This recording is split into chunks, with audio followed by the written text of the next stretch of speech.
The following compilation features unsettling and spine-chilling tales sourced from Reddit's horror communities. Reader discretion is strongly advised.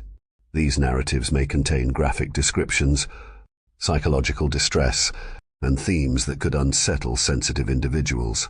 Proceed with caution, as immersion into these eerie stories may provoke fear, unease, and sleep disturbances. Enter this realm of Reddit's creepy horror stories at your own risk, as the line between reality and the macabre may blur within these chilling narratives.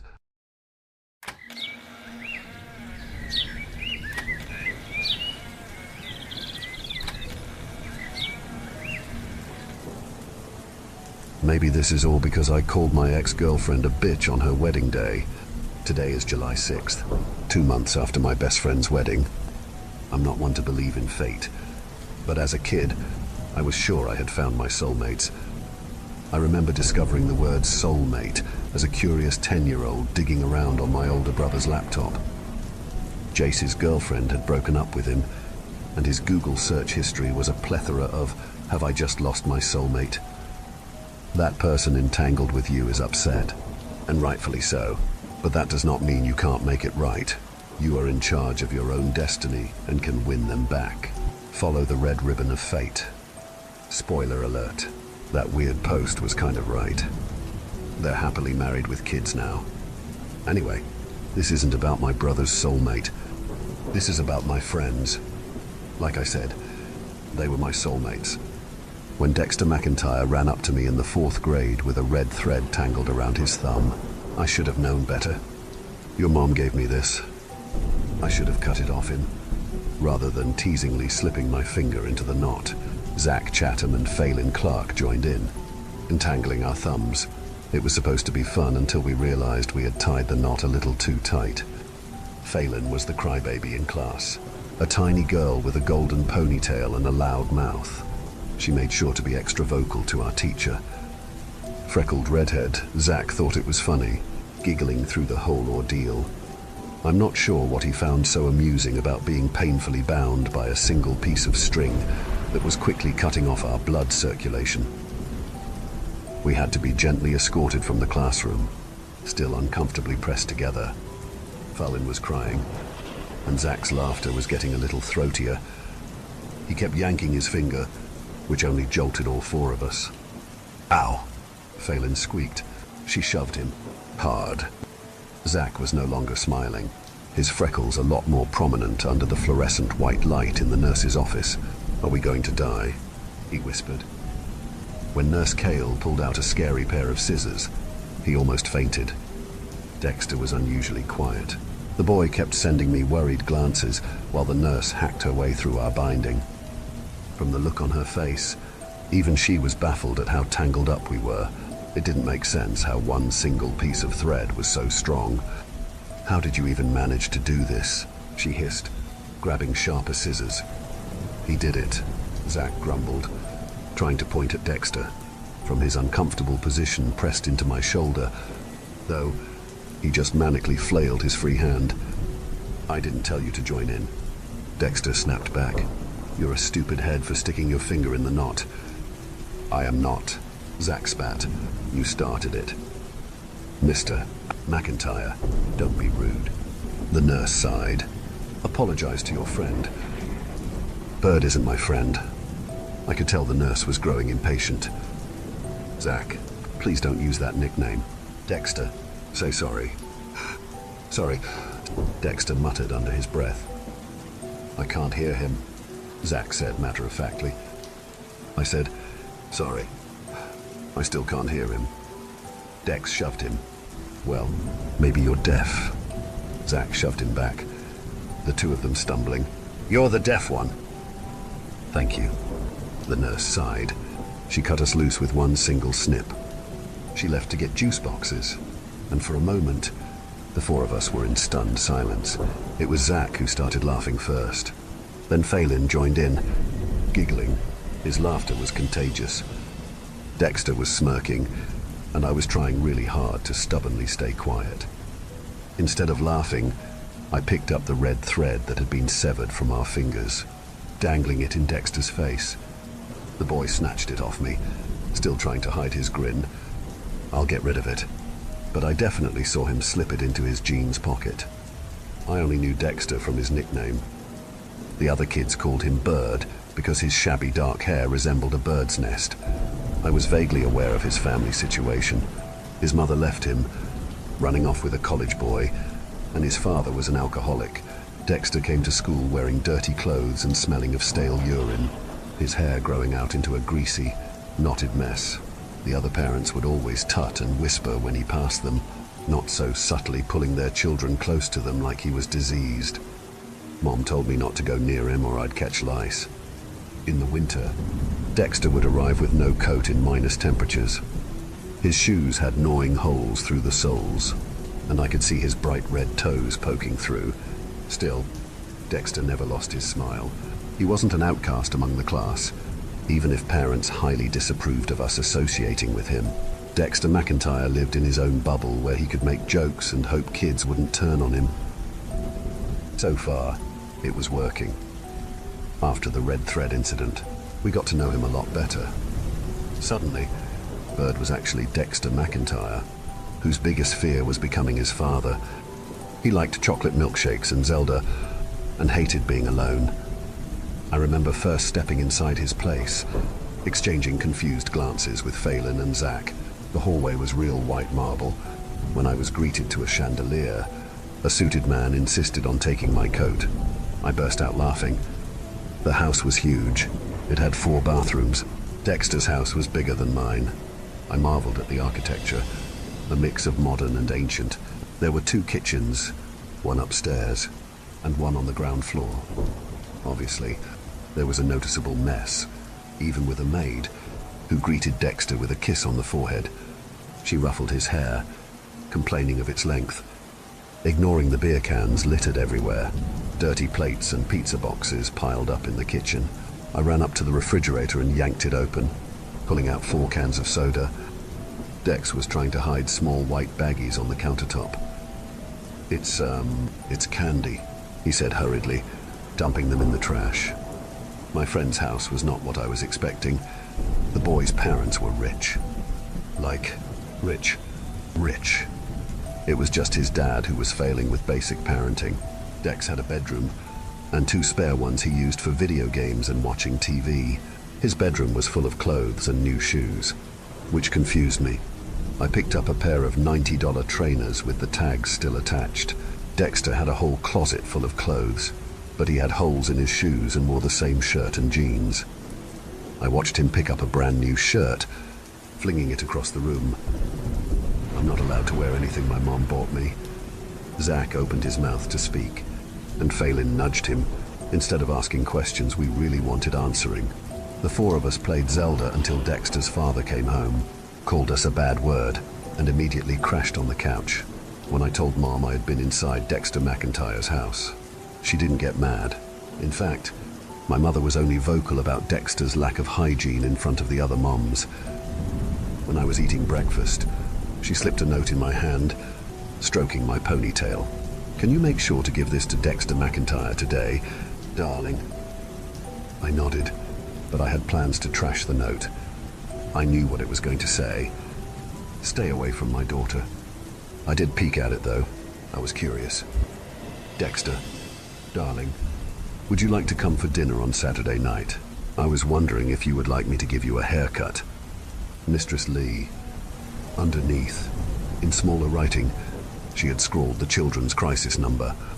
Crumpling up the note, my cheeks were burning. I had seriously misunderstood my mother. I gave it to Dexter, and after skimming through it, he started crying. Zach comforted him with his DS, Phelan squeezing us all into a hug sandwich. Dex did eventually come for a haircut, not on that Saturday, though. Instead, Dexter came for burgers and s'mores.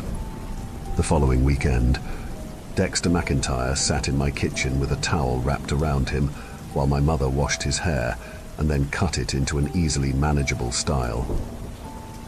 Zach told Mom about the clothing situation, so she went out and bought him new clothes. I think Dexter had been brainwashed by his father that his mother was the devil incarnate. He wore the new clothes with no problem. as long as Dex's mother had not paid for them. His father didn't say anything. I wanted him far away from that house, so I invited him to hang out every day. Rain or shine or snow, I made sure Dexter was by my side. What I didn't expect was to develop a crush on a certain member. I hid my feelings, though. Dexter and Phelan shared a moment at the summer fair. Zach and I didn't even find out until a month later, when it was clear the two of them were growing closer.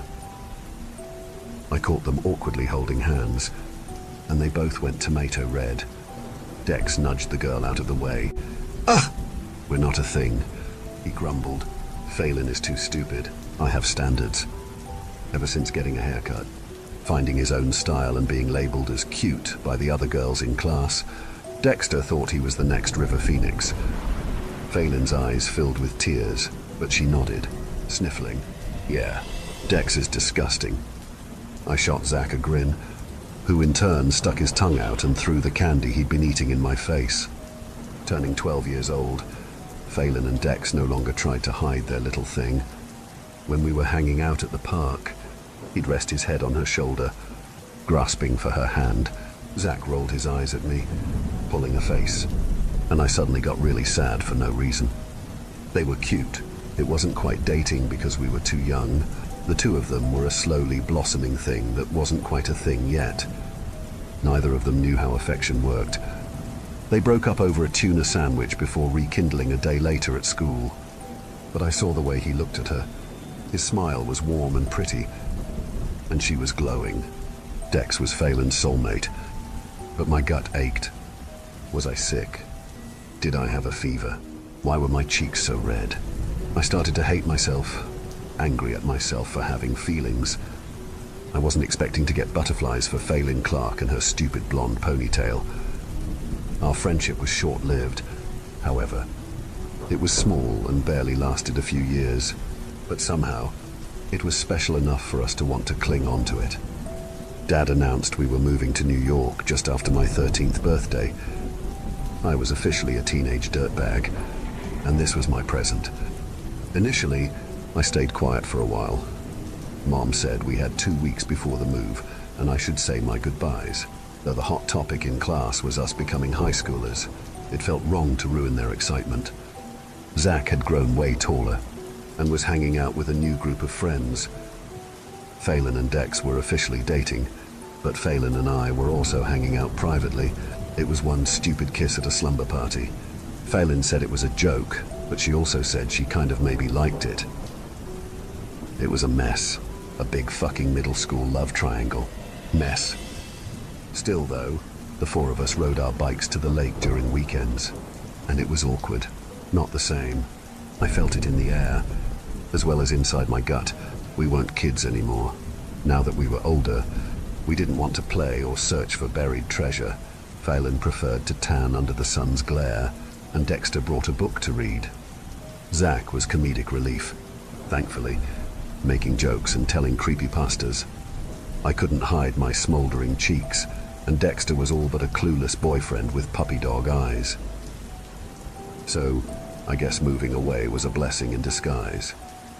I did eventually tell them over ice cream, my voice wobbling. We hugged and cried, and maybe got a little tipsy on Zach's father's pricey wine. They were my first real friends, regardless of how tangled we were, and I was already being pulled away from them. Phelan, I was being pulled away from the girl I could not stop thinking about. The day before I left for New York, Dex strode directly into my house and kidnapped me from my bed at 6 a.m. It was a school day. When I tried to say that, Dex covered my mouth. Mom handed us a packed picnic basket and ruffled his hair. She only said one thing: bring her back by curfew. We spent the whole day at the lake, one perfect summer getaway. Even better, we were missing school. When the sun danced across the horizon, the sky growing darker, Dex jumped up from his place sitting on a rock. His smile in the flickering orange from our campfire took my breath away. Something uneasy writhed in my gut when I stared at my friends through the flames. Zach, who was less smiley than usual, head tipped back, his gaze on the stars twinkling above us. Phelan, Her hair was caught in a whirlwind whipping across her face, and she looked so sad. Despite her laughter and forced smiles, every time I glanced at her, she averted her gaze.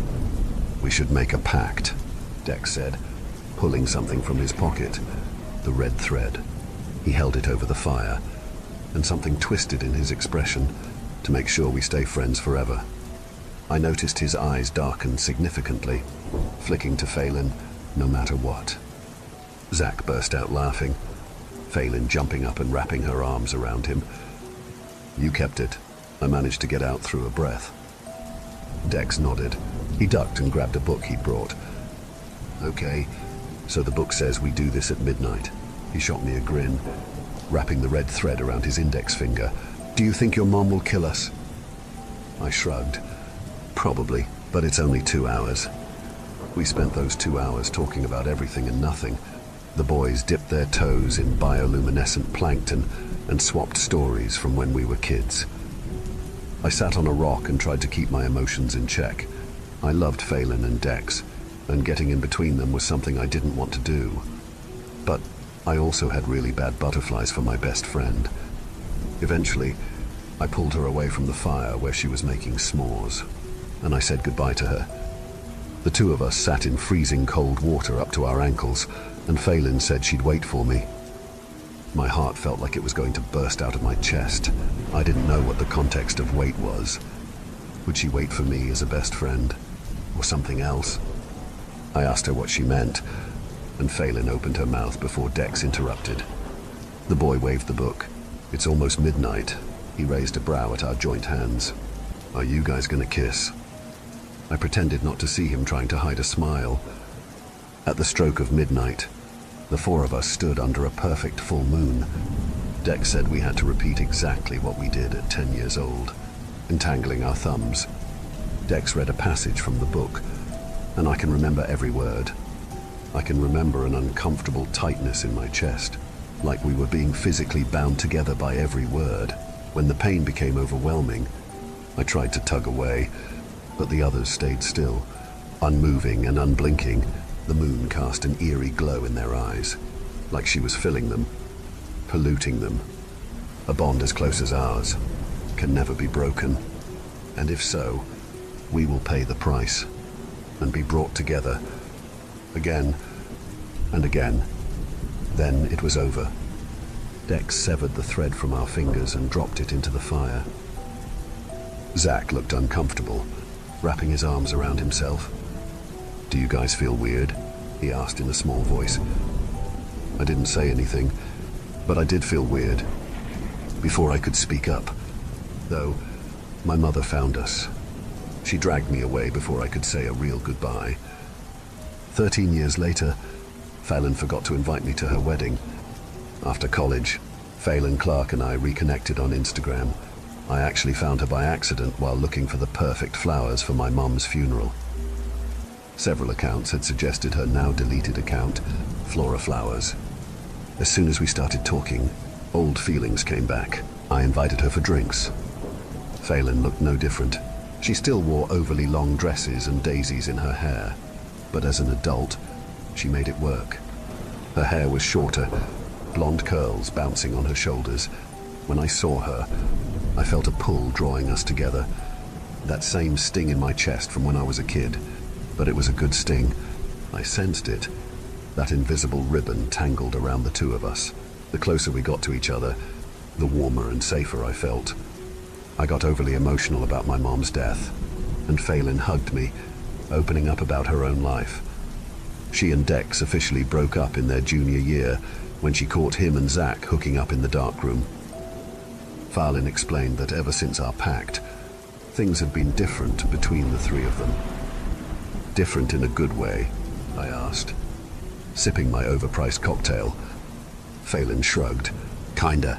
She blushed slightly.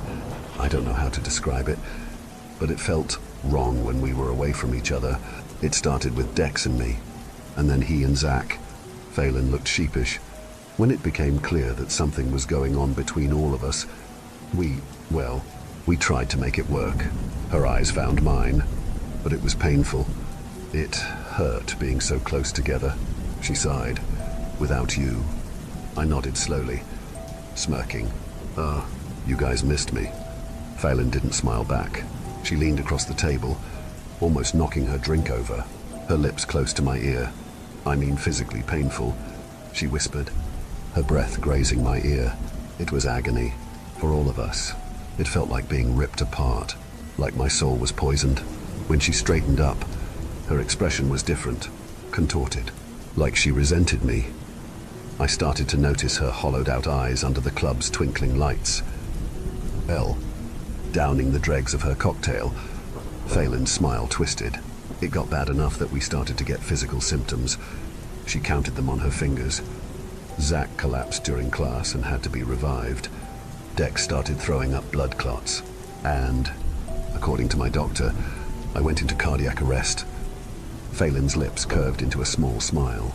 Would you believe me if I said what we were experiencing was heartache? I laughed nervously. This is a joke, right? Phelan's eyes were dark. I couldn't go near them. She whispered, without you, whatever we had was incomplete. Without you, it fucking hurt us. So, we found other ways to deal with it. I already knew what was coming. Something slimy twisted in my gut. He didn't. Phelan didn't meet my eyes. He did, right at the start of senior year. Phelan. We searched for you. Ruby. Her voice broke a little. The summer before our last year, we came to New York to try to find you. Phelan let out a breath. You have to understand that even being close to you at such a long distance and yet closer, it started to hurt less. Zach knew roughly where you were, so we just kept driving. And the closer we got, it was a relief, like whatever had been choking us had let go. I opened my mouth to speak, only for her to cut me off. We found your house. Phelan laughed. Who needs Google Maps when you have an invisible magnet pulling us towards you? I suddenly felt very sick. I never saw you. Phelan traced her finger around the rim of her glass. Well, yeah, she said bitterly. Your mom told us to leave. She said you had new friends, and we'd make it awkward. So, we left. We got back in Zach's car, drove in silence all the way back to town, and the boys and I never spoke to each other again. I had a hard time finding my words before she reached for my hand, and yet here you are. Phelan's lip twitched. Should we try finding Zach? I found my breath. Probably not a good idea. I'm not fully aware of the details of that night. I just know that Phelan and I became an actual thing. It did hurt at first. Without the boys. I understood what she meant, but we got used to it. It just meant we had to space out our time together. During the day was particularly painful, enough to convince me I was dying. So, we used the night instead. Then, Phelan disappeared. No note, explanation, or even a text. And then it started to hurt. For the first few days, it felt like the flu. Then I started losing my breath. Countless emergency room appointments told me I was fine. But I felt like I was suffocating. Every breath was painful. My heart ached in a way I couldn't understand. When I started heaving up blood, I tried to contact Phelan. No such luck. Flora Flowers was gone. And when I dragged myself there physically, it had been shut down. By then, every day was debilitating, and I felt like I was losing my mind. 3 years. 3 years of inhalers, agony, and contemplating suicide. I caught the announcement on Facebook of all places. I don't even go on Facebook. I was trying to find an employer from my bar job, and a mutual friend had commented on the post. Congratulations, Phelan and Sarah. Choking up blood was now a daily occurrence. Skimming through the post, I swiped at my wet lips. Sarah Kingsland, 26 years old. According to her profile, Sarah was a squeaky clean girly girl who said things like, okay. Her whole profile was Phelan. Sarah's latest post made me feel nauseous. Today, I am marrying my soulmate. Underneath, to my confusion and anger, was Zach's comment. The Zach Phelan had supposedly cut contact with and never spoken to again. Can't wait. I'm definitely going to cry. Love you, Val. I saw red. I'm not proud of what I did next, but you have to understand, I am not the asshole in this. I turned up at my ex-girlfriend's wedding wearing the best dress I could find. I was breathless, furious, and maybe a little drunk. I missed the ceremony itself. I was turned away without an invite, but just as I was leaving, I felt it, a sharp pull, a tightening in my chest that physically twisted me around. Cheering caught me off guard. Confetti was being thrown in a whirlwind. I saw Sarah first, dressed in light pink. She was beautiful.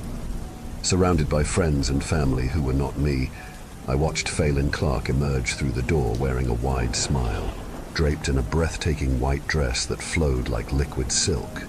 Her hair was longer, almost to her stomach, braided with flowers.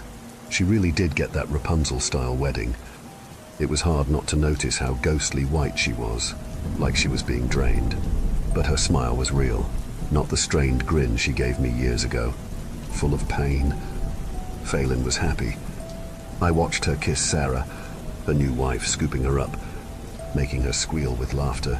When she threw her bouquet into the small crowd, I bit back that relentless pain straining my chest. I made peace with my old friend being happy and no longer part of my life. I could ignore that squeezing in my chest and move on with my life without her, as long as I distanced myself as much as possible. I started to walk away, until I saw who caught the bouquet. Dexter McIntyre, 25 years old. He was still ruggedly handsome, with a matured face and a scruffy, artsy look that screamed pretentious film student. The dark shadows under his eyes were prominent, highlighting darker, hollowed-out punctures I barely recognized. Dressed in a white shirt and casual jeans, with a pair of Ray-Bans sitting on disheveled brown curls, he was so Dex my eyes were already stinging. Bird had come a long way from his middle school nickname. Dex held up the bouquet with a laugh, waving to Phelan, who cheered. At that particular moment, I didn't want to acknowledge his loose shirt collar or the way he was slightly off balance. I was too busy scanning for another familiar face. There. Zach Chatham was further away from Dex. His style was less casual, khaki pants and a suit jacket, a Polaroid camera hanging around his neck. With his mop of dark red hair and freckles, he looked like he had stepped out of a vintage photograph, a touch of nostalgia mixed with charm. Seeing Zach, regardless of how mad I was somehow a comfort. I had missed him. My ex-best friends stood at a reasonable distance apart in the crowd, intentionally ignoring each other's presence. Before I could stop myself, I was already striding towards them. Phelan met me halfway in 3 heel clacks. "You bitch," I said before I could stop myself. The crowd around us started to murmur in surprise. "Ruby." Her voice was a low hiss. "Don't do this now." I didn't want to hurt her, but she had hurt me. Even worse, she had left me with no breath for 3 fucking years. "You invited the guys," was all I could choke out, gesturing to the boys. Zach looked awkward, and Dex had the nerve to roll his eyes. I ignored the crowd erupting into murmurs. Phelan's wife stepped forward, but my friend gently shoved her back. "But not me. Are you fucking serious right now?" I was getting more confident, more angry, until I was hysterical, spluttering on a cough. "You left me for 3 years with no explanation in this state." I gritted through my teeth. "And now you're married to someone I don't even know?" "Don't start this now." Phelan's cheeks were growing paler, and I wondered if I was the culprit. I was standing too close, an all too familiar pang in my chest. Her eyes pleaded with me, but I was past reasoning with her. I felt like I was drowning. Phelan didn't speak to me, but she did tell Dex, who was hovering over us, to take care of it. That was the nail in the already shattered coffin.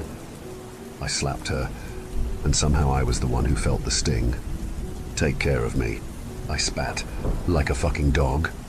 "Not the team, Ruby," Dex sang in my ear, his breath tickling my cheek. He reeked of alcohol.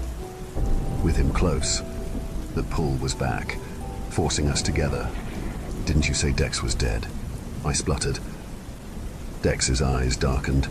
He folded his arms. "So, you did meet up with her?" "I told Ruby you were drinking." Phelan snapped. "Which you are." He pulled a face. "Some friend you are." Dex's hand wrapped around my arm to pull me away, and I shoved him back. We are not friends. His laugh caught me off guard. Good. He was definitely slurring his words. You put us through hell for 15 years, and you think we're friends? Dex snorted, and it came out. All of that pain and anger he'd been suppressing. Your psycho mother told us to screw off when we needed help, and you couldn't answer one measly letter. I didn't get any letters, I said through gritted teeth. For a second, Dex looked confused before he rolled his eyes. Oh, you didn't get one letter, not even a text. In the 15 years we were apart, you never got one fucking inkling we were in pain, that we fucking needed you. I felt my body jolt when he stepped closer. From the strain in his eyes, Dex had felt that pull too. He staggered away, offering me a two-fingered salute. Go home, Ruby. Phelan started towards Dex, but he shook his head. Stay away from me, his voice broke. You actually met up with her? Her expression crumpled. Dex, it was for closure. Bullshit. What? You knew where she was, and how much pain I was in, he whispered, and you kept your mouth shut. Dex stumbled. I'm done with all of you. Wait, Zach spoke up. But what about the... You can shut the fuck up. Dex turned to him. You blocked me because you're a coward. Zach looked hurt, putting on a mask as always, but he still laughed, still emitted that Zach charm. Oh, I'm the coward. I'm not the raging alcoholic who sponges off of his dead mother's bank account. Dex snorted. I'm sorry. Weren't you begging for my dead mother's bank account 5 years ago to pay some debt collectors? Oh, you couldn't fucking wait to throw that in my face. Dieter, jackass. Dieter. Zach laughed, shoving Dexter. Are you fucking 12? Oh, I'm 12. Dex shoved him back. Don't you still live with your mom? At least I have a mom. Stop, Phelan shrieked. Just leave, all of you. Her words were final, and so were mine. I nodded, swallowing. You're all dead to me. The second the words left my mouth, I felt a shift in my mind, a sudden, contorting twist in my body. It felt like my chest was being squeezed, my heart suffocating, in one single breath. I was sure I was going to collapse, all of the breath being sucked from my lungs. I could feel it, the sensation of something unraveling inside me, coming apart by the seams, severing. When my next breath was no longer a pant, a desperate cry for oxygen, I could have cried. That debilitating ache in my heart I had been fighting for most of my adult life was gone. It was the opposite of what I felt at 13 years old. That had felt like a weight suffocating me. This was like it was lifting, finally freeing me. My second breath felt human again. My third breath was almost a sob. I didn't have to suck it in and pray it was enough. I noticed a change in the others, like a switch had been pulled. Phelan's expression softened, her hand going to her heart. The strain in her eyes, the pain she was trying to hide, was gone. Dex's cheeks had color in them, the dark circles under his eyes fading. I remember catching Phelan's gaze. She was still mad, and I still hated her. But my ex-girlfriend's eyes were filled with tears, a silent thank you. Dex's lips pricked into a maybe smile, but he still wouldn't look at me. I loved Phelan, but part of me also resented her. I was pretty sure she was my soulmate, red string binding us together or not. But sometimes it was better to just let go. We were adults with our own lives. We didn't fit together anymore, and that was okay. When Zach's camera hit the ground suddenly, splintering on impact, I barely noticed. I was completely at peace with myself, caught in a whirlwind of emotions. In the corner of my eye, the guy ignored his camera. Instead of checking if it was broken, Zach picked up a glass of champagne from a server's tray and shattered it against his own head. Something slimy crept up my throat, because his smile wasn't wavering. In fact, Zach's grin only widened when he stabbed Dex straight through his chest. It took half a second for my mind to register the blood seeping down his temples and blooming through Dexter's shirt. Screams erupted around us, but to my confusion, Dex wasn't reacting like he was confused or hurt. He laughed, like a kid. Whatever affected Zach had caught him. I saw his eyes flicker, his jaw going slack, his body jolting, like it was no longer under his control, twisting around. He dropped into a half-crouch and scooped up a broken shard of glass. I was paralyzed suddenly, time coming to a confusing halt. It was the light in his glazed-over eyes that terrified me. Moonlight. Ruby. Phelan was grasping my shoulders, but I shoved her away. Ruby, we need to go. I couldn't stop staring at him, entranced, as if hypnotized. I was transfixed by the cavernous emptiness in Dex's expression as he stepped forward and, with a growing grin, plunged the shard through Zach's skull. I partially snapped out of it when blood splattered light pink confetti, pooling across concrete. Zach dropped to the ground, and Dex lifted his head, his vacant eyes flicking to me.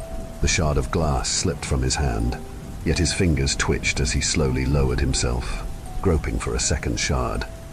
He stalked toward me, slow and deliberate, and I found myself moving fast, stumbling in my heels. Dex let out an animal-like chitter resembling a war cry, before a blur of white dove on top of him. Phelan. My ex-girlfriend squealed in delight, her slender fingers tightening around his neck. It had taken her, too. I staggered back, aware of the guests screaming, caught up in a stampede. I was aware that I was backing away, my gaze fixed on their struggle. Animals. Dexter McIntyre sprang to his feet like an animal, spitting out something, which I quickly realized was what was left of Zach's eye. The man was splattered all over him, rich gore painting his shirt, staining his neck. Something sour wound its way up my throat. Dex had been feeding. Phelan anticipated his every move. The two circled each other, teeth bared. Dex lunged, like he was dancing, throwing her off balance. But Phelan was faster. She caught him in a headlock, but he squirmed free, and with strength I didn't understand, roundhouse kicked her in the face. Phelan, however, was tracking every movement, with a stiletto heel to the chest. He fell back, allowing her to easily straddle him, and with the grace of my ex-best friend, Phelan Clark extracted her stiletto heel, pinned down his twitching hands, and drove it through Dexter's heart. I found myself entranced by the vivid red spraying Phelan's face. In contrast to her white wedding dress, she looked ethereal. The thick beads of red dripping down her cheeks almost resembled strings. So beautiful. A panicked server pushed past me, drinks shattering on the ground. Ruby. Someone was screaming, no, shrieking my name. But I felt something toxic coursing through me, and it was only pointing me in one direction. Sarah stood in front of me, shaking me violently. Ruby, Ruby, what's happening? Her shriek barely penetrated my mind. What's wrong with her? She meant her wife, prowling like a wild animal. Instead of answering, I moved towards Phelan, who twirled her bloodied heel between her fingers, teasingly. I dropped to my knees, pricking my finger on a shattered champagne glass. I grasped it, molding it in my palm. What was I doing? I wasn't completely sure anymore. My body no longer felt like my own. Phelan struck first, but I already had one hand wrapped around her throat.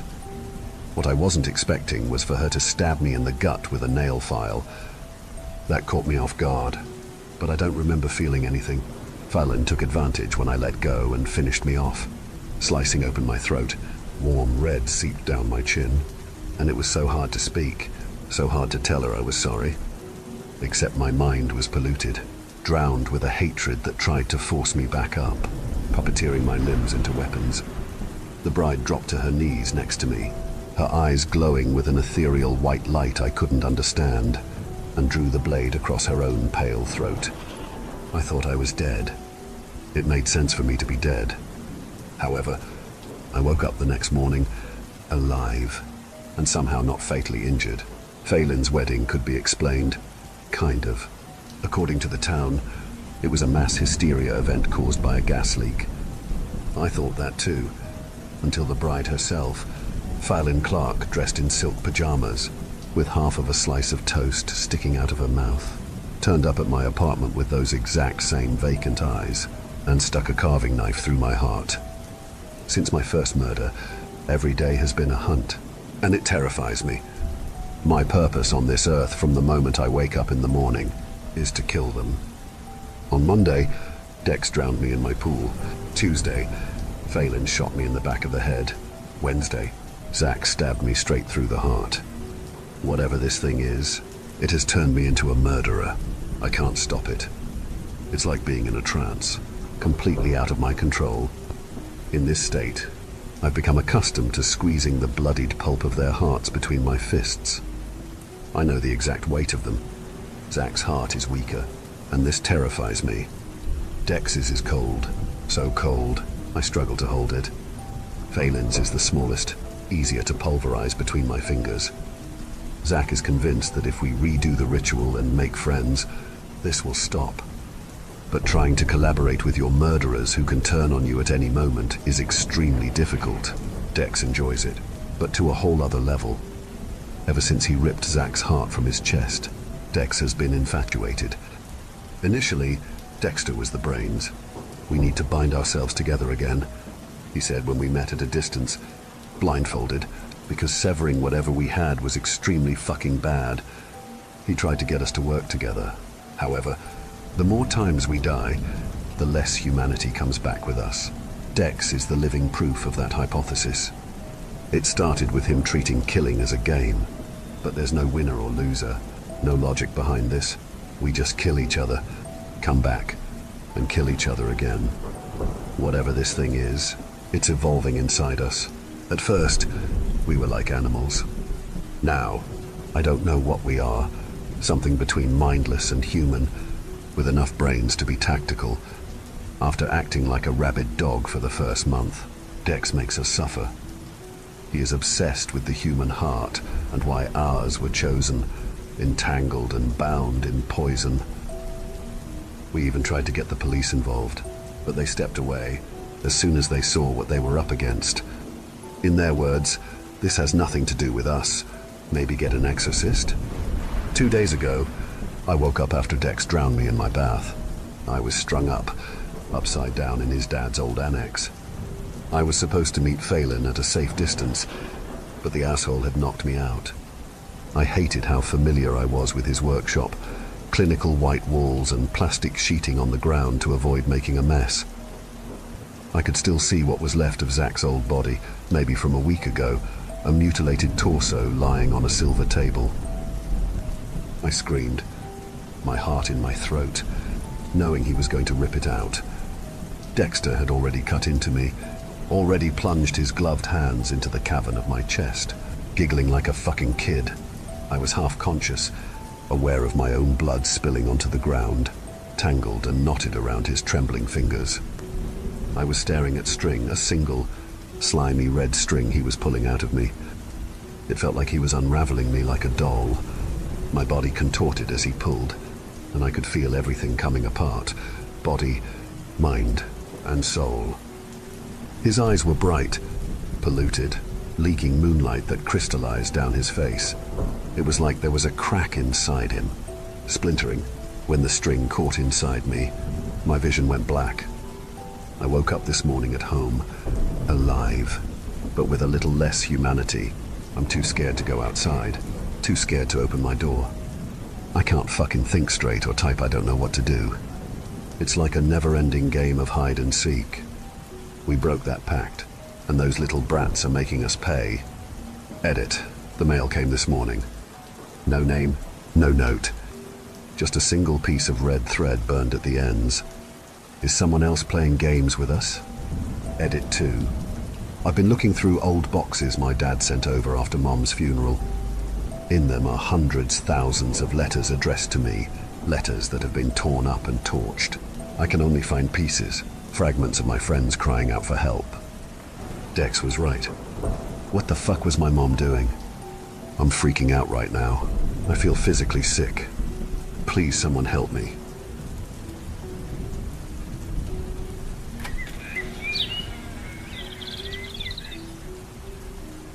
him father of a 24-year-old son.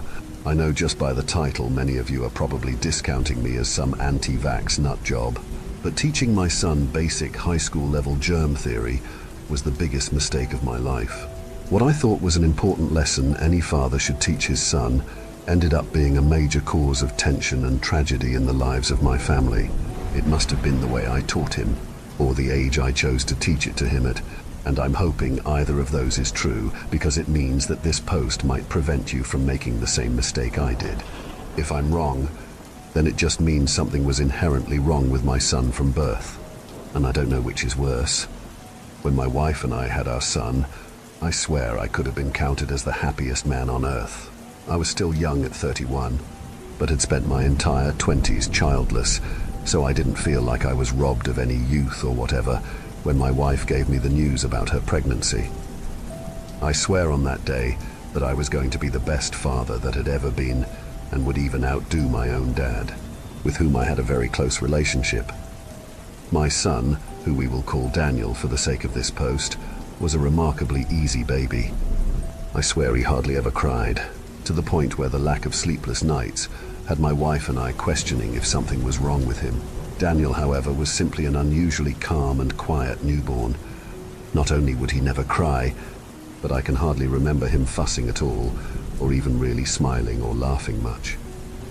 He would always kind of just stare at you, with a wide-eyed, confused, almost fearful look, like he couldn't quite figure out where he was, who he was looking at, or even how to just be a baby. As he grew into a toddler, he would continue to interact with the world with this sort of reserved, cautious curiosity. I'll admit that my son's timidness bothered me. It might not be the most PC thing to say these days, but I was really worried that my son might grow up to be the soft-spoken, quiet kid, the likes of which I used to pick on in high school.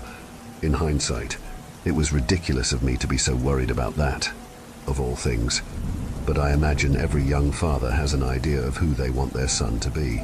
We want our sons to be strong, confident, and utterly independent, even if we would give them the world. The thought of my son growing up to be anything but a Stallone-like macho man bothered me, and I was convinced that it all came down to how he spent his childhood. So as soon as he could walk, I made sure he had a lot of outdoor time and tried to encourage sports and roughhousing whenever I could. I might have been putting Daniel through some sort of baby boot camp, but I wasn't utterly delusional. While I encouraged the sort of activities that might give him bruises and so-called character building, I still cared about my son's health and was never shy with affection or care. I genuinely loved my son and wanted what was best for him, and so I decided if Daniel was going to be playing in the mud all day, he should also be taught how to keep himself from getting sick doing so. It all started with some public access kids science show that was airing at like 3 p.m. on a Thursday. Daniel wasn't watching. He was out back playing with his toy trucks and dinosaurs. He was about 5 or 6 at the time, but I was admittedly a little high and didn't feel like changing the channel. The show's host, some middle-aged guy with an eccentric bow tie and a lab coat, was showing off an experiment that could teach your children about the importance of washing their hands. The experiment was simple. The host filled a bowl of water with ground-up pepper and oregano or some other spice you could find at home. Then he would dip his finger in the bowl and show how all the little culinary debris would stick to his skin, explaining after that the spices were like germs that latch onto your skin after you touch a surface. Then he would wipe off his hand, apply a little household soap, and dip his finger in again, showing how much less of the debris remained, before explaining that the soap molecules made the germs slippery, so they couldn't stick to your skin, or something along those lines. I was immediately excited and called Daniel in from his playtime to conduct the experiment ourselves. I never washed my hands or brushed my teeth or did any of the things you were supposed to do growing up, because I felt like they weren't the big deal everyone was making them out to be. This, I thought, was the perfect way to demonstrate the idea to Daniel, and would be something he'd carry with him for the rest of his life. I couldn't have known how right I'd be.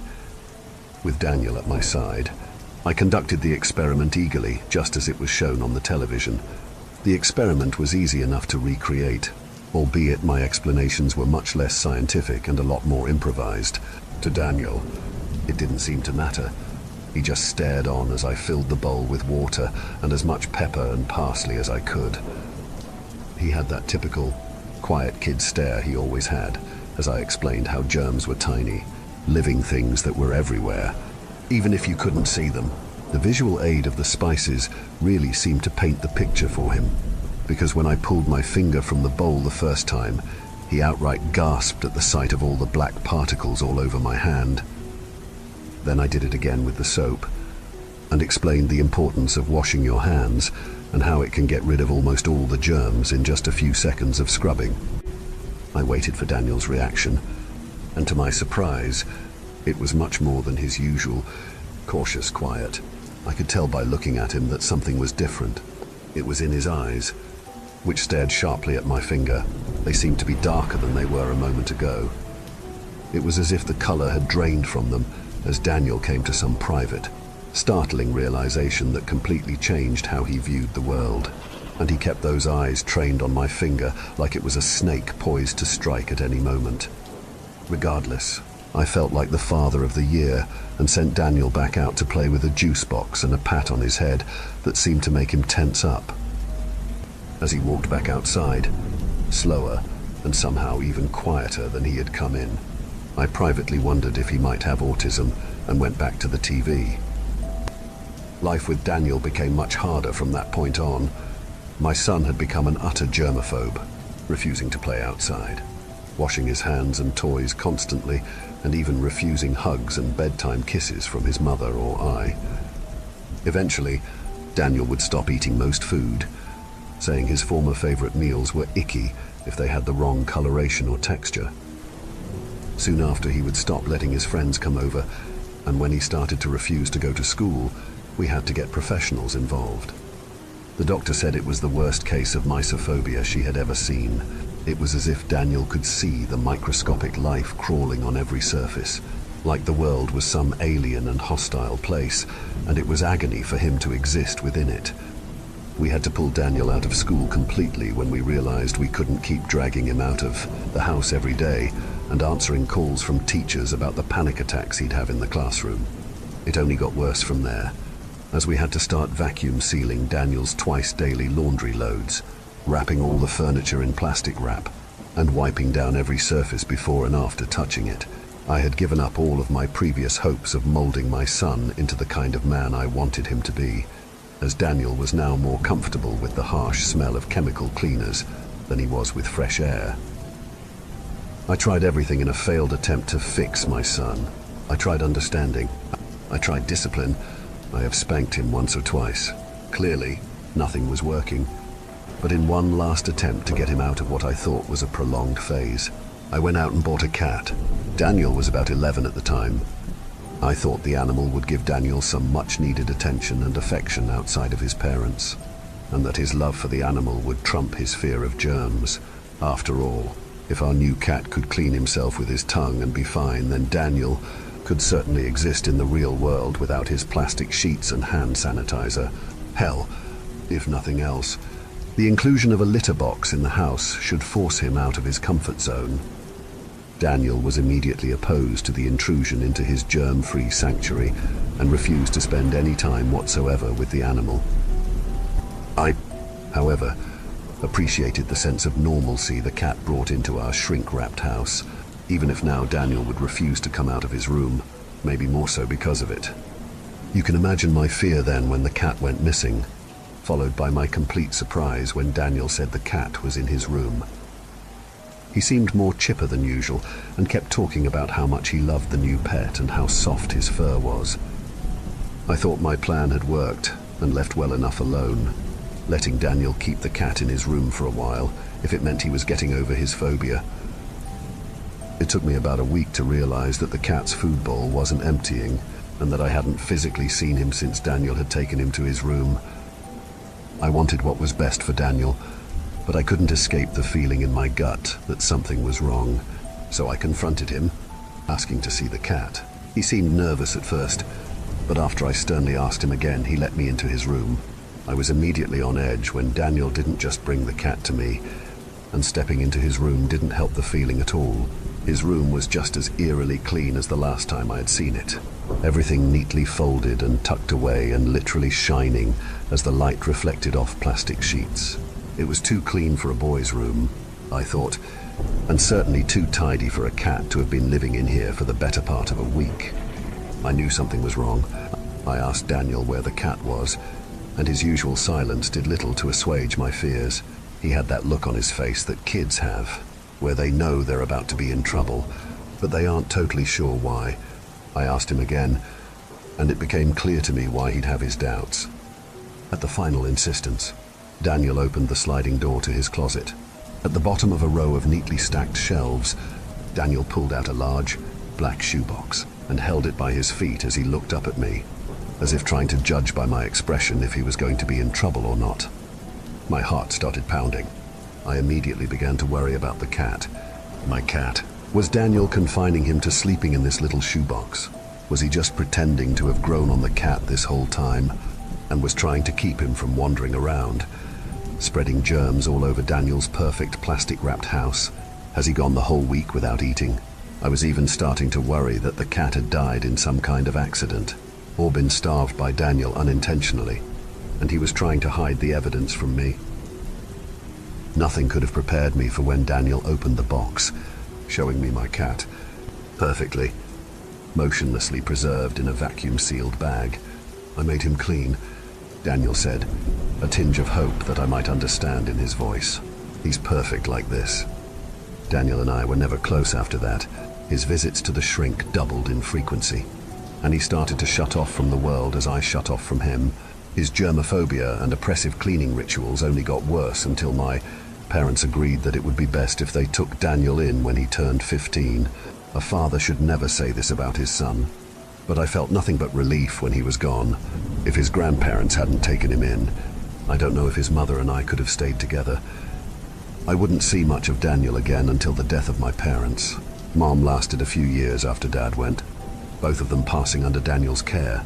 Daniel was 22 now, and looked gaunt and pale, like he had been a prisoner somewhere. His hair looked choppy, like he was cutting it himself, and whenever he sat down, he did it with his knees tucked into his chest. He wouldn't even leave the house for the funeral, and the police told me Daniel had been locked in the house for 3 weeks with his grandmother's body before someone found them, too afraid to leave the house or invite anyone in. Without a job, Daniel couldn't afford to keep living on his own. Feeling bad for him, I took him back under my roof, as any father would. I had hoped his fear of the invisible, everything around him, had died down a bit in the years he spent away from his enabling parents. But some part of me knew better. As soon as Daniel was back in our lives, so were his oppressive sterilization rituals. Wiping, wrapping, and wiping again everything in sight. The time Daniel had spent away had only made his habitual cleansing worse, to the point where my home was all but covered in an ineffectual snail trail of slimy hand sanitizer and antibacterial creams. I remember feeling sick to my stomach every time I heard him vacuum sealing his laundry in the other room. The smell of bleach and harsh chemical cocktails became too much to handle, despite Daniel's constant need to keep the germs out. My wife's once dismissible health problems became exasperated until she could hardly get out of bed on her own. I started to feel sick myself, whether if from the constant chemical fumes or just weakness of spirit. I lacked the strength to fight back against Daniel's invasion of our home. It was like being in the hospital with some terminal illness, too weak to fight and surrounded by that disgustingly fake smell of cleanliness that just reminds you of death. I finally had the strength to stand up to Daniel when I found him putting something in our food. He stammered on about how it would keep us all clean and pure, and I wouldn't hear it. I snapped at him, shouting that if I ever caught him doing something like that again to his mother's food or mine, I would throw him out myself. Daniel shot me a glance, and I quickly recognized it as the same timid look of realization he had given my germ-covered finger way back during our science experiment. It was as if in that moment I became part of that dirty, unsafe world he saw everywhere else. At this point, I didn't care. I had enough, and I was ready to kick Daniel out for good. He was a grown man, and it was time he learned to live on his own.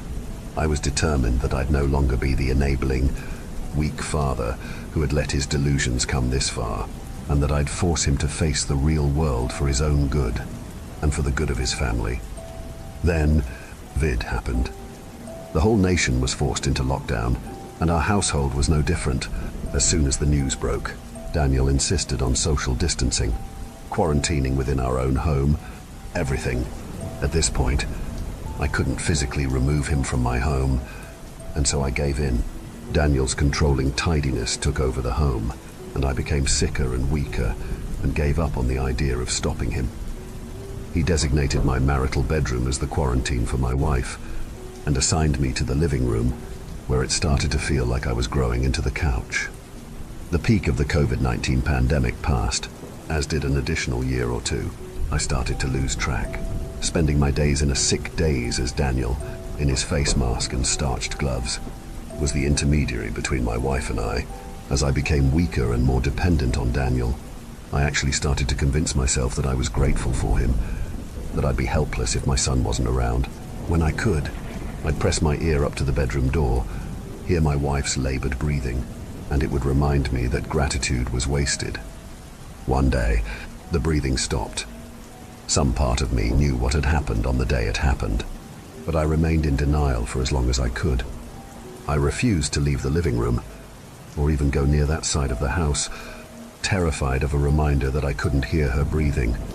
Daniel had stopped going into the room as well, which only further amplified my distress. Knowing that she wasn't being brought any more meals still wasn't enough to shake my paralyzed, fearful denial of her death. Until Daniel went back into the room, it still wasn't enough to break my delusion. Hell, it actually made me start to hope that I was wrong, and that my wife was still very much alive in there, somehow, being cared for by our son. When I heard the muffled sounds of electric humming, I knew something wasn't quite right, but I still didn't break from my daze. I let myself lay there, shivering from the feverish cold, hoping my wife was okay. Then, I heard the familiar sound of the vacuum. I pulled myself from my spot on the couch and pressed my ear to the bedroom door. I listened, still too afraid to cross the threshold. I heard the sound of the shower running, and the electrical throbbing hum of power tools much louder in this vicinity. I still didn't act, until finally I heard the chilling sound of the vacuum cleaner once again, remembering the family cat. My cat, still and lifeless and eerily preserved in that plastic bag. I pushed the door open and stumbled into the room. It was dark and dank, smelling much more like the sick than the rest of the house. It was clear from the rank odor that hung heavy in the air that my wife had not left this room in the years since we started quarantine, and the thought alone made me almost as sick as the smell. Somehow, it all felt like my fault. I had somehow made her sick. I had locked her in this awful home and barricaded her from getting the help she needed. Somehow, I had even poisoned the air, and in that moment I was convinced that I had killed her.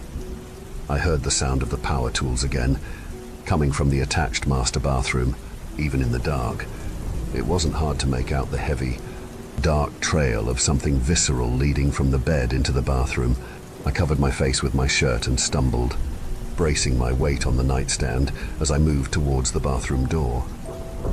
It was cracked open, letting in a single beam of light that revealed the trail leading up to be the darkest, sickest shade of red. I paused just before the door, listening again as the sound of a power tool, clearly to me now a saw, running just on the other side of the door. I was scared, more scared than I had ever been in my life, and I stood there paralyzed and convinced that I should just leave it alone. If I hadn't heard that vacuum again, I don't think I ever would have opened that door. The first thing I saw was Daniel, down on one knee, wrapped in a plastic poncho and with a dust mask over his face. He looked up at me in shock, and I couldn't help but notice the contrast between how sterile and perfect his outfit was, and how gaunt and pale and inhuman he looked, like some broken thing of a boy. Both he and the bathroom were covered in plastic sheets, stained with red splatter that touched the ceiling and pooled on the floor. Then I saw my wife, or what was left of her, slumped in the corner of the shower. Parts of her were missing, I could make out jagged and uneven cuts in her arms and legs, and even her breasts, which were nothing compared to the sucking wound on her neck where her head used to be. It makes me sick even thinking about it. She didn't even look like a human being anymore, but like some mangled doll chewed up by a dog. The shower was running over her naked, desecrated body, washing her blood down the tub's drain. I swear I could hear it gargle and moan as it struggled to wash down. The sickest part of all wasn't my wife's humiliated, tarnished corpse. It wasn't my son, covered in his mother's blood like some sick parallel to his birth. It's what he was doing with the parts of her that were missing. I glanced down, and to my horror saw my wife's arm, foot, and head all tightly wrapped in vacuum-sealed bags. Daniel had the vacuum tube in his hand, and had just finished cling-wrapping his mother's breast in another bag of its own. Every time I close my eyes, I still see her face, tightly wrapped in plastic like it was a second skin.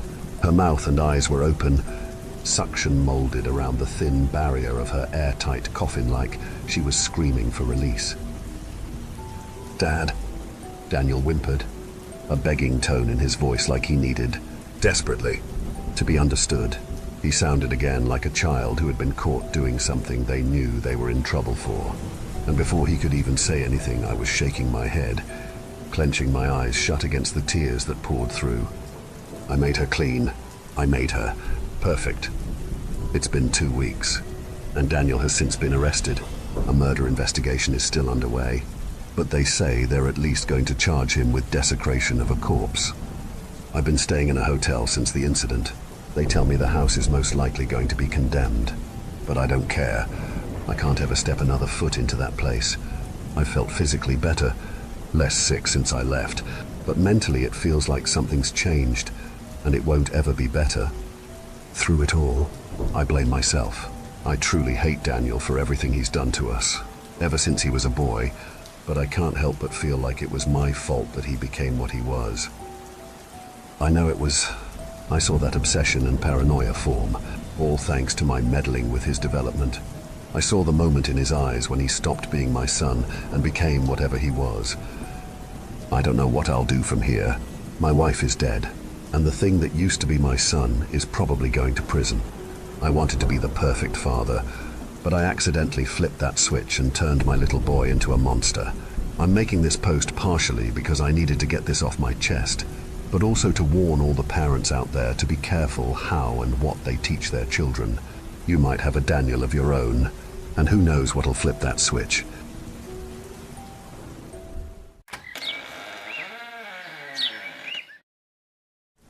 I'm going to preface this by saying I am not an active Reddit user. I've had my account for a couple years now, but it was mainly during high school to find and share memes with my friends. I think I've made like one post and that's about it. I joined this subreddit at the suggestion of one of my friends who helped me put my thoughts together, and he said this would belong here. So I hope he's right. If my writing is not the best, I'm sorry. I failed English twice, so please don't expect too much from me. There is a lot I don't remember about my childhood. I can remember bits and pieces of it. A flash here and a memory there. A smile, a cake with candles and my sister, Anna. Any of my earliest memories featured Anna.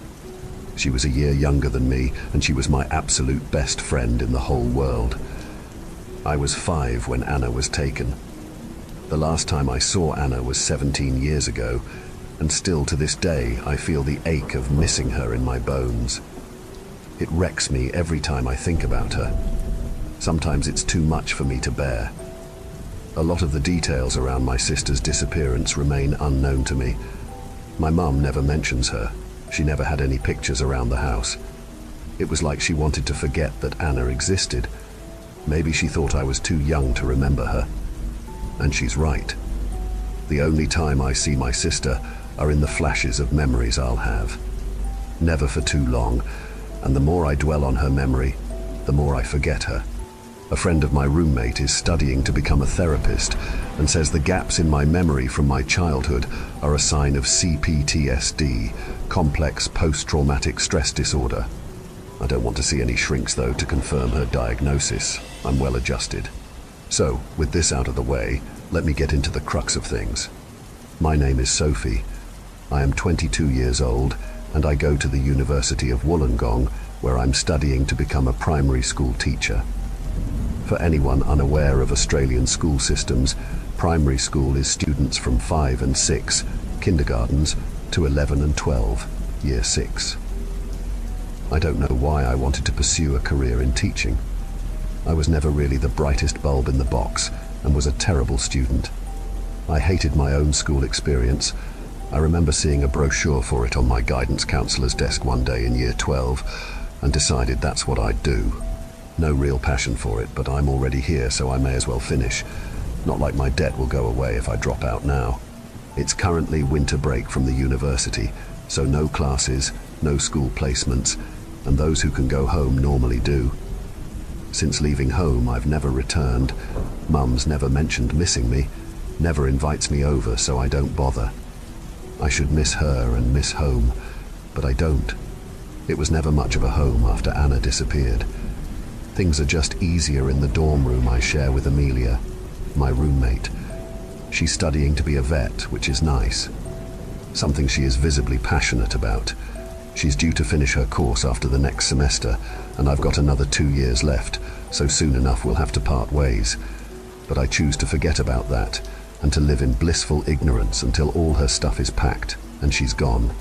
A deep part of me resents Amelia, though. Resents might not be the best word. She actually has found something she's passionate about. She came to school with a plan, and has almost achieved it. It's a sad and bitter part of myself I like to keep hidden, but I long to find the same passion for anything in my life, rather than just floating around. Existing. It's just pointless. Envious might be a better suited word. So, with this winter break, Amelia, myself, and a couple of her friends who also stay on campus for break tend to hang out.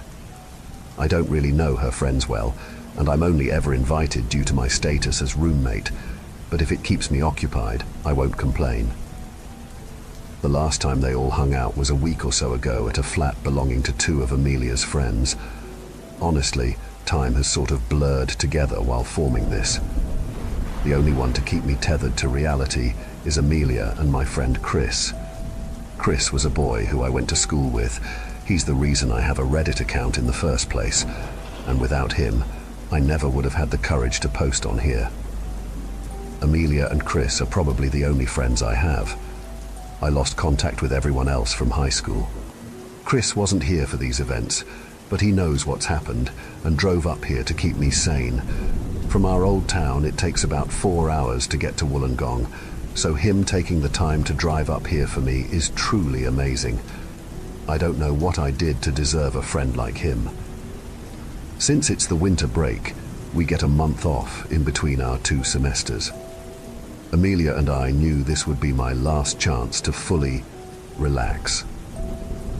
We knew when classes start up again, I would be completing a school placement for the rest of my course, working as a teacher's aide for the final stretch of my uni course.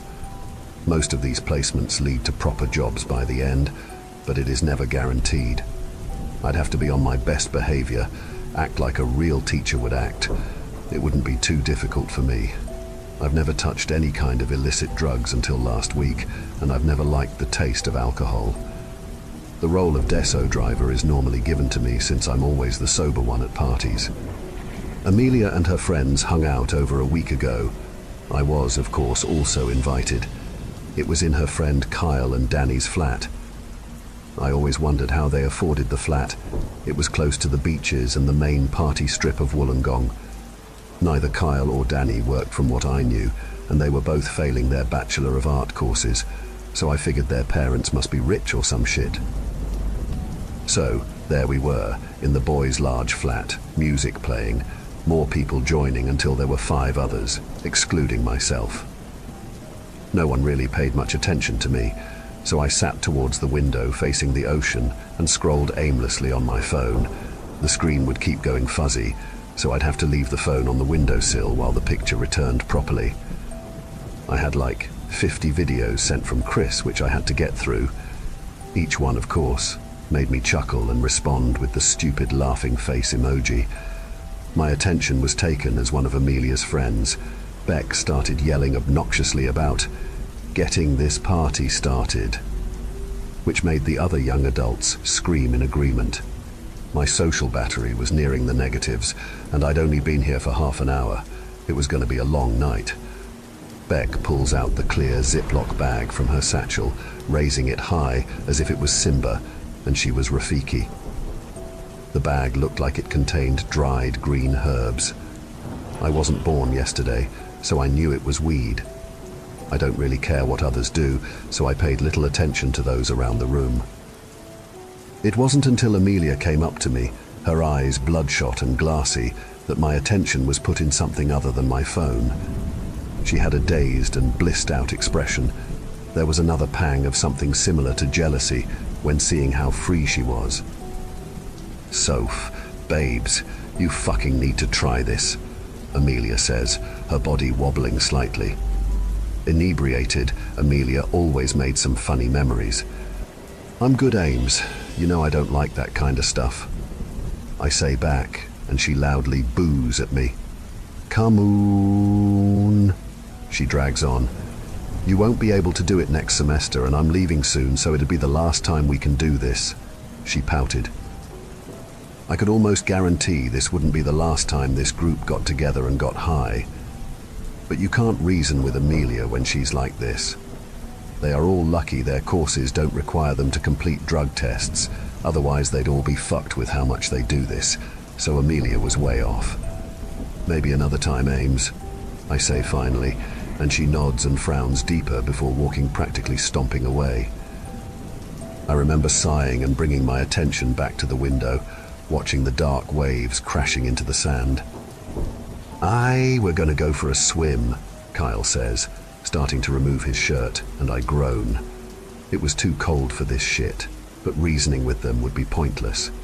It was dark and winter, and hopefully there'd be no sharks out there, because I don't want to see a remake of Jaws. The group started making their way to the soft sand of the beach, and I followed behind dutifully.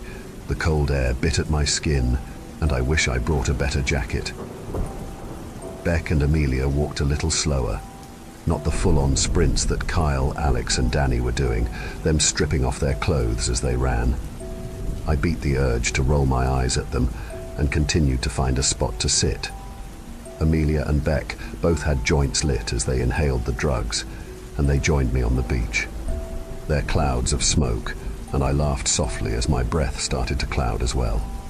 Beck pointed her joint at me, offering it without asking, and I shook my head to decline again. Amelia whined that I never do anything fun, and it stung a bit that she was right. I was boring, but at least I knew that. Still hurt when your friend confirms it. You know, they're doing studies of how weed is actually beneficial, especially if memory loss is involved. My head turns fully towards Beck, and she grins. Beck was the friend studying to be a therapist, so I guess she would know the newest trials happening in the world of brain science. "What's that got to do with anything?" I asked, and she smiled politely, joint hanging out of her mouth as she rolled another one. She lit the new joint with the old one before tossing the butt of the smoke into the sand to extinguish. "You know, your childhood, your weird, repressed memories." Beck trails off, and I bit my nail nervously. "You know, your childhood, your weird, repressed memories." Beck trails off, and I bit my nail nervously. "That would help?" I ask softly, and Beck grins. "Honestly, even if it doesn't help, it's not like you can forget more about your childhood." Beck responds, and Amelia laughs before becoming solemn. "What if she repressed her memories for a reason?" Amelia asks softly, and I felt a shiver crawl up my spine from something other than the cold ocean air.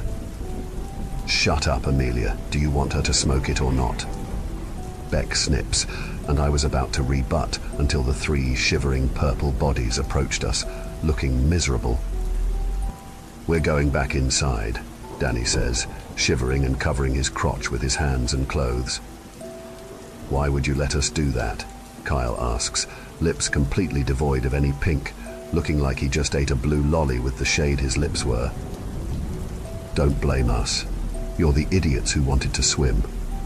Beck retorts, and Kyle shakes his soaked hair over the top of us, the water so cold it felt like being stabbed by tiny ice picks. Beck and Amelia screamed, and I just brought the jacket closer to me. "Here, you can have this one," Beck says, handing me the joint she just rolled and lit. There was about 3/4 left of it, and she placed the joint in between my fingers, both her and Amelia watching on eagerly. I hesitated. I could smell the burnt broccoli scent from the joint and recoiled, but slowly I brought the offending item closer. I closed my eyes and took a toke. I think I inhaled too much, because there was nothing but pain. It was terrifying. My lungs hurt, and my throat hurt. I started coughing so hard I thought I was going to pass out. I felt dizzy and disorientated, and like all my skin was buzzing. I could barely hear the laughs from Beck and Amelia over the sounds of my blood pumping in my ears. Eventually the pain subsided, but the coughing was still prevalent. "Why the fuck would you make me try that?" I asked, wheezing between every word. "You'll be fine. Keep smoking though. You'll get better the more you do it," Amelia says with a nod, and I slowly bring the joint back up, inhaling with Beck's instructions. It was better this time, the coughing not as rough.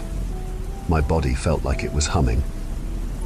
I don't know long weed is supposed to be in your system before you start feeling the effects of the THC or whatever chemical it is that makes you high. We sat on the beach for a little while longer, until my joint was complete and we shared the last one that Beck rolled. I felt at peace. I think for the first time in 22 years, I had a wave of calmness roll over me. Beck was wrong so far about the memories, but I've never been so relaxed before. Or so hungry. We must have all been on the same wavelength, because Beck and Amelia stood up wobbling as they stood. "Come, we'll go back inside. They definitely have frozen pizza slabs that would go hard right about now," Beck says, and I laugh as they help me stand. The dizziness I felt as I stood was something else. The world moved in ways I don't remember. Up was down and down was up, but there was something familiar about the feeling of dizziness. I tried to cling on to the familiar feeling, but it was fleeting. As we got closer to the flat, we could see all the lights were on, and the boys were dancing to some unheard music, still in nothing, but at least their privates were covered. This time. The closer we got to the flat, I don't know. It was weird. I felt like I was on the verge of a panic attack. There was just too much going on. There was a constant buzz in the air, one that I feel like it was always there, humming in the background. It sounded like electricity. I missed the peaceful and calm feeling. Panicked and high is not a good combination. Beck and Amelia were the first to go back into the flat. Still, I hesitated before reaching out to touch the door, and as suspected, the jolt of static arced from the metal door handle, zapping my hand, resulting in my letting out a yelp like a kicked dog. The zapping had nothing to do with the weed, however. My whole life I've been conductive. Every door, every bit of metal, I will always zap myself. My hair will always retain a static frizz no matter what products I use or YouTube videos I watch. Sometimes I'll even mess with electronics. Chris said I'm cursed, and he never let me near his computer as we were growing up. Which is fair. This is only relevant since the zap was just worse tonight. I swear it left a red mark. I never thought the zapping had a meaning. Why would it? It happens so often I never pay attention to it. But after the events of last week, I know there has to be more to it. The rest of the night was okay. I ended up having more fun with these 5 people in one night than I have in the 4 years I've known them. Since I could no longer drive, we had decided to stay the night. I won't get into the shit show that was the sleeping arrangements, but I had taken the couch, secluded and away from everyone. Something I desperately needed as the high was starting to wear off and I was getting sleepy. I will say this, The first half of my sleep was the best sleep I have ever had. The second half, however, well, that's why I'm posting here. It wasn't the sleep itself that left me horrified. It was my dream, then what followed after. It's left me with more questions than answers, and I'm sorry. I'm trying to keep my thoughts in order. They keep jumbling up. I'll try and write down what I can remember from my dream. So, in my dream, I'm sitting in the lounge room in my mum's house, the one I grew up in. I'm in the middle of watching my cartoons when the TV loses service. This was one of those old TVs every house in the 90s and early 2000s had. Large and box-like, just like the one we had when I was a kid. The TV wouldn't regain the picture no matter what I did.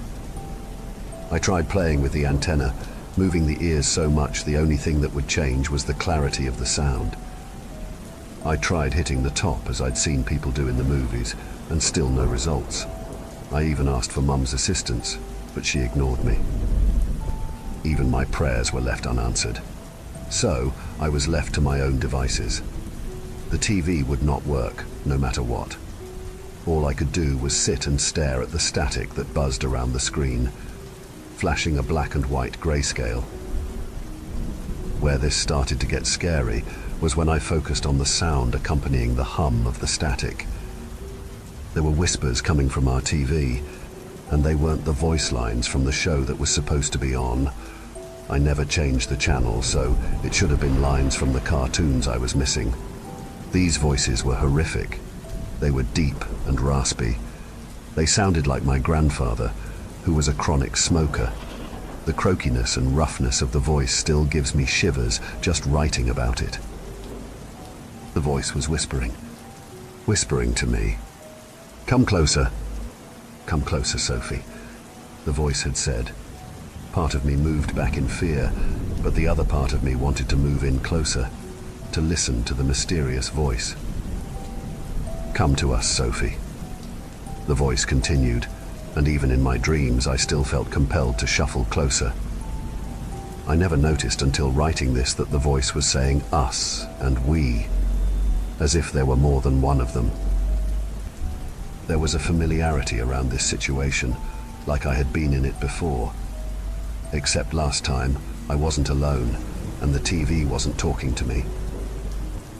"Come, Sophie, we know you want to." It continues, the voice adding a cheeky lilt to the sound, like it was trying different things to get me closer.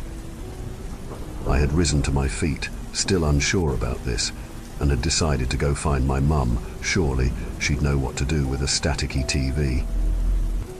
"Anna misses you so much, Sophie," the voice whispers, and I turn slowly back towards the TV, ice traveling up my spine. I start moving closer than before. "Anna?" I whispered, the name sounding foreign, like I haven't said it for years. "Anna needs help, Sophie. Will you be a good big sister and help her?" It taunts, and I could feel tears well up in my eyes at the idea of Anna being trapped and needing me to rescue her. I was frozen. "Where is she?" I asked in a small voice. The TV remained silent until I got closer. "She is with us, in here. We will never let her go. Join us. Join her. She will suffer without you." The TV practically growls this, still the voice never rising above a whisper. I sobbed. Where was my mum? Where was my sister? I was alone in this room with the TV seemingly getting bigger and bigger. "Where is she?" I yelled louder, moving closer. The deep voice chuckled. There seemed to be different layers to the laugh, like there were multiple voices all speaking in unison. The laughing got louder and louder until I had to cup my hands over my ears to try and block it out. It wouldn't stop. From what I could see through my teary eyes, I saw the TV's static move around, almost as if it was portraying shapes. I was still close enough to the TV that I could feel the heat coming off the screen and the way my hair was being attracted to it, almost reaching towards it. I let my eyes clear in an effort to focus on the shapes in the screen. My eyebrows furrowed as I tried to make out the intricate features on the screen in front of me. The laughing seemed to have died down slightly, It was still there and loud, but I could pick up other sounds coming from the TV. Still not sounds from my show, but it was softer, quieter. It was crying. It sounded like a child crying. The shapes started coming together more until they started to resemble a face. A gaunt, thin face with sunken cheeks and hollowed eyes. It was a little girl, and she was crying. The laughing continues, but I paid little attention as I bring my face closer to the TV than ever before, placing my hands on the warm glass. "Anna," I whispered, and the figure looked up and through the screen, and the girl moves closer, still crying but hiccuping at the same time. Anna used to cry the exact same way, hiccuping through her tears. I always found it adorable, so this must have been her. "Ophi," the girl whispers, and all the laughter stopped. "Anna!" It was a scream mixed with fear and desperation. There were too many questions to ask, and no one who'd be able to answer them. Anna continued crying and reaching for me through the TV. I'm scared, Ophi," Anna whispers, and even though I'm crying, a small smile still graces my lips. It had been so long since I've heard Anna say my name. She never could say it right. Funny how all these facts are bubbling to the surface after being buried for so long. I had so many things I wanted to say, so many things I needed to say, but every word was caught in my throat. I couldn't speak. I could only take in the image of my sister, fuzzy and distorted by the static. There was no sound other than the hum from the TV and the hiccuping from my sister. It was so quiet, it was a relief. I couldn't wait to tell Mum that I saw Anna again. She would be so happy. Maybe she'd start smiling again. Any pleasant feelings I were having were stopped abruptly by a loud scream coming from Anna as a shadowy hand seemed to wrap around her face. She was fighting against it, resisting as much as she could. I punched and smacked at the glass of the TV, begging the monsters to take me instead, to give me Anna back, but they didn't listen. Slowly, Anna's features melted away from the screen, leaving nothing but empty static in its wake. I wailed. What more could I do? I just hung my head and cried. My hands were still pressed against the glass, my hands buzzing from the screen. There was nothing to fill the room but the sounds of my cries and the hum of the TV.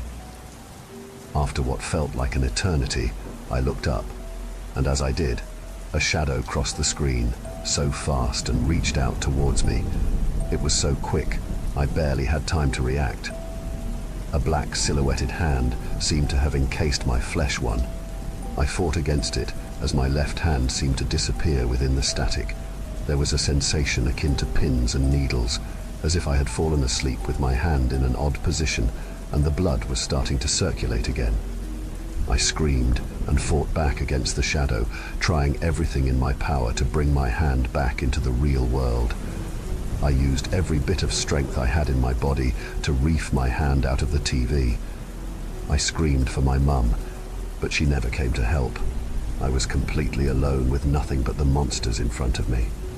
After a while, struggling the whole time, I started to feel myself get tired, but I mustn't have been the only one. It felt as if they lost their grip on my hand because I could finally pull my hand out. My hand was red and bruised, but as I backed away from the TV, my hand clutched securely to my chest.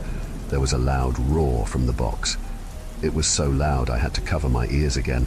I could feel liquid sloshing in my ears as the TV cracked right down the screen from the noise. That was when I woke up. If I thought the dream was the worst of it, I was wrong. I think I screamed myself awake. However, I woke up. I've never jolted upright so quickly in my life. My heart felt as if it was trying to leave my ribcage. I don't think it's ever beat so hard. My hands were grasping at my chest, and I could feel myself hyperventilating. It felt like water was coming out of my ears, so instinctively I brought my hands up to check. I didn't notice at the time, but there was a light source filling the room, and from the light, I could see something way too dark to be water covering my hands. I was confused and disorientated. The room was filled with a grey, flashing light, which, after getting my bearings, I realized was coming from the large flat-screen TV the boys had mounted on the wall. In all my 22 years of life, I have never seen an advanced flat-screen, smart, whatever you call it, TV ever produce an old-school static screen. These screens died out with the analog TV. It has been almost a decade since I'd seen a real screen go static like this. It was unnerving after the horrible dream I had. As I stood to find the control, I felt woozy, dizzy, like I was suffering with the worst case of vertigo I've ever had. My head was practically swimming. My balance was starting to return, and the search for the TV remote continued. As my back faced the TV, that was when I heard it. Knocking. Something sounded like knocking on glass. There was nothing outside from what I could see, but the knocking sounded like it was coming from inside the living room. A horrible idea crossed my mind, one that made ice traveled up my spine, and the shiver made my teeth rattle, and it wasn't from the cold. Slowly, so very slowly, I turned around, bracing myself for what I would see when I looked at the TV. When nothing was there, I let out a long breath. A sigh I anxiously held in was released, and my tense shoulders began to loosen. I started to feel a little foolish. I'm not even sure what I was expecting, but I looked away from the screen to continue the search for the remote control. After what seemed like forever, I still couldn't find it, so I decided to just turn it off at the TV. Most TVs had a button to press to manually switch it on or off, so I figured this would be the same. As I got closer to the large screen, still flashing black and white static, my stomach seemed to drop, like my body was reacting before my mind knew what was happening. As I was about to turn the TV off, I heard the soft hum I've been hearing my whole life. It was quiet and constant. The sound was emitting from the TV, making my hair frizz up, like in my dream. I needed to pinch myself to bring myself back to reality, but before I could do that, faces flashed across the screen. I screamed and jumped back. This was when everything starts to get fuzzy. I remember seeing the shadowy figures, like the hand from my nightmare. They looked like they were circling something. I remember them screaming loudly and hearing the high-pitched wails of someone in pain. Something snapped in me when I thought I heard Anna yelling for me. I smacked at the TV. I remember screaming at the top on my lungs, swearing at the figures, bargaining for Anna's life in exchange for mine, but they fell on deaf ears. Could these monsters even hear me? I didn't know, but my fear was turning into rage. "Give me my sister back, you fucks," I yelled at the screen. I threw the first thing I could grab, which was an expensive-looking lamp at the TV. I don't know, maybe hoping if I broke it, it would spit my sister out. They still showed no sign of hearing me, just continued to eat, kill. Whatever they were doing to Anna, I moved closer. "Anna! Anna, can you hear me?" I continued to scream. "Fuck you! Give her back! Ah, cunts!" I roared this time. I don't know when it happened. There was another flash, and one of the shadowy figures were right in front of the screen. Its hand was outstretched towards me in the real world. Before I could step back, his hand connected to my head. I could feel as the long, spindly fingers of the creature burrowed deep into my head. It felt as if it had cracked my skull open and was poking around in my brain. Its fingers were under my eyelids, in my ears, completely overwhelming me, scratching at my skull like rats. "We still have your sister." It speaks directly into my brain. I shuddered, but was frozen. "This is all your fault," it whispers harshly. I wanted to know what it meant. I wanted my sister back. "We will feed on her for eternity." Its hand seemed to rip from my head, and I felt my eyes roll to the back as the lights are switched on. I seemed to have started convulsing. I heard a couple of people speaking. I couldn't understand everything, only bits and pieces, but I couldn't open my eyes. Remembering these now, I can sort of put together who said what, but I haven't confirmed this with Amelia yet. What the fuck, she broke my TV? I'm calling the Ambos. Did you lace the weed with something? That's about the last thing I remembered. Next thing I knew, I woke up in hospital. It was 3 days since the party, and no one knew what happened. Beck swears that the weed wasn't laced with anything, and since she grows it herself, I believe her. I also didn't smoke enough to green out and hallucinate. I've never had a seizure before. I am not epileptic, and neither is anyone in my family. No one has had a history with seizures, mental illness, or hallucinations. I had to clarify this with 3 different doctors, since none of them could piece together what caused the seizure. The only thing they could deduce was that my brain had slight swelling, and my ears were bleeding, which was a sign of massive trauma. But no one could figure out why. I didn't want to divulge the certain events that preceded this, but I knew it had to be the reason. After I was released from hospital, Amelia had brought me home to look after me. I knew she felt guilty, and I felt like an asshole because this has created a rift between the friend group. Amelia still accused Beck of lacing the weed, and even though I try to advocate for Beck, they've both stopped talking. The next day, Chris showed up. All Amelia had to say was that I was just released from hospital, and Chris dropped everything to check on me. He was given the same bullshit answer I gave everyone, but he saw right through it. So, I ended up telling him and Amelia the whole thing. Funnily enough, I was expecting them to call a mental hospital and accuse me of needing help, but they didn't. They listened and hugged me. I don't know if they are thinking I'm delusional and are going with it to keep me placid, which they both deny, but come on, who would admit that? A scary thing that confuses me more is when I heard Amelia's side of things. She says she was awoken by Beck because she heard me yelling and was too afraid to check on me herself. I must have woken everybody up since they all seemed to have gotten to the lounge room at the same time. They saw me screaming at the TV, then me freeze, start shaking and then collapse in seizures. My eyes were apparently open even though I couldn't see anything, and my ears were bleeding. The TV screen was also black. Apparently, the whole time I was screaming at it, it was never on and there was never a static screen. Turns out I did break the TV, but also an expensive lamp that was a family heirloom.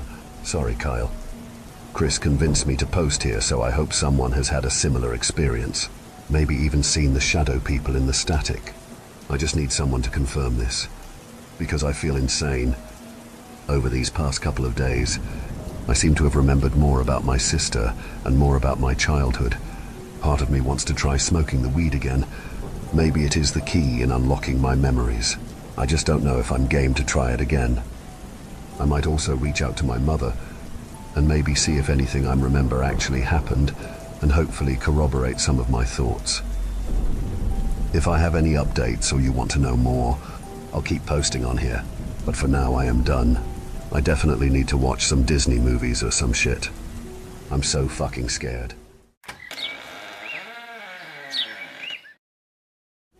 Ever had a buttermint?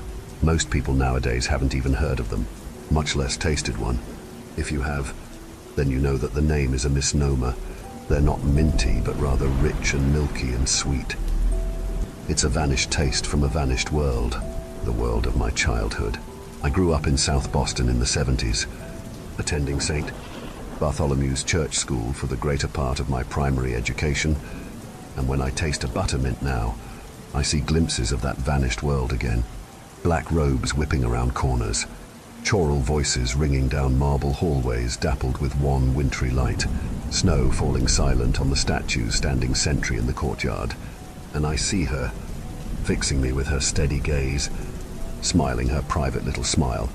When most people think of Catholic school, they imagine one of two things: grim, hardened harridans rapping on students' knuckles with rulers, or pederast priests getting handsy with the altar boys.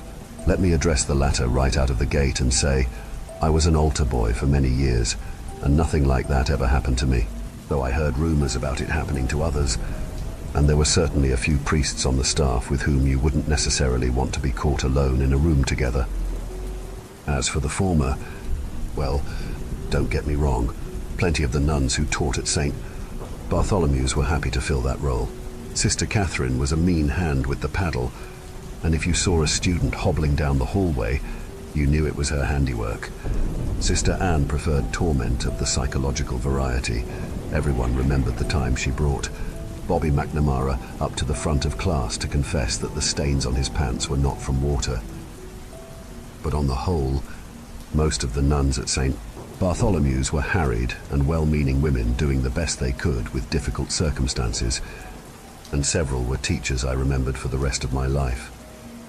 Sister Eloise, who taught the humanities, infected me with my love of literature, and kind Sister Margaret would dispense tissues and listen to my tearful accounts of schoolyard injustices. And then there was Sister Joan. Sister Joan was the headmistress of the school and something of an enigma. For one thing, she seemed far too young to hold her position. Her age was difficult to place, but her features were still described as pretty and not yet handsome. Most of the boys at the school would have crushed on her from afar, if they dared, but none of us did. Something about her forbade it. It seemed like she'd know. She looked younger than most of the staff, but they treated her with a respect and deference bordering on terror, something which didn't escape the notice of the students. We'd look on with bafflement and high amusement as the classroom tyrants who ruled our days were reduced to stammering sycophants in Sister Joan's presence. What made it even odder was how benign and mild Sister Joan's demeanor was. When she made her rare drop-ins to classes, she would graciously accept the teachers' prostrations, and then she would urge them to continue. She'd stand silently in the back of the classroom, hands tucked primly in her habit, surveying us with kind eyes and a serene smile. She was always smiling private little smiles, as if she was in on a big joke that the rest of us were not privy to. Another strange thing about Sister Joan, we almost never saw her. The priests and nuns on the staff were well integrated in the community. You'd see them at church, at the grocery store, at community events. Many of them were regularly invited over to our parents' houses for dinner. Sister Joan made no such house calls. You could walk the halls of St. Bartholomew's for weeks at a time and never catch a glimpse of her. And then one day, you'd stumble upon her standing alone amidst the statues in the garden or staring out the window at the rain. On such occasions, she'd always greet you by name and ask how you were doing.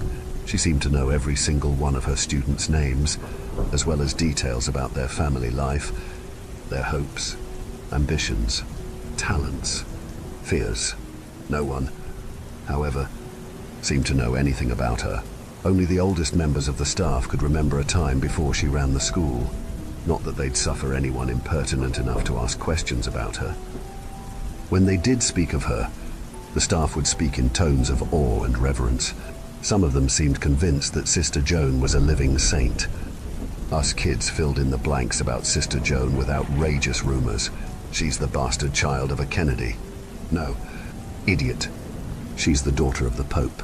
One particularly imaginative boy claimed Sister Joan was an immortal being who had lived through the Crusades.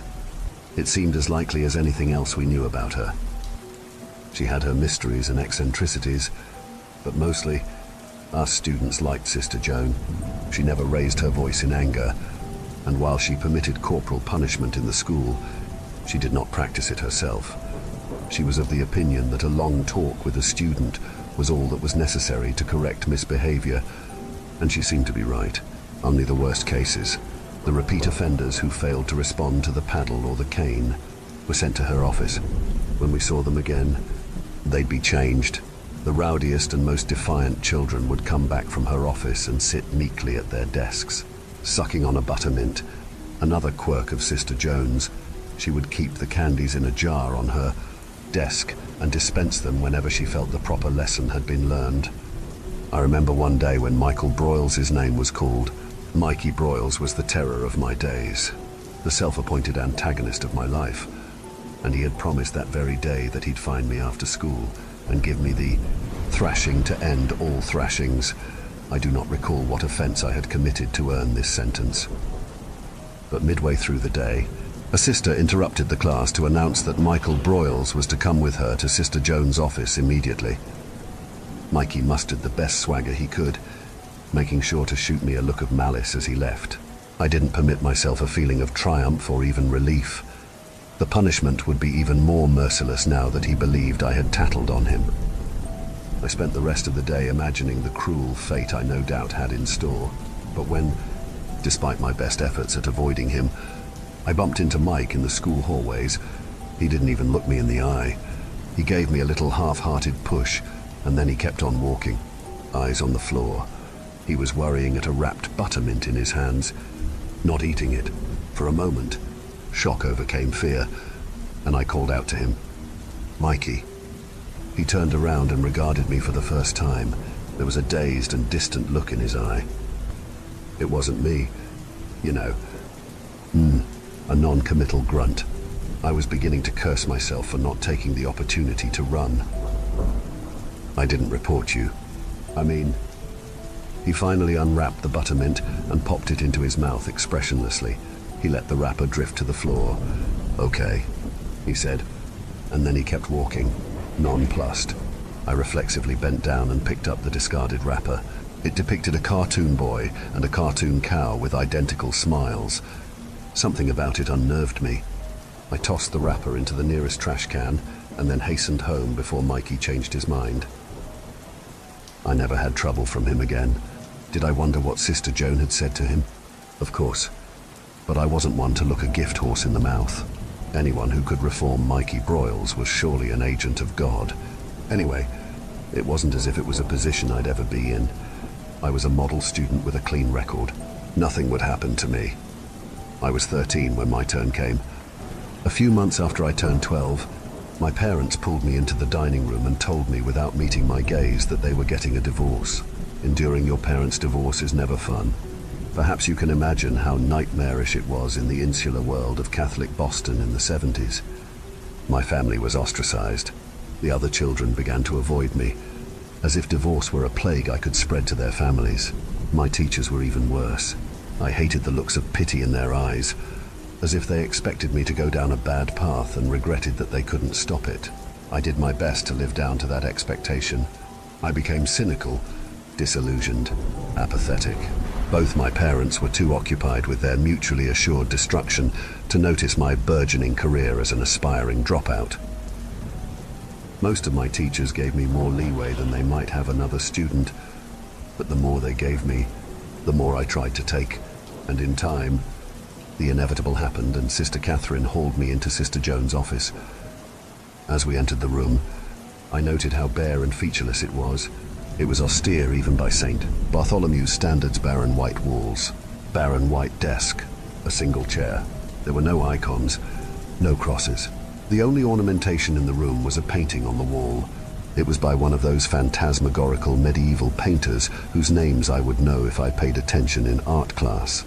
And it depicted in sallow and feverish brushstrokes a huge, squatting, toad-like demon with cold black eyes. The toad was gorging on sinners, their eyes wide and mouths agape as they tried to claw their way out of his gaping jaws. Sister Joan was standing behind her desk, hands folded primly in her habit as usual. I hadn't seen her in months. She looked genuinely pleased to see me, as if we had come upon each other by happenstance. Sister Catherine shut the door and directed me to the only chair. I sat on the chair and folded my arms, defiant. I noticed the jar of buttermints before me. It was the only thing on the desk. The little boy and the cow beamed at me from the candy wrappers. The longer I looked at their eyes, the more they looked like that of the toads in the painting. I thought of Mikey Broyles, that 1,000-yard stare he'd had, and I started to feel that inexplicable, unnerving feeling again. I fought it down and told myself that at best, I was in for another beating or a moralizing lecture, both of which I had practice in suffering through stoically. And at worst, I was going to be expelled, which at least would free me from a school I had come to loathe, though the beating my dad would give me would make any thrashing I got from Mikey Broyles pale in comparison. Sister Joan regarded us in her smiling silence. She seemed to be waiting for one of us to say something. Finally, Sister Catherine cleared her throat. "Sixth offense. Sister, I finally despaired of the boy." Sister Joan looked at me with interest. "Sixth, is it? That is impressive. There was amusement in her cool, mellow tones. Sister Catherine frowned. "Forgive me, sister, but this is no laughing matter. We've tried and tried and tried. The boy should be expelled." "I'd say that rests with me, wouldn't you?" Sister Catherine lowered her eyes. "Yes, sister. I assure you that I regard this with the utmost seriousness. Now, the nature of the offense?" Sister Catherine perked up at the opportunity to air her grievances.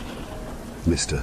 Sullivan, as you know, has consistently failed to turn in assignments. When I confronted him in class today, he hurled the most vile and horrid epithets I have heard in over 40 years of teaching." "That is all very vague. Sister, I'm going to need a little more than that. What exactly did the boy say?" Sister Catherine reddened. "Must I repeat it?" Sister Joan raised her hands in theatrical helplessness. "How can I arrive at a fitting judgment when I do not have possession of all the facts?" "Very well. He called me. He said I was a decrepit old crone worshipping at the altar of a fairy tale." Sister Joan's face remained controlled and impassive, but something about it suggested that she was on the verge of bursting into laughter. "I see." For all the other students to hear. "Oh!" They heard all right. I could hear them sniggering in the back. Sister Joan loudly cleared her throat. "Yes, that is very serious. I will not tolerate being abused by students." Sister Catherine was working herself into a righteous fit. "I didn't sacrifice decades of my life to be treated this way, and I don't see what can be done for the boy. What are we going to do? Call his parents in?" She snorted. "I tell you, this is what comes of broken families. Give it a few years. Mr. Sullivan will be out on the streets and..." Sister Joan raised a hand.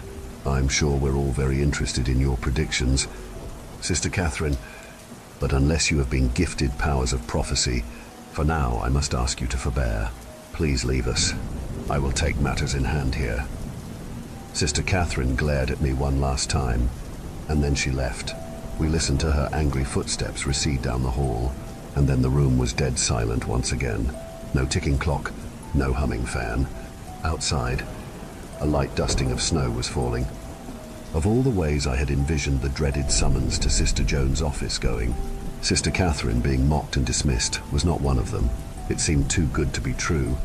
I tried to keep my guard up and prepare for whatever else was coming next.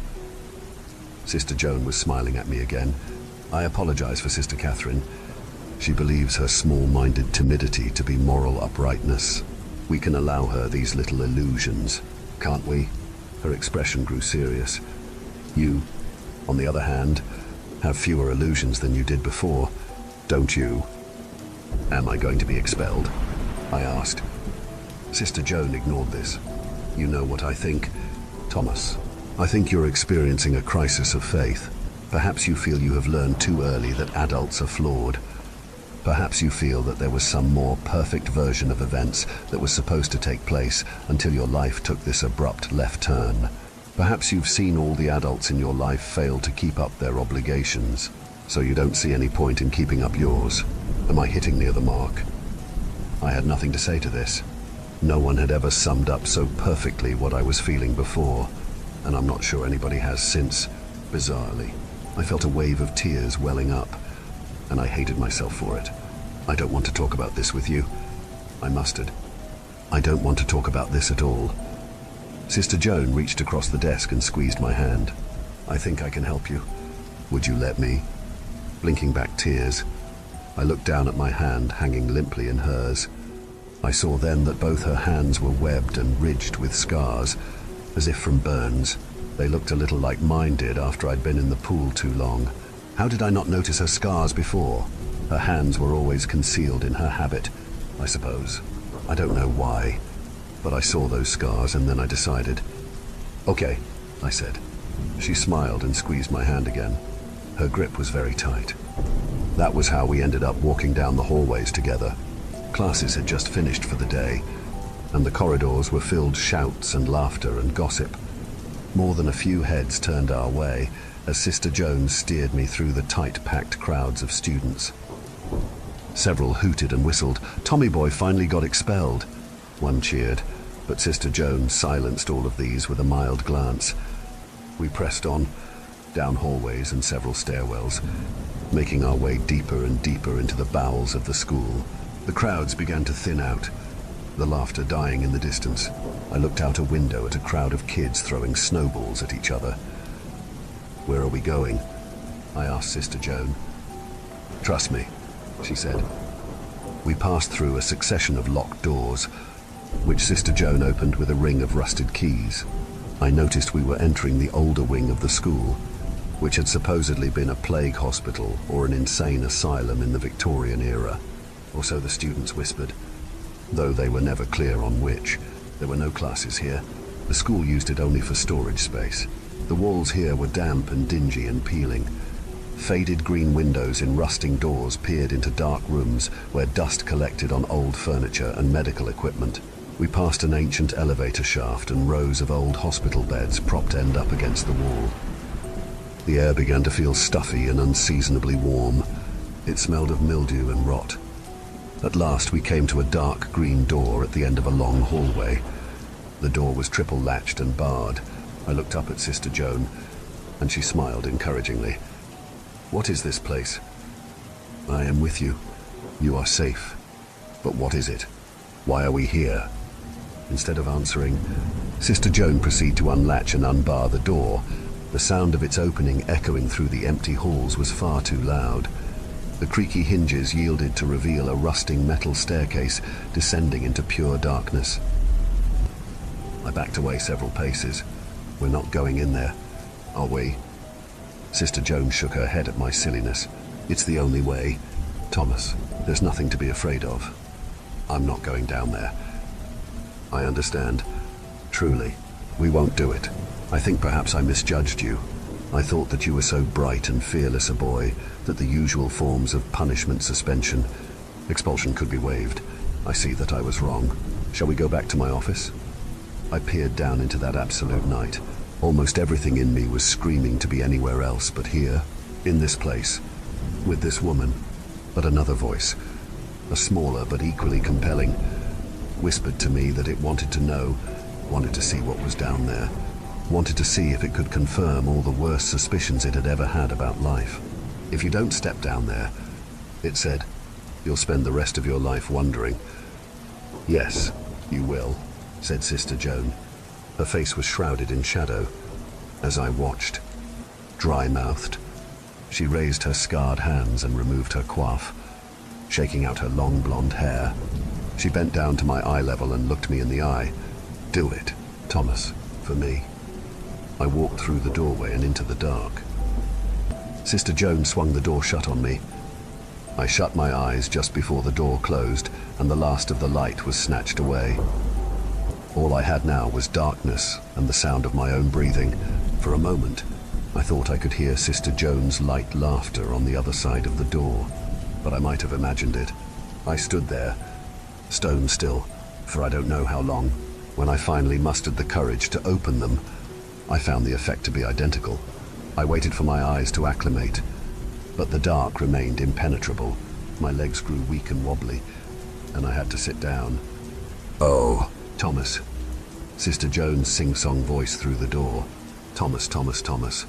I can see you sitting there on the top stair. Thomas, poor thing, that's not good enough. Thomas, down the stairs. Thomas." My legs were still trembling too much for me stand, but I could feel my body begin to move almost of its own volition, and I began to scoot my butt down the stairwell, down and down and down. Something sharp, a rusted nail perhaps, tore through my pants, but I carried on, heedless. When I looked back up, I could see the faintest rectangle of light where the door was. I knew now that whatever awaited me at the bottom of the stairs couldn't be worse than what awaited me at the top. I kept going. In my memory, the staircase goes on forever, hours and hours and hours, but it could have been 2 minutes. All I remember distinctly is listening very, very carefully for the faintest sound, trying to control my heavy breathing. When I finally felt my feet hit what felt like solid ground, I did not wait. I did not linger and try and make out the details of whatever was down there. I immediately began scooting back up the way I had come, hoping it would be enough for her, hoping she'd let me out. I was perhaps a quarter of the way up when I heard the first sound. The faintest, smallest little click just at the edge of hearing. An image popped unbidden to my head then. An image of Mikey Broyles trying to scare with his brother's switchblade a few years before. What sound had the blade made as it leapt out? Click. I pissed myself then, but I hardly let it stop me as I continued to mount the stairs one by one. No longer trying to control my breathing, trying to convince myself that the hoarse and shallow breaths I could hear following me up the stairs were mine alone. My progress was abruptly halted by a shooting pain in my leg. Whatever sharp thing had torn my pants on the way down had done a bit more damage on the way back up. I looked up at the door, calculating that it was maybe 15 steps away. That's when I felt something else, the gentlest little poke at one of my feet. I looked down and saw there by the weak light of the door a pale, fleshy hand spider crawling up my leg. A large shape was huddled there, a couple steps below me. Its breathing was shallow and rapid and pained. As the hand made its way up my leg, I saw that, like a glove, the skin gave way at the wrist to raw, bloody flesh, twining tendons and muscles and a paler hint of bone. The rest of the shape followed the hand, hitching and dragging itself up the stairs until it was hovering directly over me. Some part of me went away then. I don't think it came back. The rest of me was sprawled on that staircase beneath the shape. By the dim light, I could see the barest suggestion of a face overgrown with scar tissue, weeping with pustules. Its skin was covered with a fine layer of viscera, like a newborn's. Two watery blue eyes regarded me sightlessly. One of its hands poked and prodded and inspected me everywhere. The hand held the switchblade, which gleamed like an eye in the darkness. Do you think, you know, a voice, flat and monotone, do you think you know? The switchblade was raised. The index finger from the other hand hovered in the air, and as I watched, the shape took the blade and methodically peeled the skin from the finger. Blood ran in droplets down his hand and fell onto my clothes, my skin. Do you think you know? The shape took the knife blade and slipped it under the fingernail, ripping it out, roots and all. Do you think you know? The next finger. The next. Skin fell, molted, to the stairs. The man's hands became so slippery with blood that he dropped the knife and had to grope for it and pick it up again. Do you think you know? Do you think you know? Do you think you know? Do you think you know? His voice gained no urgency, no tempo, as he attended to his task. When he finished peeling his hand, he turned the knife to the skin remaining on his face. Do you think you know? Do you think you know? His words became unintelligible as his mouth filled with blood. With a ruined hand, he grabbed a large flap of skin from his mouth and cheek and ripped it away, revealing a set of incongruously white teeth. Then he took my hand in his and flourished the knife once more. He brought the knife down ever so gently into the flesh of my finger, producing the smallest drop of blood. Then he let the knife clatter to the stairs. He gripped the hand he'd pricked between his own and squeezed it very tight. He kneeled above me. My hand clasped in his for the longest time, and then he bent down and embraced me. Do you think you know? He whispered in my ear. I could smell his breath. It was rich and sweet. When I came to, I was lying alone on the stairwell. My clothes were soiled with blood and urine, but I was unharmed, except for the little prick on my finger. I could make out a slug smear of blood leading back down into the darkness. I groped around on the stair until my hands gripped the switchblade, and then I began crawling back up toward the light. When I made to pound on the door, it instead swung open, spilling me out into blinding whiteness. Sprawled there, too worn out even to cry. I blinked until things swam into focus. A face above me, smiling warmly. Sister Joan, her coif back on, her habit neatened. You've done so well. Thomas. So well, she said, pulling me back on my feet. She scrutinized my blood-soaked face and dabbed pointlessly at it with a handkerchief. There are those who believe innocence is a virtue, Thomas, but innocence is ignorance of suffering. And how can we hope to help this fallen world if we do not understand what it is to suffer? I stared at her uncomprehendingly. Do you understand now? Thomas, do you understand? She smiled. You will. Then she placed something in my hand and tousled my hair. I looked down and saw it sitting in my palm. A buttermint. Sister Joan provided me with a mismatched set of clothes from the school's lost and found, and I stumbled home that day looking not much worse for wear. If I walked through the next few days and the next few weeks and the next few months and the next few years, it was hardly out of the ordinary. I was a child of a broken family. After all, my parents blamed themselves. I attended St. Bartholomew's for only a few more weeks. I looked in the eyes of the other students and tried to find the hollowness that I saw in my own. I saw Sister Joan only once more, flitting by me in the hallway on her way to more pressing business. She turned her head to me and shot me a little wink. That was my last day at St. Bartholomew's. A few years ago, I returned at last to St. Bartholomew's Church School. The school had shut down in the 90s and remained condemned and abandoned in the years since. I happened to catch a headline in a local newspaper discussing its impending demolishment, and I felt that old dark urge to see, to know coming back. Hopping the chain-link fence now surrounding the property, I ambled about the grounds, taking my time, not sure if I was savoring or delaying what I had to see, what I had to do. The statues in the garden noted my passing, most of them now limbless or headless. Casually, leisurely, I grabbed a stone and smashed in a window. Casually, leisurely, I walked through the hallways and corridors and listened for the sound of choral voices, of children's laughter. Just at the edge of vision, a woman in a black habit led a child by the hand through the halls. All I needed to do was follow them, through a succession of locked doors smashed open with my shoulder, past dusty rooms full of relics, past an ancient elevator shaft. Readying my gun and my flashlight, I unbarred and unlatched the door and pulled it open. Did my legs wobble as I descended that staircase? Perhaps. Did I gaze back up the stairs and half expect to see her standing at the top of them, young as I last saw her, smiling down at me? Maybe, but she wasn't there, and I kept walking, noting the bloodstain about 15 steps down from the door. Back then, the place at the bottom of the stairs felt vast, possibly endless. But now I found a cramped and tiny room, the ruins of what was plausibly once a bare mattress on the floor, a rocking chair in one corner, a rotting teddy bear in another, a pile of spider-webbed and moth-eaten rags which looked like what remained of an old school uniform. Before one wall was constructed a crude little altar. Depicted on the wall was a smiling child, holding the hand of a smiling woman in black. On the altar was a pile of discarded candy wrappers and a switchblade. I opened the knife. Click. The blade was still sharp, like new. Do you think you know?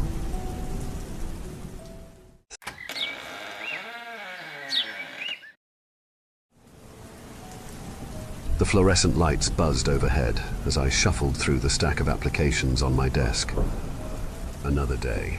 Another pile of desperate people hoping to secure some fragment of security in an uncertain world. I'd been working at Everlast Life Insurance for over a decade, and the faces all blurred together after a while. Young families, middle-aged divorcees, elderly folks grasping at one last chance to leave something behind. I'd seen it all, or so I thought. It was late on a Friday afternoon when his file crossed my desk. Most of my co-workers had already left for the weekend, their vacant cubicles forming a maze of shadows in the dimming office. I should have been out the door myself, but something made me pause as I reached for my coat. Maybe it was the worn edges of the manila folder, or the faded photograph paperclipped to the front. Whatever it was, I found myself sinking back into my chair, flipping open the file of one Mr. Ezekiel Thorne. The photo showed a withered old man, his skin like crumpled parchment stretched over sharp bones. But it was his eyes that gave me pause, pale blue and piercing. They seemed to stare right through the camera and into my soul. I shivered involuntarily and turned to the application itself. Ezekiel Thorne, age 92, no living relatives, former occupation, mortician, current address, 13 Ravens Lane. As I scanned his medical history, my eyebrows crept steadily higher. This man should have been dead 10 times over. Heart attacks, cancer, strokes, he'd survived it all. And now here he was, at the ripe old age of 92, applying for a substantial life insurance policy. I'll admit, a small part of me was impressed. The old codger had beaten the odds time and time again. But the larger part, the part that had kept me employed at Everlast all these years, saw only dollar signs and risk. There was no way the company would approve this. The potential payout far outweighed any premiums we could reasonably charge. With a sigh, I reached for the large red denied stamp. It was just business. After all, nothing personal. As the stamp came down with a dull thud, a chill ran down my spine. For a split second, I could have sworn I saw those pale blue eyes staring at me from the shadows of my cubicle. I whipped around, heart pounding, but there was nothing there. Just the empty office and the ever-present hum of the fluorescent lights. Get it together, I told myself. You're working too late. Time to go home. I hurriedly shoved Mr. Thorne's file into the outgoing mail and grabbed my coat. As I rushed out of the office, I couldn't shake the feeling that someone or something was watching me. The weight of that gaze seemed to follow me all the way to my car. That night, I dreamed of pale blue eyes and the smell of formaldehyde. The next week passed in a blur of routine. I processed applications, attended meetings, and did my best to forget about Ezekiel Thorne. But no matter how hard I tried, I couldn't shake the lingering unease that had taken root in the pit of my stomach. It was exactly 1 week later when I heard the news. I was in the break room, pouring my third cup of coffee, when I overheard 2 co-workers gossiping by the vending machine. Did you hear about that old man who died last night? The one who lived in that creepy house on Ravens Lane? I flouncy, coffee mug halfway to my lips. Oh yeah. What was his name? Thornton. Thorne. Ezekiel Thorne, I whispered, my voice barely audible. My co-workers turned to look at me, startled. Yeah, that's it. How did you know? I couldn't answer. The room was spinning, the fluorescent lights suddenly too bright. I mumbled some excuse and stumbled back to my cubicle, collapsing into my chair. It was just a coincidence, I told myself. Old people die all the time. It had nothing to do with me or the denied application. But as I sat there, trying to calm my racing heart, I couldn't help but remember those piercing blue eyes. And I could have sworn I caught a whiff of formaldehyde drifting through the recycled office air. That night, I tossed and turned, unable to sleep.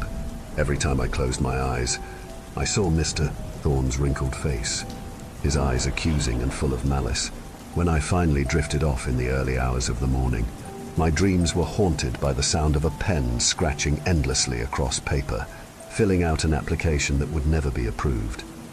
I awoke with a start, drenched in sweat. As my eyes adjusted to the darkness, I realized with growing horror that the scratching sound hadn't stopped. It was coming from just outside my bedroom door. Trembling, I reached for the bedside lamp. As light flooded the room, the scratching abruptly ceased. I held my breath, straining to hear any movement in the hallway beyond. For a long moment, there was only silence. Then, slowly, deliberately, something slid under my door.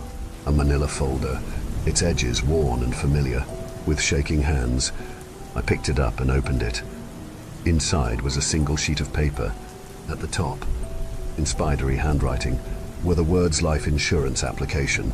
The rest of the page was blank, save for 2 words stamped in red at the bottom: claim denied. I let out a strangled cry and threw the folder across the room. This couldn't be happening. It was just a bad dream, a hallucination brought on by stress and lack of sleep. I squeezed my eyes shut, willing myself to wake up. When I opened them again, the folder was gone, but the faint smell of formaldehyde lingered in the air, and I knew with sickening certainty that this was only the beginning. The next morning, I called in sick to work. I couldn't face the office, couldn't bear to look at another life insurance application. I spent the day huddled in my apartment, jumping at every creak and shadow. By nightfall, I had almost convinced myself that it had all been in my imagination. Almost. As darkness fell, I found myself drawn to my computer. With trembling fingers, I typed Ezekiel Thorne into the search bar. What I found chilled me to the bone. The first result was an obituary, dated just 2 days ago. But it wasn't the date that caught my attention, it was the photo. The man in the picture was undoubtedly Ezekiel Thorne, but he looked wrong. His skin was waxy, his posture too stiff, and his eyes, those pale blue eyes that had haunted my dreams, were open and staring directly at the camera. I slammed my laptop shut, my heart pounding. That couldn't be right. No funeral home would publish a photo like that, would they? A soft thud from the hallway made me jump. I frowncy, listening intently. Another thud, closer this time. Then another. It sounded like footsteps, slow, dragging footsteps approaching my door. I held my breath, praying it was just a neighbor. The footsteps stopped right outside my apartment. For a long moment, there was only silence. Then came the knock, 3 slow, deliberate raps that seemed to echo through my entire body. I didn't move, I didn't breathe. Maybe if I stayed perfectly still, whoever or whatever was out there would go away. Another knock, louder this time, and then a voice, dry and raspy like dead leaves skittering across pavement. I know you're in there, Mr. Insurance Man. We have unfinished business. I bit back a scream. This wasn't happening. It couldn't be happening. You denied my claim, the voice continued, seeping under the door like a noxious gas. But I'm not finished yet. Not by a long shot. The doorknob began to turn, metal scraping against metal. I watched in horror as it slowly rotated, defying the deadbolt that I knew was securely in place. Just as the door began to creak open, I snapped out of my paralysis. I ran to my bedroom, slamming and locking the door behind me. I could hear shuffling footsteps in the living room, getting closer. You can't hide from death forever, the voice called out, now just outside my bedroom. Sooner or later, everyone's policy comes due. I backed away from the door, looking wildly around for an escape route. The window caught my eye. I was only on the 3rd floor. I could make that jump if I had to. The bedroom doorknob began to turn. I didn't hesitate. I flung open the window and climbed out onto the narrow ledge.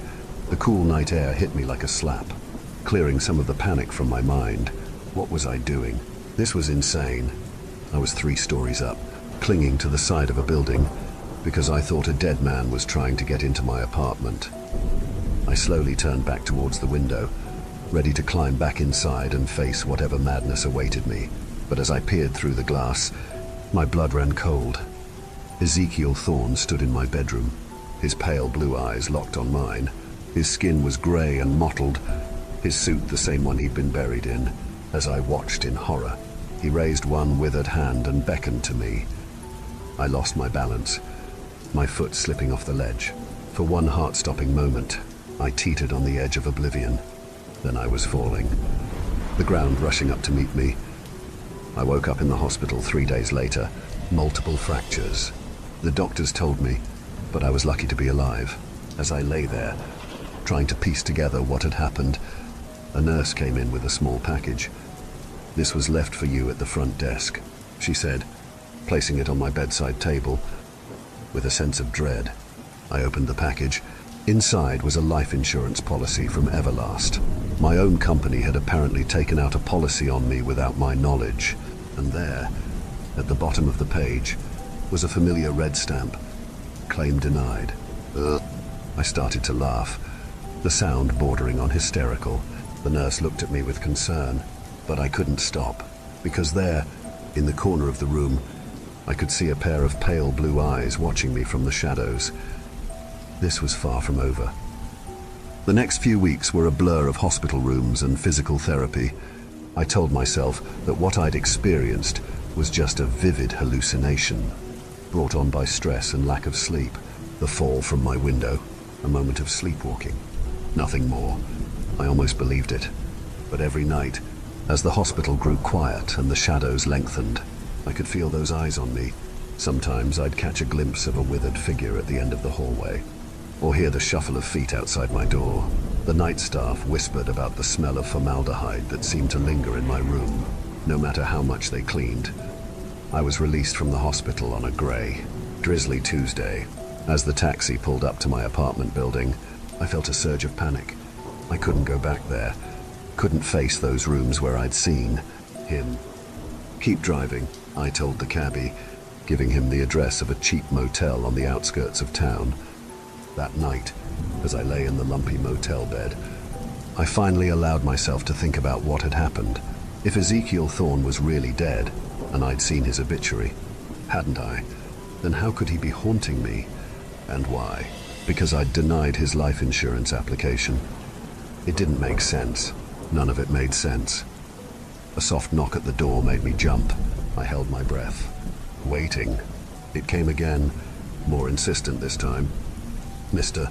Insurance Man," that dry, raspy voice called out. "You can't run forever. Your policy is coming due."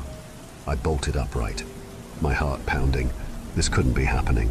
Not here, not again. The doorknob began to turn. I scrambled out of bed, looking frantically for an escape route. The bathroom window was small, but I was desperate enough to try squeezing through it. As I rushed towards the bathroom, the motel room door creaked open behind me. The smell hit me first, a nauseating mixture of formaldehyde and decay. I slammed the bathroom door shut and locked it, my hands shaking so badly I could barely manage the simple task. The shuffling footsteps grew closer. Now, Ezekiel's voice rasped, just outside the bathroom door. "Is that any way to treat a client? We have a policy to discuss." I turned on the faucet full blast, hoping to drown out his words, but somehow his voice cut through the rush of water, clear as a bell. "You denied me in life, Mr. Insurance Man, but death is a much more accommodating underwriter." The doorknob rattled. I backed away, pressing myself against the small window. It was stuck, decades of paint sealing it shut. I clawed at it desperately, fingernails breaking as I tried to force it open. A bony hand burst through the door, splintering wood as if it were paper. I screamed, a sound of pure terror that I barely recognized as my own. The hand groped around, finding the lock and turning it with a decisive click. As the door swung open, I finally managed to break the window's seal. I didn't even bother to clear away the broken glass before I started to squeeze through the tiny opening. Shards sliced into my skin, but I barely felt the pain. All I could focus on was escape. I tumbled out onto the wet pavement of the motel's back alley, the rain soaking me instantly. I scrambled to my feet and ran, not daring to look back. I ran until my lungs burned and my legs threatened to give out, finally collapsing in a park several miles away. As I sat there, gasping for breath and shivering in the cold rain, I tried to make sense of what was happening. This couldn't go on. I couldn't keep running forever. There had to be a way to end this, to appease the spirit of Ezekiel Thorne. With a sudden clarity, I knew what I had to do. The next morning, I dragged myself into the Everlast Life Insurance office. My colleagues stared as I limped past, clothes torn and stained, face gaunt with exhaustion and fear. I ignored them all, making my way straight to the records room. It took me hours of searching, but I finally found what I was looking for, Ezekiel Thorne's original application. With shaking hands, I pulled out a pen and changed the denied stamp to approved. I filled out all the necessary paperwork, backdating it to before his death. As I signed the final form, I felt a chill run down my spine. Slowly, I turned around. Ezekiel Thorne stood there, a grotesque smile stretching his decayed features. "Well done, Mr. Insurance Man," he wheezed, "but I'm afraid it's too late for that." I blinked, and suddenly I was back in my apartment, sitting at my desk. The insurance papers were gone. In their place was a single document, my own death certificate, dated today. "You see," Ezekiel's voice whispered in my ear, "your policy came due the moment you denied mine. Everything since then, just a grace period." I felt a bony hand on my shoulder, and the world began to fade away. I woke up screaming, tangled in sweat-soaked sheets. My heart was racing, and for a moment, I couldn't remember where I was. As reality slowly seeped back in, I realized I was in my own bed, in my own apartment. It had all been a nightmare, a vivid, terrifying nightmare, but a nightmare nonetheless. Relief washed over me, followed quickly by embarrassment. How could I have let a simple insurance application affect me so deeply? I glanced at the clock, 3:07 a.m. With a sigh, I got up to get a glass of water, hoping it would calm my nerves. As I padded to the kitchen, a floorboard creaked behind me. I flouncy, a chill running down my spine. Slowly, I turned around. The hallway was empty, shadows stretching in the dim light. I let out a shaky laugh. Get a grip, I told myself. It was just a dream. I turned back towards the kitchen and found myself face to face with Ezekiel Thorne. His pale blue eyes bored into mine, his withered face inches from my own. The smell of formaldehyde was overwhelming. Sweet dreams, Mr. Insurance Man, he rasped. And then, with a bony finger, he reached out and tapped me on the forehead. I jolted awake, gasping for air. My bedroom was dark and quiet. No sign of any undead visitors, just another nightmare. But as I reached up to wipe the sweat from my brow, my blood ran cold. There, in the center of my forehead, I felt a small, cold spot, exactly where Ezekiel's finger had touched me in my dream. I scrambled out of bed and rushed to the bathroom, flipping on the light. In the mirror, I saw a small, perfectly round bruise forming on my forehead. As I stared at it in horror, I could have sworn I saw pale blue eyes reflecting in the mirror behind me. I whirled around, but the bathroom was empty. When I looked back at the mirror, the eyes were gone, but the bruise remained, a tangible reminder that the line between nightmare and reality was blurring. From that night on, sleep became my enemy. Every time I closed my eyes, Ezekiel was there, waiting. Sometimes he chased me through endless, twisting corridors. Other times, he simply stood and watched. Those pale blue eyes never blinking, always. I woke with new bruises, scratches, or other inexplicable marks. During the day, I was a wreck. I couldn't focus at work, jumping at every sound and seeing Ezekiel's face in every shadow. My colleagues whispered behind my back, their concerned looks following me as I stumbled through the office like a ghost myself. I knew I was losing my grip on reality, but what could I do? Who would believe me if I told them I was being haunted by the ghost of a man whose life insurance application I had denied? As weeks passed, I grew gaunt and hollow-eyed. The boundaries between waking and sleeping, reality and nightmare, became increasingly blurred. I would find myself in strange places with no memory of how I got there, standing on the roof of my apartment building, or in the middle of a graveyard across town. And always, I felt those pale blue eyes watching me. I knew I couldn't go on like this. Something had to give. In desperation, I decided to confront the source of my torment. I would go to Ezekiel Thorne's grave and what? Apologize, beg for forgiveness. I didn't know, but I had to do something. The cemetery was eerily quiet as I made my way through the rows of headstones. The sun was setting, casting long shadows across the ground. I shivered, pulling my coat tighter around me. Finally, I found it. A simple granite headstone with the name Ezekiel Thorne carved into it. Below, the dates of his birth and death. And at the bottom, a single line. His claim was denied, but his spirit endures. I stood there, staring at those words as darkness fell around me. What was I doing here?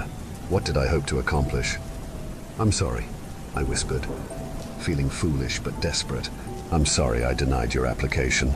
I was just doing my job. Please leave me alone. The wind picked up, rustling the leaves of nearby trees. For a moment, I thought I heard a whisper on the breeze. Too late, Mr. Insurance Man. Far too late. I turned to leave, my heart heavy with the realization that this had all been for nothing. But as I took a step away from the grave, the ground beneath my feet suddenly gave way. I fell, tumbling into darkness. The smell of damp earth filled my nostrils as I landed hard on something solid, As I lay there, winded and disoriented, I heard a sound that made my blood run cold. The scrape of wood on wood, like a coffin lid being slowly opened.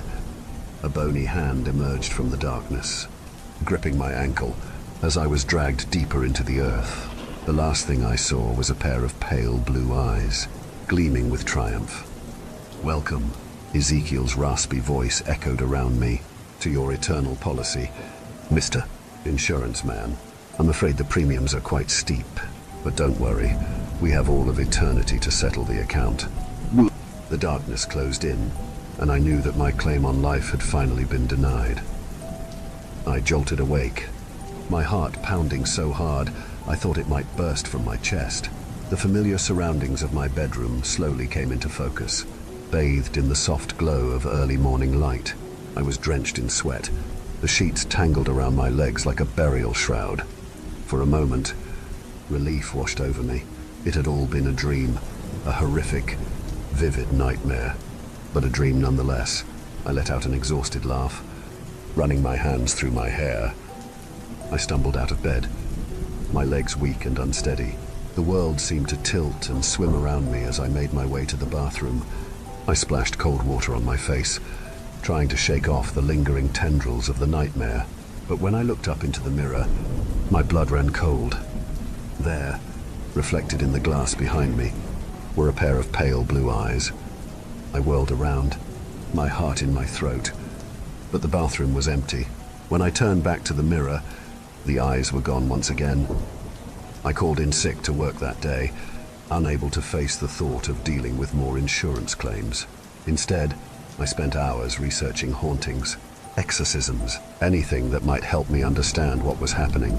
But the more I read, the more hopeless I felt. How could I fight something that shouldn't even exist? As night fell, I found myself dreading sleep. Every time I closed my eyes, I saw Ezekiel's withered face, those pale blue eyes boring into my soul. I tried everything to stay awake. Coffee, energy drinks, even slapping myself across the face. But eventually, exhaustion won out, and I drifted off into an uneasy slumber. The dream started as it always did. I was back in the Everlast office, Ezekiel's file open on my desk. But this time, as I reached for the denied stamp, I hesitated. What if I approved it? Would that end this nightmare? With a trembling hand, I picked up the approved stamp instead. As it came down on the paper, I felt a rush of relief. Maybe now it would be over. But as I looked up, Ezekiel was there, his decaying face inches from mine. Too late. "Mr. Insurance Man," he rasped, "your policy has already been cashed in." I woke up screaming, thrashing against the sheets. As I fought to catch my breath, I realized something was different. The room smelled wrong, like formaldehyde and decay. Slowly, I turned my head towards the bedroom door. It was open, and standing in the doorway was a figure I had hoped never to see in the waking world. Ezekiel Thorne shuffled into the room, his movements stiff and unnatural. In the dim light, I could see the waxy sheen of his skin, the sunken hollows of his cheeks, but it was his eyes that held me paralyzed. Those pale blue orbs, now cloudy with death, but still piercing in their intensity. "Did you really think it would be that easy?" he wheezed, his voice like dry leaves skittering across pavement. "That you could simply stamp approved and wash your hands of me?" I tried to speak, to plead, to reason with him, but no sound came out. My body wouldn't respond, pinned to the bed by an unseen force. Ezekiel reached the side of the bed, looming over me. "You denied me in life, Mr. Insurance Man, but death is a far more lenient underwriter. And now, it's time to collect on your policy." He reached out a bony hand, his finger pointing directly at my forehead. I squeezed my eyes shut, bracing for whatever was to come. But the touch never came. Instead, I heard a sound that didn't belong, the shrill ring of a telephone. My eyes snapped open. I was alone in my bedroom, sunlight streaming through the windows. The phone on my nightstand continued to ring insistently. With a shaking hand, I picked it up. "Hello? Mr. Johnson." It was my boss's voice. "Where are you?" You were supposed to be here an hour ago for the meeting with the new clients. I glanced at the clock and cursed. I had overslept. I'm sorry. I'll be right there, I stammered, already scrambling out of bed. As I rushed to get ready, my mind was reeling. Had it all been a dream? But the bruise on my forehead was still there, faded but visible.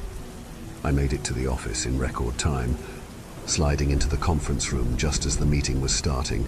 As I took my seat, trying to catch my breath, I froze. Sitting across the table, his pale blue eyes locked on mine, was Ezekiel Thorne. He looked different in the harsh, fluorescent light of the office, less corpse-like, more human, but there was no mistaking those eyes. Mr. Johnson, my boss said, I'd like you to meet our new client, Mr. Thorne. He's interested in a rather unique life insurance policy. Ezekiel's lips curled into a small smile. It's a pleasure to meet you, Mr. Insurance Man, he said, his voice dry but devoid of the otherworldly rasp I had come to associate with him. I have a feeling we're going to be working very closely together. As he reached across the table to shake my hand, I saw the glint of triumph in those pale blue eyes, and I knew, with a sickening certainty, that this was only the beginning. The meeting passed in a blur. I nodded and smiled automatically, my mind racing as I tried to make sense of what was happening. How could Ezekiel be here, alive and well, when I had seen his obituary, when he had haunted my dreams and invaded my waking hours as a decaying corpse? As the other attendees filed out of the room, Ezekiel lingered. He approached me slowly, his movements fluid and natural, nothing like the stiff, shuffling gait of the creature that had haunted me. Quite a shock, isn't it, Mr. Johnson? He said softly, those pale blue eyes never leaving mine, to see the dead walk among the living. I swallowed hard, my mouth suddenly dry. I don't understand, I managed to croak out. You were. I saw. Ezekiel's smile widened, revealing teeth that were just a shade too white, too perfect. Death is not always as final as people believe, he said, especially for those of us who have certain connections. He leaned in closer, and I caught a whiff of that familiar formaldehyde scent. You denied my claim once, Mr. Insurance Man, but now I'm offering you a policy of your own, one that will guarantee your safety and sanity. What? What do you want? I whispered, unable to look away from those hypnotic blue eyes. It's simple. Really, Ezekiel replied. You'll be my personal insurance agent from now on. Every policy I bring to you, you'll approve, no questions asked. In return, I'll ensure that your nights are peaceful and your days, well, let's just say you won't have to worry about any unexpected visits. I knew I should refuse. Every instinct screamed that this was wrong, dangerous, but the memory of those endless nightmares, the constant fear and paranoia, was too fresh. Do we have a deal, Mr. Insurance Man? Ezekiel extended his hand, his pale blue eyes gleaming with an otherworldly light. With a sense of finality, I reached out and shook his hand. His skin was cold and dry, like old parchment. Excellent, Ezekiel said, his smile growing impossibly wide. I look forward to a long and profitable relationship. As he turned to leave, he paused at the door. Oh, and Mr. Johnson, sweet dreams. That night, for the first time in weeks, I slept without nightmares. But as I drifted off, I couldn't shake the feeling that I had just signed away something far more valuable than any insurance policy. And in the shadows of my room, I could have sworn I saw a pair of pale blue eyes watching, waiting, as I descended into a dreamless sleep. The weeks that followed were a blur of surreal normalcy. By day, I went through the motions at work, approving every policy that crossed my desk with Ezekiel's name attached. They were always for astronomical sums, always for clients with medical histories that should have disqualified them immediately. But I stamped each one approved without hesitation, the memory of those nightmarish weeks still fresh in my mind. By night, I slept peacefully, undisturbed by visions of decay and whispers of eternity. but the price of this tranquility weighed heavily on my conscience. As the months wore on, I began to notice changes in myself. My reflection in the mirror looked older, somehow, gaunt. There were streaks of grey in my hair that hadn't been there before. It was as if Ezekiel was slowly draining the life from me, one approved policy at a time. It was nearly a year to the day since I'd made my deal when Ezekiel called me into his office. Yes, he had an office now, a corner suite with a view of the city. As I entered, I noticed the smell of formaldehyde was stronger than ever. "Ah, Mr. Johnson," he said, those pale blue eyes gleaming. "I have a special policy for you today, one I think you'll find particularly interesting." He slid a folder across the desk. With trembling hands, I opened it. Inside was a life insurance application. My life insurance application. As the meaning of his words sank in, I felt a chill run down my spine. This was it, the moment I'd been dreading all along. Ezekiel had never intended to let me go. He was going to claim me, just as he'd claimed all those other poor souls whose policies I'd approved. But in that moment of terror, something inside me snapped. I'd spent my whole career assessing risks, calculating odds, and suddenly I realized Ezekiel's power over me was built on fear that I'd given him willingly. "No," I said, my voice stronger than I'd expected. Ezekiel's smile faltered. "I beg your pardon." I stood up, looking him directly in those pale blue eyes. I said, "No, this wasn't part of our deal, and I'm done being afraid of you." For a moment, Ezekiel's facade slipped, revealing the decaying horror beneath, but I held my ground. "You have no power over me," I continued, my confidence growing. "You're nothing but a parasite, feeding on fear and bureaucracy. Well, I'm cutting you off." I grabbed the file with my application and tore it in half. As the pieces fell to the floor, I felt a surge of energy coursing through me. Ezekiel let out an inhuman shriek, lunging across the desk at me, but his movements were slow, clumsy, as if he was struggling to maintain his form in our world. I dodged his grasping hands and ran for the door. As I threw it open, I shouted to the stunned office beyond. "Everyone, listen, don't approve any more of his policies. He has no power if we don't give it to him." Chaos erupted in the office. Some people screamed, others looked confused, but I saw understanding dawn in a few faces, those who, like me, had been haunted by nightmares of pale blue eyes and the smell of formaldehyde. As I ran through the building, shouting my warning, I heard Ezekiel's enraged howls behind me, but with each person who listened, each policy that was questioned instead of blindly approved, his voice grew fainter. I burst out of the building into the sunlight, gasping for breath. For a moment, I thought I saw Ezekiel's withered face in the reflection of a nearby window, those pale blue eyes filled with impotent rage, but then it was gone, fading like a bad dream in the morning light. In the days that followed, there was an investigation.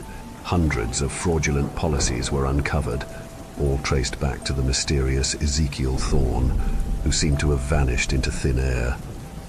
The company underwent a major overhaul, with a new emphasis on ethical practices and thorough vetting. As for me, I slept peacefully for the first time in what felt like years. The nightmares were gone, banished along with the specter of Ezekiel Thorne. I'd learned a valuable lesson about the power of facing your fears and the importance of reading the fine print. Sometimes, on dark nights, I think I catch a whiff of formaldehyde or see a flash of pale blue eyes in the shadows. But I'm not afraid anymore. After all, I know the truth now. No ghost, no matter how malevolent or cunning, can stand against the power of human will and a properly denied insurance claim.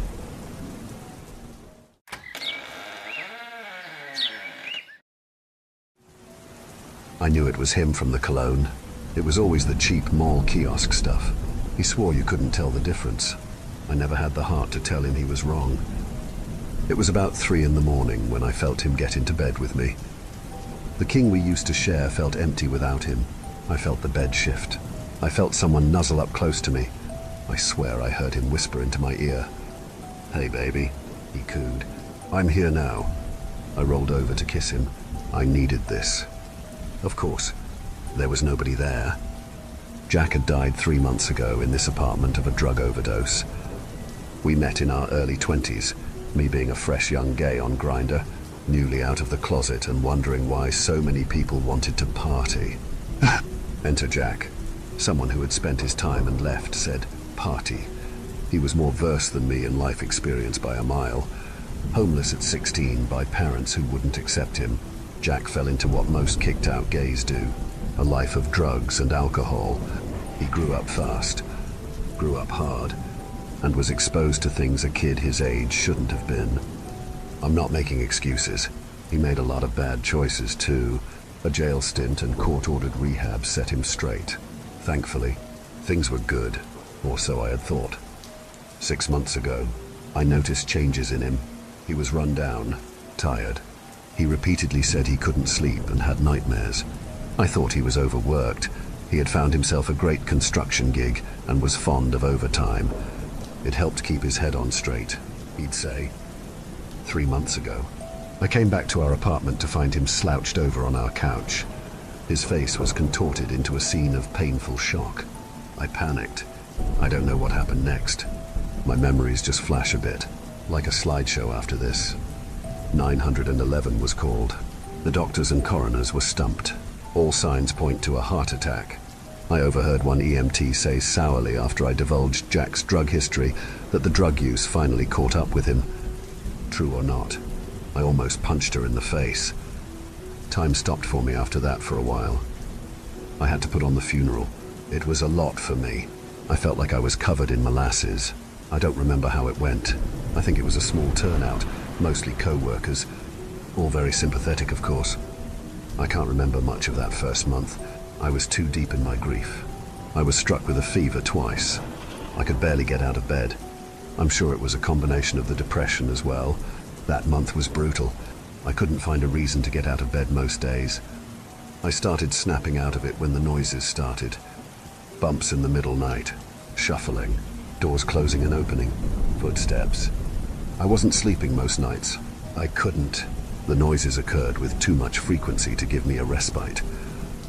I thought I was going crazy until the night the bathroom faucet turned on.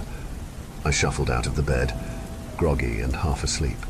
I got to the closed bathroom door and tried to open it. Locked. The light was on and something was casting a shadow. I knock. Clear as day. I hear Jack's voice. Hold on, babe. I'm almost done. I slam the door open. His toothbrush falls from mid-air to the ground. The sink turns off. There's a large thump behind me. I didn't sleep that night. Noises continued. Whispers. A few nights later is when he climbs into bed with me. I haven't told anyone about that yet. What would they say? It's grief. It will pass. You still feel him around you.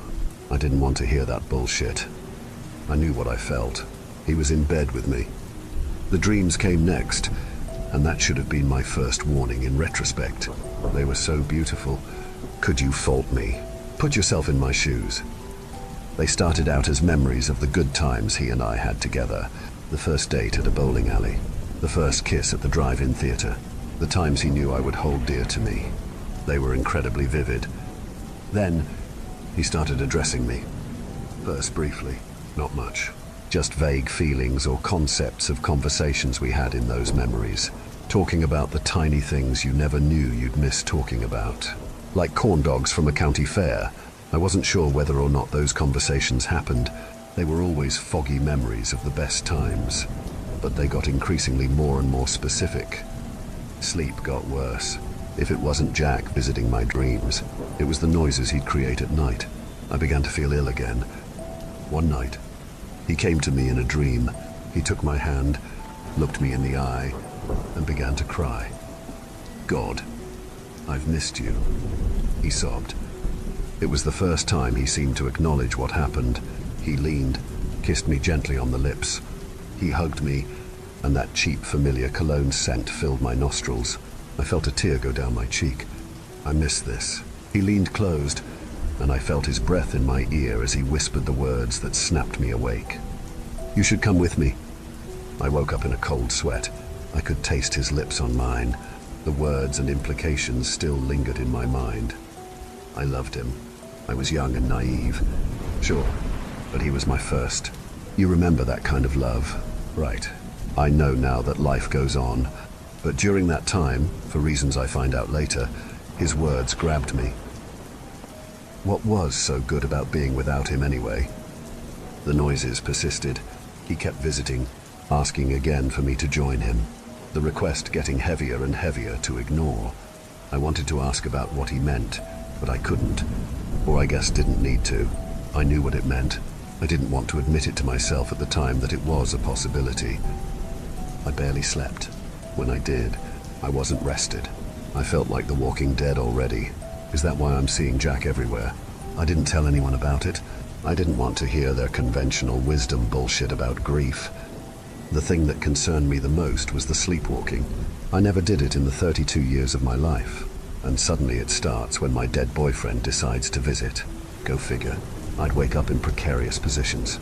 Never in deadly danger, but just enough where a wrong turn or a fall would break an arm. Things escalated one night. I would have died had it not been for Gravy. Jack was in my dreams again, where we're at the county fair. We were holding hands and staring dumbfounded in different ways at the rides put up the night before. Jack had always loved them. I think it helped speak to a bit of the risk-taker in him. He loved theme parks and roller coasters to death. I wouldn't dare. I was a notorious scaredy cat. He asked me why I wasn't smiling like I used to.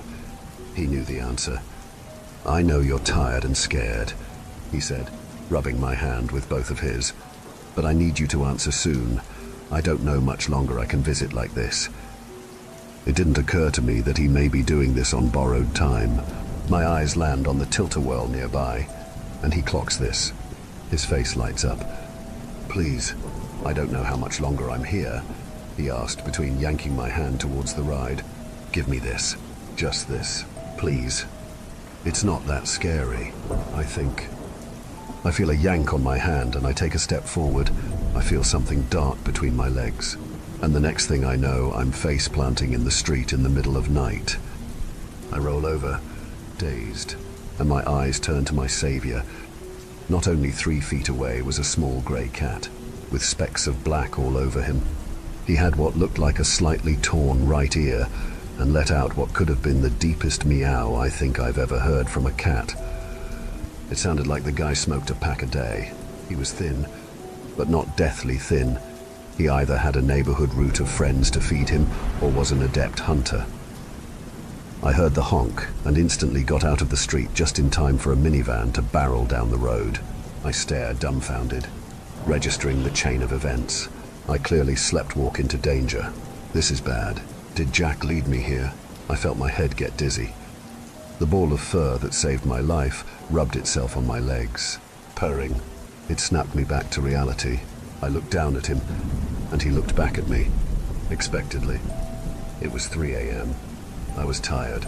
Everything felt heavy, but I looked down at this guy, and I knew not to fight it. I walked back to my place, and sure as a shit, he followed suit, meowing loudly and what sounded suspiciously cranky at the same time. I walked inside, and he followed instantly. I have a cat now. This is how these things happen. I've heard of the cat distribution system. In the dark of it all, I had a light, and his name was Gravy. He looked like gravy. Your pet name isn't any better. He was healthy as far as I could tell, neutered already, which meant he had experience with people, good or bad. He was skittish, but I knew that was to be expected. It's not my first cat rodeo. I had him set up with the proper kit within the next few days, and his shots scheduled. Curiously, the one spot he reacted the most negatively to was the spot where Jack had died. He got on his haunches and hissed, but let it be. My brain didn't register the possibility as to why until later. Gravy was the thing that kept me going. He gave me a reason. He was just the right mixture of affectionate and cranky aloofness I needed in a cat. I needed Gravy because Jack wouldn't let up. The dreams took a more urgent tone. The first time he returned, I told him of my accident and he swore he didn't do anything. He said that his time was limited. I had to make my decision because he's getting pulled away somewhere, he claimed. We wouldn't be together unless I left with him before he got pulled. Nobody would love you like me. The noises got more frequent and violent. Gravy saved my sanity during those times. He'd register and clock them too, often reacting with a hiss and a growl and some curiosity. The noises were loud. Plates would shatter against the wall often. I didn't give a damn about setting up cameras to capture it. People would say I'm faking it anyways. The dreams got worse. The color would fade, and Jack would appear with much more urgency each time. Sometimes, his face was slightly off, like his skin was stretched just a little too tight.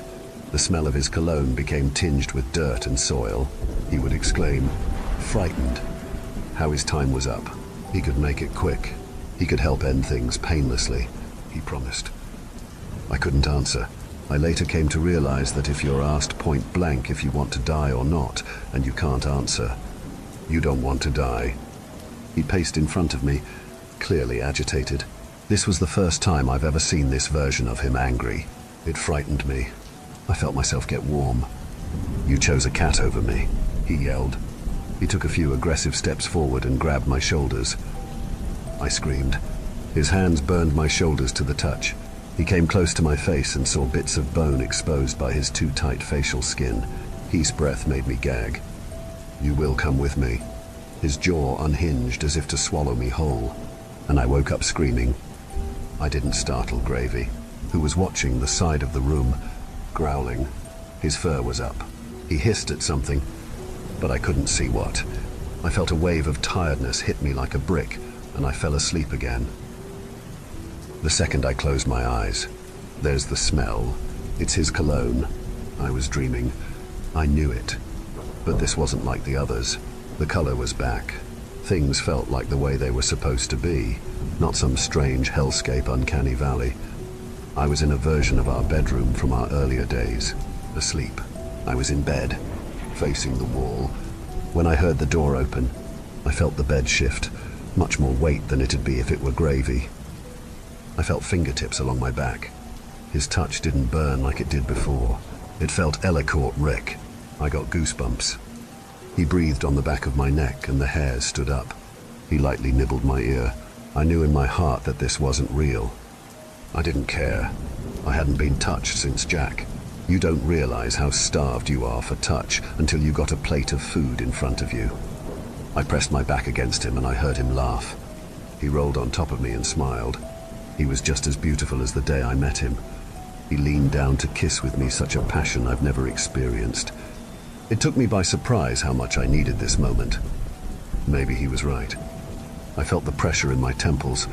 I felt my lungs begin to struggle as he forced his tongue down my throat. Part of me was screaming to fight back. It was drowned out by just how good it felt to be touched by him. It was comforting. My body began to spasm. I looked Jack in the eyes and saw that his pupils had turned jet black. I felt his tongue begin to swell in my throat as air became harder and harder to acquire. A long, guttural growl cut through the dream like a knife. A hiss. I felt Jack's weight shift. I heard him scream. Instantly, I snapped back awake. I was back in my normal bedroom. Awake. Still with something on me, but I'm not sure what. I couldn't register or understand what Gravy was doing floating on top of me. He was attacking something. That much was clear. He bit down hard on something, which roared out in pain. Flecks of brown ooze or liquid seemed to splash out of the bite wounds Gravy was inflicting on it. Something connected with my jaw. It felt like a sledgehammer, and I fell off the bed and stumbled back up against the wall. I couldn't process what I was seeing. Gravy was clearly still attached to and attacking something in midair that clearly took up space, but I couldn't see it fully. He growled. I noticed some cuts on Gravy's stomach. Suddenly, Gravy was flung up against the wall, and I felt something cold and very strong grasp my neck and squeeze. Without missing a beat, Gravy was suddenly on the thing again.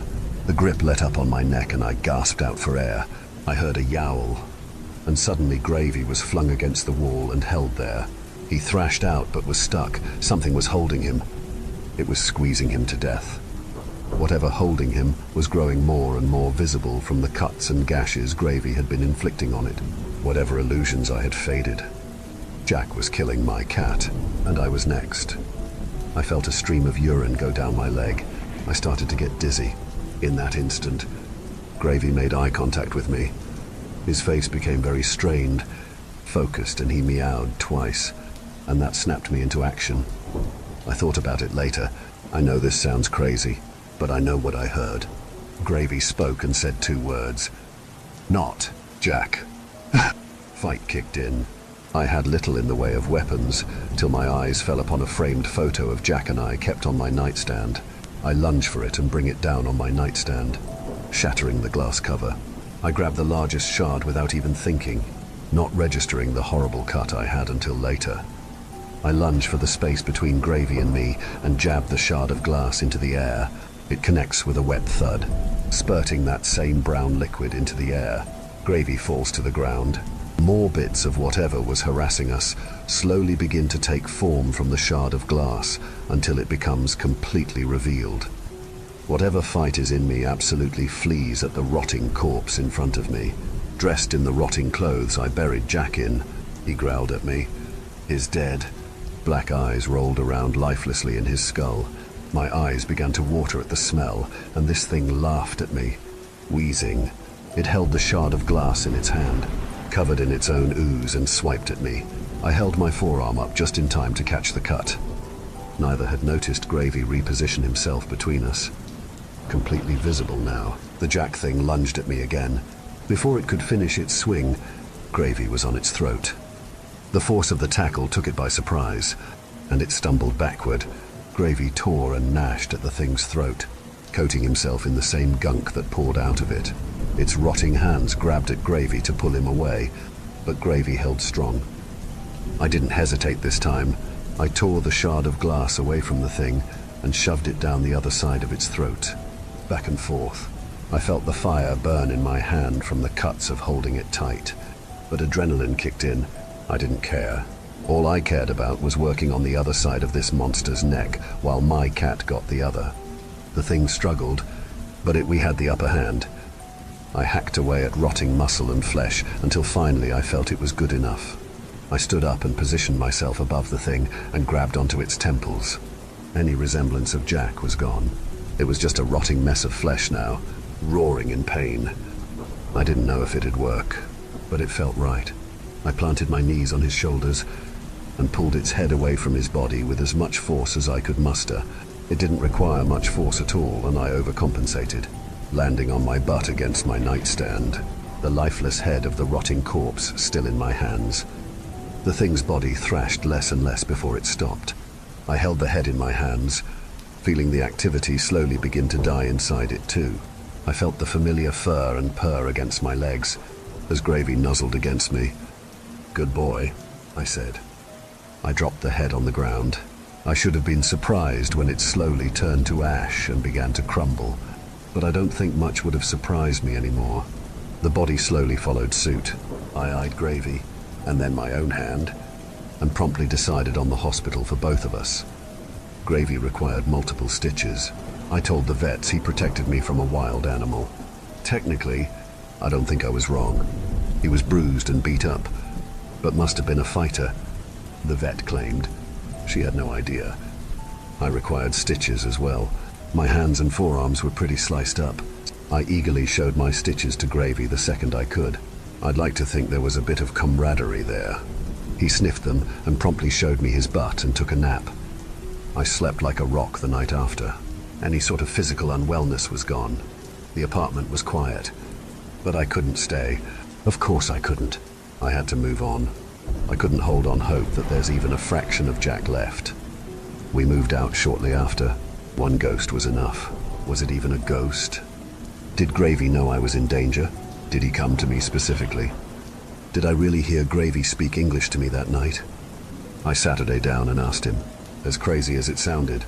I sat Gravy on the kitchen table, and I asked him if he said "not Jack" that night. The air stunk. He farted and hopped off the table. I left it at that. I know I feel safer with him around. This dumb, cranky ball of fur saved my life twice. I did some research after that. I didn't realize that cats essentially domesticated themselves. I had known about how various cultures had cherished them as magical creatures, but pulling themselves out of the food chain by getting domesticated is crazy to me, unless they did it to protect us from things they can see that we can't. I don't like to think about it. I also don't like to think about the one door in my hallway Gravy always stops to hiss at when we come back from our walks. The neighbor who lives there is a female college student who lives alone, whom I've heard sobbing with surprising intensity often, to the point where I've idly wondered if something was wrong. Something felt wrong. I didn't want to admit it. I don't like to think about the rapid, familiar thumping I hear from her apartment sometimes. I don't like to think about this time Gravy stopped at the door and look up at me to ask me with his eyes, "Hey, we doing this or what?" I took a step away from the door, but Gravy held firm. I eyed him. Nobody will believe me, but this sly bastard nodded at me. I took a deep breath, rolled my eyes, and knocked. "Are you okay? Do you need help?"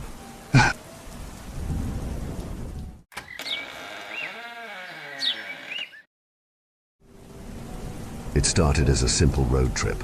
I had a few days off work and decided to drive across the state to visit an old friend. The plan was to take the scenic route, avoid the interstates, and enjoy the open road. I had my GPS set, snacks packed, and a playlist ready. It was supposed to be a relaxing drive. But somewhere along the way, I took a wrong turn, and that's when everything changed. I'd been driving for hours when my GPS started acting up. The screen flickered, and the route kept recalculating. Frustrated, I pulled over to the side of the road to reset it. I was in the middle of nowhere, surrounded by dense woods and the occasional farmhouse. The sun was beginning to set, casting long shadows over the road. After fiddling with the GPS for a few minutes, it finally seemed to be working again. It rerouted me down a narrow, winding road that I didn't remember seeing on the map. But I trusted the technology more than my own sense of direction, so I followed it. The road grew narrower and the trees thicker as I drove on. The sunlight faded, and a thick fog began to roll in, reducing visibility to just a few feet in front of my car. I turned on my headlights and slowed down, hoping I would find a way back to the main road soon. After what felt like an eternity, the fog lifted slightly, revealing an old, rusted sign by the side of the road. "Welcome to Ravenwood." I had never heard of the place, and a quick glance at my GPS showed no record of it. Still, the idea of a small town where I could get my bearings and maybe ask for directions was appealing. I drove into Ravenwood and immediately felt a chill run down my spine. The town looked like it had been abandoned for years. The buildings were old and decaying, windows boarded up or broken, weeds grew through the cracks in the pavement, and there wasn't a single car or person in sight. I parked my car in front of what used to be a diner and got out. The air was cold and damp, and the silence was almost deafening. I decided to check the diner first, hoping to find someone who could tell me where I was and how to get back on track. The door to the diner creaked loudly as I pushed it open. Inside, it was dark and musty. The tables and chairs were covered in a thick layer of dust, and the smell of mold hung in the air. I called out, but there was no response. The place was empty. Feeling uneasy, I decided to leave and try another building. Across the street was a small grocery store. The windows were covered in grime, but I could see faint light flickering inside. I crossed the street and tried the door. It was locked. As I stood there, contemplating my next move, I heard a sound behind me. I turned around, but there was no one there. Just the empty street and the fog slowly creeping back in. My heart was racing now. Something was very wrong with this place. I walked back to my car, the feeling of being watched growing stronger with each step. I decided to leave Ravenwood and find another route, but as I reached for the car door, I noticed something that made my blood run cold. My car tires were slashed. Panic set in. I was stranded in an abandoned town with no way out. I pulled out my phone to call for help, but there was no signal. Desperate, I decided to search the town for a working phone or someone who could help me.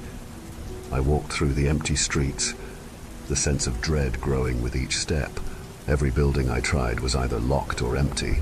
The town was a ghost town, yet I couldn't shake the feeling that I was not alone. As I approached the town square, I saw a figure standing in the middle of the road. It was a man, tall and thin, dressed in old-fashioned clothes. He was staring directly at me. I called out to him, but he didn't respond. He just stood there, motionless. I approached cautiously, my heart pounding in my chest. When I was about 10 feet away, the man turned and walked down an alleyway. I hesitated for a moment before deciding to follow him. He was the first sign of life I had seen, and I needed answers. The alleyway was narrow and dark, the walls covered in peeling paint and graffiti. The man was nowhere to be seen. As I walked deeper into the alley, I heard whispers all around me, faint and indistinct. I spun around, but there was no one there.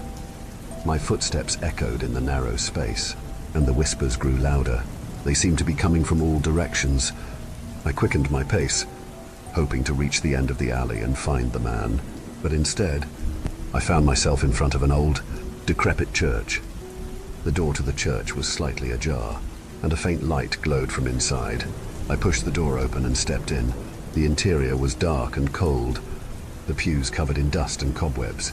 At the far end of the church, near the altar, I saw the man kneeling in prayer. I approached him slowly, my footsteps echoing in the silent church. As I got closer, I noticed that he was whispering something under his breath.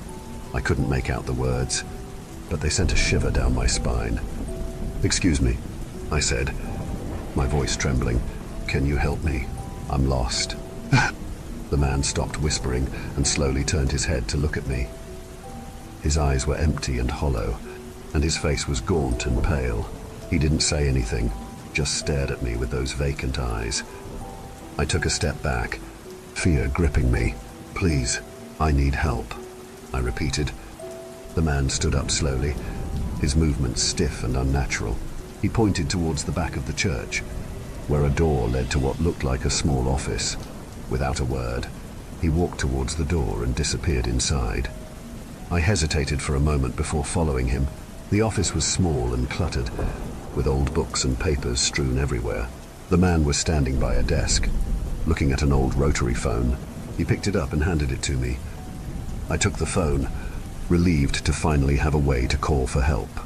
I dialed 911, but there was no dial tone. The line was dead. I looked at the man, but he just stared at me with those empty eyes. "Is there another phone?"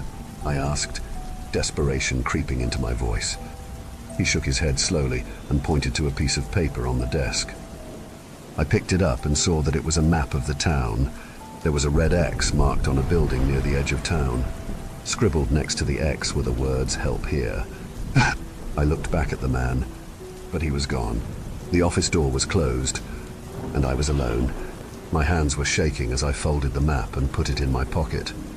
I had no choice but to go to the marked building and hope for the best. I left the church and followed the map to the edge of town. The building marked with the red X was an old factory, its windows broken and walls covered in ivy. The front door was slightly open, and I could see a faint light inside. I entered the factory, the air thick with dust and the smell of decay. The light was coming from a room at the far end of the building. I made my way through the dark, empty halls, the whispers following me every step of the way. When I reached the room, I saw a group of people standing in a circle. They were dressed in the same old-fashioned clothes as the man in the church, and they were all whispering the same indistinct words. In the center of the circle was a large, ornate mirror. One of the people, a woman with long, dark hair, looked up as I entered. She smiled, but it was a cold, empty smile that sent chills down my spine. "Welcome," she said in a voice that echoed unnaturally. "We've been waiting for you." I took a step back, but the door behind me slammed shut. The people in the circle began to chant louder, their voices rising in a haunting melody. The mirror in the center of the room started to glow, a faint blue light emanating from its surface. "Please, I just want to leave," I pleaded, my voice barely audible over the chanting. The woman stepped forward, her smile never wavering. "You can't leave," she said. "Not yet. You have to see." She grabbed my arm and pulled me towards the mirror. I tried to resist, but her grip was surprisingly strong. As I got closer, I saw my reflection in the mirror, but it was distorted and twisted. My face looked gaunt and hollow, my eyes empty and lifeless. "What is this?" I asked, panic rising in my chest. The woman leaned in close, her breath cold against my ear. "This is the truth," she whispered. "This is who you are." I tried to pull away, but the chanting grew louder, and the mirror's light intensified. I felt a cold, dark presence envelop me, and my vision started to blur. The last thing I saw before everything went black was my reflection in the mirror, smiling back at me with that same empty, hollow smile. When I woke up, I was lying on the side of the road, my car parked nearby. The sun was rising, and the fog had lifted. I scrambled to my feet, my heart pounding. Was it all just a dream? I checked my car, and to my relief, the tires were intact. My phone had a signal, and the GPS was working fine. I quickly got in the car and drove away, not daring to look back. As I drove, I couldn't shake the feeling of being watched. The memories of Ravenwood haunted me, and I couldn't get the image of my distorted reflection out of my mind. Eventually, I reached my friend's house, but I didn't tell anyone about what happened. Who would believe me? Days passed, but the experience lingered in my thoughts. One night, I found an old box of family photos while rummaging through the attic. As I sifted through the pictures, one in particular caught my eye. It was a sepia-toned photograph of a small town that looked eerily familiar. In the background, I could see a sign that read Ravenwood. In the foreground stood a group of people dressed in old-fashioned clothes, their faces hauntingly vacant. My heart nearly stopped when I recognized one of the faces. It was the woman from the factory, her cold, empty smile unmistakable. Standing next to her, with the same hollow eyes, was a younger version of the man from the church. And there, in the middle of the group, was a boy with a familiar face. It was me. I dropped the photo, my hands trembling. The realization hit me like a cold wave. Ravenwood wasn't just a random, sinister town. It was part of my past, a forgotten piece of my history, and somehow it had called me back. To this day, I still don't know what Ravenwood truly is, or why it isn't on any map. But one thing is certain, it's part of me, and I'll never escape its haunting presence. As I look into the mirror now, I sometimes catch a glimpse of that empty, hollow smile, and I wonder if, one day, I'll find myself back in Ravenwood, where I truly belong.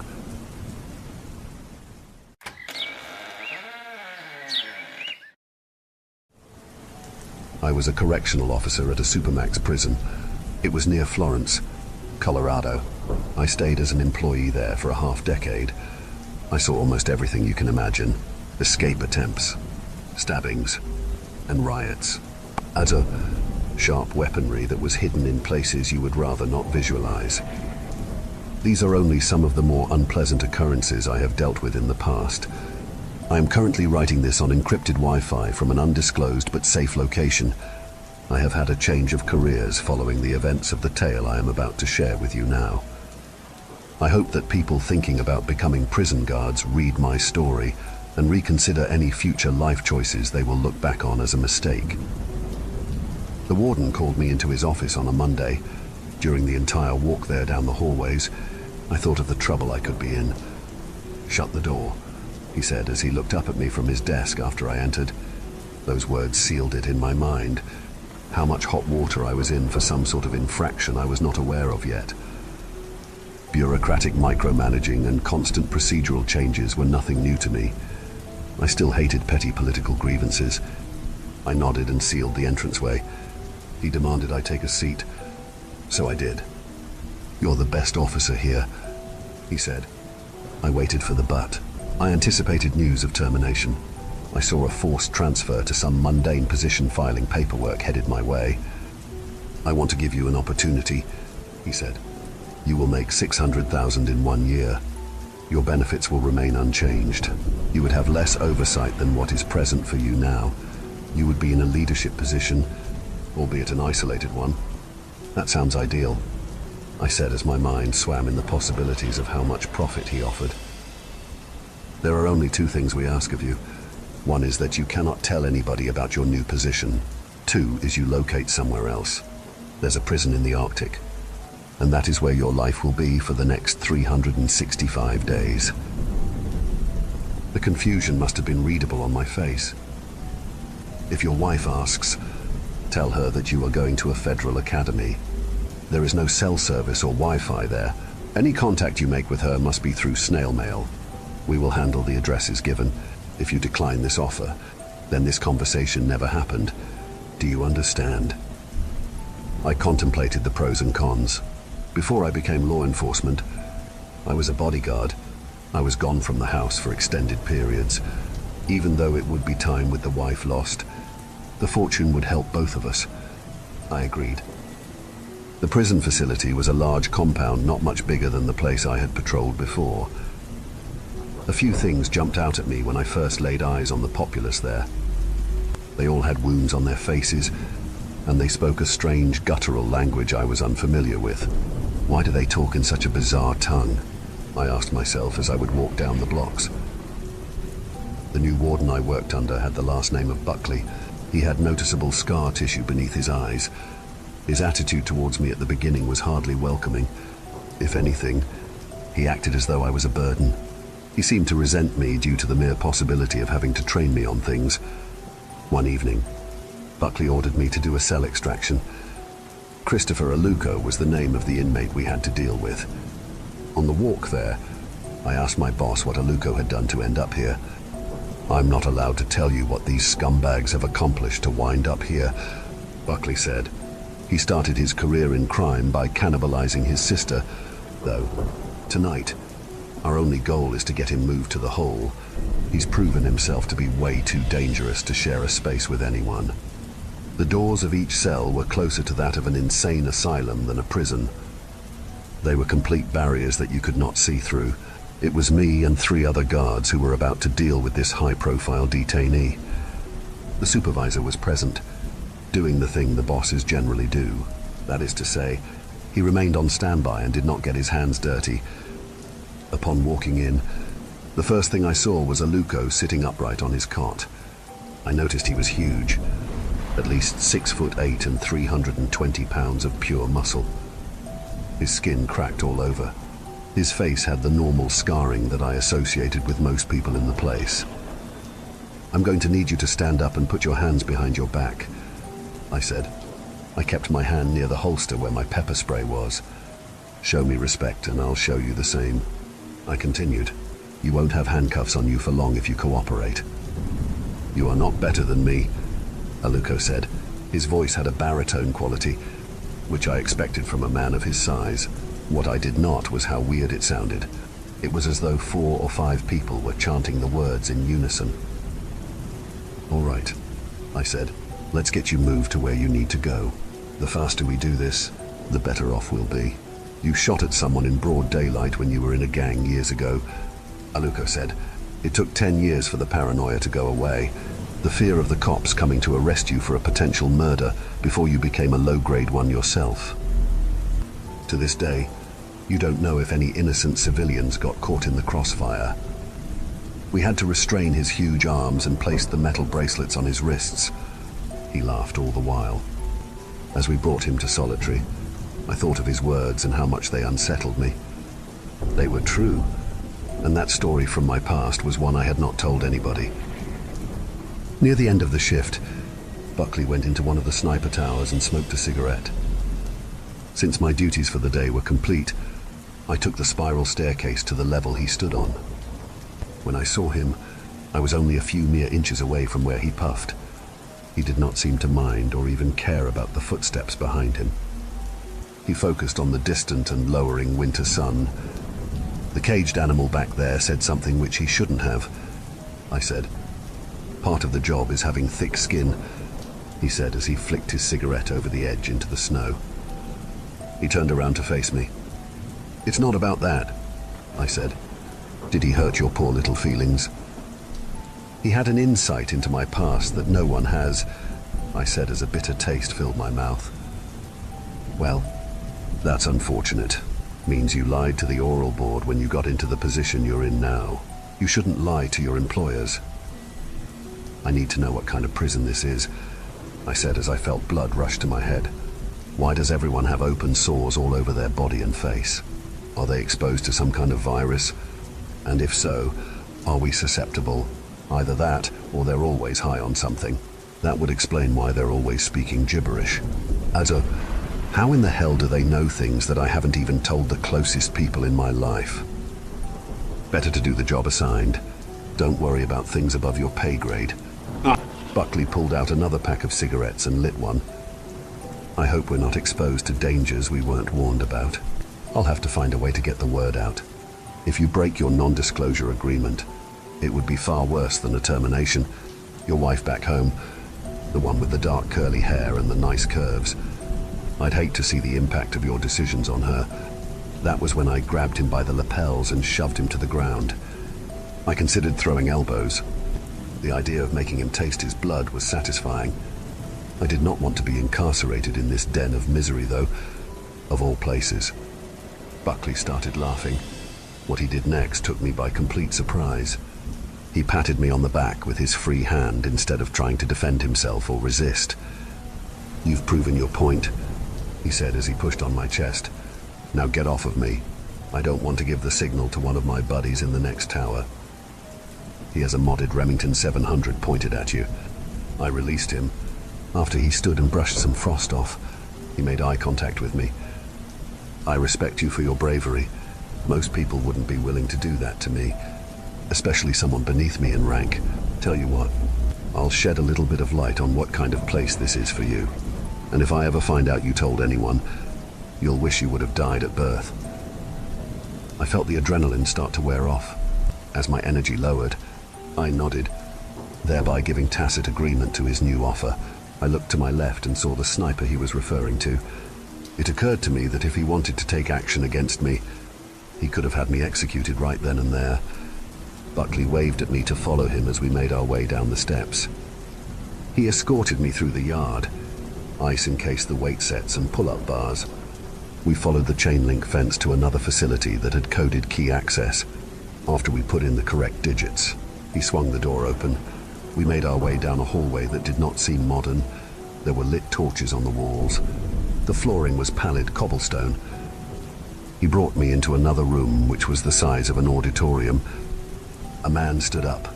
He wore all black clothing with a white collar, and it took me a while to recognize him as a priest. I saw rows of long tables, ones fit for a king in an ancient era, crucifixes, rosaries, chalices of water, and stacks of dusty books lined every corner. I skimmed some of the titles and saw that a few were in a different language.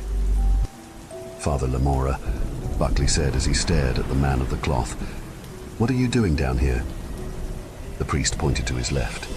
When I shifted my eyes in that direction, I did not immediately notice the presence of a fourth person in the room. This one was one of the inmates tied down on a slab. As soon as we focused our collective attention on him, the man came to life.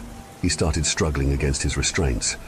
A red-tinged substance poured from his mouth like foam from a rabid dog. "I have almost driven the evil entity out," the priest said. Buckley turned to me. "What is going on here?" I asked. I had the irresistible urge to run screaming in the other direction. I knew I could not take my chances out in the harshest cold, but a part of me was willing to at least try. This prison's budget comes from the Vatican. We only take inmates possessed by something greater than general sadism or psychopathy. In the official government paperwork, they call this place the House of the Demonium.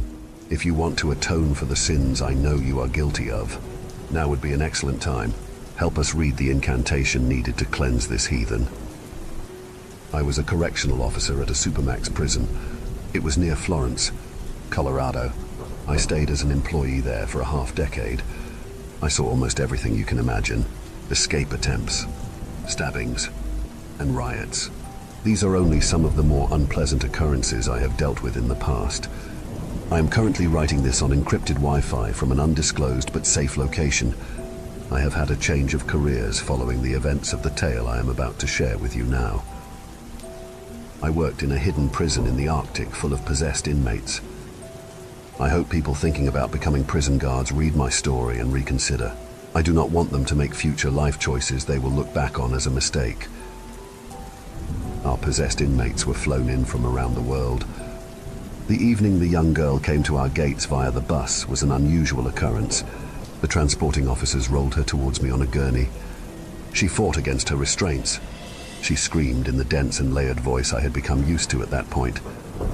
She wore a tattered and old beige-colored dress. Bloodstains marked her clothing. I made a mental note to try and get her some blankets once she was in her new home. Her name was Anna. There were a few things that made her different from the others. For starters, her eyes were milky. She retained the same faraway gaze they all had, but it was as though her pupils indicated narcotic use. Her eyes never got any clearer during the entirety of my time monitoring her. There was one singular trait that made her stand out from the others. She often quieted down in her yelling once she was in the presence of the staff. The inmates usually never cared who they were in front of, unless it was to unearth our secrets or to shame us. She minded her manners. This was as alarming as much as it was respectful. Once I placed her in the cell, I knew I had to bind her to the bed after removing her from the gurney. As soon as I unbuckled one of the straps on her wrists, she reached up and tried to claw at my face. I ducked her strike. I reached towards my belt for a canister. If this were a normal prison, it would have been filled with mace. Mine brimmed with holy water instead. I sprayed at her. Smoke emanated from her skin as she let loose a cry of anguish.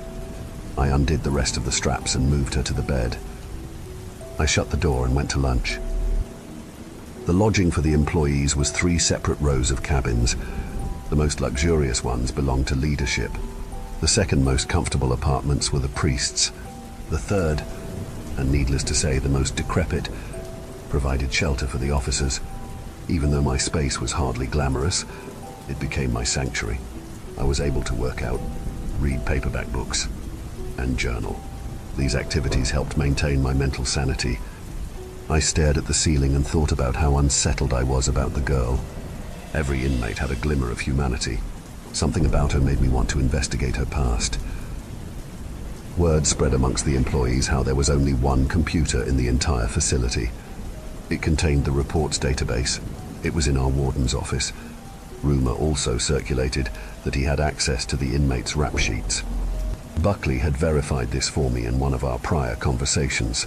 Though it was an accident, I waited until after hours to enter Buckley's space. I managed to bribe one of the janitors with extra snacks. Never underestimate the power of common items in the penitentiary. Buckley had left his computer on without signing out. Navigating the digital database of various inmate profiles was tricky. While I wanted to look up different names, I decided to focus on the young girl. I searched for every Anna until I found the one I was looking for. A few things stood out to me about her right away. The main body of text on her infractions had many redactions. I printed it out and grabbed the papers. I closed the door behind me and headed down the hallway back to my lodging. I read the document on my walk. Even though she was only 20 years old, she was also a nuisance to society. She burnt down a halfway house that she was staying at. She was there for many DUIs. Several judges gave her breaks. They decided to put her in mental health facilities instead of jail. She kept assaulting the staff there. The worst of these was when she stabbed a nurse in the jugular. The RN survived, but had to talk through a voice box for the rest of her life. I was right outside my door when I heard a familiar voice. "You're out late, CO," Nwosu said. I turned around and saw his large frame. In the 2 months I had been there, I got to know the man well. He had come here from the Arizona State Prison Complex. We had swapped similar stories. His tales of the encounters he had with death row prisoners intrigued me. "What do you have there?" Nwosu asked. "A guidebook on how to perform a successful exorcism." I lied. "I didn't think you liked working off duty." "We do what we have to." "How did you get it?" "They won't let us use the internet here." "Found it under the seat of the mobile unit," I said. I did not feel good about falsifying information to a peer I had respect for. "Oh, I see. I came here to ask if you have any extra coffee. I'm out, and I don't want to go all the way to my locker to get some in the morning if I can help it." "No problem," I said as I unlocked the door and invited him in.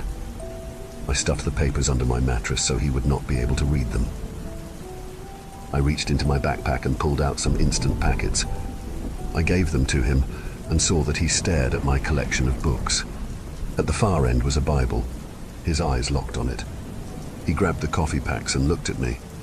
"Do you believe what they're telling us?" Wosu asked. "What do you mean?" "About God and the devil. All these biblical villains taking control of all the people here. It seems far-fetched to me. There has to be something more going on. What if this is an asylum for those with undiagnosed mental illness? The kind researchers aren't advanced enough to understand yet. Have you ever thought of that?" I sat down. "I don't think science has the answer," I said. "The ones in here are gifted with preternatural abilities. It's like they can read our minds, or at least our pasts, no matter how secretive we are. I never felt as though I have less power than I do since I came here. All I know is I can't pretend to understand everything. Whether it's celestial or empirical, I cannot feign understanding of the evil within these walls. To pretend otherwise is arrogance." Buckley, Norsu, a priest, and I walked together to Anna's cell. We could hear her screaming from within a 300-foot distance. The other lamentations of the prisoners became drowned out by her wails. We entered her cell. Words written in blood were on the wall. They were Latin. She stared at us with a smile. Her face seemed puffier than usual, which emphasized the wounds on her face. The priest pulled out a rusted black crucifix. He raised it in her direction as he approached her. Her screams grew louder with each advancing step. He pulled out a small pocket Bible and read a prayer from it. "Saint Michael the Archangel, defend us in battle. Be our protection against the wickedness and snares of the devil. May God rebuke him. We humbly pray, and do thou, O Prince of the heavenly host, by the power of God, thrust into hell Satan and all evil spirits who wander through the world for the ruin of souls. Amen." Her eyes became less opaque. I was able to make out their green color for the first time. She gazed at me and spoke intelligible words for the first time since her forced visitation. "Your mother died an early death because she found out you joined a gang," Anna said with a mocking laugh. I looked around to see if anyone was staring at me with judgment. The expressions were neutral until they turned into worry. Everyone in the room knew they would have to wait their turn for public humiliation. "You accepted a bribe to stay silent after an inmate stabbed another one to death," she said to Nwosu. Nwosu muttered something under his breath. He stated the inmate was a horrible person who mistreated children. He commented on how the earth was lighter without the presence of such a person weighing it down. "You," Anna said as she stared at Buckley, "you are the worst out of everyone. Your wife dies by drowning, and you received up her life insurance money. Wait until they look deeper into that." What I saw next horrified me. Buckley screamed out the word no as he lunged at her. His hands wrapped around her throat before one of her legs broke free from its binding and kicked him in the ribs. He must have forgotten to wear his vest that day because he folded and landed on the ground. The priest placed the cross on her forehead and left a permanent mark there. She passed out. Her exhalation before she lost consciousness made her body deflate into unnatural thinness. Buckley called me into his office the next day. He asked me to take a seat with a menacing tone. He slammed the door and sat behind his desk. "Do you even want to work here anymore? I know this employment opportunity is a very unique one. It's not for everyone. You knew when you became a CO that this type of job requires more mental fortitude than most professions. This isn't any different because we're operating in uncharted territory." "Have I done something wrong?" I asked. "You entered my office after hours," he said as he banged his fists on the table. "I don't know what your motivation was. Are you starting to believe what some of these inmates are saying about me? They don't see our sins with full impunity. They know enough about our interior lives and what bothers us enough to get under our skin.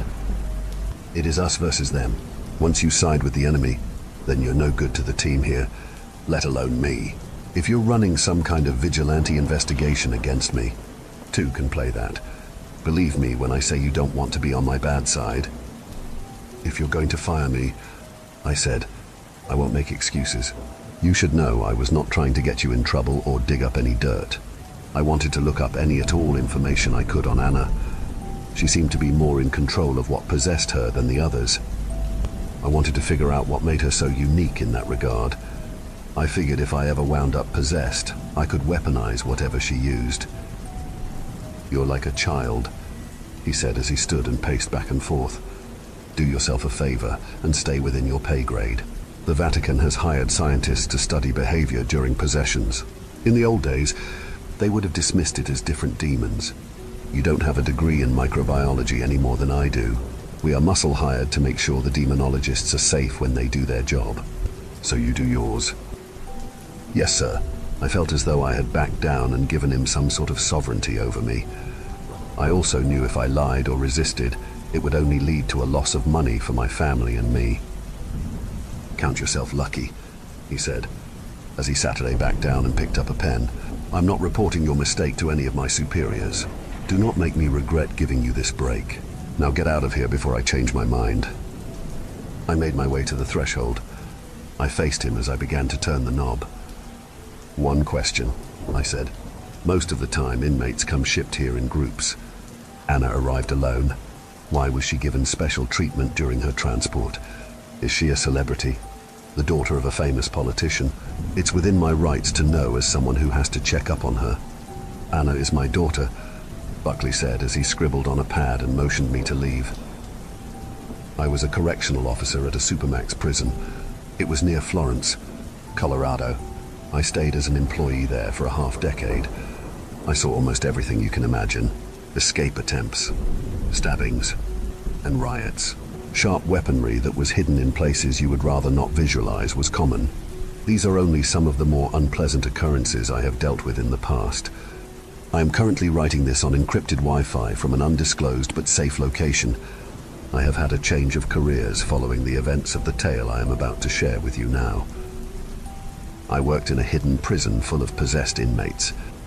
I hope people thinking about becoming prison guards read my story. They should reconsider future life choices they will look back on as a mistake. As time went on, I saw humanity behind the violent demeanor of many inmates. A common fear of correctional officers is susceptibility to manipulation by the incarcerated. I tried not to become a victim of my empathy. One of the prisoners, named Aluko, managed to escape. I collected information on how he did it. Rumors abounded that he had turned a toothbrush into a pick. He allegedly weakened the concrete around his barred window. Another tale given was how he overpowered one of the correctional officers. The officer was too embarrassed to admit it, so they tried to cover it up. Aluko was a massive man. There was no shame in losing an unarmed combat match with him. The lack of weapons used left me baffled. The strangest part of the story was not how he escaped. It became obvious the inmates had some sort of intelligence.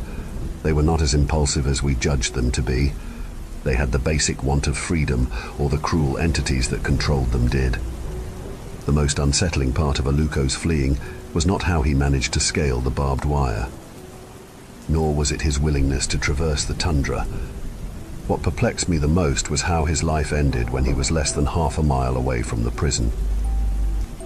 It was not the elements that took him. Something had torn him apart, the theory of it having been a polar bear spread. They wanted a meal to go with their coke. One of the officers joked in the briefing room. I did not find the lame quip funny, and neither did the warden. Our general lack of civility was not uncommon, but some jokes were intolerable. While many of us wrote it off as a polar bear attack, there was one aspect of the butchery not in alignment with that. Aluko's eyes are missing from his skull, a member of the search team said. Something carved an upside-down cross carved into his chest, or what's left of it. Medics came back and told us everything they had seen. The brass took over the investigation shortly afterward. I asked one of the priests what could have ended his life. What kind of wraith-like being could perform such a precise and terrifying mutilation? I asked. This has the makings of an attack by Azazel, the priest said. That particular type of demon wanders the wilderness. It can take many forms. Be on the lookout for anything resembling a goat. If you see horns when you are doing an outside perimeter check, be sure to recite a prayer and use this. He handed me a crucifix. My stubborn agnosticism did not want to accept it as a believable weapon. I relented because he was so polite. Buckley called us into his office. When we got there, he did not slam the door as I expected him to. See. Oh. Nwosu and I gazed at each other with alarm as Buckley waved at us to follow him. He took us to an elevator in one of the back chambers that I had earlier dismissed as a room for the cleaning crew. An elevator was there. He opened it, had us step inside, and led us down to the basement. The subterranean cellar was completely barren, except for two items.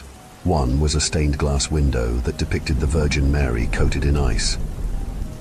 The second was an electric chair. I did not know the prison had such a chamber. Everything about the seat looked old. It seemed to belong to a medieval era, rather than having come from decades ago. The arms of the chair had the faces of gargoyles at the ends of them. I've been talking to officers about this, he said. As a team, everyone is culpable except for me. The procedures we maintain of checking on the subjects every hour are important.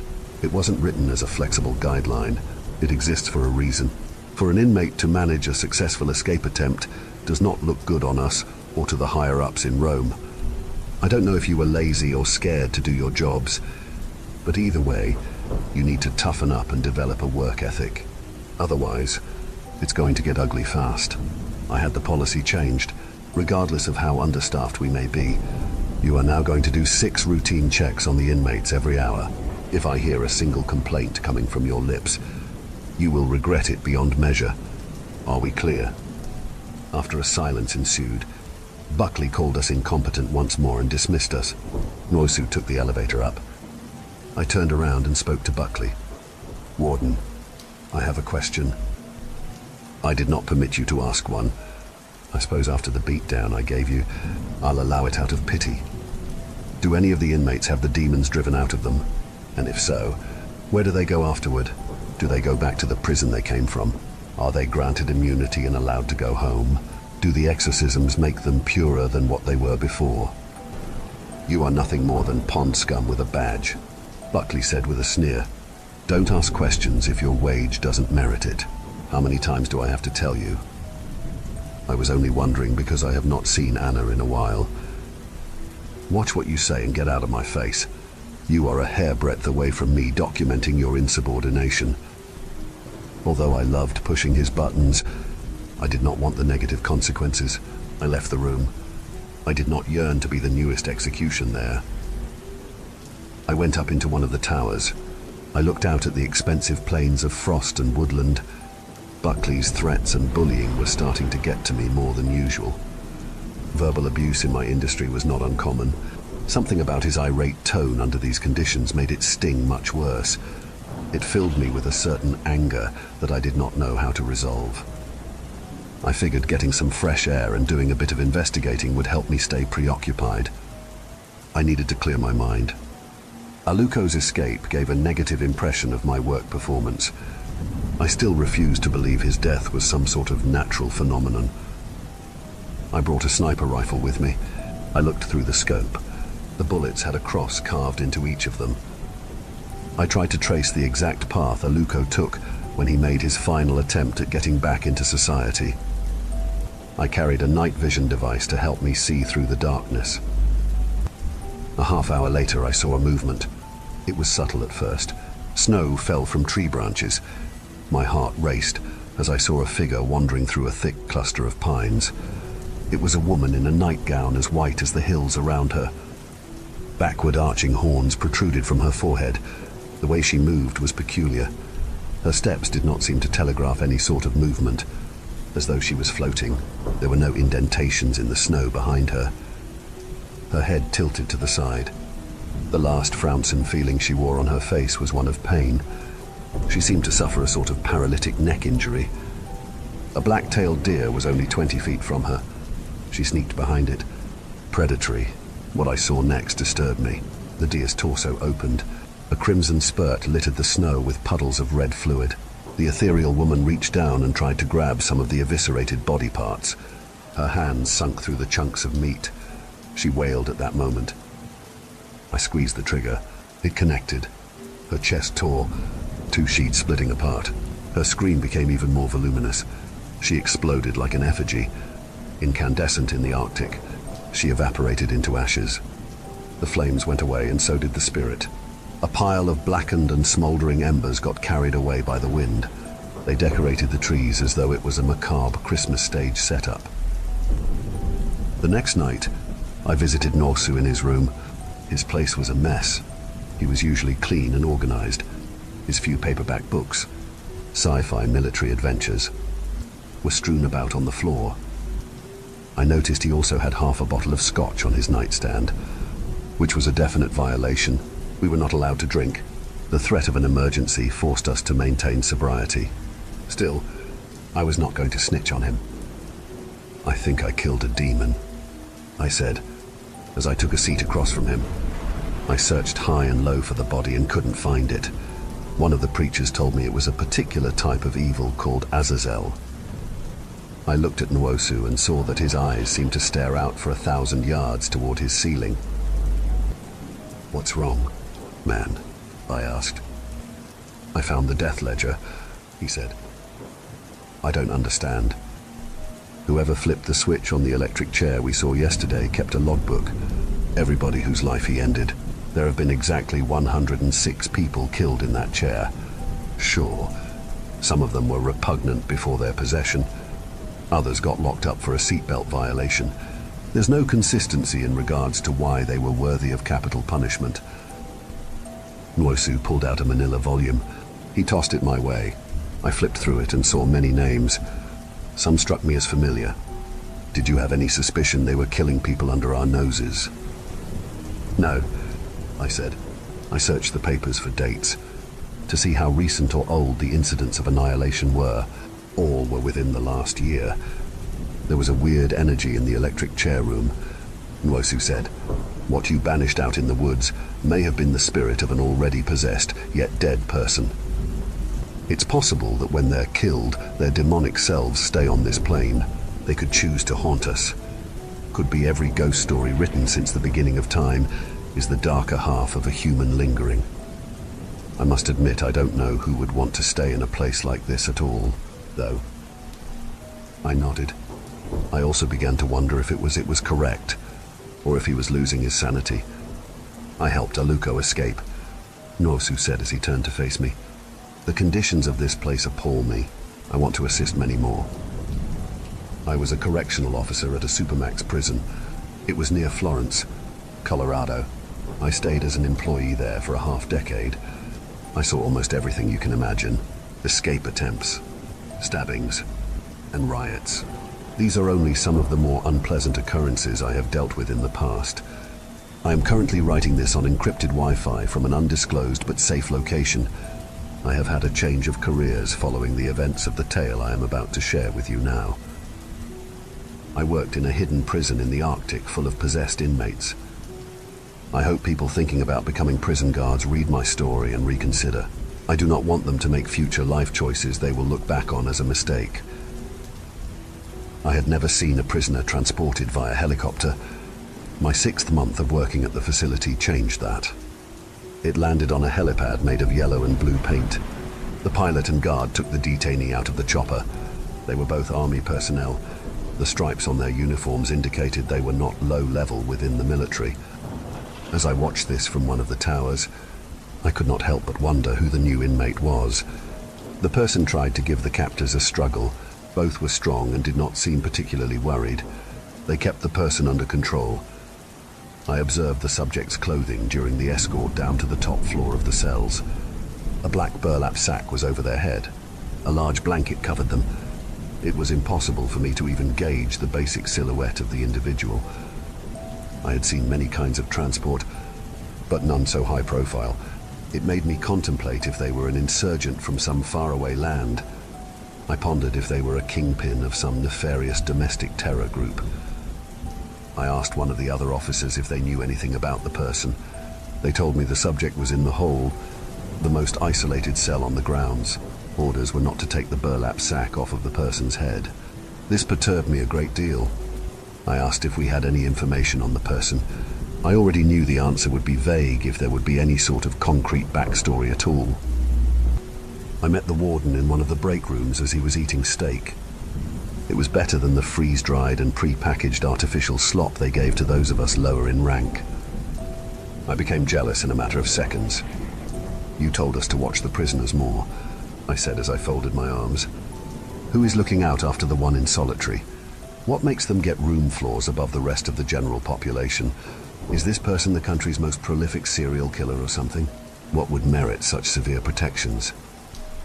"I don't create the law here," he said with a mouthful. "Believe it or not. I'm kept in the dark about a lot of things as well. Don't assume because I'm not a grunt that I have all the details you so crave. Do me a favor. When you get out of here next month, take it up with the big guys in Italy, especially the one with the funny hat. I'm sure they would love to hear your thoughts. While you're there, tell them I deserve a promotion." That same night, I went up to the top level and walked past the door that led to the solitary cell. Though I could not see inside because it was a wall of pure concrete, I did hear the wails of the prisoner. They sounded familiar. I was doing my routine checks, and I passed one of the cells which belonged to an inmate named Andre. He sat straight up and stared at me. I could tell something was different about him. He was not writhing on his cot, nor was he struggling with the usual muscle contractions. He walked up to me. The barrier between us did not give me a perfect feeling of protection.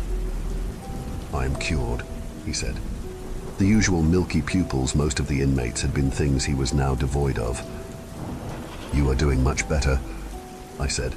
"I've never seen anyone look as clear-headed as you do now. Not around here anyways. How are you feeling?" "Paranoid. Do you know what they do to people like me? After they've driven the evil out of us, they send us to a mega-church in the Rockies. The church has its propaganda machine. They turn us into pamphlet writers or social media manipulators, missionaries for their so-called God. I would rather have Beelzebub as my host than be a door-to-door Bible salesman." "Who told you that?" "Your boss, Buckley." "I wouldn't worry about that. He tends to say a lot of mean things to get a rise out of people."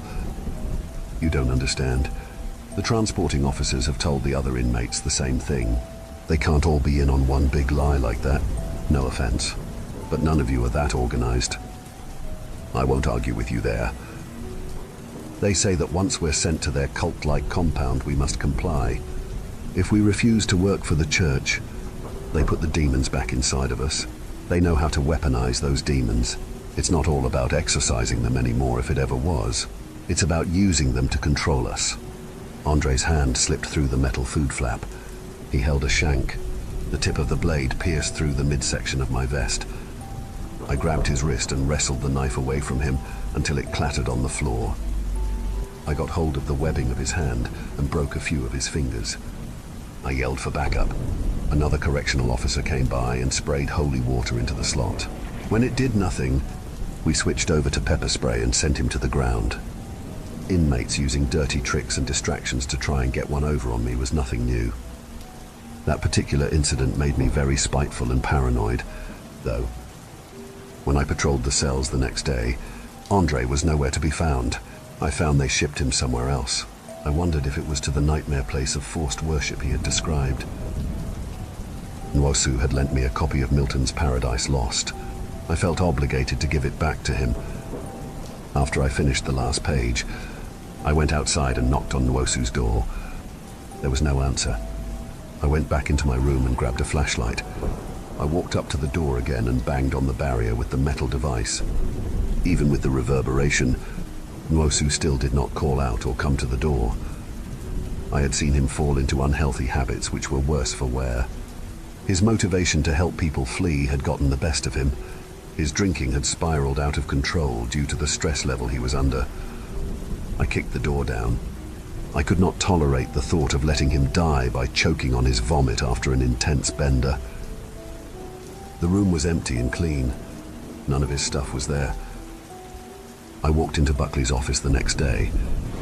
"One of the inmates smuggled a pistol in," I said. "Impossible. Buckley said as his eyes widened. I need your help in assessing the cell. Sir, there might be some ballistics evidence. You believe he used the gun? Yes, I said. I escorted Buckley to the chamber. It was a mess. Items were strewn about everywhere. Where's the gun? I braced my knuckles with a small baton and punched Buckley in the temple. He fell. I took his service weapon and master keys. I walked out to the hallway and shut the door immediately. I waited for him to recover and come to. When he did, he shook his head like he was waking up from a deep sleep and gazed at me with pure hatred. What do you think you're doing? Lieutenant, Buckley said as he touched the side of his head for blood. I want you to tell me what happened to my best friend. No lies this time. Where did Norsu go? You do too much. Nothing worse than someone a kid picked on in high school who gets into this profession. They always overcompensate. Sometimes it's better to not be proactive. Wait till you get out in the field. You'll learn that lesson an even harder way if you live that long. I'll tell the boys you gave a direct order to leave this level alone. You'll be here until you starve and dehydrate. I don't want to be cruel, but you need to start answering my questions or we're going to have problems. Who is the prisoner who came in cloaked the other day? Is it Nwosu? Is he possessed? Buckley glared at me and did not answer. I stared down at the master keys. Last chance to tell me. I continued. I'm going to do my investigation if you don't help me. Fuck off. There's something I will say, though. Ever since Anna came here, they changed some procedures. One on how those related to the officers get booked in here. Don't hate me. I don't make the rules. I wanted to ask him to elaborate, but I was getting angrier with him by the second.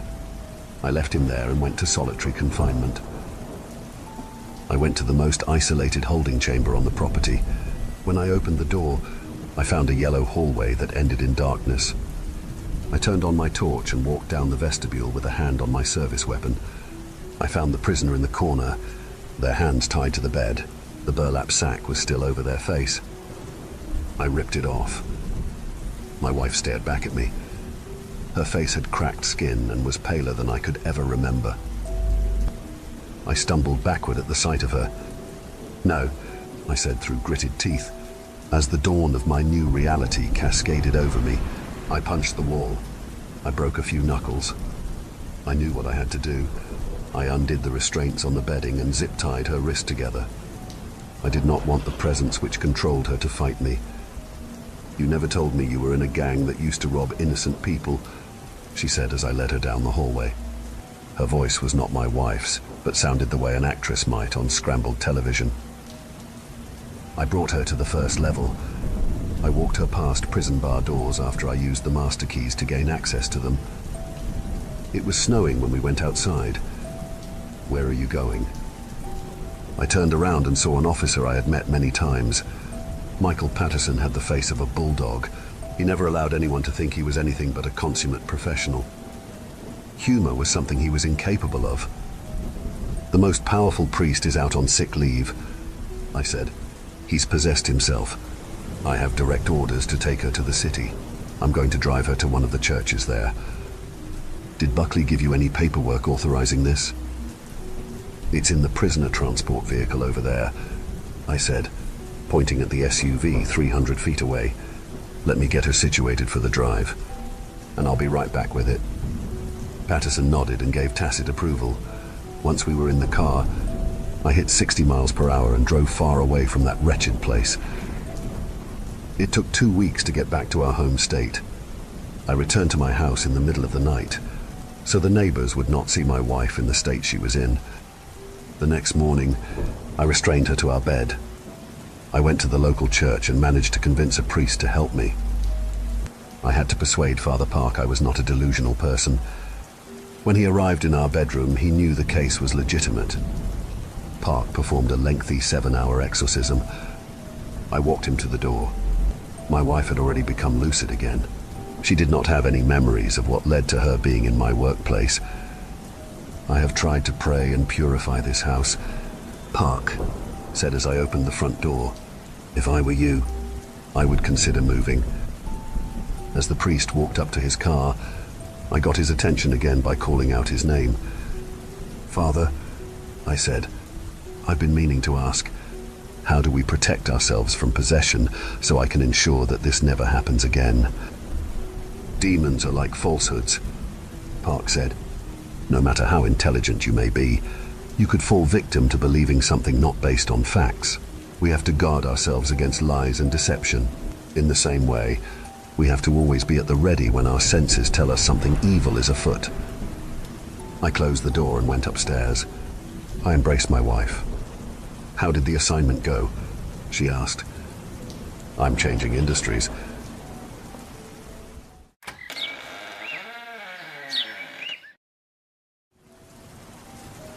I can't stop pacing. The old wooden floor creaks with every step, a constant reminder of how empty our house feels. The smell of burnt coffee hangs in the air. I forgot to turn off the machine again. Outside, the wind blows through the trees, making the colourful autumn leaves dance. My name's John Prescott. I'm 42, teach history at the local high school, and right now, I'm living every parent's worst nightmare. Our town, Pelham, is the kind of place you see on postcards. White picket fences, cute little shops, and a church so old it was around before America was even a country. Tourists love it here, especially in the fall when the trees turn all orange and red. But Pelham has its secrets. I should know. I've spent years studying our town's history. There are stories that don't make it into the guidebooks, whispers about Blackwood Forest that surrounds us. Strange things have happened there over the years. I never thought my family would become part of those stories. "John," my wife's voice snaps me out of my thoughts. Sarah stands in the doorway, looking like she hasn't slept in days. To be honest, neither of us has anything new. I shake my head. "Not yet. The police chief said they're bringing in some expert from Boston, but..." I don't finish the sentence. We both know what I'm thinking. Sarah sits on the couch, clutching her phone like a lifeline. I keep expecting her to call or text. I sit next to her, putting my arm around her shoulders. For a moment, we're quiet, both lost in memories of our daughter, Emily.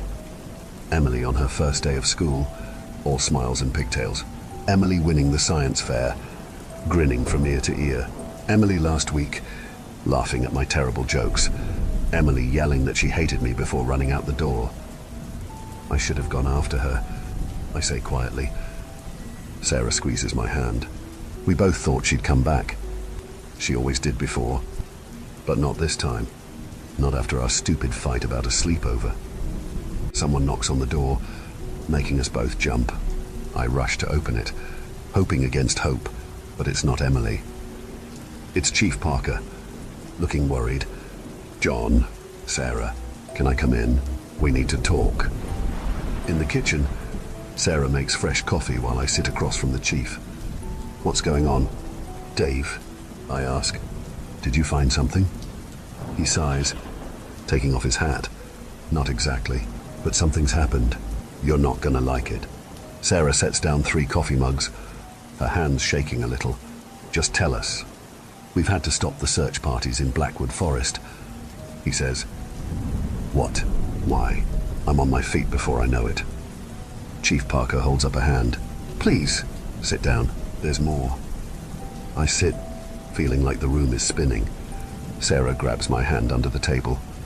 3 of our volunteers have gone missing. The chief continues. "Just vanished, like Emily." My mouth goes dry. That's not possible. But even as I say it, I remember the old stories I've read, the ones about people disappearing in the forest. "There's something else," Chief Parker says, his voice low. "Something strange happened last night.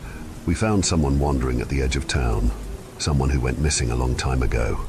A chill runs down my spine.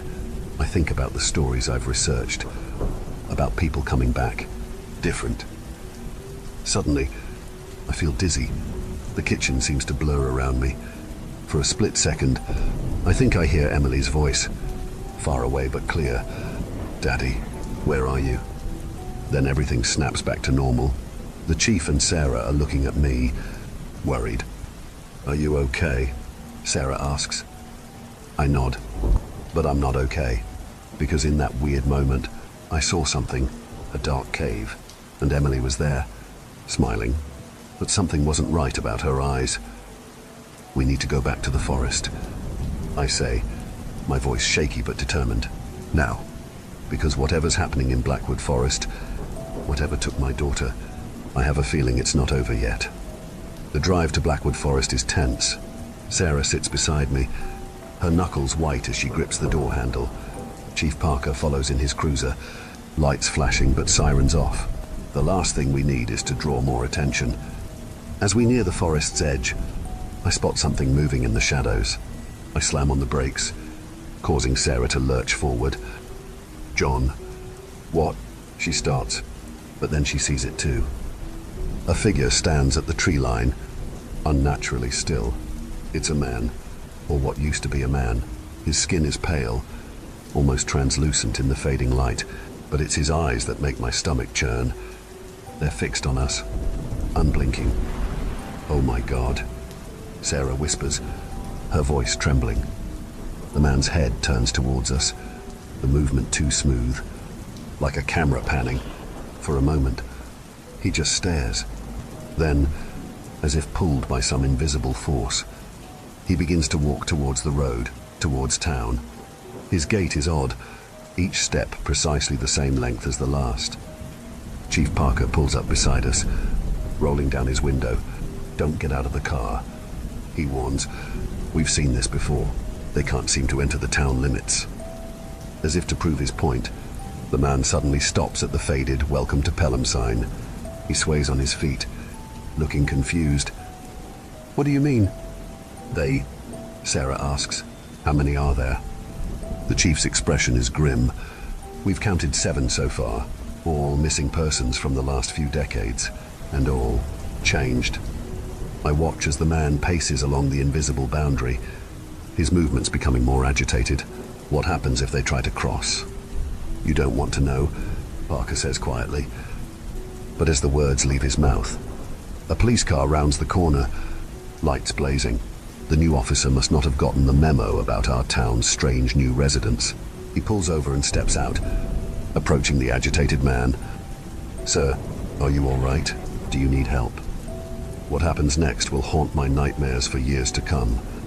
The moment the officer's hand crosses the town line, the changed man lets out a sound, not quite a scream, not quite a word, but something in between.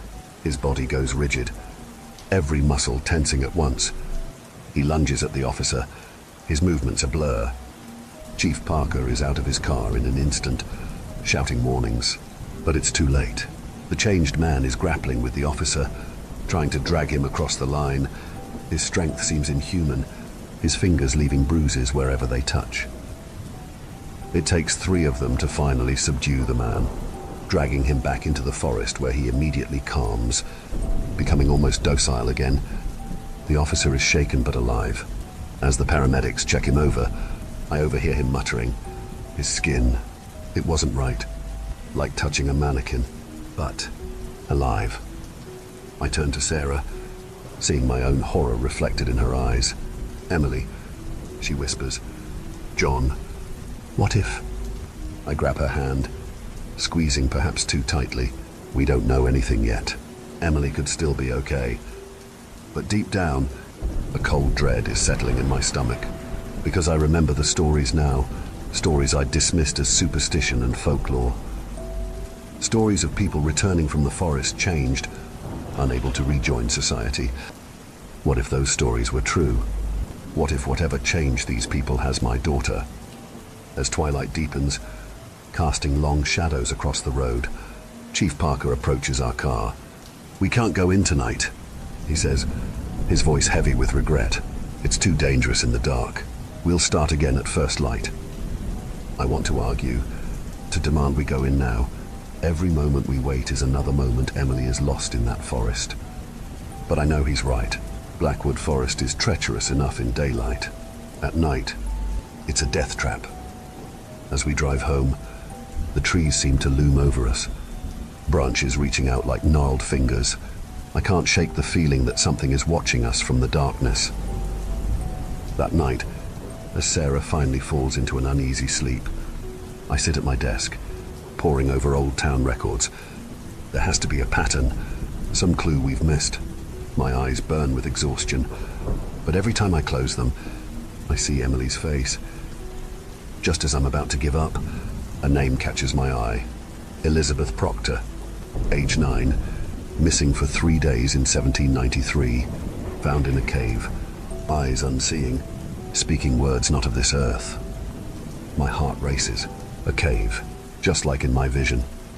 Outside, a wolf howls, long and mournful, but underneath that familiar sound, I swear I hear something else. A high, keening wail that raises the hair on the back of my neck. It sounds almost human. Dawn can't come soon enough.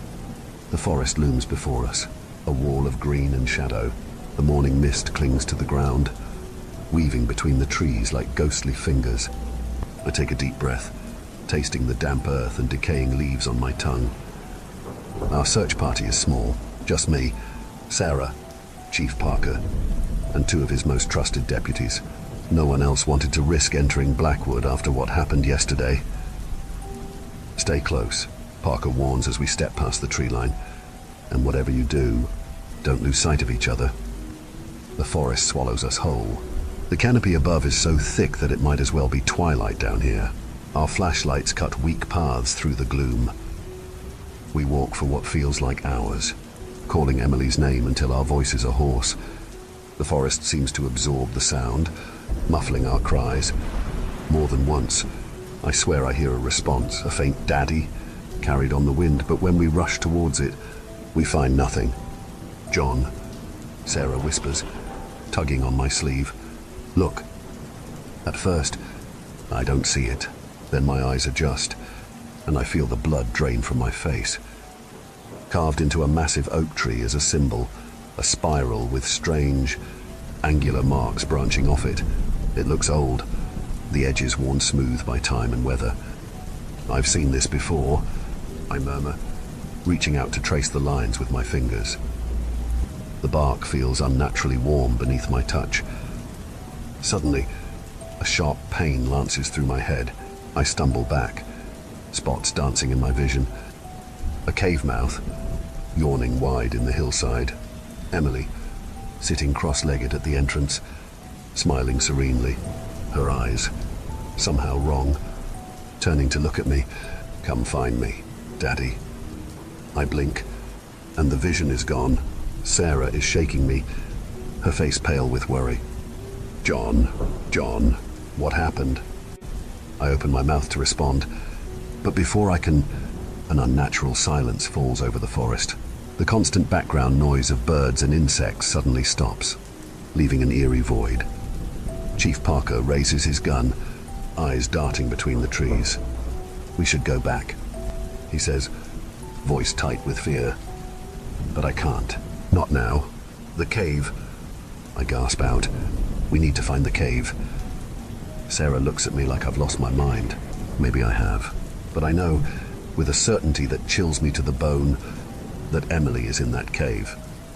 We press on, deeper into Blackwood. The trees seem to press closer, branches reaching out like claws. Twice more we experience that unnatural silence, each time lasting longer than before. Then, as we round a dense thicket, we see it.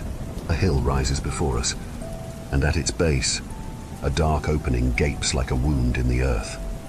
"Emily," Sarah cries, starting forward. I grab her arm, holding her back, because there, sitting at the mouth of the cave, is our daughter. She looks just like she did the day she ran away.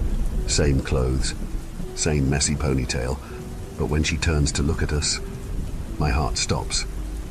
Her eyes are wrong, not white or glowing, but somehow off, as if they're focused on something just behind us. And her smile, it's too wide, too still, like a photograph rather than a living expression. "You found me," she says, but her lips barely move. The voice seems to come from everywhere and nowhere at once. "Emily," I choke out. "Baby, are you okay?" She tilts her head, the movement too smooth, like a puppet on strings. Okay, I'm wonderful, Daddy. I've never been better. I take a step forward, but Chief Parker grabs my shoulder. Wait, he hisses. Something's not right. As if in response, Emily stands.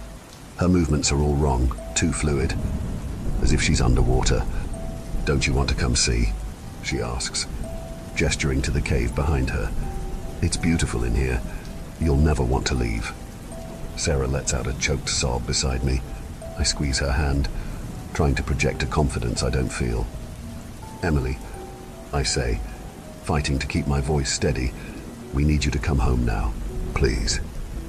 For a moment, something flickers in those strange eyes, a flash of our real daughter. Then it's gone, replaced by an expression of serene blankness. Home. The word is flat, emotionless. I am home. She takes a step forward, and in that moment, I notice something that turns my blood to ice. Emily's feet don't quite touch the ground. She's hovering, ever so slightly, above the forest floor. My vision blurs, tears or terror. I'm not sure which, because now we have a choice to make. Do we try to bring our daughter home, knowing what happened to the others who returned? Or do we leave her here, lost in whatever dark magic has taken hold of Blackwood Forest? As Emily takes another step towards us, moving in a way that's just slightly off, I realize with a sinking heart that we may not have a choice at all. The forest has her now, and it might not be willing to let her go. Edit. It's been 3 months since that day in Blackwood Forest. Life in Pelham has changed irrevocably. We've become a town of closed curtains and hushed whispers, eyes always darting to the tree line. Sometimes, in the pale light of dawn or the long shadows of dusk, we see her, Emily, or what used to be Emily, standing at the edge of town.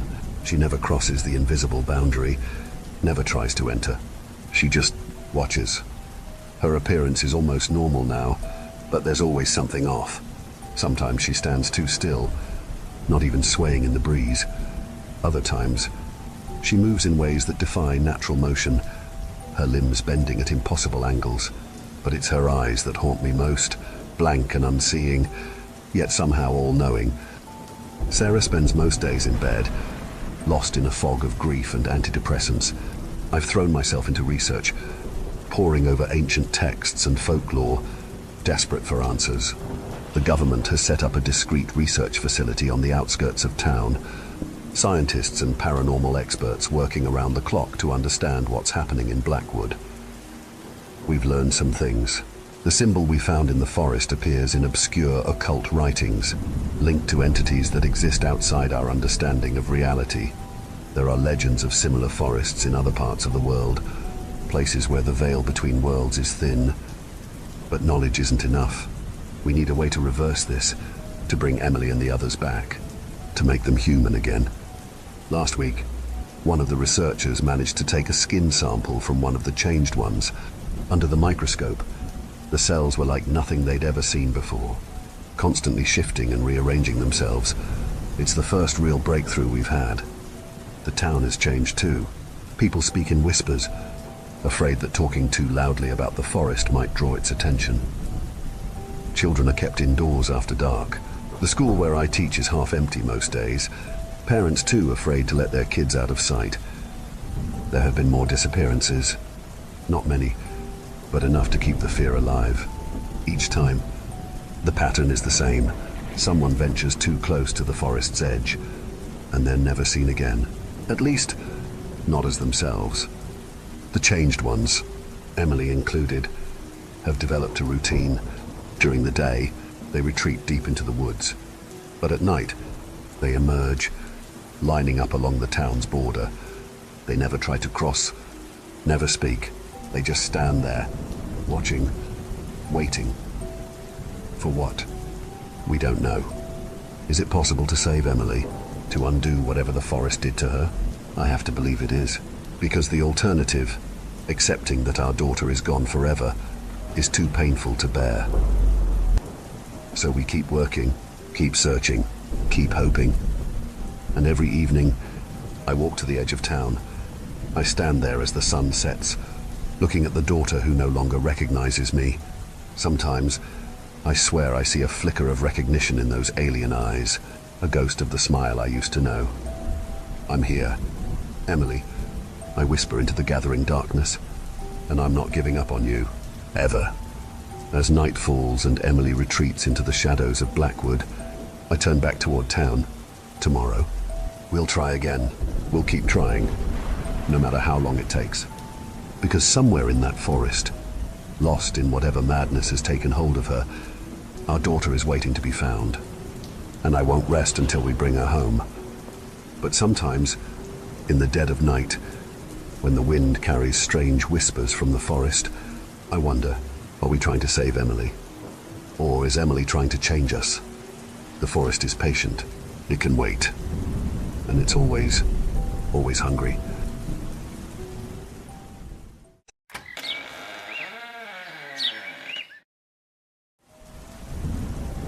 My name's Sarah, and up until last year, I was just your average 28-year-old trying to figure out life. I had a decent job at a local bookstore, a tiny apartment that I shared with my cat, Mr. Whiskers, and a husband I loved more than anything in the world. Tom and I met in college.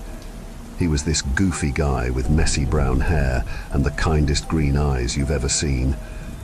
We clicked right away, bonding over our shared love of bad horror movies and even worse puns. We got married 2 years after graduation in a small ceremony with just our closest friends and family. It wasn't fancy, but it was perfect. For 3 years, life was good. Sure, we had our ups and downs, but we were happy. We were talking about starting a family, maybe buying a house. You know, all those grown-up things you're supposed to do. But then last year everything changed. It was a rainy Tuesday in October. Tom had gone out to grab some groceries. He was supposed to be back in time for us to watch the latest episode of our favorite show. I remember sitting on the couch, scrolling through my phone, wondering why he was taking so long. Then the doorbell rang. I opened the door to find 2 police officers standing there, their faces grim. My heart dropped before they even opened their mouths. I knew. Somehow, I just knew. "Mrs. Thompson?" one of them asked. I nodded, my throat too tight to speak. "I'm sorry to inform you, but there's been an accident." The rest of that night is a blur. I remember bits and pieces. The officers telling me that a drunk driver had run a red light, hitting Tom's car, that he died instantly, that they were so sorry. I remember calling Tom's parents, my voice breaking as I tried to explain what happened. I remember my best friend, Lisa, rushing over and holding me as I sobbed until I had no tears left. The funeral was 3 days later. It was a beautiful service, I guess. People kept telling me how lovely it was, how Tom would have appreciated it. But honestly, I barely remember any of it. I was like a zombie, going through the motions, shaking hands and accepting hugs from people whose faces I couldn't even focus on. We buried Tom in Oakwood Cemetery, under a big oak tree. His tombstone was simple, just like he would have wanted. Thomas Thompson, beloved husband and son, 1995-2023. For months after, I was lost. I'd wake up in the middle of the night, reaching for Tom, only to find his side of the bed cold and empty. I'd catch myself picking up my phone to text him about something funny that happened at work, only to remember he wasn't there to read it. But slowly, painfully, I started to put my life back together. I went back to work. I started seeing a grief counselor. I even managed to smile again now and then. And then came the day that changed everything, again. It was the 1-year anniversary of Tom's death. October 15th, 2024. I decided to visit his grave, like I'd been doing every month since the funeral. It was a crisp autumn day, leaves crunching under my feet as I made my way through the cemetery. I brought flowers, sunflowers, Tom's favorite. As I approached his grave, I rehearsed in my head what I was going to say. It sounds silly, but I always felt like I was really talking to him when I visited. But when I got to the grave, the words died in my throat. I blinked, sure I must be seeing things. I rubbed my eyes, but the image didn't change. There on Tom's tombstone, right below his name, was mine. Sarah Thompson, 1995. The date of death was blank, but my name was there, clear as day, carved into the stone as if it had always been there. I dropped the flowers, my hands shaking. "What the hell?" I whispered, reaching out to touch the stone. It was real. The carving was there, under my fingertips. I looked around wildly, half expecting to see someone jump out and yell, "Gotcha!" But the cemetery was empty, silent, except for the rustling of leaves in the wind. I fumbled for my phone, nearly dropping it as I pulled it out of my pocket. With trembling fingers, I snapped a picture of the tombstone, then another, and another. "This can't be real," I muttered to myself. "This can't be happening." But it was, and little did I know, it was only the beginning. I'll post the next part soon. Writing this has brought it all back, and I need a minute to collect myself. But there's so much more to tell. God, I hope someone out there can help me make sense of this. After I found my name on Tom's tombstone, I kind of lost it. I mean, wouldn't you? I remember sitting on the ground next to his grave, my brain trying to make sense of what I was seeing. I must have been there for hours, because when I finally snapped out of it, the sun was setting. I stumbled home in a daze. As soon as I got in, I called Lisa. "Sarah, what's wrong?" she asked as soon as she picked up. I guess my voice gave me away. "Lisa, I need you to come over, please. Something's happened." She was at my door in 15 minutes. I showed her the pictures on my phone, my hands shaking so bad I nearly dropped it. "Oh my God," she whispered, her eyes wide. "Sarah, this isn't possible." "I know," I said, my voice cracking. "But it's there, Lisa. I touched it. It's real." We spent the next few hours calling everyone we could think of. The cemetery office, closed for the day. The company that made Tom's headstone, also closed. Even the police, who basically told us that unless someone was actively trying to kill me, there wasn't much they could do. Lisa offered to stay the night, but I told her I'd be okay. Big mistake. As soon as she left, the apartment felt different. Colder somehow, like all the warmth had been sucked out of it. I tried to distract myself by watching TV, but I couldn't focus. Every little noise made me jump. Around midnight, I finally decided to try and get some sleep. I was exhausted, both physically and emotionally.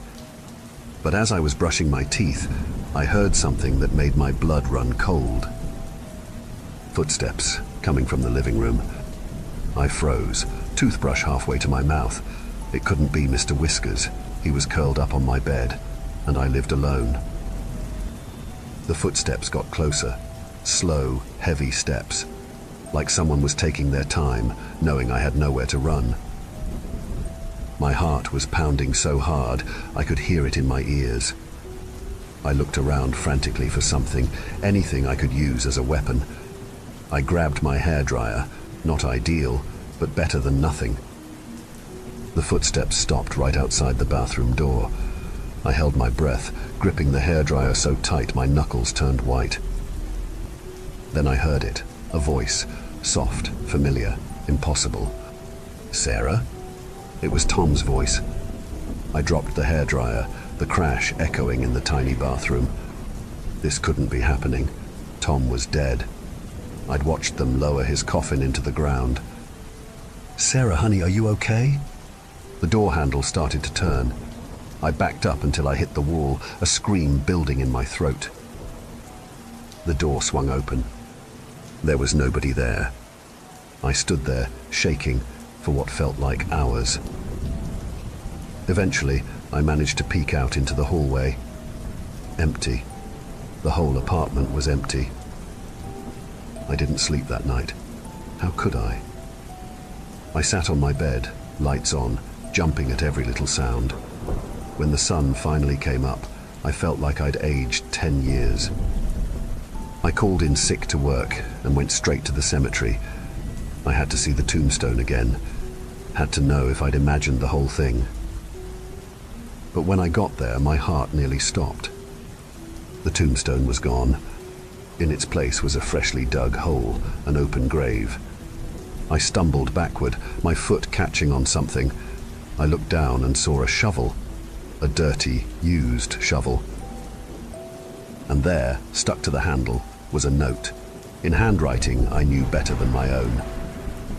"I'm coming home, Sarah, wait for me." I ran. I ran faster than I've ever run in my life. I didn't stop until I reached my car, fumbling with the keys, constantly looking over my shoulder. As I drove away, I caught a glimpse of something in my rearview mirror. A figure standing by Tom's empty grave. A figure with messy brown hair and familiar green eyes. I'm at Lisa's place now. I can't go back to my apartment. I don't know what to do. Am I going crazy? Is this really happening?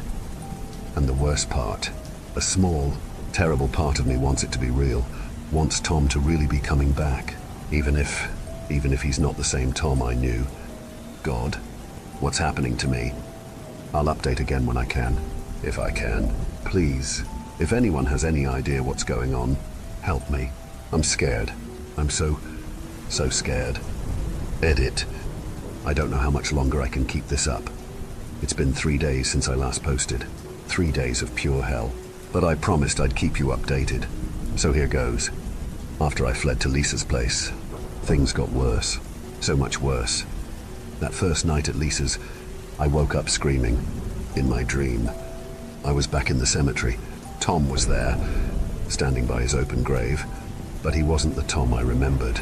His skin was pale, almost grey. His eyes, God, his eyes were empty. Black holes in his face.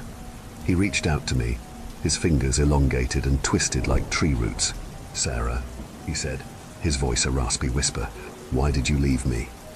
I jolted awake, drenched in sweat. Lisa came running in, worry etched on her face. "Sarah, what's wrong?" I opened my mouth to answer, but then I saw it. There, on Lisa's bedroom wall, words, dripping down the wallpaper like fresh blood. "I'm Washington iting for you, Sarah." I screamed. Lisa flicked on the lights, but as soon as they came on, the words vanished, gone like they'd never been there. Lisa thought I was losing it. Hell, I thought I was losing it, but I knew what I saw.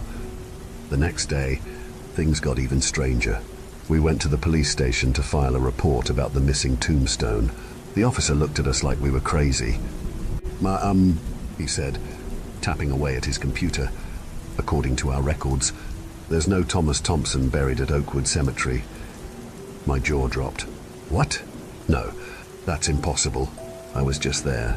I've been visiting his grave for a year." The officer shrugged.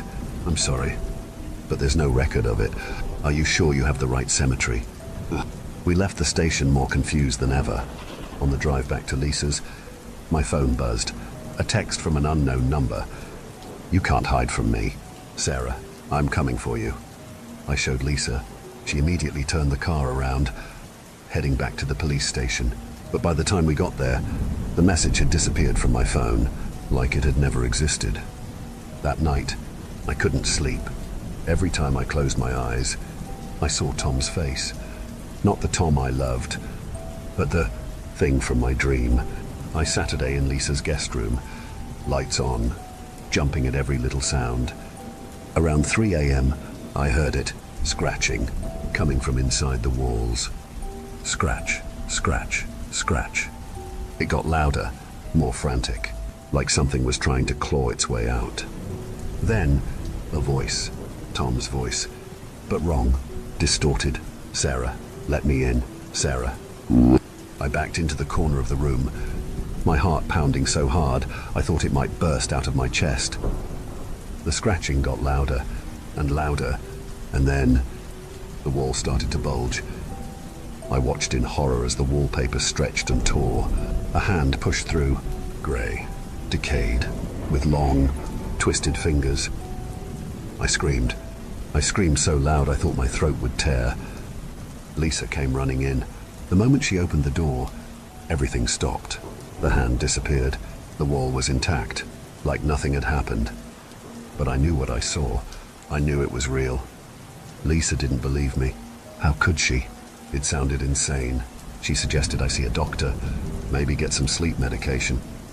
I nodded, agreed to whatever she said, but inside, I knew this wasn't in my head. This was real, and it was only getting worse. Yesterday, I went back to my apartment to grab some clothes. As soon as I walked in, I knew something was wrong. It was cold, so cold I could see my breath. And the smell, God, the smell, like wet earth and decay. I ran to my bedroom, grabbed whatever I could fit in a bag. As I was about to leave, I saw it, on my bed, a single red rose. And next to it, a note, "Till death do us part. Remember." I don't know what to do anymore. I can't sleep. I can't eat. Every shadow looks like him. Every noise sounds like his voice. And now I'm starting to wonder, what if I should let him in? What if this is my fault? For trying to move on? For not waiting for him? No, that's crazy talk. Right. I'm losing my mind. I know I am, but I also know this is real. Tom is coming back, and I don't think I can stop him. If anyone out there knows what's happening, please help me. Please. I don't know how much longer I can hold on. I'll try to update again, if I can, if I'm still here. God help me.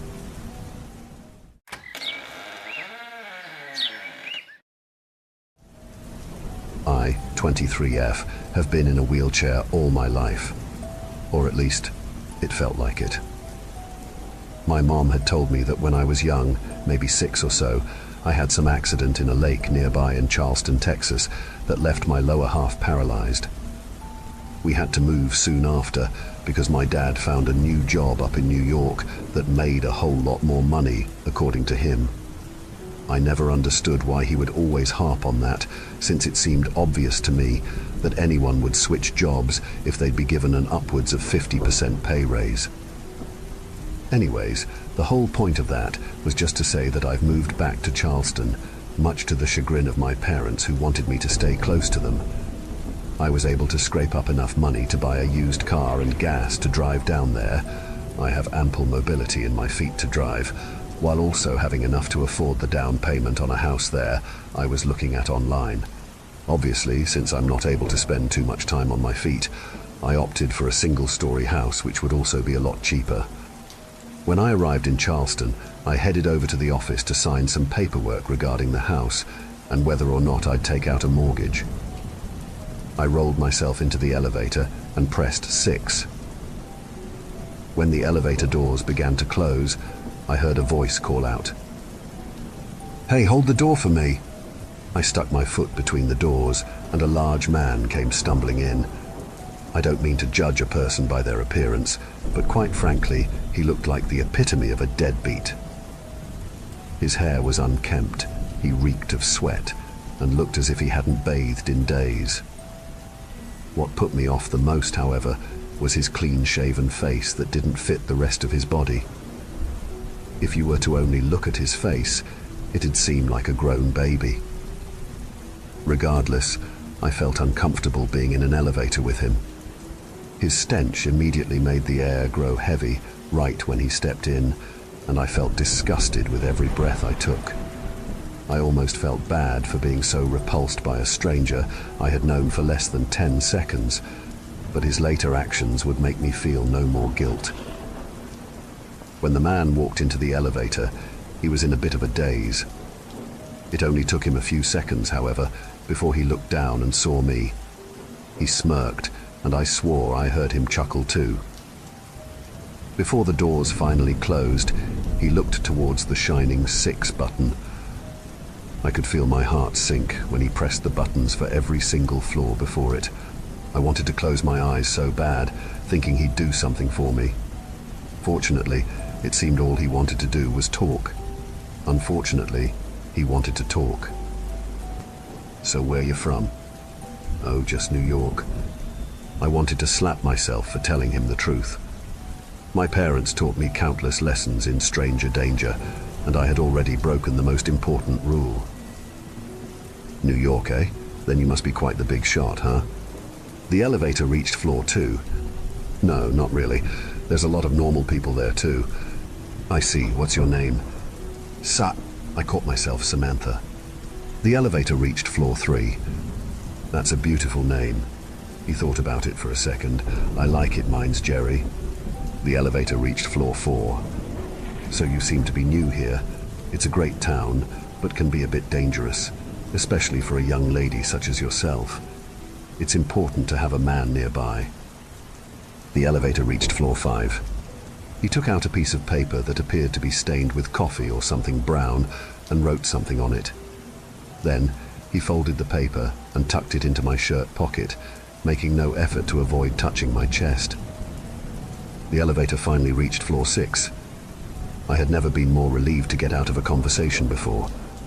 I wheeled myself out of the elevator as fast as I could. I made sure not to look back. I could feel Jerry's gaze burning into the back of my neck. I don't know why, but I imagined he was smiling as well. It didn't take long for me to make my way to the agent's office. She greeted me with a smile, a lot more friendly than Jerry's sinister one. "Hi, Sarah, it's good to see you today." I was a bit startled to hear someone call my name out like that. Then I remembered I had to put my name on the application to have the meeting in the first place. I simply smiled and greeted her back. "It's good to meet you too." "Cheryl," she filled in. "It's good to meet you too, Cheryl." Cheryl looked to be in her late 50s. She had quite a few grey hairs here and there, as well as wrinkles. However, she still had more than enough youth left in her. She was quite excited to hand me all the forms and paperwork I needed to sign. She was even thoughtful enough to bring me a shorter table to sign everything on. Everything was done with a cheerful smile on her face. It was comforting. I was over 1,000 miles away from my old life, and I had just experienced one of the creepiest moments in my life so far. Having someone treat me like a child felt more reassuring than patronizing at that moment. When I finished filling out and signing everything, I found myself talking casually with her, maybe a bit too casually. "Thanks so much for the help, Mom." It took a while for me to realize what I just said, and I wish I didn't. I could feel my face getting red with embarrassment. Cheryl looked at me with a sympathetic look in her eyes. "Oh, babe, if you ever need a mama or a hug, you know where to find me." I nodded and left the office with a smile on my face. Before I left the room, I heard Cheryl call out, "Oh, and good luck." "Thanks." Didn't know what she was saying good luck for. I assumed it was a southern thing. I arrived at my house very late that night. The house looked a lot bigger than what it should have been, to the point I was worried I arrived at the wrong house. I tried using the house key I was given, and to my surprise, it worked. The interior of the house seemed to fit that of a single story.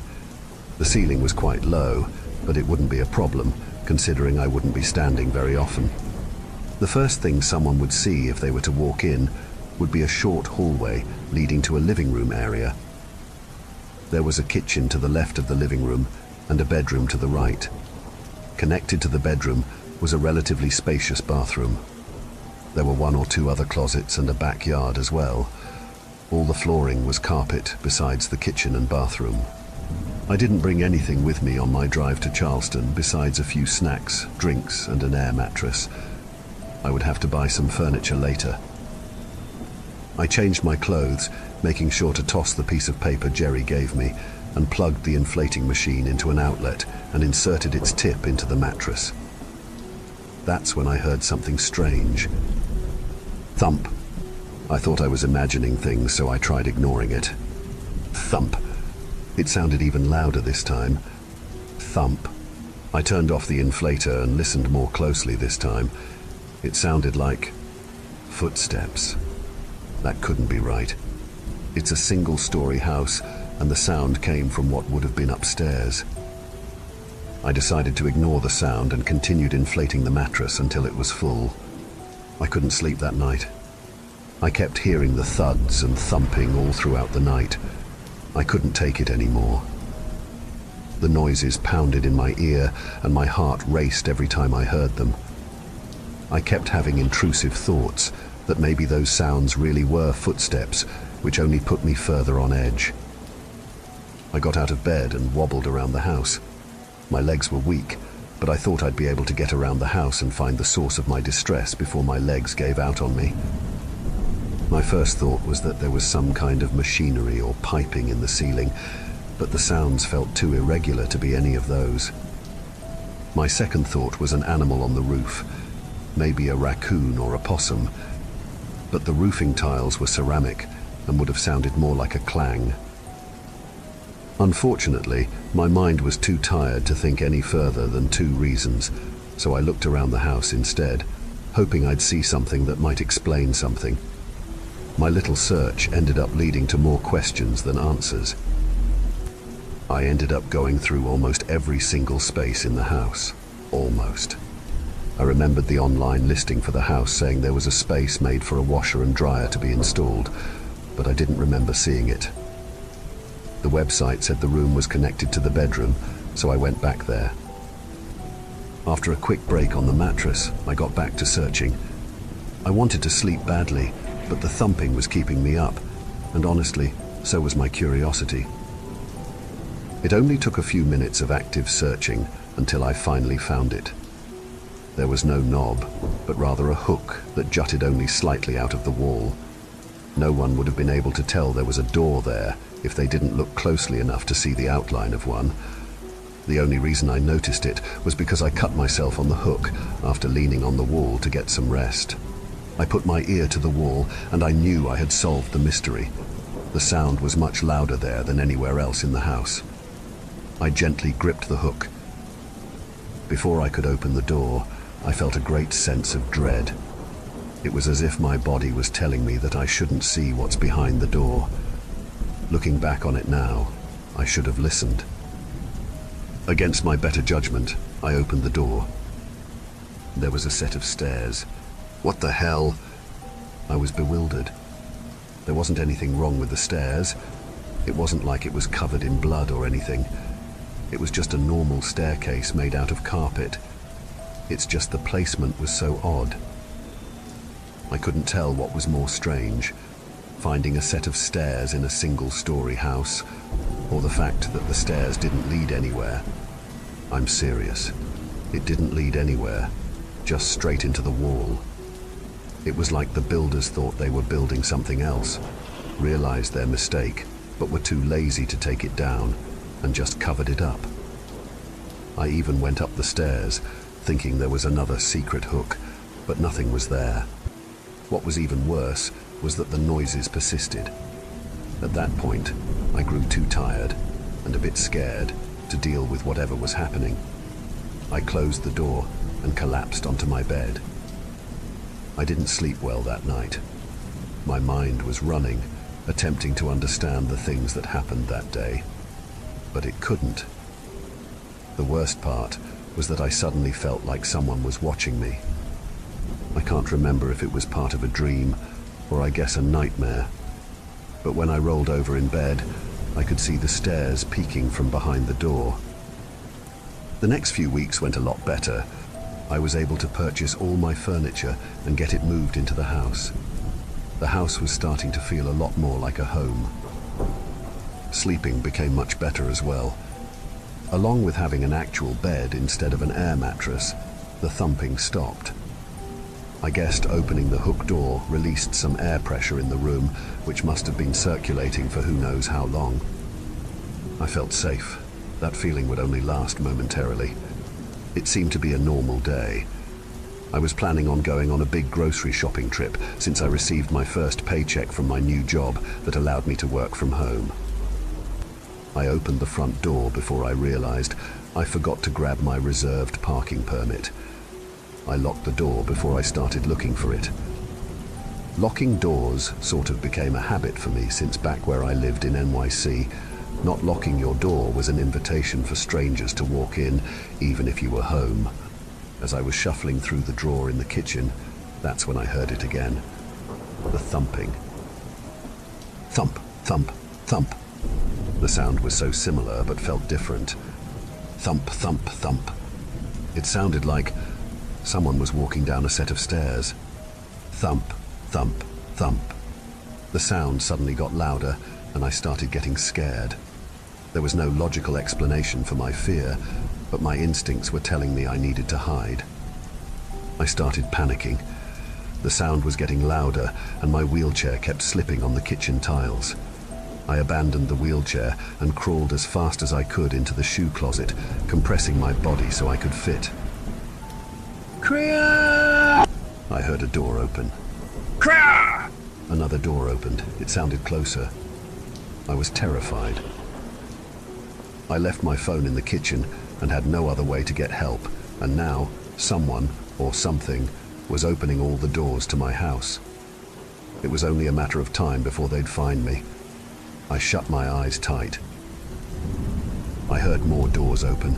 Then I heard the kitchen sink turn on. Suddenly all the sounds stopped. I waited for a few more minutes before peeking out the closet door. I couldn't see anything. I took a deep breath and shoved the door open. There was nothing there. All the doors were closed, even the front door was still locked. I let out a loud laugh. I was all stressed for no reason. I stumbled out of the closet, grabbed my phone and parking tag, and sat down in my wheelchair, ready to leave. Before I went out, I took a quick glance behind me, and my heart dropped. The kitchen faucet was still dripping.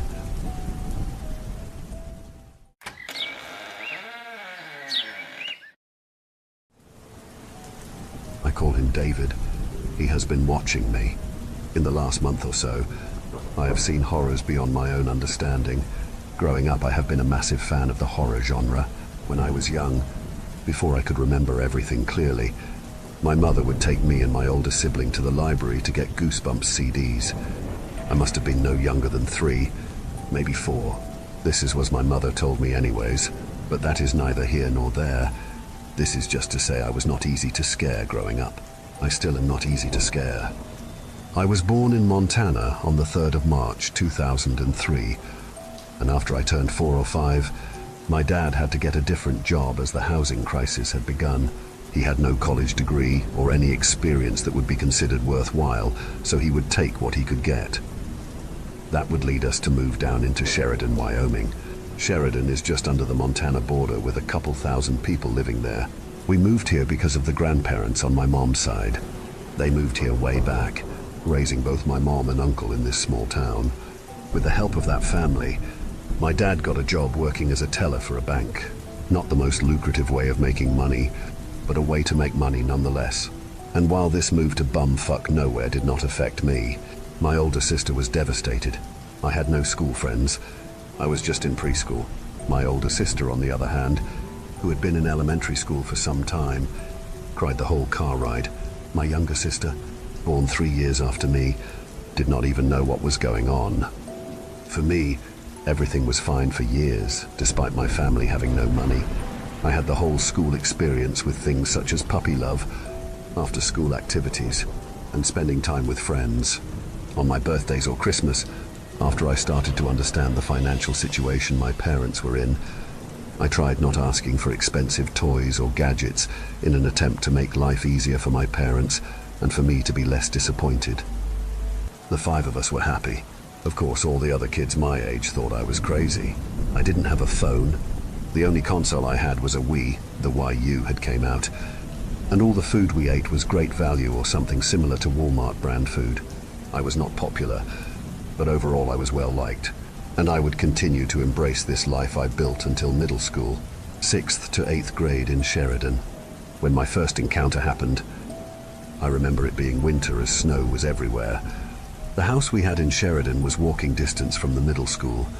Back in those days, the neighbor kids, my older sister, and I would walk to and from school every day. It wasn't rare for one of us to stay a little longer to talk to a teacher. or go do something else completely. We were all independent individuals. Hell, one of the neighbor kids only walked to school with us and not once walked back with us. During the winter, the group largely resembled that of the kids from A Christmas Story. During the colder months, minus being chased. One day, I would stay at school a little later than usual, and I had told that group to leave me behind. My English teacher wanted me to finish a project I had. She was worried as I was terrible with doing homework. I don't exactly remember if I finished or not. Probably not. I was a bit airheaded and typically forgot what all happened at school by the time I walked home.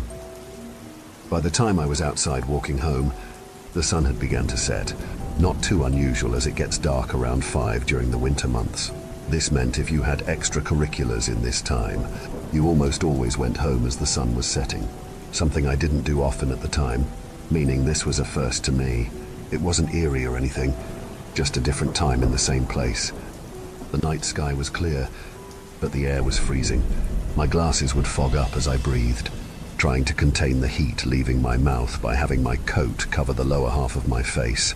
The route I took home brought me through Kendrick Park, a lovely place in the spring, summer, and fall, but dull and lifeless in the winter. There is this path that goes up this hill that splits a miniature forest in half. This was before they built an improved path below the parking lot of the school to keep the hill in place. That wooded area always seemed much more vast and full as a kid than they actually were. We'd play in them often, tag and such, for hours, never seeming to reach any ends. Anyways, I was marching down this path, careful not to slip on the ice. There were, or are, lights that lined the path illuminating the snow ahead of me. And, of course, like your typical horror movie, there was a shuffling in the trees. That night was the first night I saw David. That is what I called him. That is what I still call him. David was a tall, nude man that terrified me. I am not sure of his motives, but I'd say he was hunting me at times. It wasn't until I reached the bottom of the hill did I turn around to see him. He had no genitals, thank fuck, but he was just standing there in this cold fucking weather. No clothing, no floor, just the mist being expelled through his mouth. I could only stare into his dark eyes, the pupils seeming never-ending. It felt like an eternity, but it couldn't have been more than 5 minutes before I started to run. I ran. I began to sob, afraid to turn around, stumbling every so often as the weight of my backpack made it difficult to keep my balance. I'd make it home that night. I'm not sure if David even chased me, crashing through the front door. My mom came to comfort me quick after hearing me cry. I don't remember much after that. According to my older sister, I blurted out something about a naked tall man whose eyes were not his own.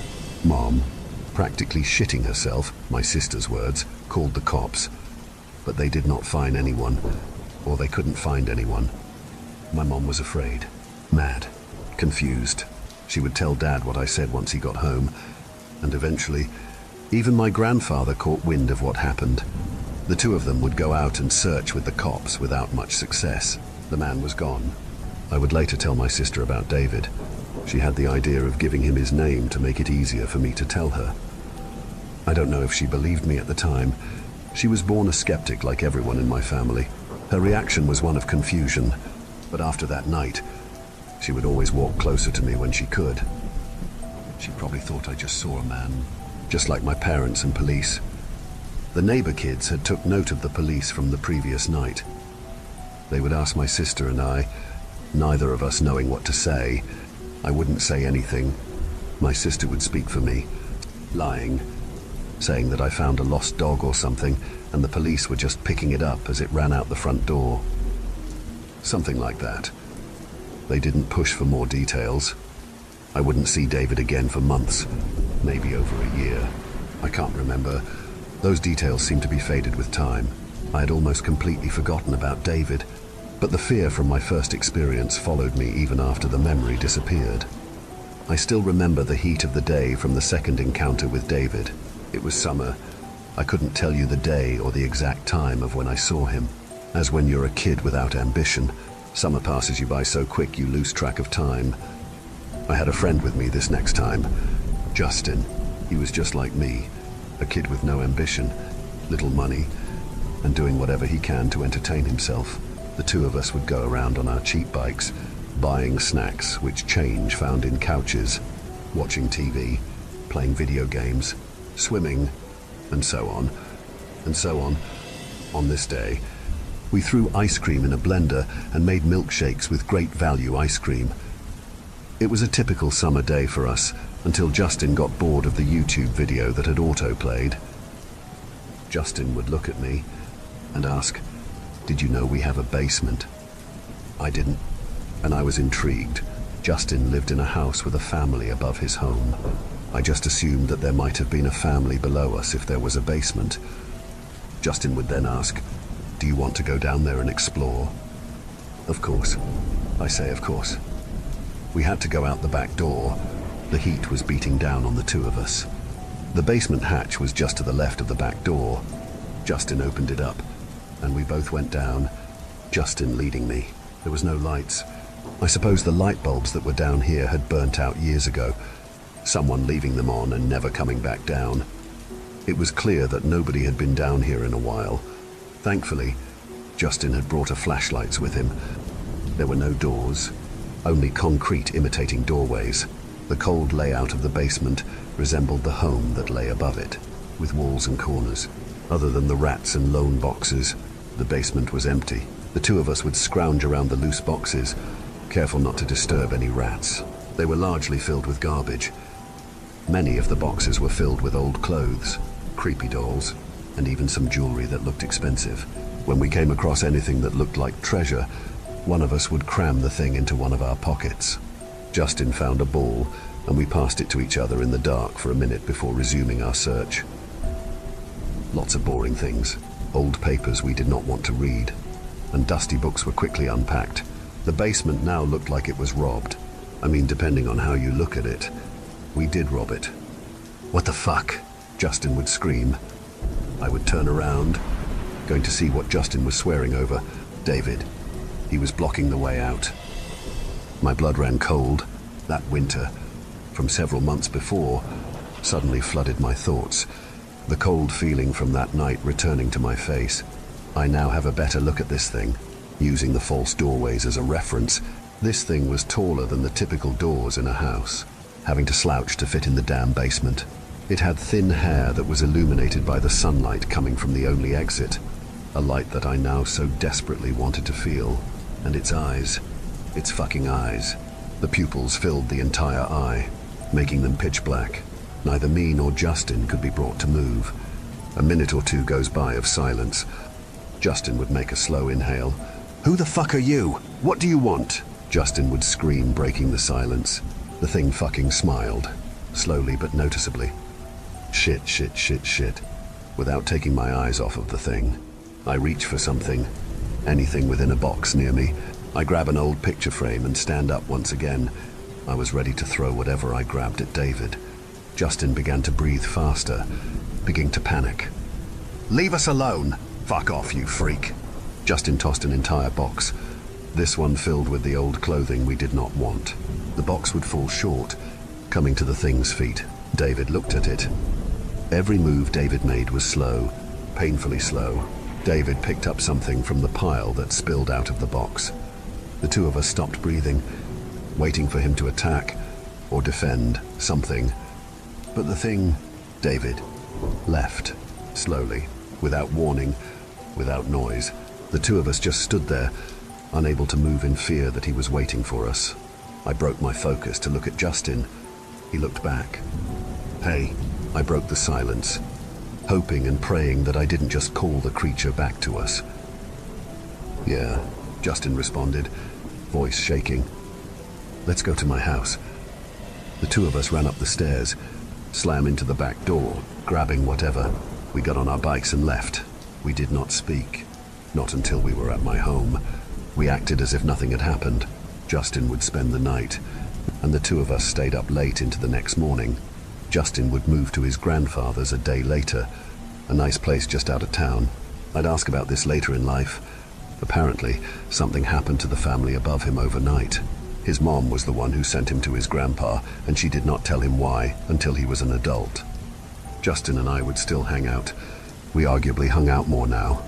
I'd practically spend the entire weekend over at Justin's grandfather's with Justin, being close enough to town as it isn't a whole ordeal to get a ride, but just far enough out that we could do even more things. All those homes all have large backyards, large enough to do miniature camping trips. Being outside of town meant we could have large fires, fireworks, and so on. Justin would end up getting a BB gun.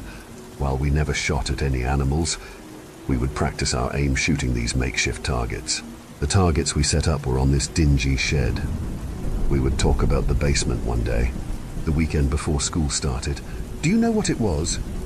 The question came from Justin. I wanted to play dumb, but immediately knew what he was talking about.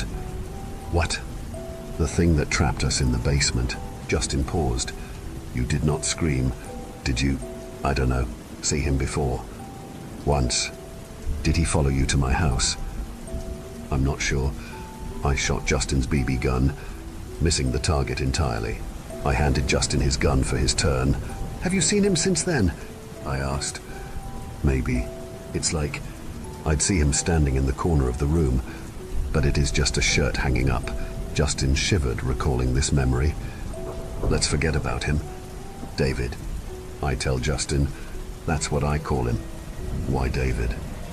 "Why did your mom call you Justin?" Justin fired his shot, one ring off from a bullseye. "Dunno. I call him David for the same reason your mom calls you Justin. Because, well, that is just how things go." I pause again, lining up my shot. "I don't know. I'm just a kid." I shot a bullseye. Not long after this conversation, David would come to see me. Justin was in Minnesota with his grandfather, going on a trip to visit family. It was the first weekend since school started. I wasn't used to the school schedule yet, so I was staying up late watching Adult Swim or whatever was on that late.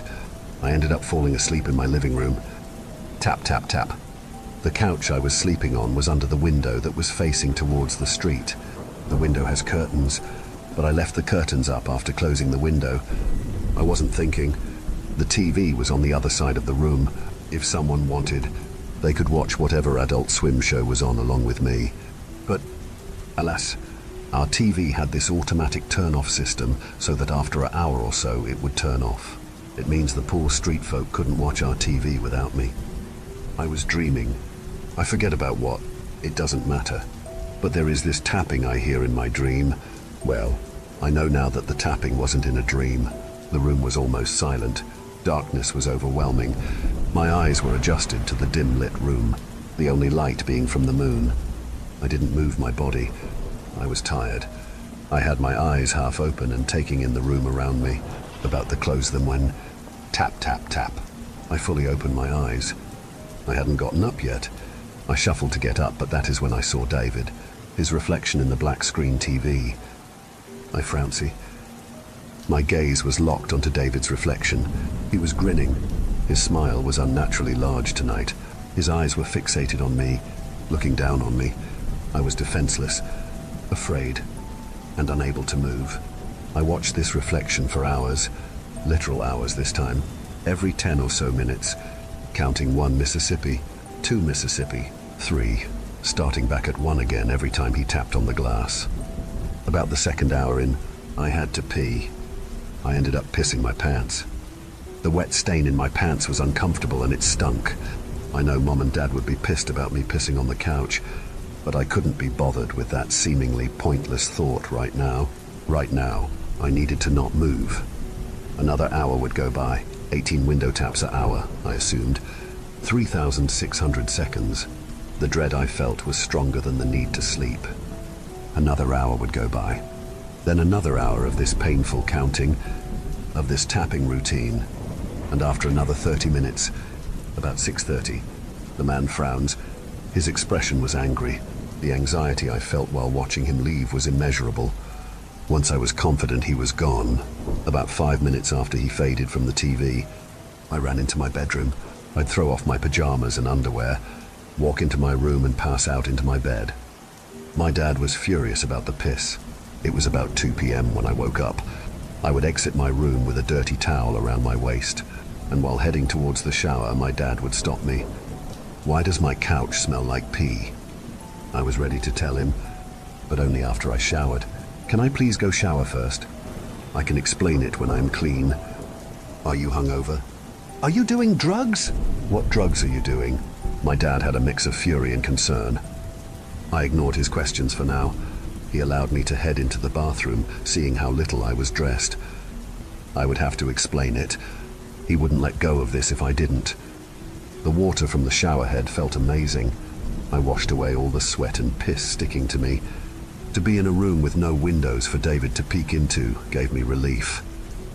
I'd wash everything that day, hair to toes. The water helped wake me up, bringing me out of the drowsy state I was in. I would finish my shower, put clean clothes on, and meet my dad right as I exit the bathroom.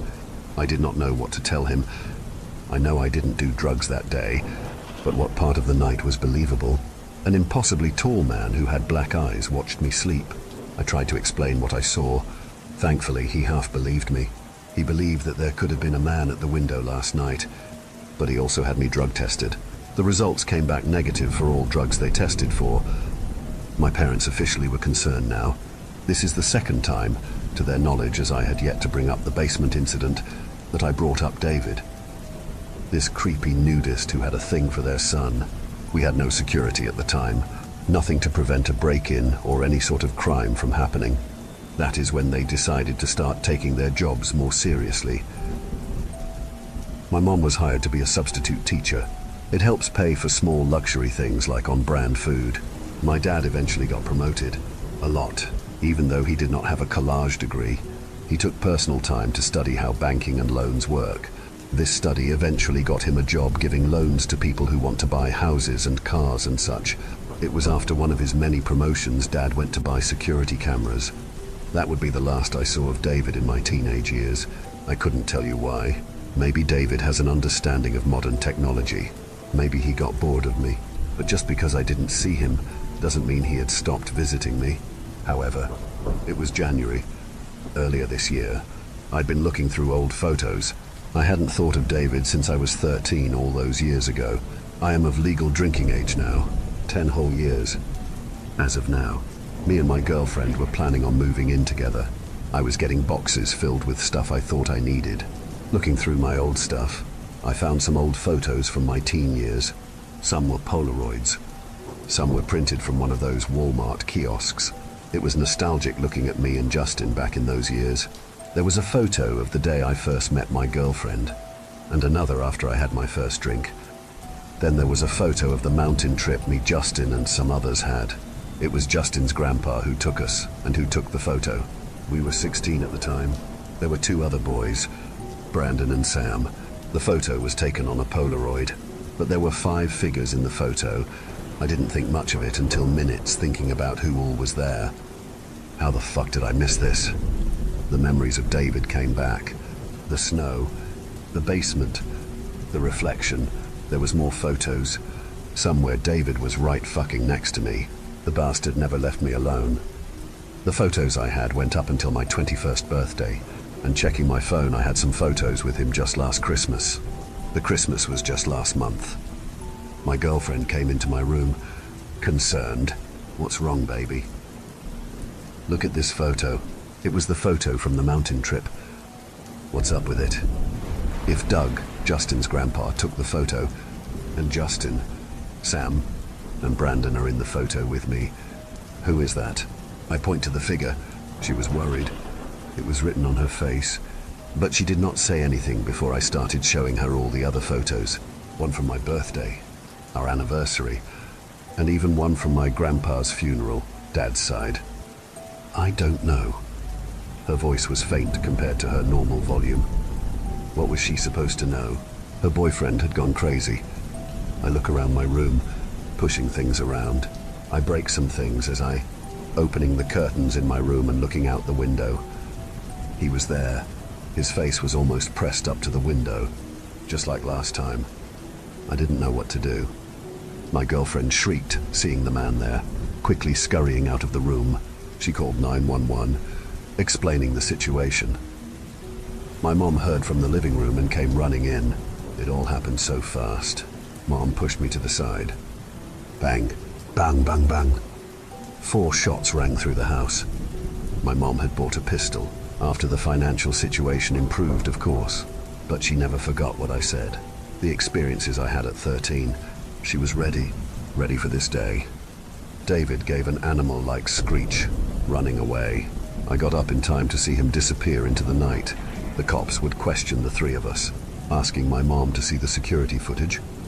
The footage was corrupted, from minutes before I opened my curtain to right after David left. I spent these last few months afraid, not sure what to do next. I would stay inside for long periods of time. I thought she would leave me, but apparently my girlfriend loves me more than I thought, helping me go through these last months. But I have been inside for too long now. I hate having to be taken care of. I need to get my life back in order. I am going to go around asking about my situation around town, bringing it up to extended family, and so on.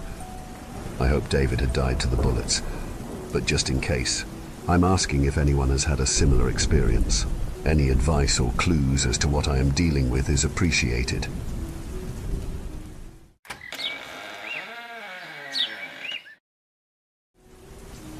The gentle sway of the train car had always been soothing to me. As a regional sales manager for a large pharmaceutical company, I spent more time on railways than I did in my own bed. The rhythmic clack of wheels on tracks was my lullaby. The ever-changing landscape outside my window a constant companion. This particular Tuesday evening found me on yet another overnight train, heading from Chicago to New York for a critical meeting. I settled into my usual routine, laptop out, spreadsheets open, a cup of mediocre coffee cooling on the fold-down tray. The first sign that something was amiss came about 3 hours into the journey. I glanced at my watch, frowning slightly. We should have reached Cleveland by now, but the cityscape outside remained stubbornly rural. Fields and forests rolled by, bathed in the eerie glow of a full moon. I flagged down a passing attendant, a middle-aged woman with graying hair and a pinched expression. "Excuse me," I said, "but shouldn't we have reached Cleveland by now?" She gave me a strange look, her eyes slightly unfocused. "Cleveland? I'm sorry, sir, but I'm not familiar with that stop. Perhaps you're thinking of a different route." Before I could respond, she hurried away, disappearing into the next car. I sat at her back, puzzled. How could she not know Cleveland? It was a major stop on this line. I shook my head, chalking it up to a new employee's confusion, and returned to my work. As the hours ticked by, my unease grew. The landscape outside never changed. An endless loop of moonlit fields and shadowy forests. My phone had lost signal long ago, and my watch seemed to be malfunctioning, its hands spinning wildly before stopping altogether. I decided to stretch my legs, hoping a walk through the train might clear my head. As I made my way through the cars, I noticed how eerily quiet it was. The few passengers I saw sat motionless in their seats, staring blankly ahead or out the windows. In the dining car, I found an elderly man hunched over a cup of coffee. His wrinkled hands trembled slightly as he lifted the mug to his lips. "Excuse me," I said, sliding into the seat across from him. "I don't mean to bother you, but have you noticed anything strange about this journey?" The old man's rheumy eyes focused on me, a flicker of recognition passing across his face. "You're new, aren't you?" he said, his voice a dry whisper. "First time on this line?" I nodded, a chill running down my spine. "What do you mean?" "This line. This is just the regular Chicago to New York route, isn't it?" He let out a wheezing laugh that turned into a cough. "Oh, my boy," he said, shaking his head. "This ain't no regular route. This here's the last line. Ain't no New York where we're headed." "I don't understand," I said, my heart beginning to race. "Where are we going then?" The old man leaned in close, the smell of stale coffee on his breath. "Nowhere," he whispered. "Everywhere. This train don't stop, son. It just keeps on going, round and round, world without end." I jerked back, convinced I was dealing with a madman. "That's impossible," I said. "Every train has to stop eventually." He just smiled, a sad, knowing expression. You go on believing that if it makes you feel better. But mark my words, you'll see. We all figure it out sooner or later. I stood up abruptly, nearly knocking over my chair. You're crazy, I muttered, backing away. This is just a normal train. We'll be in New York by morning. As I turned to leave, the old man called out, "What's your name, son?" I hesitated for a moment before answering. Jack Thurston." He nodded slowly. "Well, Jack Thurston, I'm Howard. I'll be seeing you around. We've got all the time in the world, after all." I hurried back to my seat, Howard's words echoing in my mind. It was nonsense. Of course, trains didn't just go on forever. There had to be a rational explanation for the delays and the strange behavior of the staff. As I sank into my seat, I noticed a young woman across the aisle, furiously scribbling in a notebook. Her long dark hair fell in a curtain around her face, and her leg bounced with nervous energy. "Excuse me," I said, leaning towards her. "I don't suppose you know when we're due to arrive in New York, do you?" She looked up, her eyes wide and slightly manic. "New York," she repeated, letting out a hysterical giggle. "Oh, honey, there is no New York. Not anymore. There's only the train." I felt my blood run cold. "What are you talking about?" She leaned in close, her voice dropping to a whisper. "I've been on this train for, I don't know how long. Days, weeks. It all blurs together. But I've figured it out. We're not going anywhere. We're stuck in a loop, a never-ending journey to nowhere." I shook my head, refusing to believe it. "That's impossible. You're just confused. Maybe you fell asleep and missed your stop." She laughed again, a sound devoid of humor. "Oh, I wish it were that simple. But look around you. Have you seen anyone get off? Have we stopped at any stations? This isn't a normal train. Jack, this is something else entirely." I started at the sound of my name. "How do you know my name?" She smiled, a sad, knowing expression. "I heard you talking to old Howard in the dining car. I'm Lisa. By the way, welcome aboard the Eternal Express." I stood up abruptly, my head spinning. This is insane. All of you are insane. I'm going to find the conductor and get some answers. As I stormed off towards the front of the train, I heard Lisa call out behind me. "Good luck with that. But don't say I didn't warn you." I made my way through car after car, each one identical to the last.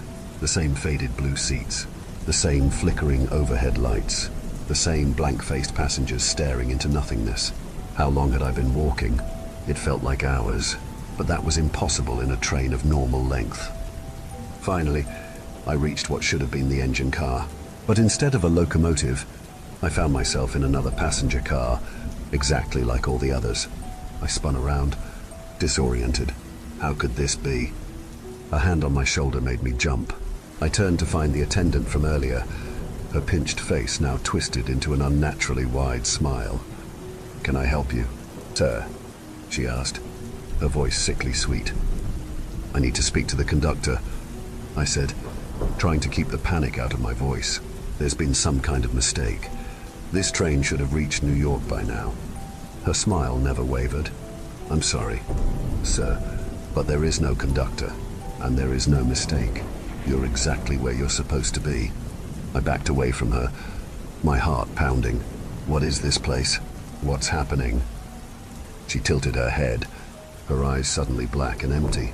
"This is the last line, Mr. Thurston. The train that never stops, never ends. You bought a ticket, and now you're on the ride of eternity." I turned and ran, pushing past confused passengers, my breath coming in ragged gasps. This couldn't be happening. It had to be a dream, a hallucination, anything but reality. I burst into the space between cars, the cold night air hitting me like a slap. The door to the next car was just a few feet away. If I could just reach it, maybe I could find a way off this nightmare train. But as I stepped forward, the gap between the cars seemed to stretch. The next door moved further and further away, no matter how fast I ran. The wind howled around me, drowning out my screams of frustration and fear. Suddenly, a hand grabbed my arm, yanking me back into the car. I fell to the floor, gasping for breath. Lisa stood over me, her face pale in the flickering light. "Are you crazy?" she hissed. "You can't go out there. Between the cars, that's where it gets you." "Where what gets you?" I asked, my voice shaking. She helped me to my feet, glancing nervously at the door. "The thing that runs this train, the thing that brought us all here. Trust me, you don't want to meet it." As if on cue, a low, rumbling sound echoed through the car. It was like nothing I'd ever heard before. Part machine, part animal, all wrong. The lights flickered more intensely, and for a moment, I could have sworn I saw something massive moving in the shadows between the cars. Lisa pulled me back to our seats, her grip on my arm almost painful. "Listen to me," she said urgently. "I know this is hard to accept. God knows, I fought against it for I don't even know how long, but fighting only makes it worse. You have to accept where you are, or you'll go mad." I slumped in my seat, my mind reeling. But why? Why is this happening? What is this place? She shook her head. "I don't know. None of us do. All we know is that we're here, on this never-ending journey. Some think it's hell, others purgatory. Old Howard thinks it's some kind of cosmic mistake. Me, I think it's just the universe's way of saying tough luck. Kiddo." I looked out the window, watching the same moonlit landscape roll by. How many times had I seen those same fields, those same trees? How long would I continue to see them? "So what do we do?" I asked, my voice barely a whisper. Lisa gave me a sad smile. "We ride, we talk, we try to stay sane, and we hope that maybe, just maybe, one day we'll reach the last stop." As the train rolled on into the endless night, I realized with a sinking heart that my journey had only just begun. And the destination, that remained a terrifying mystery. Days blended into nights, and nights into days. The monotonous rhythm of the train became the backdrop to my existence. I lost count of how many times I'd watched the same scenery roll by, how many times I'd walked the length of the train, hoping to find something, anything different. Lisa became my anchor in this sea of madness. We spent hours talking, sharing stories of our lives before the train. She had been a journalist, always chasing the next big story. "Guess I found it," she would say with a bitter laugh, gesturing at our surroundings. Old Howard joined us often, his weathered face a map of the time he'd spent on this hellish journey. "Been riding this rail for longer than I can remember," he'd say, his rheumy eyes distant. "Seen folks come and go, some just disappear, others." He'd trail off, shaking his head. I learned to fear the spaces between the cars, sometimes late at night. When the train's rhythm seemed to falter, we'd hear things, scraping, slithering sounds. Once, I caught a glimpse of something massive and dark undulating past the windows. Lisa pulled me away before I could get a better look. "Trust me," she said, her face pale. "You don't want to know." The other passengers were a mix of the resigned and the mad. Some, like us, tried to maintain some semblance of normalcy. Others had given in to despair, sitting in the same spots day after day, staring blankly at nothing. And then there were those who'd lost their minds entirely, prowling the cars with wild eyes and incoherent ramblings. One such soul was a man we called the Preacher, tall and menacing, with a tangled beard and eyes that burned with fanatical fervor. He would roam the train, shouting about sin and redemption. "We're all here for a reason," he'd bellow, spittle flying from his lips. "This is our punishment, our penance. Repent, and maybe, just maybe, you'll find your way off this damn train." Most ignored him, but some listened. I watched as he gathered a small following, passengers desperate for any explanation, any hope of escape. It was on what I guessed to be my 100th day on the train that things took a darker turn. I was jolted awake by screams coming from the front of the car. Lisa was already on her feet, her face a mask of terror. "They've done it," she whispered. "They've actually done it." I followed her gaze to see a group of the Preacher's followers dragging a struggling passenger towards the door between cars. The Preacher stood by, his arms raised, chanting something I couldn't make out over the victim's screams. What are they doing? I asked, though part of me already knew the answer. A sacrifice, old Howard said, his voice grim. Fools think they can appease whatever's running this train, buy their way off with blood. I started to move towards them, but Lisa held me back. Don't, she hissed. There's nothing we can do. Just don't watch. But I couldn't look away. The group reached the door, and with a final, triumphant cry from the preacher, they shoved their victim out into the space between cars. For a moment, nothing happened. Then came a sound, a wet, tearing noise that would haunt my nightmares for days to come. The door slammed shut, cutting off the screams. The preacher turned to face the rest of us, his eyes wild with excitement. "It is done," he shouted. "The unworthy has been cast out. Soon, we shall reach our final destination." But the train rolled on, unchanged. Hours passed, then days. No final stop, no salvation, just the endless journey and the growing madness of the preacher and his flock. More sacrifices followed. The train's population dwindled as passenger after passenger was thrown to whatever lurked between the cars. Those of us who refused to join the preacher's cult banded together, watching each other's backs, sleeping in shifts. It was during one of my watch shifts that I first saw her, a little girl, no more than 7 or 8, wandering alone through the car. Her pink dress was pristine, her blonde hair neatly braided. She looked so out of place in this nightmare that for a moment I thought I was hallucinating. "Yo." "Hello," I said softly, not wanting to scare her. "Are you lost?" She turned to me, and I had to stifle a gasp. Her eyes were completely black, like empty voids in her small face. When she spoke, her voice was old, ancient even. "Lost," she repeated, tilting her head. "No, I don't think so. I know exactly where I am. Do you?" I felt a chill run down my spine. "What are you?" I whispered. She smiled, revealing teeth that were just a bit too sharp. "I'm a passenger, just like you. We're all passengers here. Jack, all of us, riding the rails to eternity." "How do you know my name?" I asked, though I dreaded the answer. "I know everyone's name," she said, her black eyes boring into mine. "I know why they're here. I know their sins, their fears, their deepest, darkest secrets." She took a step closer. "Would you like to know yours?" "Jack." I backed away, my heart pounding. "Stay away from me," I said, my voice shaking. She laughed, a sound like breaking glass. "Oh, Jack, you can't run from me. You can't run from any of this. You bought your ticket. Now you have to ride." I blinked, and she was gone, just vanished, as if she'd never been there at all. I slumped in my seat, my mind reeling. Was I losing it? Had I finally snapped, like so many others on this godforsaken train? I must have dounced it off, because the next thing I knew, Lisa was shaking me awake. Her face was pale, her eyes wide with fear. "Jack," she said urgently, "something's happening. The train, it's slowing down." I sat up, suddenly alert. She was right. For the first time since this nightmare began, I could feel the train decelerating. The familiar clack of wheels on tracks was slowing, becoming more distinct.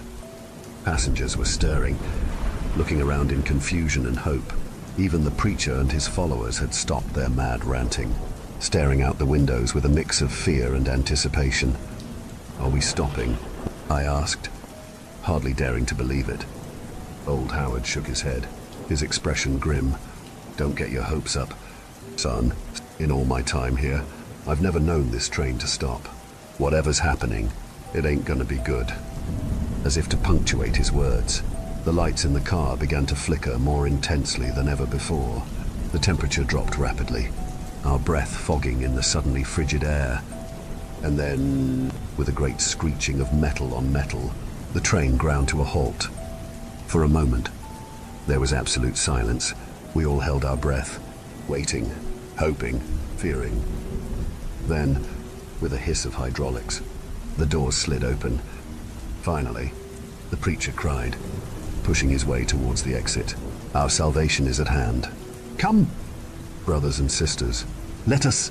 His words were cut off by a scream of pure terror. As he stepped off the train, something grabbed him, something huge and dark and impossible. In the blink of an eye, he was gone, leaving nothing behind but a spreading pool of blood on the platform. Chaos erupted. Passengers pushed and shoved, some trying to get off the train, others desperately attempting to close the doors. I lost sight of Lisa in the pandemonium, and through it all, I heard laughter, that same glass-like sound from before. I turned to see the little girl with the black eyes, standing calmly in the middle of the mayhem. "Welcome to the last stop, Jack," she said, her voice cutting through the screams and cries. "Are you ready to get off?" As I stared into those bottomless black eyes, I realized with dawning horror that our endless journey had only been the beginning. The real nightmare was just starting. And somewhere in the distance, I heard the sound of a train whistle, signaling the departure to our next unknown destination. The chaos around me faded into a dull roar as I stared into the little girl's black eyes. Time seemed to slow, and in that moment, I had a sudden, crystal-clear realization. This was a test. The endless train ride, the maddening repetition, the horrors we'd witnessed, it had all been leading to this moment of choice. "No," I said, my voice surprisingly steady. "I'm not getting off. Not here. Not like this." The girl's smile faltered for a split second, a crack in her otherworldly composure. "You don't have a choice, Jack. Everyone has to get off eventually." I stood my ground, even as I heard more screams from the platform, more passengers being dragged into the darkness. There's always a choice. You told me I bought a ticket for this ride. Well, I'm not ready for it to end. Her eyes narrowed.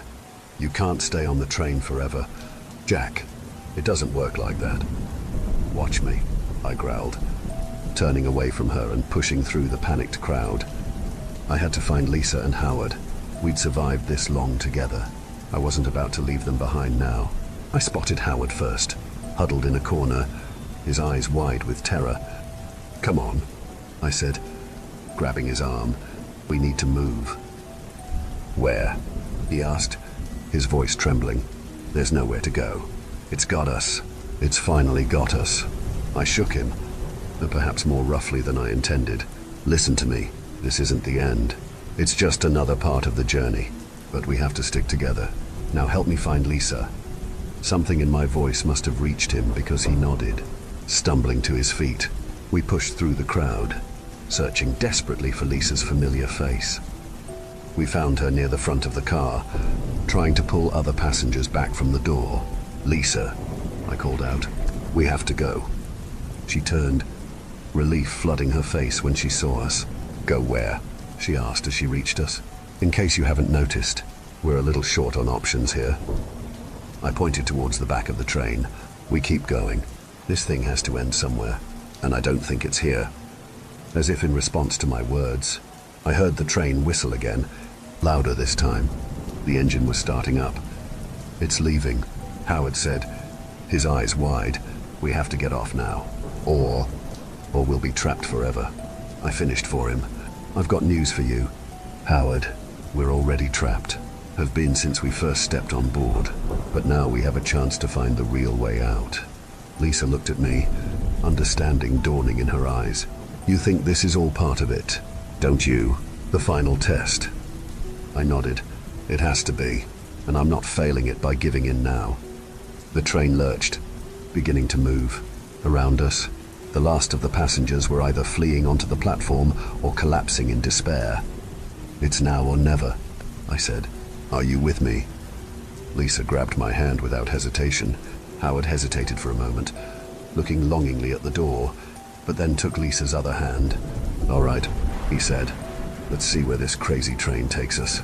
As the train picked up speed, we made our way towards the back, pushing against the tide of terrified passengers. The little girl appeared again, her face contorted with rage. "You can't do this," she shrieked. "You have to get off. Everyone gets off." "Not today," I told her, pushing past. We reached the final car just as the platform disappeared from view. Through the windows, we could see only darkness. Not the familiar darkness of night, but an absolute void, empty of all light and substance. The train picked up speed, rattling and shaking more violently than ever before. We huddled together, bracing ourselves against the walls of the car. "What now?" Lisa yelled over the noise. "We wait," I said, "and we don't let go." The darkness outside seemed to press in on us, seeping through the windows like a living thing. The lights in the car flickered and died, plunging us into blackness. I could feel Lisa's hand in mine, Howard's presence at my side, but I couldn't see them. Then, just as suddenly as it had begun, the shaking stopped. The oppressive darkness lifted, and for the first time in what felt like an eternity, the train began to slow.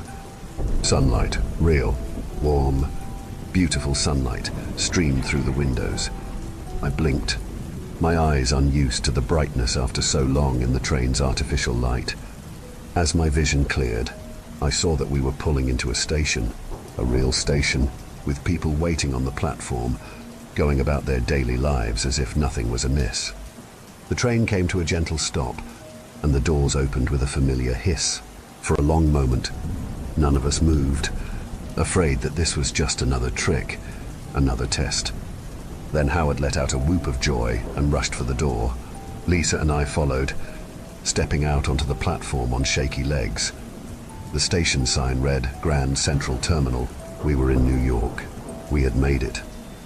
As we stood there, breathless and disbelieving, I felt a tug on my sleeve. I turned to see the little girl with the black eyes, but now, in the sunlight, she looked different, normal, just a regular kid with brown eyes and a confused expression. "Excuse me," she said, her voice high and childish. "Is this the train to Chicago?" I knelt down to her level, smiling gently. "No, sweetheart, this train just came from Chicago. But trust me, you don't want to get on it." She nodded, thanked me, and ran off to find her parents. I watched her go, a weight lifting from my chest. Lisa squeezed my hand. "Is it really over?" she asked, her voice barely a whisper. I looked at her, then at Howard, then at the bustling station around us. "Yeah," I said, finally allowing myself to believe it. "I think it is." As we made our way out of the station and into the bright New York morning, I knew that the memories of our endless journey would stay with us forever. But we had faced the darkness, made our choice, and found our way back to the light. And if I ever saw a train again, it would be too soon.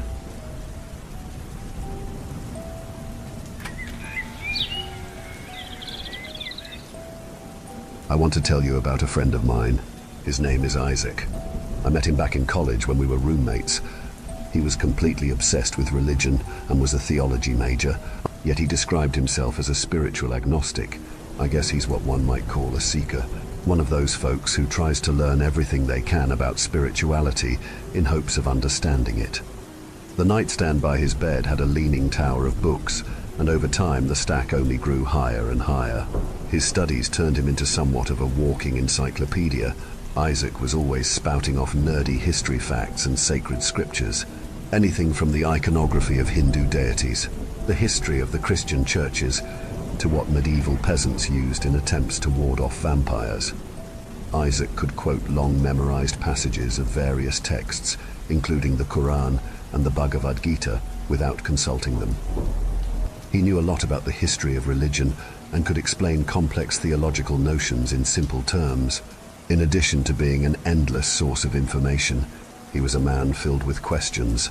We had many deep conversations into the night hours. His erratic sleeping schedule even began to affect mine and caused me to be late for class on occasion. There was about a month where he thought Buddhism was the one and only true path. Some days, he'd be sure that he had found the answer. The next day, he'd be stuck in the middle again and lost.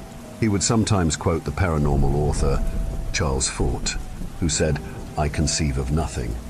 In religion, science, or philosophy, that is more than the proper thing to wear." For a while, I enjoyed Isaac's company and our talks.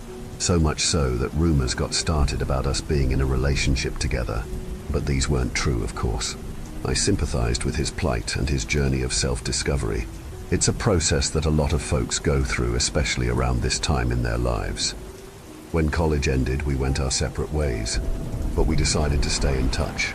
Good friends are something that is hard to come by in this world, and so Isaac and I vowed to still meet up on occasion. In the meantime, I managed to find myself a job, gained new friends, and my life continued. I met up with Isaac one day at his new place. He had moved to a pretty obscure rural location out in the sticks.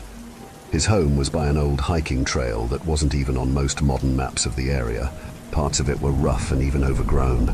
His cabin stood solemn in a world of isolation.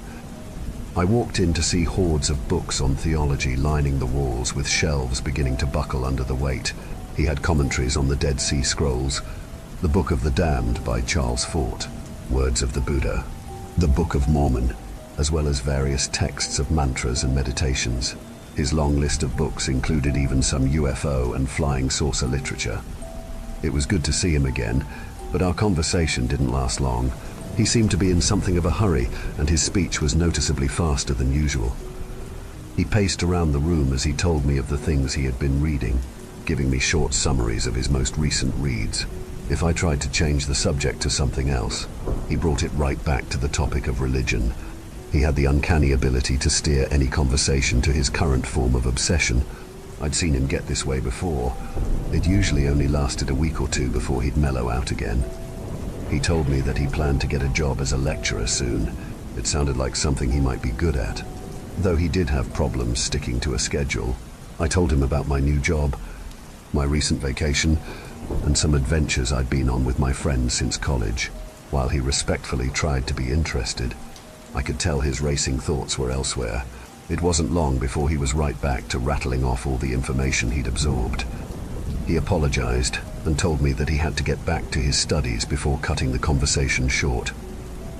I told him that we could meet up again in about a month or so if he wanted, and he agreed.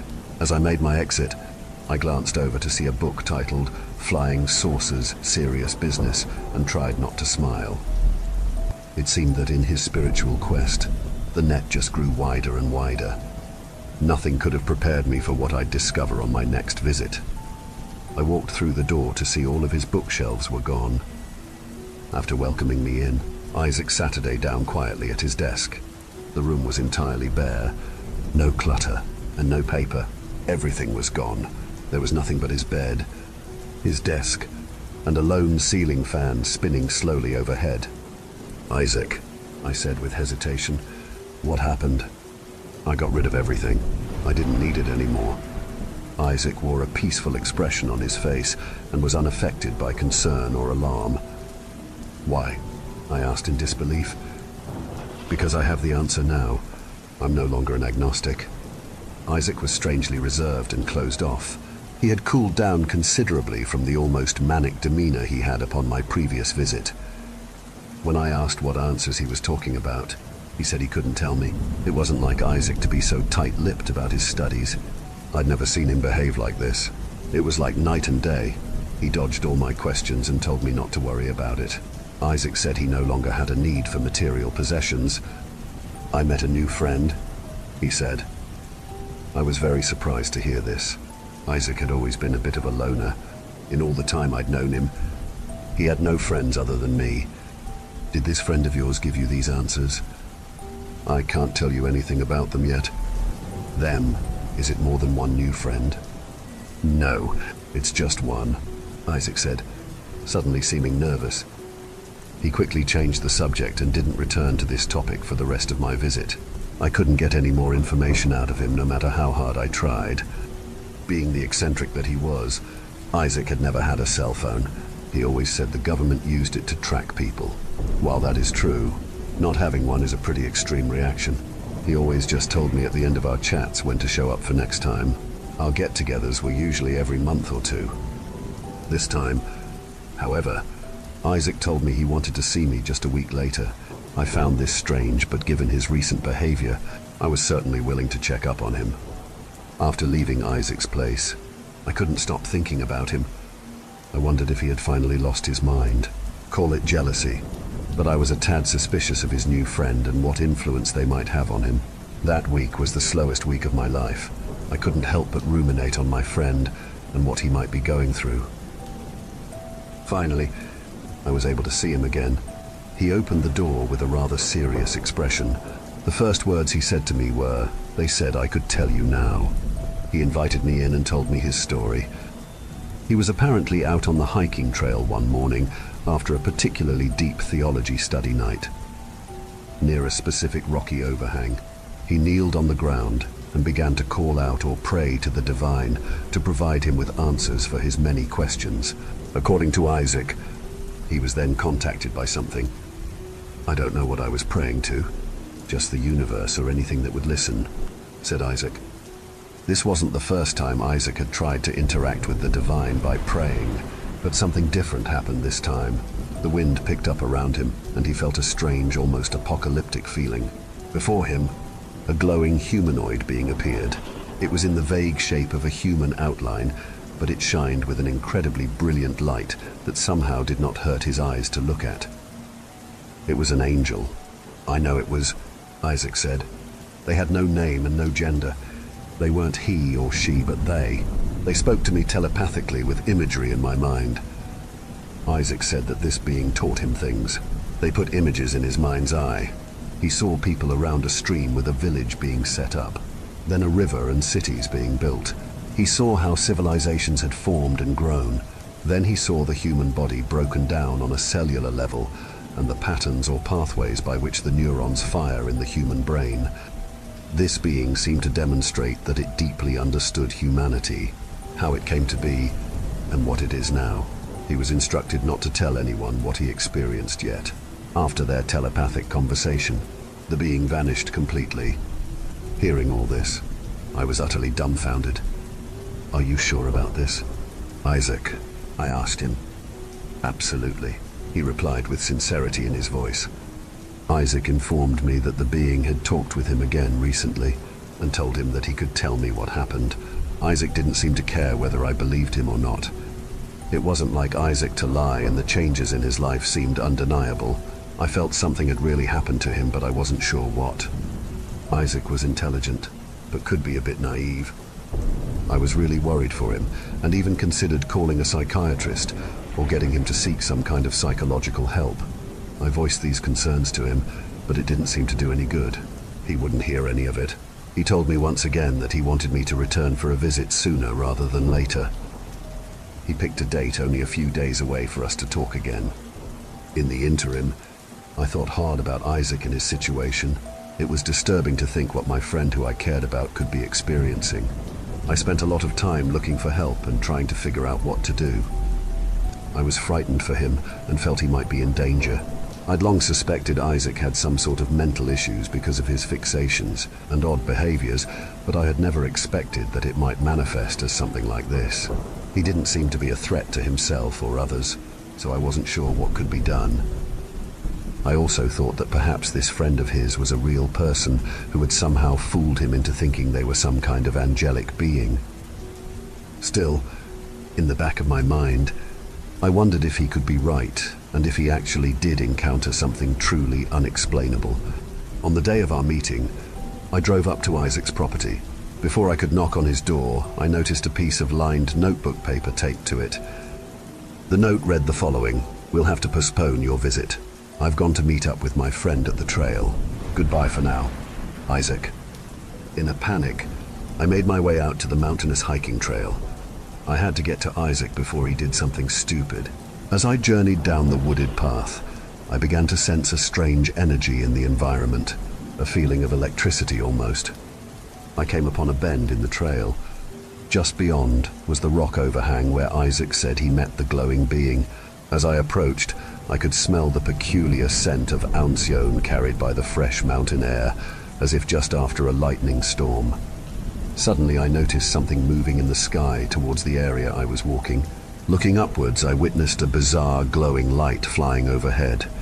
I had no clue what it was. I stared, mystified for a moment, before returning to the task at hand.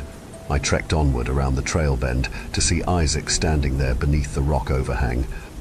In front of him, I saw a being made entirely of light in the form of a human silhouette. I was in utter shock. The being emitted no sound, but appeared to be somehow conversing with Isaac, who stood motionless. I couldn't believe what I was seeing. I pulled out my cell phone, but as I lifted it to record this bizarre scene, the screen inexplicably blanked out. Smoke began to emit from my phone. Suddenly it became burning hot to the touch. It was like putting your hand on an active stove. With a yelp of pain, I dropped it and watched as the phone went cascading down the mountainside. When I looked back up, I then saw the object again in the sky. It got closer and brighter until I could see it in full view.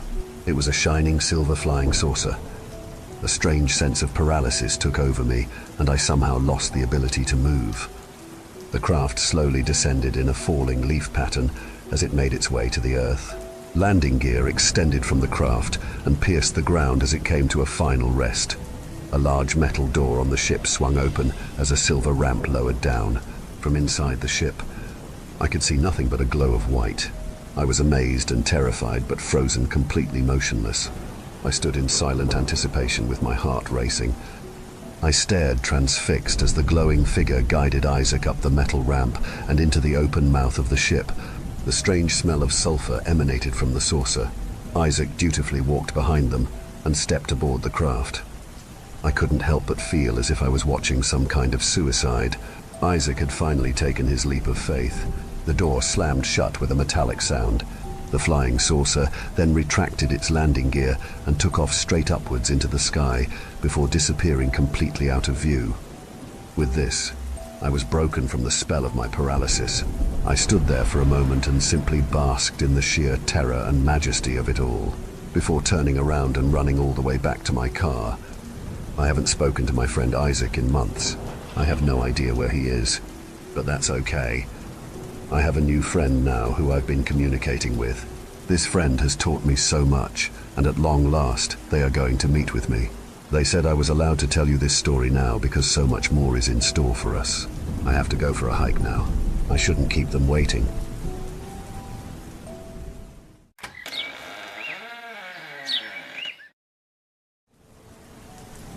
I suddenly found myself with 2 weeks of, we make certain parts and ship them to a different country, to a different factory, to put the final product together. The other factory had some equipment broke, and it would take a while to fix. Thus, the sudden time off. I was talking to a few co-workers on the way out of work on my last day, and noticed Jay had parked next to me for once. We went to high school together, and had even been in the same friend group. But we didn't hang out with each other much back then. Since we worked in different areas of the factory, we rarely had time to talk. "What are you doing with your time off?" he asked me with his car door open. "I'm thinking of seeing my grandmother this week. She lives near our old high school," I said with a shrug. He raised an eyebrow as if that was a shock. "Really? I'm going into town too to see my sister. There is also a model train show happening this week too. The best thing about being an adult is you can admit to your boring hobbies without too much judgment." Oddly enough, the model train show drew in a big crowd for the small town we were from. It's most likely because it occurred inside a now closed station with retired trains brought in for people to see. "Do you remember us hanging out on the tracks in our last year? I can still feel the bug bites." Jay smiled, thinking back to those days. The summer before we all moved, we spent a lot of time roaming the tracks. Sometimes we spent the night, which caused us to get eaten alive by bugs a few times. Jay had been there, but I don't remember us doing much together aside from some fishing. I've wanted to do that again for a while. I miss the good swimming spots. It felt like we had been talking by our cars for a while. I didn't like keeping him when I bet he wanted to rush home to start his vacation. But I said something I didn't even expect from myself. "Do you want to this week? Walk along the tracks again, I mean." He looked a bit surprised at my offer. At first, he opened his mouth to refuse, but slowly started to nod as the idea sunk in. "Yeah, here's my number. Let's plan this out." We quickly got each other's contact information and then started back home. Oddly enough, I thought the little camping trip might be fun. Back then, I didn't realize then how much of a mistake we were making. We met again on Thursday, bags packed and ready to go.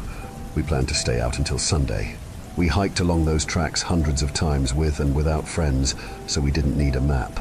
We both agreed on a landmark to stop and then turn back home. The weather was clear for the weekend, but we were to leave early if that changed. The last thing we wanted was to sleep outside in a storm. Back then we had blankets, a stolen lighter, and a tarp. This time we both brought a proper tent, first aid kits, lots of water, as well as anything else we might need. It weighted us down, so we soon needed to change our ending landmark by the middle of the first day. We were walking far too slowly to cover as much ground as we wanted. But the idea of this trip was to just walk along the now disused tracks and not to reach a certain destination.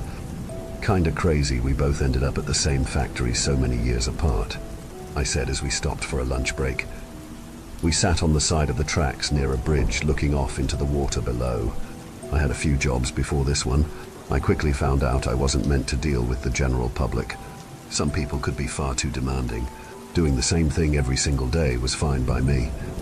Aside from serving jobs, there isn't a lot around here that don't require some college degree, he said with a sigh, thinking back to his own work history. What did you do before you got hired at the factory? I asked, realizing I barely knew anything about my old lukewarm friend. I was at Red Lobster for a while. I got fired, he said, and stopped to take a sip of water. Jay was a mild-mannered guy. He never raised his voice and did as he was told.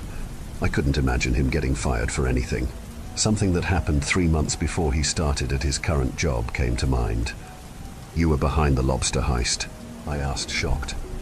There had been a small news story about an employee stealing all the lobsters from 2 Red Lobster locations and smashing the tanks so new ones wouldn't be brought in for a while. No one was named for the damages because, for some odd reason, no one could prove who did it. It was a revolution, he said evenly, as if that wasn't one of the craziest things I'd heard. I laughed until my chest hurt. He only smiled.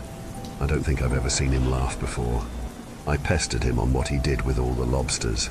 He claimed they were in witness protection, which made me laugh more. We didn't cover a lot of ground on the first day, but I think the start of our little outing went all right. By the end of the day, we were exhausted. There was a lot of good, clear, even ground near the tracks to set up our campsite for the night. We built a small fire to cook our dinner of canned beans and spam. Are you dating anyone?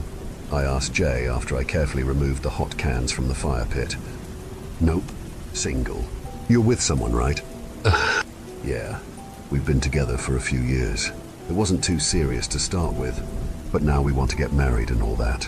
After we saw how much everything costs, we decided to hold off for a while. Having 2 unpaid weeks off work wasn't getting us any closer to our goals, but it wasn't as if any other job paid as well as this one, even missing 2 weeks out of the year. I don't know how most of the people in the factory have been able to get married twice. I guess things were cheaper back then, Jay pointed out. Our workplace had mostly people over the age of 40. I worried about the next 5 years because a lot of the older people who had been there for 30 years are due to retire, taking all their experience with them. Me and Jay were one of the few younger people aside from the contract workers. Chrissy just got divorced, right? You could ask her out. She would be great to have around if a service worker gets your order wrong, I teased. We both hated Chrissy. She was the biggest Karen I have ever met. I have no idea how anyone dealt with her long enough to get married, not only once, but twice. I would rather scoop out my own eyes with a rusty fork, Jay replied in such a deadpan voice it made me think he fully meant the statement.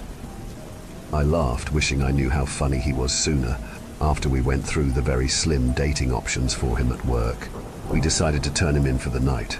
Normally it took me forever to fall asleep, but I was so worn out from the day of hiking that I passed out in minutes. I woke up early needing to pee. My back hurt as well as my head.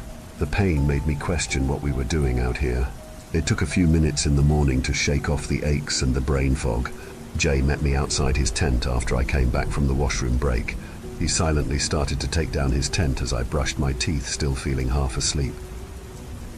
Did you sleep all right? I had a hard time. It was noisy out here. He started up a conversation after his tent was put away, and he helped me with mine. Really? We're so far away from everything. What noise could there be? I asked. Raccoons having relations with a dying fox. Or at least, that's what it sounded like. I snorted and shook my head. Foxes were rare around here. There were also coyotes in the area, but I've never heard about them ever approaching humans. You didn't hear any cackling or see any weird stick people figures, right?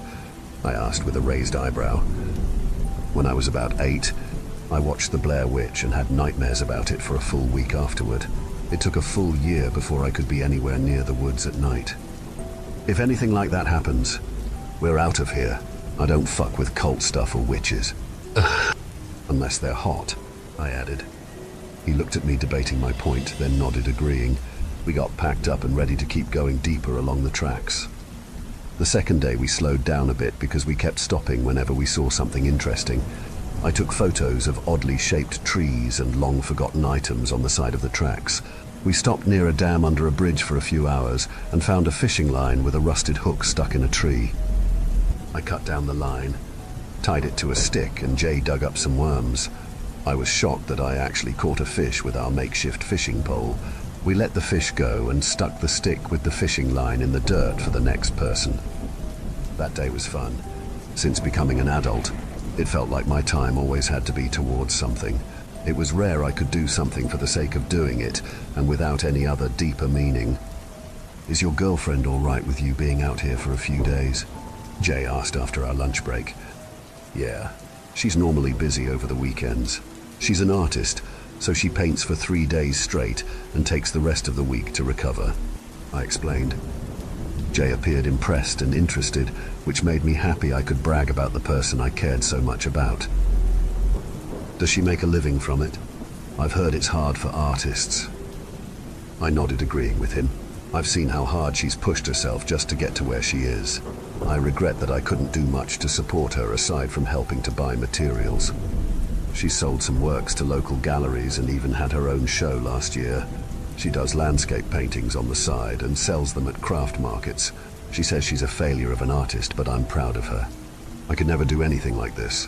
I wish she could see how impressive her work is. Jay asked if I had any photos of her work.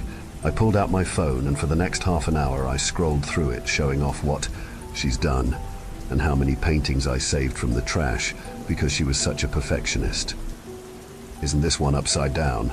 Jay asked, looking at one of the more abstract paintings. No, maybe. It could be looked at sideways too, I admitted. You don't know the meaning behind her paintings and yet you like them, he said. Art is subjective. I can like the colors and not get the message behind them, I shrugged. He accepted that answer, agreeing with the statement. Dark clouds appeared in the distance, even though it wasn't meant to rain. Thunder rumbled off in the distance, but thankfully it didn't get closer to us. If it started raining, we would need to stop for the day. A cool breeze from the distant storm helped with the humid air. At least the bugs hadn't been too active. We should have hung out more in school, I told him, as I was carefully trying to walk one foot in front of another on the tracks. Yeah, he agreed, but it sounded like he was thinking of something else. I bet if we had more one-on-one time together back then, we would have been closer friends now. Hey, thanks for not treating me the way the others did in school. My foot slipped at his sudden comment. I stopped and looked over my shoulder at him, confused about what he was talking about. Our friend group had a bad habit of trash-talking each other. I heard they had a group chat I wasn't a part of that they all used to vent about people. I always assumed it was about other people outside our circle. What do you mean? I know they were kind of snarky, but we were kids. All kids are like that, right? He gave me a look as if we were talking about the same thing. Wait, do you not know what happened back then? I shook my head, trying to think back to it. We all stopped hanging out with each other near the end of summer. I thought it was because everyone was moving on in life and for no other reason. They found out I was bi and talked shit about it for months before Jason tried to kick my ass. My mouth dropped open as so many things fell into place. I'd seen Jason with a broken arm, but he had said he fell off his bike. Everyone avoided the subject, so I soon forgot about it. He was the leader of our small group.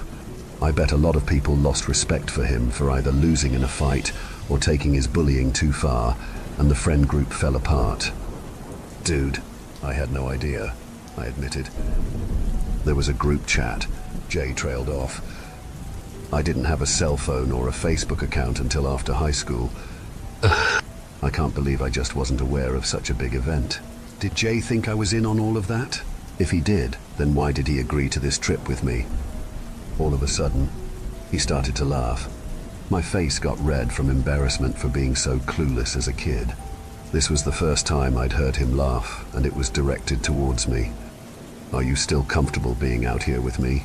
Jay asked after his laughter died down. The idea of him trying something didn't cross my mind. Should I be worried about something? I half joked. "No, you're not my type," he shrugged. Sure, I didn't like guys and I loved my girlfriend, but that stung a little. I shook off the feeling. "What is your type?" He paused to think for a bit, and I worried he was going to say something I didn't want to hear. "Tall, thin if possible, and with long hair." He nodded. There were at least 3 guys at work that fit that description. I wondered if he considered asking them out. Personally, I would never date a co-worker, but I knew some people didn't have a lot of options. Long hair on a guy. Why not just date girls? I pointed out. Because girls have different equipment, and everyone is cute with long hair. That was one way to put it. I directed my attention forwards, unable to think of anything to add to the awkward pause for a moment. Would I be cute with long hair? I joked, trying to ease the tension.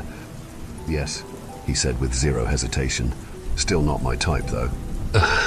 We shared a laugh, and I felt a regret building in my stomach that we hadn't been friends before this. We could have had so many trips like this if we had just talked sooner. I had always been lacking in the friends department. It sucked one had been there the entire time. There was a branching path in the tracks. The left path had been out of use for so long that most of the tracks had been pulled up and missing. The right path was the one we always took. We stopped near the crossroads, staring at something that made us feel scared to be in those woods. A headless skinned deer had been strung up in the trees by the well-walked right pathway by the tracks. The sun was starting to set when we saw it. The orange light made the body appear extra creepy. A feeling in my stomach made me feel like we were being watched, even though we hadn't seen another person for the past 2 days. "What should we do?" I asked Jay. His normally calm expression had a hint of fear on it. We both looked back towards the way we came and up at the darkening sky. "There is a town on the left path. We won't reach it tonight, but being closer to people would make me feel better. We should walk as far as we can, then set up camp for the night. In the morning we'll go into town and get the hell out of here." That was the best option we had. Our phones didn't have the best service out here, and even if they did, I doubt the local cops would come out to pick up 2 scared guys because they saw a skinned deer. It wasn't hunting season, but some locals didn't care.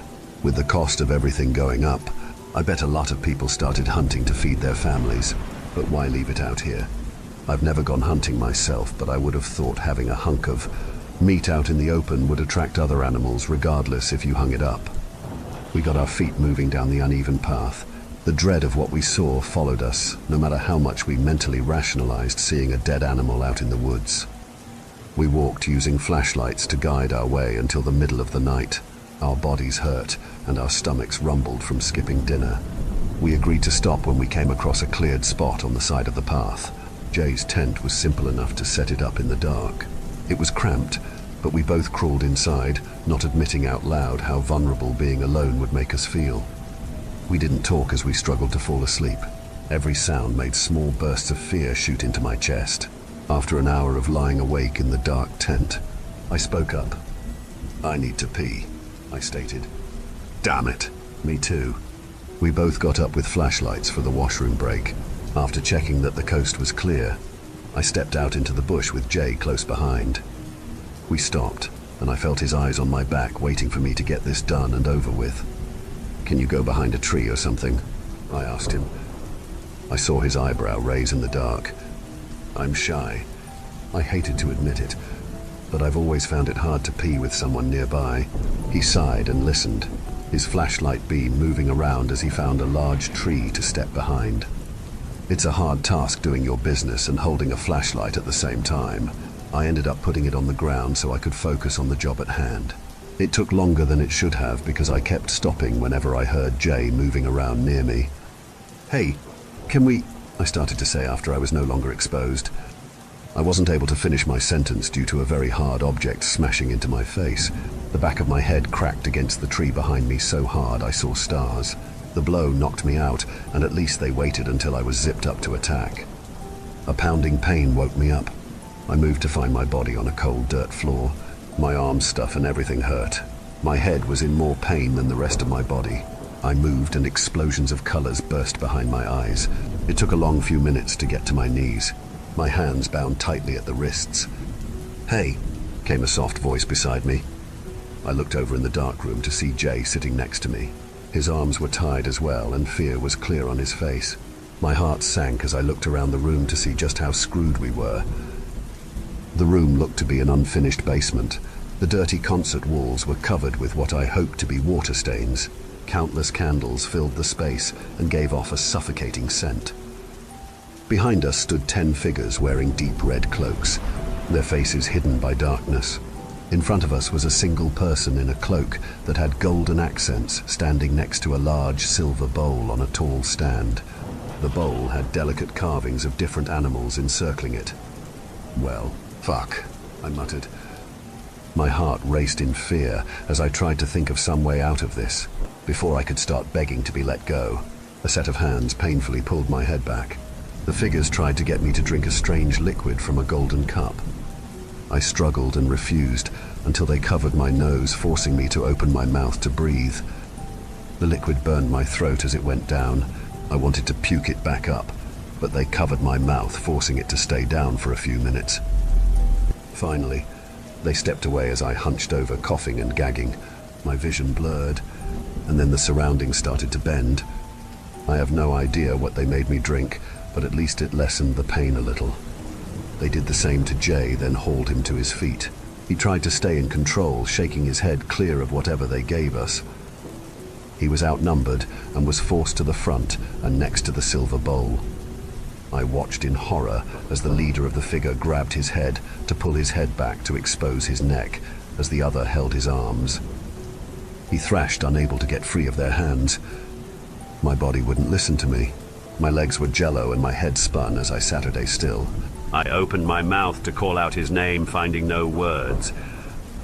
A long silver dagger glinted in the candlelight. I could let out a squeak of horror as the blade was pressed against my friend's throat, dragging across the flesh. Blood freely flowed from the wound as Jay let out a terrible garaging sound. At least the cut didn't appear too deep. Deep down, I prayed if we could just get out here, he would be all right. The figures started to chat strange words I didn't understand.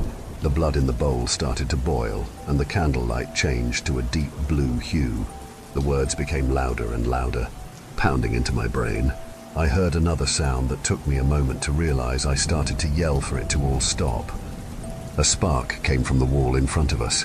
The cloaked figures were so focused on that they weren't paying attention to Jay. He slammed into them, getting free. The leader was next, as his shoulders checked the man to the ground. The chanting lessening but not stopping. They did a poor job of tying Jay's wrists. He snapped the ropes, getting his hands free to grab the dagger that had been dropped and sinking it deep into the leader's chest. My mouth fell open in shock as a tiny bit of hope came. It was gone after what happened next. My eyes landed on the sparks coming from the wall and everything slowed down. The sparks became colors and shapes I'd never seen before. They melted into each other, drawing me in. I lost all sensation in my body. For a while, the only thing that existed was the otherworldly sight. A hard slap to my face brought me back to my senses. It came too late. Something burst out of the sparks and landed on all fours, knocking over the silver bowl and spilling out the collected blood. At first, it appeared to be a tall man with long black hair dressed in rags. A set of arms sprouted from his back as his face opened up. The flesh on each side spread out, showing a pit of teeth. In a flash of movement, the creature skittered around on the walls and ceiling, its body shifting into different long and gruesome forms. Jay stayed next to me, urging me to get to my feet. My body was too heavy to move. I simply could not stand up. I told him to leave, but he refused. The creature bolted around the room. picking off the hooded figures one by one in a display of bloody cruelness. Soon, it drew its attention towards us. It suddenly appeared in front of us, standing tall with a human face. The dark cloth around his body moved, ready to change at any moment. I looked into his eyes and fell into a deep, unnatural despair. This monster was going to rip me apart, and there was nothing I could do. His body lurched forwards, mouth open, about to rip flesh from bones. Jay's hands shot out and grabbed the creature by the face. He did something that snapped me from whatever spell the odd liquid had put me under. He pulled the creature's face to his own to force them into a kiss. I sat there, utterly confused about what I was seeing. My mind cleared up enough for my brain to notice Jay had freed my hands, while the monster had been attacking the others. I started to move, ready to use this chance Jay gave us. The creature was as shocked as I had been for a few seconds. Then it reached up to grab a hold of Jay's face, forcefully keeping them together. To my horror, thick black liquid poured from the creature's mouth and overflowed through Jay's mouth, forcing its way down his throat. Muffled screams of pain came from him, the liquid touching his wounded throat and attacking the gash. No, it was closing the wound. I couldn't waste time. Racing over, I grabbed the dagger out of the dead leader's chest. With a burst of determination, I rushed over to put all my weight into bringing it down to the monster's back, mentally ordering it to stop hurting my friend. The dark shape arched back, hands at its sides screeching in pain. It lashed out, and a powerful arm hit my chest so hard I went flying. My body slammed against the wall, knocking me out cold. I thought I was dead. Instead, I woke up to the sounds of birds singing. I was in Jay's tent, bundled in blankets, my eyes heavy from sleep. Soon, pain from the previous night surfaced.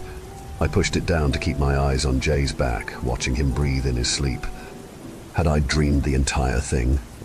Carefully, I sat up to look him over. He peacefully slept on his side, blankets pulled up covering half his face. Slowly, I got out of the tent to look around. In the light of dawn, I didn't recognize our campsite. I washed my face and got started on brushing my teeth. I felt like if I acted normal, it would make the night's events into a dream. It was an oddly chilly morning. Jay soon crawled out of the tent, bundled up. We got to work breaking down the campsite and packing up.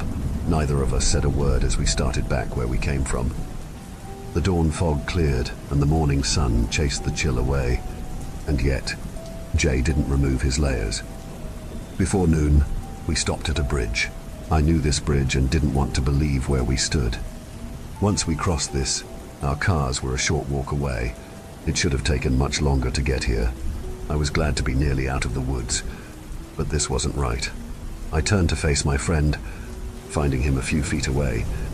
"This is me," I said, the words causing a hole in my chest.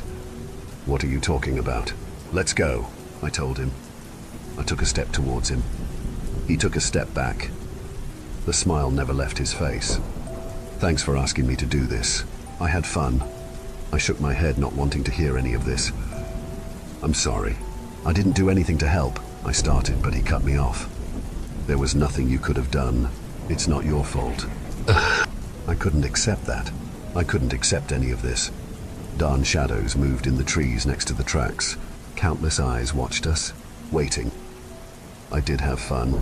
It was like being a kid. I never really got that chance to just hang out with someone and not have the fear of them talking behind my back. You were a good friend. I hated how final this all sounded. I decided to go over to him and drag him back, kicking and screaming home. I took 2 steps forward, and the shadows in the trees reacted. A burst of dark black smoke came between us, sweeping away Jay as if he had never been there to start with. I yelled for him while running towards where he had stood. I fully planned on not leaving without him. A wave of crippling fear hit me. It stopped me in my tracks, my body shaking with cold sweats. Some unseen force told me I was free to go, but if I pressed on, I would not leave these woods. Either one of us left here or neither of us did. I hated myself for turning on my heels and leaving Jay behind. My girlfriend noticed something was wrong when I came home. I lied, saying I was just tired. For the next few days, I stayed in bed, unable to forgive myself for what happened. No one came looking for Jay. He sent out a message to the people he knew that he would be gone for a little while longer. I soon realized he didn't have very many people in his life who would notice his abstinence. He could simply disappear without anyone making a fuss. I haven't been able to figure out what we came across in those woods. The small town near the old pathway burned down. No one was reported missing or killed. The fire swept away any kind of clues about what still lurks in that forest. I don't know if Jay is safe with that monster. At the very least, whatever that thing was, seemed to be his type. Tall, thin with long hair. I would like to think he would laugh over me thinking that. I'll miss him and regret losing a friend just as I got to know him. But I think he's glad one of us was able to be free to live a normal life.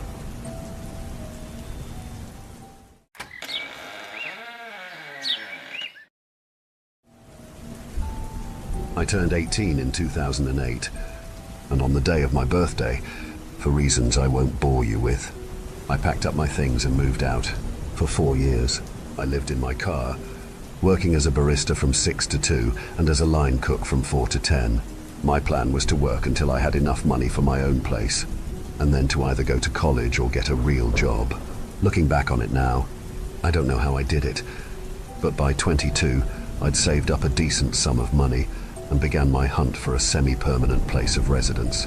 I was living in Los Angeles at the time, and though housing prices weren't as bad as they are now, it was still a pricey county. After months of asking around, I was connected with Anders, an elderly man who was leasing a 2-bedroom, 1-bathroom house in North Hollywood for far below market rate. The catch, because there's always a catch when it comes to affordable housing, was that the house had been terribly maintained. It had been unoccupied for a year and would need some serious TLC before most people could comfortably reside in it. However, had been living out of a car for 4 years. As long as the place had running water, it would be an upgrade for me. I moved into the house in fall 2012. Anders gave me a tour before I got settled. He was a short, joyful old man, well-meaning, but how do I put this? Maybe not the most focused as a result of his age. At one point during the tour, he showed me the bathroom, then the master bedroom, then the bathroom again, then the master bedroom again. He was about to walk into the bathroom for a 3rd time before I gently guided him down the hall. The house itself was livable but weathered. Dim lighting from outdated fixtures cast long shadows over peeling wallpaper. The ceiling in many of the rooms was discolored from past leaks.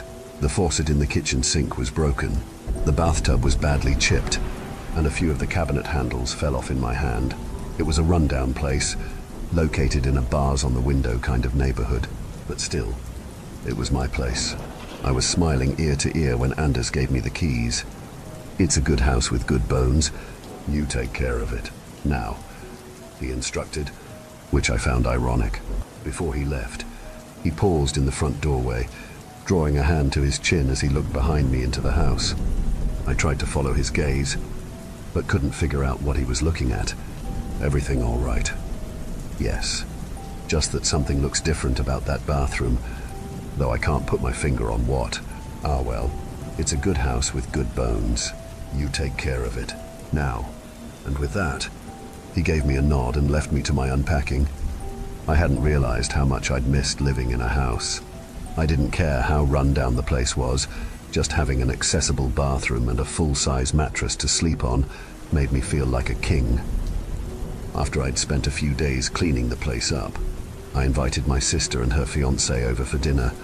I'm sure it sounds stupid, but my newly acquired ability to host company made me proud. In no time at all, I'd comfortably settled into my new home. That evening, after saying goodbye to my guests, I took a shower. The bathroom lacked a traditional, above-the-sink mirror. Instead, it had a wide, full-length mirror mounted on the wall to the left of the vanity. When I exited the shower and stepped up to the glass, raising a hand to wipe away the fog, I noticed something odd. In the condensation, right at my eye level, was the word "hi." I didn't know what to make of it. Somehow, the letters seemed intentional. It was hard to pass off as simply the way the steam had settled. My sister had been in the bathroom just before she left. Maybe she had written the word on the mirror with her fingertip, and the steam had only made the letters visible after my shower. I almost texted her about it, but the message seemed ridiculous when I typed it out. Paranoid, even. I wiped the mirror down and turned in for the night, and soon I forgot about it entirely. The following week, I received a promotion at one of my jobs, and while I was grateful for the additional income, my new position meant longer days. Additionally, I realized that a few of the house repairs were beyond my ability, and so I started outsourcing some work to contractors. It was annoying to only have the house to myself at night, but I didn't have another option with my busy schedule. Things were generally progressing smoothly, though every once in a while, in the middle of the night, I would be awoken by a sound that I couldn't quite place. When I next noticed writing on my mirror, I had been living at the house for a month. The second sighting occurred in much the same way as the first. I came back home after work and took a shower. When I pushed back the shower curtain, I looked at the glass and saw, written in the condensation, the words, "Staying long." Now, I could pass 2 letters off as a coincidence, but 2 words, an entire question? That was no coincidence. Someone had been in my bathroom, and recently, I had contractors in and out of my house all the time, so one of them could have written the message. But why? I got dressed and put a hand on the bathroom doorknob, about to go back into my bedroom, when it occurred to me that whoever had written the message might still be around. I slowly cracked open the door, peering down the dark hallway in one direction, then the other. I listened very carefully, but heard nothing. I walked around my house, which didn't take long given its size, and looked for anything out of place. All of my doors were locked. All of my windows were shut, and none of my personal items had been disturbed. If someone had broken into my house, they were long gone by the time I looked around. That second message put me on edge for days.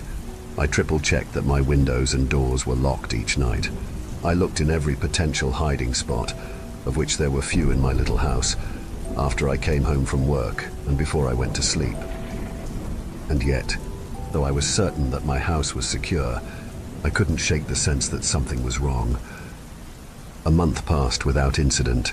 I had almost started to feel at home in my new lodgings again until, one Friday morning, I awoke just past 3 a.m. I couldn't immediately tell what had woken me. Often, the house settled at night, creaking and groaning in ways that made it sound alive. But in that moment, the house was silent. It was only after I turned my head to the side did I realize that my bedroom door, which I was certain I had shut, was wide open. I stared down the hallway, feeling as though I were gazing into a black hole. The darkness was abyssal. I kept waiting for my eyes to adjust, waiting for them to pick out the familiar shapes of my home. But they never did. I couldn't see a thing, so why did I feel like something could see me? Like there was something in the house with me, just feet beyond the threshold to my bedroom, watching, waiting. Somehow, I found the courage to rise from my bed and walk toward the door. When I made it to the handle, I grabbed it and slammed the door shut. I didn't investigate further, didn't so much as stick my head out into the hall for a closer look. My bedroom door didn't have a lock. None of the doors except the bathroom did. So I dragged my bookcase in front of the door. It was a small bookcase, and an intruder could probably ram the door open anyway if they wanted to, but not before the sound alerted me. When morning came and I had to leave the house for work, I genuinely considered exiting my house through the window. I was almost late by the time I worked up the nerve myself to look around my house before I left. As always, I found nothing amiss. After work, when I reluctantly returned home for the night, I ate a quick dinner and hopped in the shower. I remember standing in the tub for a long time, mulling over my predicament. I'd heard horror stories about people secretly living in other people's homes. Maybe I had become a victim of a frog without even knowing. But if that was the case, then where the hell were they? There was nowhere to hide in that tiny house. I'd torn the place apart multiple times by then, checking every cabinet and closet. The inside of the house couldn't be accessed from the crawl space, and the air vents were too small for a person to fit in. Suddenly, I heard a click, so tiny that I'd almost missed it entirely. I tore back the shower curtain, gripping the shampoo bottle like I was about to bludgeon an intruder to death with it. As I'd come to expect, there was no one in the room. But there was a new message on the mirror. This one was bold, the easiest to read of any of the messages I'd received so far. It was 3 words long. I see you. Some awful amalgam of fear, confusion, and anger made my stomach churn. Ultimately, the latter emotion rose above the rest. I hastily dried off and threw on some clothes, then grabbed my phone from where I'd left it on the bathroom counter. I punched in Anders' number and glared at that damn mirror as I listened to the phone ring again and again. I'd started to think it was too late for him to be awake when he suddenly picked up. He started to ask me how I was faring in my new lodgings before I cut him off. "I need you to tell me if there's some way that a person could be getting into the house," I said. "Every night, I check every window and door. I check every cupboard, closet, and cabinet, and still things are amiss. You need to let me know if there's some entry point that I'm not aware of." Anders didn't seem to entirely understand what I was asking. What's getting in? You let me know if you're having rat troubles. My last tenant before you had rat trouble sometimes." "Yeah, sure. I've got rats. Besides the doors and the windows, how could they be getting in?" "Well, there's the vents, of course, and there was a chimney once, though we had it sealed up a good long while ago, and there's also the crawl space. Of course, though I'm sure you've already poked around down there." Though I knew the home had a crawl space, I'd never had much reason to investigate it. I was never able to find the entrance, even after ripping up all the carpeting in the house. Likely, hardwood had been installed over the access door, making it an unlikely point of entry for an intruder. "How do I get down to the crawl space?" "Yes, you should give the crawl space a gander." I barely stopped myself from smashing the phone into the counter. "I plan to. Where can I find the entrance?" "That'll be on the floor of the bathroom closet." I looked around the room. Surely I'd misheard him. Either that, or he was confused again. "What?" "I know. It's an odd place for it. But it's only there because that room didn't always used to be a bathroom. The bathroom doesn't have a closet." "Sure it does. Just to the left of the vanity." I looked at the mirror, at that long, oversized mirror. I'd always found it odd for a bathroom of that size to have a built-in floor-to-ceiling mirror. What was it that Anders had said when he'd first visited? That something had looked different about the bathroom. Setting my phone down next to the sink, I stepped up close to the glass. I spent a few moments feeling around the frame, looking for a latch. Then I grabbed a portion of the right side of the frame in two hands. After one hard yank, the mirror swung open like a door, revealing a large walk-in closet. Anders was saying something on the other end of the line, but I was too stunned to answer. There was a square-shaped hole at the back of the closet, which I assumed led down to the crawl space beneath the house. The closet floor was littered with all kinds of trash, filthy sheets, fast food containers, beer cans, and, I realized, some of my own items, little things I thought I'd misplaced. A sock, a toothbrush, a comb, and a small, framed photograph of me, my sister, and our old family dog. I crouched down to pick up the photo, perched in the doorway as I studied my younger, smiling self. I heard Anders saying my name over the phone, except the voice didn't sound much like Anders at all. It was too deep, too clear, too close. When I looked up, a man was peeking out at me from the hole in the floor. He smiled at me, his eyes wide and pupils blown. His smile so wide it looked painful, and his hair long and matted. He was only visible from the neck up, and the harsh lighting made it look like a disembodied head was grinning at me from the back of the closet. Horrified, I rose to my feet and ran. I didn't stop running until I made it to my car, which I promptly drove to my sister's house. The next day, I drove to the police station to file a report. An officer met me at the house to check the scene, and I showed him the hidden closet, which indeed had an entrance to the crawl space. My best guess was that the intruder was entering my crawl space from the small door on the side of my house.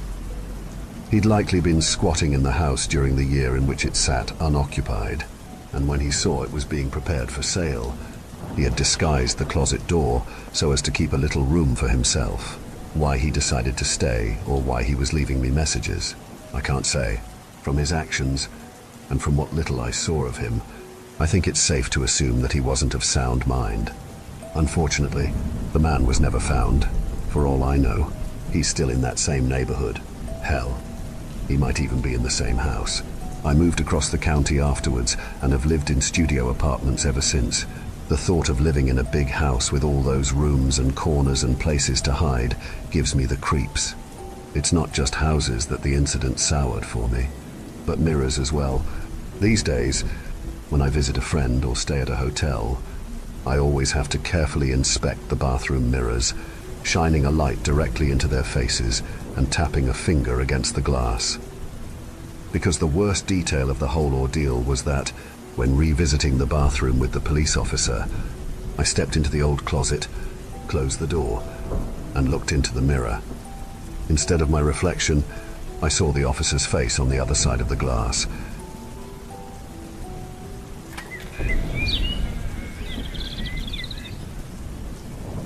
I never thought I'd be sharing this story on Reddit, but I need to get it off my chest. It's been 3 months since that cursed Halloween night, and I still can't shake the horror of what happened to my little girl, Emily.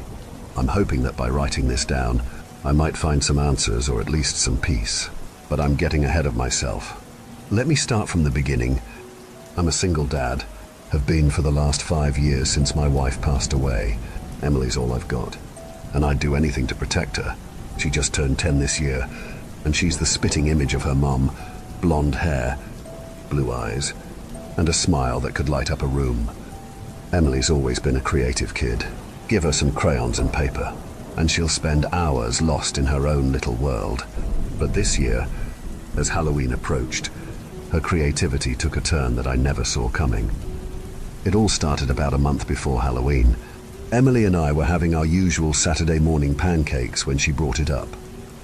"Dad," she said, syrup dripping down her chin, "can we talk about Halloween?" I smiled, passing her a napkin. "Sure thing. Kiddo, what's on your mind?" Her eyes lit up. "I want to make my own costume this year, something really special." Now, I'm not the most artistic guy in the world. My idea of arts and crafts is sticking a magnet on the fridge. But seeing the excitement in her eyes, how could I say no? "That sounds like a great idea," I said. "Any thoughts on what you want to be?" Emily scrunched up her nose, thinking hard. "It's this little quirk she does that always reminds me of her mom." "I'm not sure yet," she admitted, "but I know I want a mask, a really cool one." And so began our month-long Halloween project. Every evening after dinner, we'd sit at the kitchen table, surrounded by craft supplies. Emily would sketch out ideas, and I'd do my best to help bring them to life. We tried paper mache, disaster, plastic molds, even bigger disaster, and about a dozen other techniques we found on YouTube. As the days ticked by, I could see Emily getting more and more frustrated. Nothing was turning out quite the way she wanted. Then, 2 weeks before Halloween, we made a trip to the craft store. Emily was quiet as we walked through the aisles, her earlier excitement replaced by a sort of grim determination. That's when we stumbled upon the mask section. There, sitting on a shelf, was a plain white mask, just a basic face shape with holes for eyes and a mouth. Nothing special. But Emily's eyes lit up like it was Christmas morning. "Dad, look," she whispered, pointing at the mask. "It's perfect. We can decorate it ourselves." I didn't think much of it at the time. It was just a mask. After all, how wrong I was. For the next 2 weeks, Emily spent every free moment working on her mask. She painted it with swirls of purple and black, added glitter around the eyes, and attached feathers along the edges. I had to admit, it was looking pretty cool. But then, 3 days before Halloween, things took a turn. I was in the kitchen making dinner when I heard Emily call out from her room, "Dad, can you come here for a sec?" When I walked in, I found her sitting cross-legged on the floor, surrounded by craft supplies. In her hand was a pair of scissors, and on the floor next to her was a small pile of blonde hair. "Emily," I gasped, "did you cut your hair?" She nodded, grinning, just a little bit. I wanted to make the mask extra special. I watched in stunned silence as she carefully glued the lock of hair onto the forehead of the mask. Something about it made my skin crawl, but I chalked it up to the shock of seeing her cut her own hair. "There," she said, holding up the mask. "Now it's perfect." As I looked at the mask, with its swirls of color and that lock of real hair, a chill ran down my spine. Something about it felt wrong, but I pushed the feeling aside. It was just a Halloween mask. Right. That night, as I tucked Emily into bed, I noticed her staring at the mask on her dresser. There was something different about her expression, something I couldn't quite put my finger on. "You okay, sweetie?" I asked. She turned to me, smiling. "Yeah, Dad, I'm just excited for Halloween." I kissed her forehead and turned off the light. As I closed her door, I could have sworn I saw the mask's eyes glint in the darkness, but that was impossible. It was just a mask, wasn't it? I wish I could say that was the end of it, that Emily wore her mask on Halloween, had a great time trick-or-treating, and everything went back to normal. But that's not how this story goes. Not even close. The night before Halloween, I woke up to a strange sound. It was like a whisper, but not quite. More like the rustle of leaves in the wind. But we live in an apartment on the 5th floor. I lay there in the dark, my heart pounding, trying to figure out what I was hearing. Then I realized it was coming from Emily's room. I got up, my bare feet silent on the cold floor. As I approached her door, the sound got clearer. It wasn't leaves, it was giggling, but not Emily's giggle. This was higher, almost squeaky, like something from a cartoon. I pushed open her door, expecting to find her awake, maybe watching videos on her tablet. Instead, I found her fast asleep, curled up under her blankets. The giggling stopped the moment I entered the room. That's when I saw it. The mask. It was on her dresser where she'd left it, but something was different. In the dim light from the hallway, I could have sworn the painted mouth was curved into a smile it definitely didn't have before. I shook my head, blaming it on my sleepy brain playing tricks on me. I was about to leave when Emily stirred. "Daddy," she mumbled, her eyes still closed. "It's okay, sweetie," I whispered. "Go back to sleep." But she didn't. Instead, her eyes snapped open, and for a split second, I saw something that made my blood run cold. Her eyes, usually a soft blue, looked almost black in the darkness, and they weren't looking at me. They were fixed on the mask. Then she blinked, and everything was normal again. "What's wrong, Dad?" she asked, her voice thick with sleep. I forced a smile. "Nothing, honey. I just thought I heard something. Go back to sleep." As I closed her door, I heard that giggle again, but this time, it sounded like it was coming from inside the room. Halloween morning arrived, and Emily was bouncing off the walls with excitement. She insisted on putting on her costume right after breakfast, even though trick-or-treating was hours away. "Can I wear my mask now, Dad? Please," she begged. Something in my gut screamed no, but I couldn't think of a good reason to refuse. "Okay, but just for a little while. You don't want to get tired of it before the big night." The moment she put on the mask, the temperature in the room seemed to drop. Emily stood there, completely still, for what felt like an eternity. When she finally turned to face me, I had to stifle a gasp. The mask looked alive. The painted swirls seemed to shimmer and move, and the lock of hair on the forehead was swaying gently, even though there was no breeze in the room. "How do I look, Daddy?" Emily's voice came out muffled and strange from behind the mask. "Great, sweetie," I managed to choke out. "Why don't you take it off now? Save it for later." But Emily didn't move. She just stood there, staring at me through those painted eyes. Then, slowly, she raised her hand and stroked the hair on the mask's forehead. "But Daddy," she said, her voice suddenly deeper, almost adult-like, "I don't want to take it off. Ever." That's when I knew something was terribly, terribly wrong, and it was only going to get worse. I tried to convince myself it was just Emily playing a Halloween prank. Kids do that, right? But deep down, I knew this was something else, something worse. As the day wore on, Emily refused to take off the mask. She barely spoke, and when she did, it was in that unnaturally deep voice that made my skin crawl. I tried to get her to eat lunch, but she just sat there, staring at the plate through those painted eyes. By late afternoon, I was at my wit's end.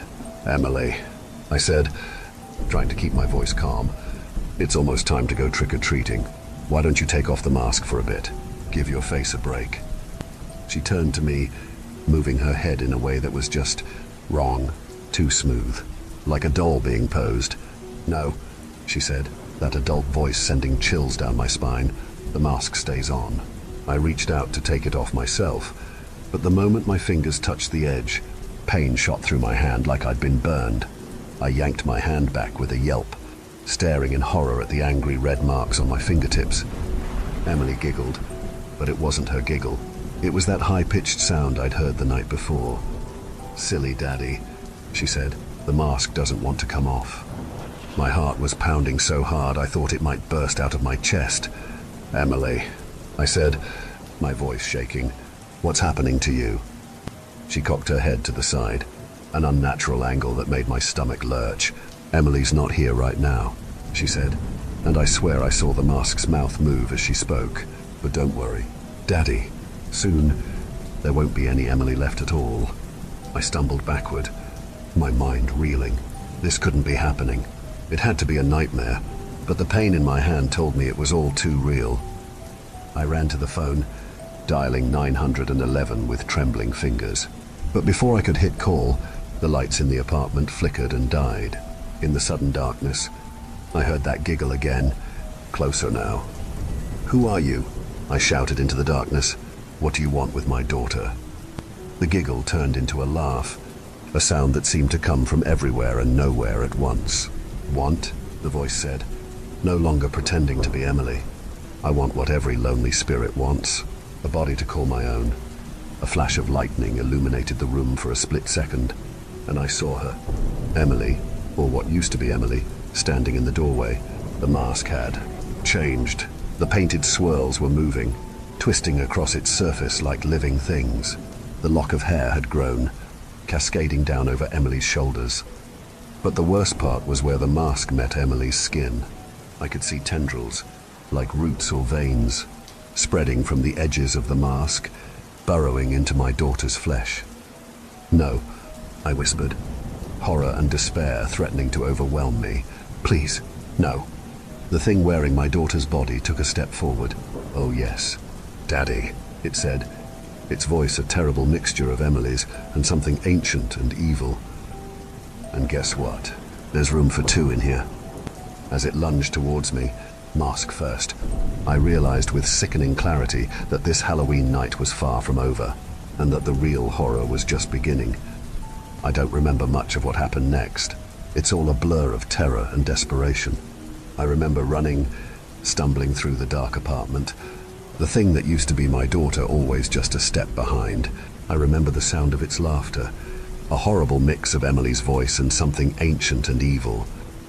At some point, I found myself in the kitchen. As lightning flashed outside, I saw a gleam of metal, scissors, the same ones Emily had used to cut her hair for the mask. I grabbed them just as the thing lunged at me again. What followed was the most horrifying moment of my life. I fought against the creature wearing my daughter's body, trying desperately to cut away the mask without hurting Emily. But every time the scissors touched the mask, it seemed to grow, those root-like tendrils spreading further across Emily's face.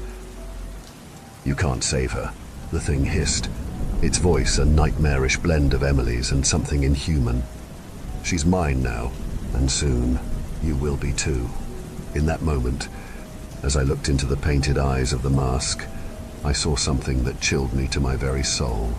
Behind those eyes, in the depths I couldn't explain, I saw Emily, my little girl, trapped and terrified, silently screaming for help. Something in me snapped. With a roar of rage and fear, I tackled the creature to the ground. We struggled, rolling across the floor, knocking over furniture. I could feel the mask trying to attach itself to me, those tendrils seeking my skin.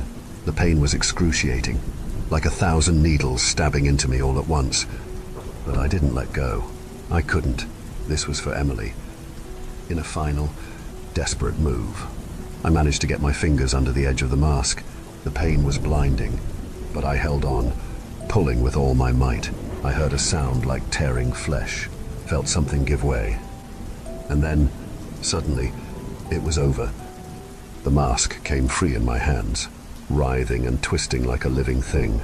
Without thinking, I threw it into the fireplace and lit a match. The mask seemed to scream as the flames engulfed it, the painted swirls melting and bubbling, the lock of hair curling and blackening. In moments, it was nothing but ash. I turned to find Emily lying on the floor, unconscious but breathing. Her face was covered in angry red marks where the mask had attached itself. But she was alive. She was my Emily again. That was 3 months ago. Emily's recovering, slowly but surely. The marks on her face are fading, but I fear the scars on her mind will take much longer to heal. She doesn't remember much of what happened, and part of me is grateful for that. But sometimes, late at night, I hear her whimpering in her sleep, and when I go to comfort her, I see her hands moving, as if trying to pull something off her face. As for me, well, I haven't slept properly since that night. Every time I close my eyes, I see that mask. I feel those tendrils trying to burrow into my skin, and I hear that laugh, that terrible laugh that wasn't quite Emily's. I know it's over. I know I burned the mask. But sometimes, when I look in the mirror, I swear I see something moving just beneath my skin, and in my darkest moments, I wonder, did I really destroy the mask? Or is it just waiting, biding its time, ready to emerge once again? I pray I never have to find out. But this Halloween, we're keeping the lights on, and there will be no masks in this house. Not ever again.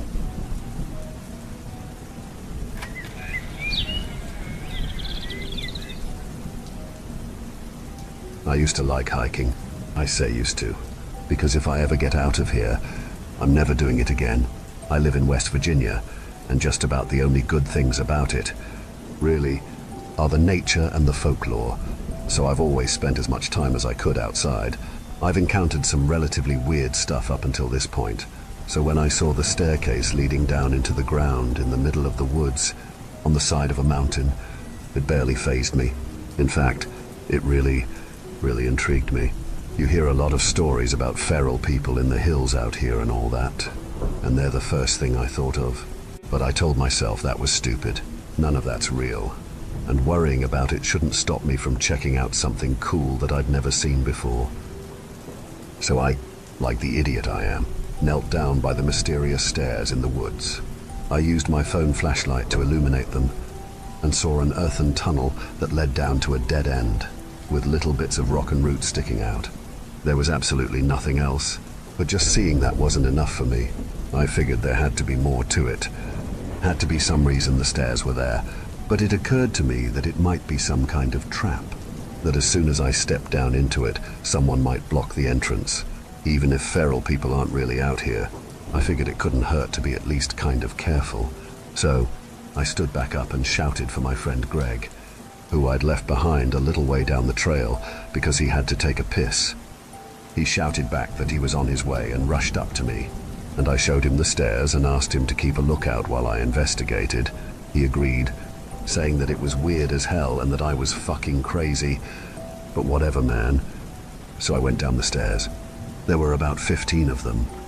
I poked around, searched the dirt walls for signs of secret entrances, messages, anything interesting. I found nothing. So I headed back up. About halfway up the stairs, I got hit by a really bad bout of dizziness, like vertigo, and I had to stop because I almost fell backwards back down them. I kind of curled forward and closed my eyes for a second. When I opened them, the light from above was much more dim, like the sky was clouded over. But there had been no clouds in the sky before. I climbed the rest of the stairs and found Greg there waiting for me. But he was different. I couldn't really place how. Part of it was the weird way he was staring at me, like blank and cold and shocked all at the same time. I was pretty sure he was wearing a different outfit than he'd been in before, but I was also pretty sure he hadn't brought a second one with him. And even if he had in case of an emergency, the idea that he'd just randomly changed clothes while I was down the stairs seemed really stupid. I wanted to ask him about it, but I couldn't bring myself to. I told him there was nothing down in the tunnel, and he didn't say anything back, just kept staring. I asked him what was up, why he was being so quiet, whether something had freaked him out. He still didn't say anything. At this point, I figured he was messing with me, and it honestly pissed me off. I wasn't about to just stand there begging him to talk to me, so I started down the trail again the way we'd been heading before. I had a really bad, weird feeling, obviously, and was just about done with everything. But we were far enough along the loop that it made more sense to keep going than to turn back. Greg walked behind me and didn't talk the whole way to the lot. We'd ridden there together, in his car. But when we got to the parking lot, I didn't see it anywhere. In fact, the lot, which I was positive had been paved, was now just packed down dirt. The cars there all looked kind of old-fashioned, and I didn't recognize the logos on any of them. The trail was a simple loop. There should have been no way for us to end up in any other parking lot. So I was finally like, Greg, what's going on? But he just looked at me and still wouldn't open his stupid mouth. Honestly, I had kind of a meltdown divided by breakdown divided by freak out. No matter what I said, Greg wouldn't respond. I think once I wore myself out, shock set in. I followed Greg to some weird blue car that looked like it was made in the 50s. Maybe. Got in. He pulled out onto a road that I didn't recognize. We passed houses and other buildings I had never seen in my life. All of them looked old-fashioned, but not old. When we passed signs, I didn't recognize the writing on them, not just the language, but the writing itself was totally unfamiliar, kind of like Russian, but also totally different than that. I guess I can't really describe it. That's when I figured I must be dreaming and calmed down a bit. Even though everything was way more realistic than any dream I've ever had. I could smell gas and pine trees and dirt. I felt grit sliding under my shoes on the floor mat. I pinched the side of my leg, and it hurt. By the time we pulled up to the building, I wasn't so sure I was dreaming anymore. I didn't recognize it. It was 3 stories, with some kind of butcher shop on the first floor and what looked like apartments above it. Then my mom stepped out the front door of the butcher shop, wearing a white apron. I got out and half jogged over to her. The instant I did, I saw that she was looking at me the same way Greg did, all cold and weird with her mouth clamped shut. I knew that if I said anything to her, she wouldn't answer. And past her, through the window of the butcher shop, there was some smoked meat hanging up. I don't want to say what it looked like it was from. I know how this all sounds already, and I was in state of shock and panic. Besides, I couldn't bring myself to focus on it for too long. I walked past my mom, where there was another door beside the butcher one, up those stairs and into the apartment, or I guess townhouse above it. It felt kind of like I was on autopilot, like my feet were taking me there on their own. I still don't recognize anything. I'm so terrified and exhausted that I almost feel high. I found a bedroom that obviously wasn't the master. That almost looks like it could maybe be mine, I guess. Got in and shut the door, locked it, and laid down on the bed. There are posters for movies in here that I've never heard of, with text I can't read. I pulled my phone out, and I still have service. I'm still connected to the internet. The normal internet that I can read. My mom and someone who sounds like my dad are standing outside the door, talking. They aren't speaking English, or any language I've ever heard. To be honest, I'm not even sure I should be calling it talking or speaking. They're clearly saying things to each other and answering each other. Only it's like weird, short glottal sounds and a bunch of hissing interspersed with a few syllables here and there. I checked the window, and there's no good way out or down. I'm on the 3rd floor, and there's a concrete sidewalk right below. Plus, there's a guy standing there, staring up through the window, who looks exactly like me. I'm not sure when this numbness is going to fade, when I'll start freaking out again. I'm using the time I have while still being calm to try to find information on what could possibly be going on. And if there's a way for me to get back home without leaving this room, I don't think I can leave this room. My phone is low on battery though, and I don't know if I'll be able to charge it with anything here. If you've ever heard of anything like this, please tell me. I'll take any information I can get. Google's turning up nothing but stuff about stairs in the woods that lead upward. Nothing like this exactly. Pretty sure I can feel the panic coming back. The doorknob's jiggling now. They're trying to get in.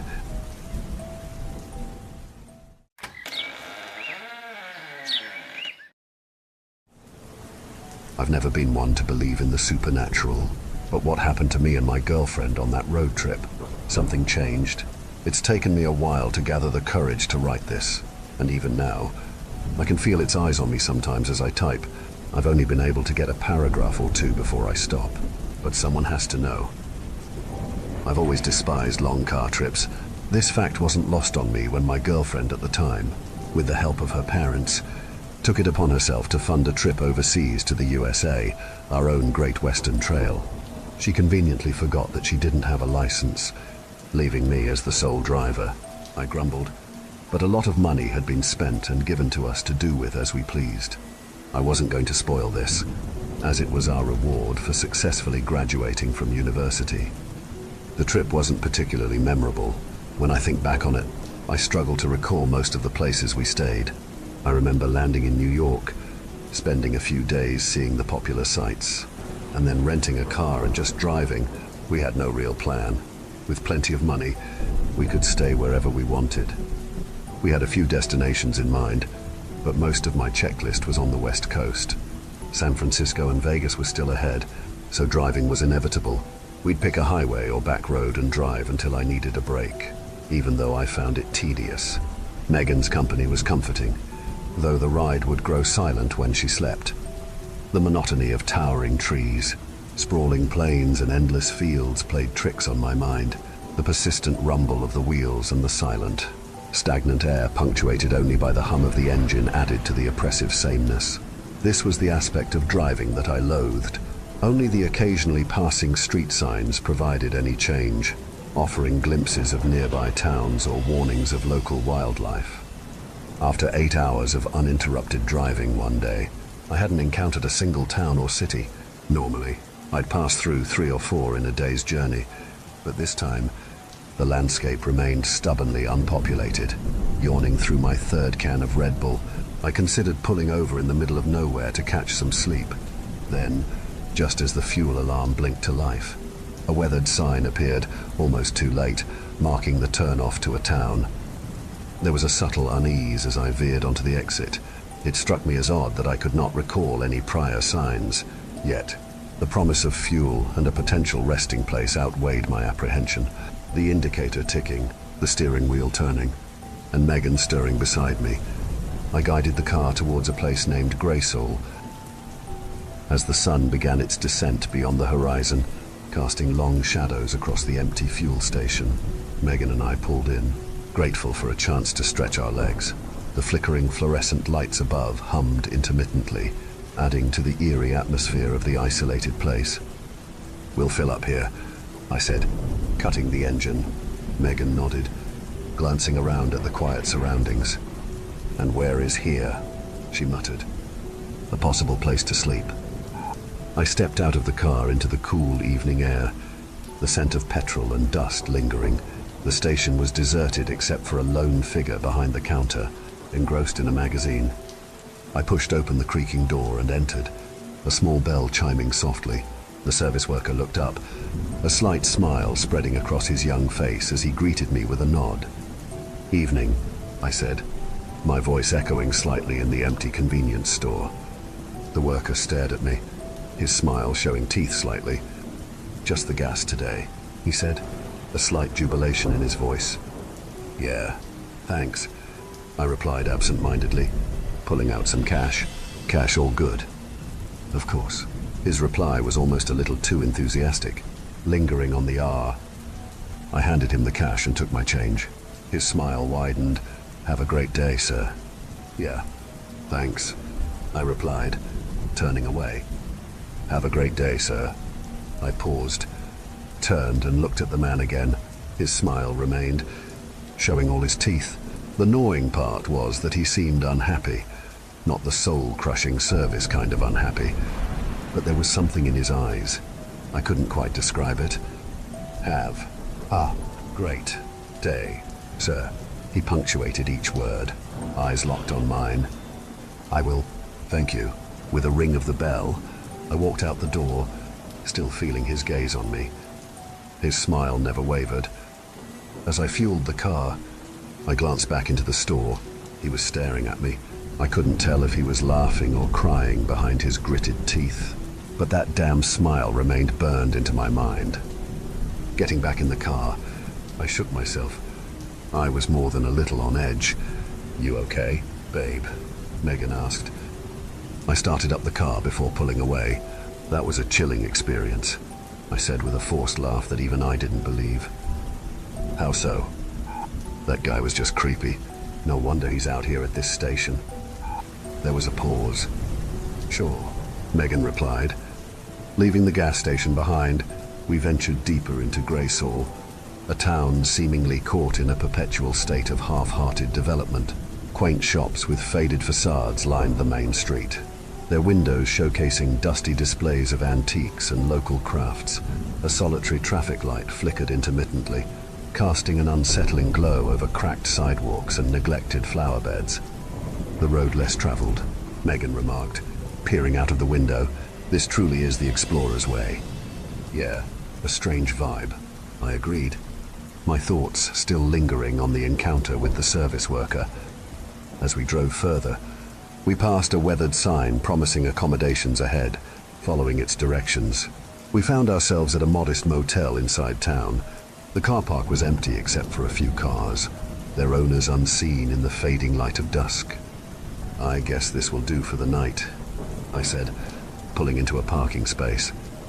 Stepping out of the car, we were met with curious glances from the sparse population, their greeting smiles short, but their stares lingering a little too long. The motel seemed to stand in silent anticipation, its neon sign buzzing faintly against the growing darkness. I leaned in close and whispered to Megan, "What's with the looks?" She glanced at me, brushing off my concern. "It's a small town," she replied in a normal tone. "We're tourists in a backwater town. Of course we're going to get looks." After locking the car doors, we walked towards the somewhat inviting light of the lobby. Just as I approached the door with Megan in the lead, I paused and glanced over my shoulder. There was a whisper on the wind, a fleeting sound or thought. The caffeine was wearing off, and with a violent shake of my head, I dismissed it and entered the cramped lobby. "Hello there, dears," the wizened caretaker woman creaked, her smile forming like cracks on old porcelain. "A room for the two of you." Megan smiled back brightly. "Yes, just for the night. Please, one double bed." The woman nodded in acceptance and wrote down our details in a dusty ledger. As I glanced at the ledger, it seemed unusually sparse, lacking additional names or reservations. "A couple's room. Names, please." "I'm Megan, and this is Michael." Megan and Michael. I do like the letter M. A chuckle rattled through her, revealing teeth that seemed too white against weathered skin. Megan shifted slightly, her gaze wandering around the lobby with a casual interest. "And where are you off to?" Megan stepped closer to respond, but I cut in with my question. "We're just travelers. How much for the room?" Her grin widened.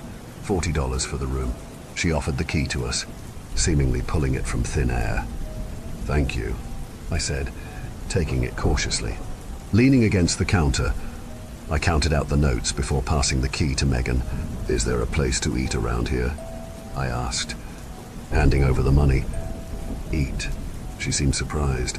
"Best not to linger when it gets dark. There's a vending machine with snacks.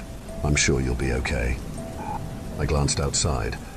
Darkness had fallen swiftly, cloaking the town like a shroud. "Okay," I nodded.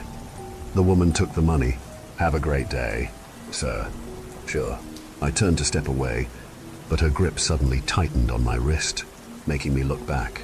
Her eyes pleaded, and her teeth gleamed brightly as her smile stretched her wrinkled skin. I stood there in confusion as her grip tightened. "Have a great day, sir." I was shocked by her sudden strength and didn't move. Megan intervened smoothly. "Good night." Her tone was breezy. The grip released as suddenly as it had tightened. Megan was next to me with a cheerful expression. I checked my wrist and looked back at the caretaker. Her smile was still wide, but her mouth was closed. "What just happened?" Nodding awkwardly, I hurriedly left, my instincts telling me to keep her in sight, to not turn my back. Only when we opened and closed the lobby door did I dare to relax. "She seems nice," Megan remarked, glancing back at the lobby with a dismissive shrug. I huddled close to Megan as we approached our vehicle. "Didn't she seem a bit odd to you?" I asked. She grabbed me. Meg, like full-on crypt keeper, clutched my wrist. I said with a touch of annoyance, "I wouldn't call that a grab. I think she just touched your hand in a friendly way." She laughed as she pulled her suitcase out. "Probably thought you were flirting or something." "I wasn't." "Relax, Mike. Older folks can be like that." I wanted to press the issue further, but Megan brushed me off again. Was it just me? Glancing back, I saw the caretaker woman in the distance, appearing to close up shop. She gave us a glance and a smile before hastily dropping the shutters. Shaking off the odd feeling, I turned back to find Megan making her way obliviously to the door. I took my bag and followed dutifully. She slid the key into the lock and opened the door effortlessly. Surprisingly, the room appeared to have been recently renovated. There was a modest TV and a large double bed. The calming blue interior was a stark contrast to the worn exterior of the motel. Megan responded with a jump, flopping onto the bed. Not bad for $40. I smiled at her enthusiasm. "Hungry?" "Not really." "Didn't she mention something about the vending machine?" She dug her phone charger out of her bag. "I guess all the local eateries close early due to the small population." That's how I interpreted her warning. I added uncertainly, "Maybe there's a high crime rate." "You think there'd be lots of criminals in a place this small?" The sound of her phone accepting charge punctuated her question. "I don't know. Why else would she warn us about going out?" Megan shrugged. "Maybe she's just cautious." I nodded mainly to myself and started towards the bathroom. This place better have running hot water. The shower was a stark contrast to the room. Perhaps they ran out of budget before getting to the tiles and plumbing. At least the light worked. And more importantly, the hot water. I let it steam up before indulging in the warm embrace. My mind wandered, as shower thoughts tend to encourage, lingering on today's drive. I struggled to remember any major landmarks or anything of note. There was nothing. I kept pressing on the thought, all notions of washing myself forgotten. Beneath the roar of the running water, there was another sound, a buzzing, a whisper, a constant tone. I couldn't recall ever hearing it before. As the water began to go cold, a memory resurfaced. I did pass signs on the road, all pointing to Graysoul. It made sense. But for 8 hours, the buzz grew louder as I pushed further in my mind. The distance on the signs to Graysoul was always the same. It was always the next exit. A loud knock on the bathroom door startled me. "You good?" Megan asked. A shock of cold shivered me awake. I was freezing. "Yeah, I'm good. Be out in a moment." The sudden silence of the room was deafening. I strained to hear the buzz, but there was nothing. I made my way to the mirror, broke open my toiletry bag and began to brush my teeth. I kept my eyes down towards the sink, focusing on the routine. A nagging feeling in my gut made me hesitate to look up, so I kept my head firmly angled down. With clean teeth, I spat out the toothpaste and looked up out of habit. My reflection stared back at me, but there was something else. I couldn't see it. Behind me were just broken white tiles, but something was there.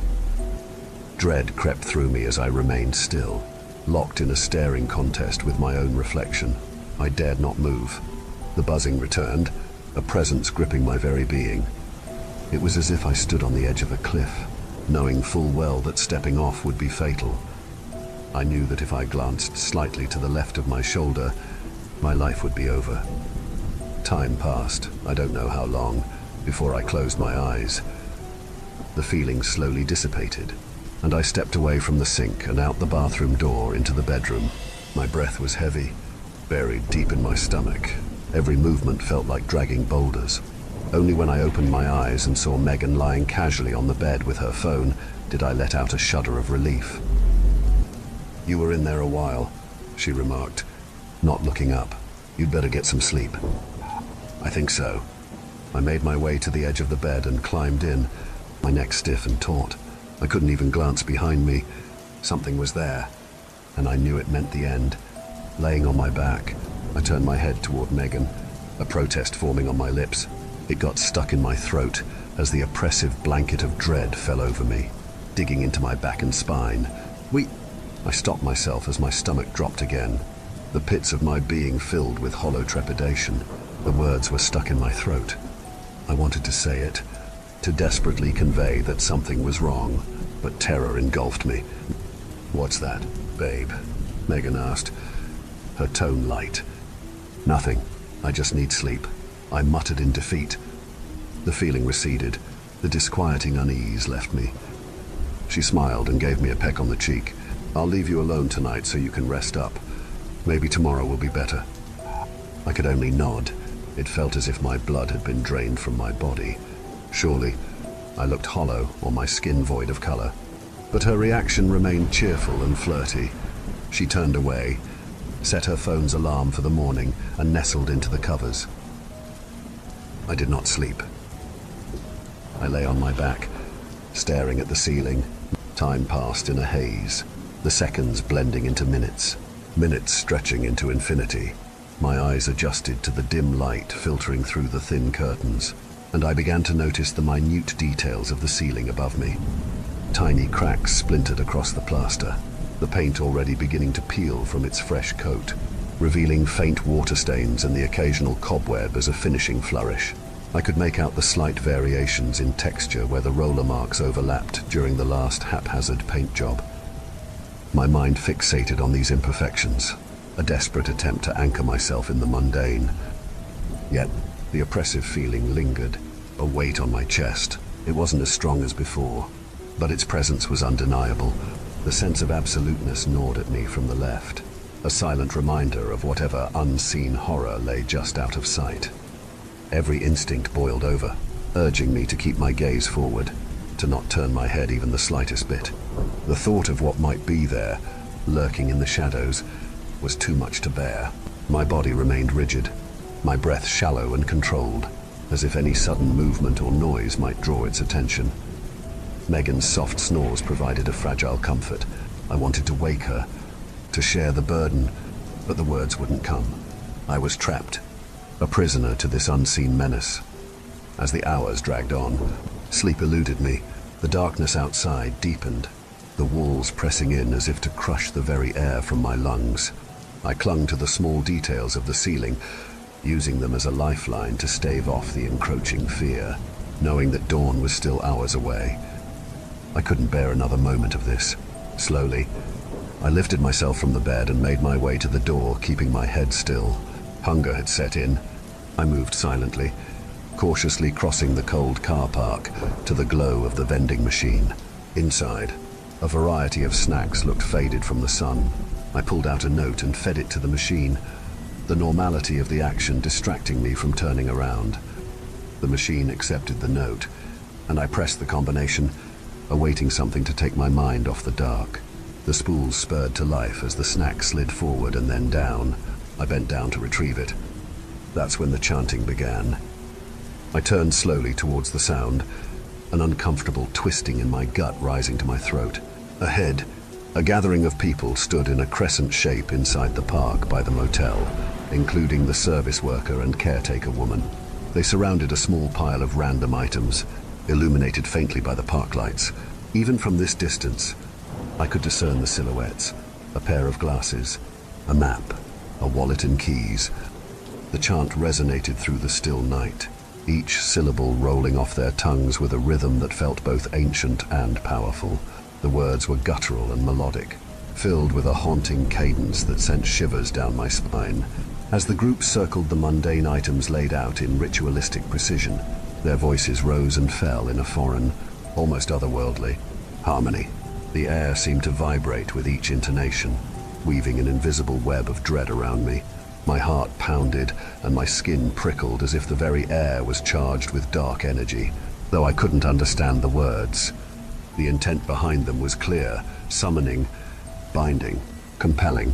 Fragments of the chant felt disturbingly familiar, echoing with the weight of forgotten rituals.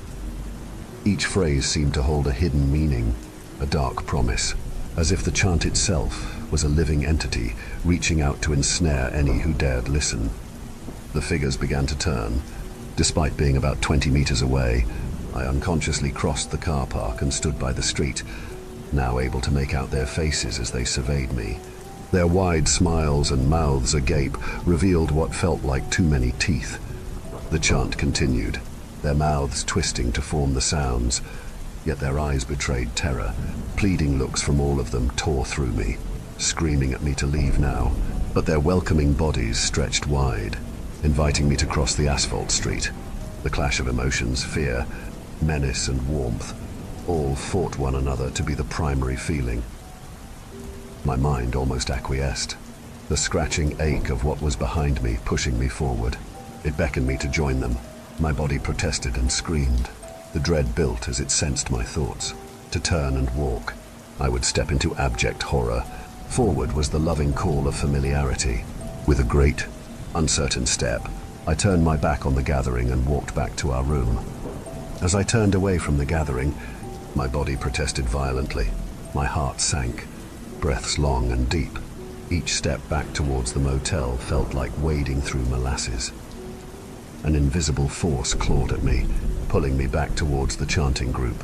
The ache in my chest intensified, as if something was trying to rip my soul from my body.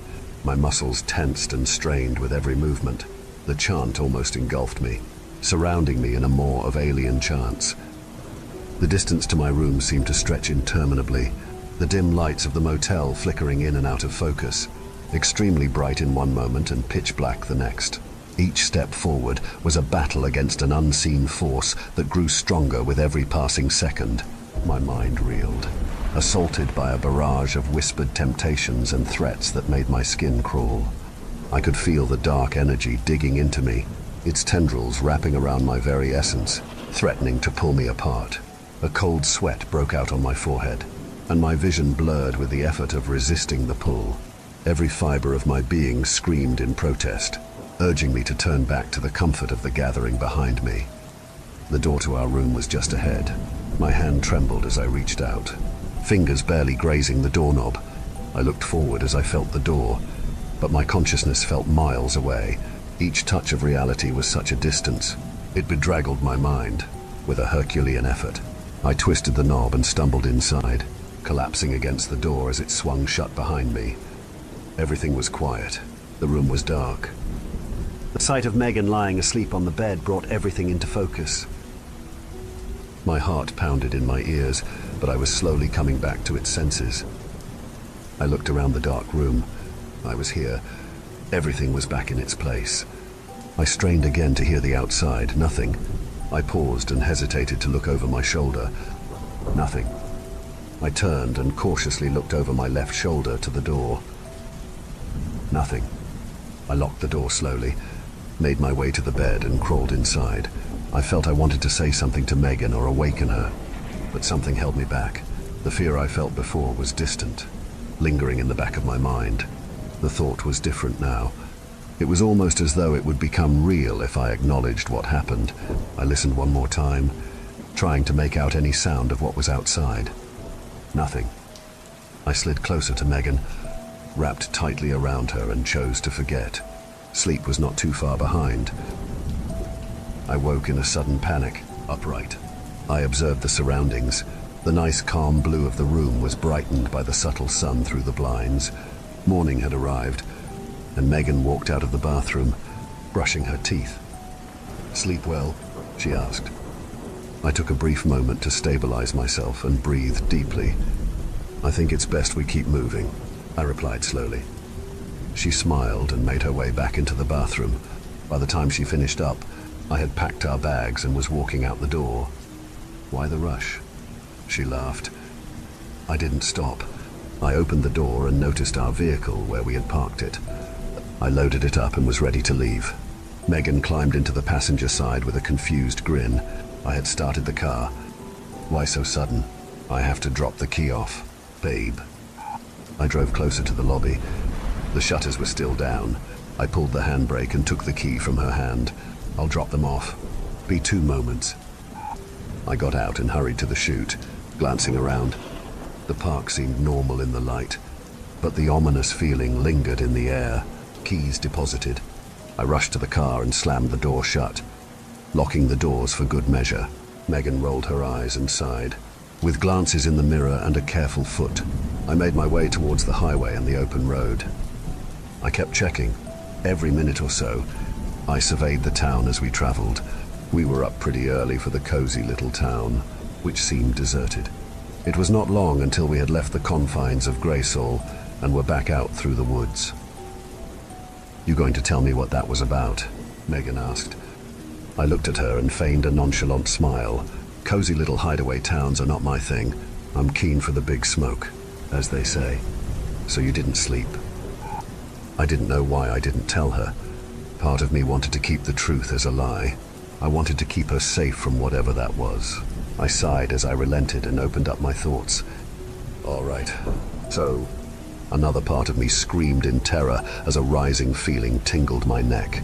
I stopped myself again, a glance in the rearview mirror, and I could sense it again. It was behind me in the back, but all I could see was the back window and the suitcases lying on the seats. It was still here. I couldn't look again. I looked away from the mirror and straight ahead. "Yeah, average sleep," I hesitantly stated. "Are you okay?"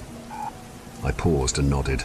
Megan seemed to have accepted that answer and went back to idling. I wanted to say more. I was screaming in my mind, but it stopped me. The tension in the car was palpable, my mind racing with the events of the night before and what lingers behind us. Megan leaned back in her seat, quietly scrolling through her phone. I tried to focus on the road ahead, but the unease in the pit of my stomach wouldn't let up. Minutes passed, and the silence between us grew heavier. The winding road seemed to stretch endlessly, the trees blurring into a monotonous green. Suddenly, a faint flash of red and blue lights appeared in the distance, reflecting off the rearview mirror. My pulse quickened, but I kept my eyes fixed straight ahead, refusing to look back. Megan shifted in her seat, noticing the lights as well. "Are those?" She trailed off, her voice tinged with concern. I swallowed hard, gripping the steering wheel tighter. "Probably just a routine check," I muttered, trying to keep my voice steady. The lights grew brighter, closer, casting an eerie glow inside the car. I could feel my heart pounding in my chest, each beat echoing the dread I felt deep inside. The urge to glance in the mirror was overwhelming, but I fought it, knowing that looking back might reveal more than just the police car. The siren blipped, a short, sharp burst that made me flinch. Megan turned to me, her eyes wide with worry. "What should we do?" "Just stay calm," I replied, though my own nerves were fraying. "I'll pull over." I eased the car to the side of the road, the lights now glaring in full force through the back window.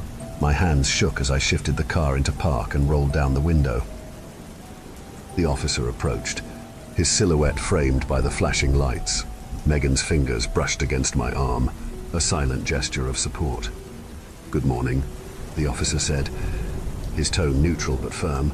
"License and registration, please." "Of course." "Sir." I pulled out my license and the relevant paperwork from the glove compartment. I handed them over as he began to scrutinize. His mirrored glasses glared at me, forcing me to look away. "You know why I pulled you over, sir?" No, I do not. Your tail light is out." "Oh, it's a rental. It was definitely good when we left New York." "Yes, I can see that." A pause. I looked up as he continued to read the papers. His face was stern and aged, poring over each of the documents I handed him. "Did you notice anything last night in town?" I gripped the wheel in surprise. The itch and clawing returned, digging into my spine. Like what, sir?" He looked at me. I felt my head move with strain to look at him. Something invisible, a dark presence, was gripping my head. "Did you notice anything at all, sir?" "No noises, no strange occurrences." Another grip on my arm, this one from Megan. There was concern in her touch. I could feel her eyes on me, sensing something was wrong. No, nothing at all. Slept like a baby." The pause dragged on for too long. Each second felt like an eternity as the presence tightened its hold, sending waves of terror through my body. "So, you're a foreigner, driving through this state in a car with a broken taillight that you hired from another state. He sighed audibly. Too much paperwork. He handed me the papers, which I gladly took, but they didn't move. He was gripping them tight as I tugged at them. You got anything to say to me, sir? My neck craned again, as if an unseen force was controlling my movements. My entire body was on fire from fear. My muscles ached as the invisible claws dug deeper into my shoulders. My eyes shook from the pain as my cheeks tightened, pulling further and further apart in a smile too large for my own face. Have a great day, sir. The policeman smiled widely back, almost in wicked greeting. His grin was unsettlingly familiar. And you have a great day too, sir.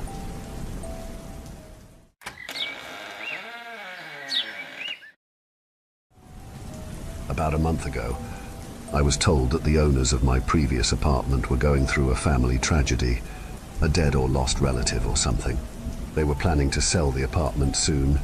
Knowing how tough the rental market can be, I started looking for a new place straight away. After a few weeks of searching, checking online, in the papers, driving about town, anything I could think of, I found a place. I couldn't believe my luck. Some of my friends had recently spent months, if not much longer, trying to find housing. The ad described a 1-bedroom, 1-bathroom, 1 parking spot, unfurnished apartment in a relatively new building complex. The rent was a slight bump from what I was previously paying, but as I had no desire to find myself homeless, I quickly messaged the agent to organize an inspection. The agent got back to me straight away, and so the next day during my lunch break, I went to check out what I hoped would be my future sanctum. The apartment was bigger than I expected, with plenty of good light, a cozy bedroom, and a smart, spacious kitchen. I wouldn't go so far as to say it was my dream apartment. The view from the balcony was rather bland and generic, offering only a glimpse at other buildings in the complex, and the bathroom was dull and somehow older looking than the rest of the place. I figured I could jazz it up, though, and it wasn't anything that diminished my overall enthusiasm in the slightest.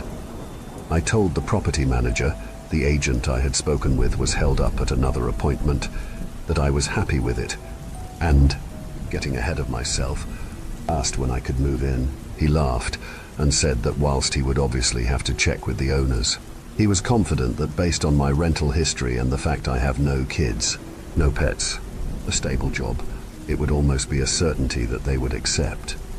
I was ecstatic. The property manager was all smiles as well, an easy win for him too, I suppose. As we were leaving, he introduced me to the complex's caretaker, which I took as another good sign. The caretaker, a blunt and cold-eyed man, mentioned that phone reception in some of the buildings was spotty at times, which made the property manager bristle and repeatedly reassure me that it wasn't really an issue, that a new cell tower was soon to be installed nearby. I didn't care. I'm on my phone enough for work, and if people occasionally can't reach me after hours when I'm relaxing, that's too bad. The caretaker asked where I was moving from, and I said the other side of town. He told me there is a particular moving company that he prefers new residents use, because it is a somewhat finicky location with several security entrances. As their fee was about 1/3 of what I was expecting, I asked him to write down their name and number. Once again, I couldn't believe my good fortune. A few days later, the agent called and said my application had been approved.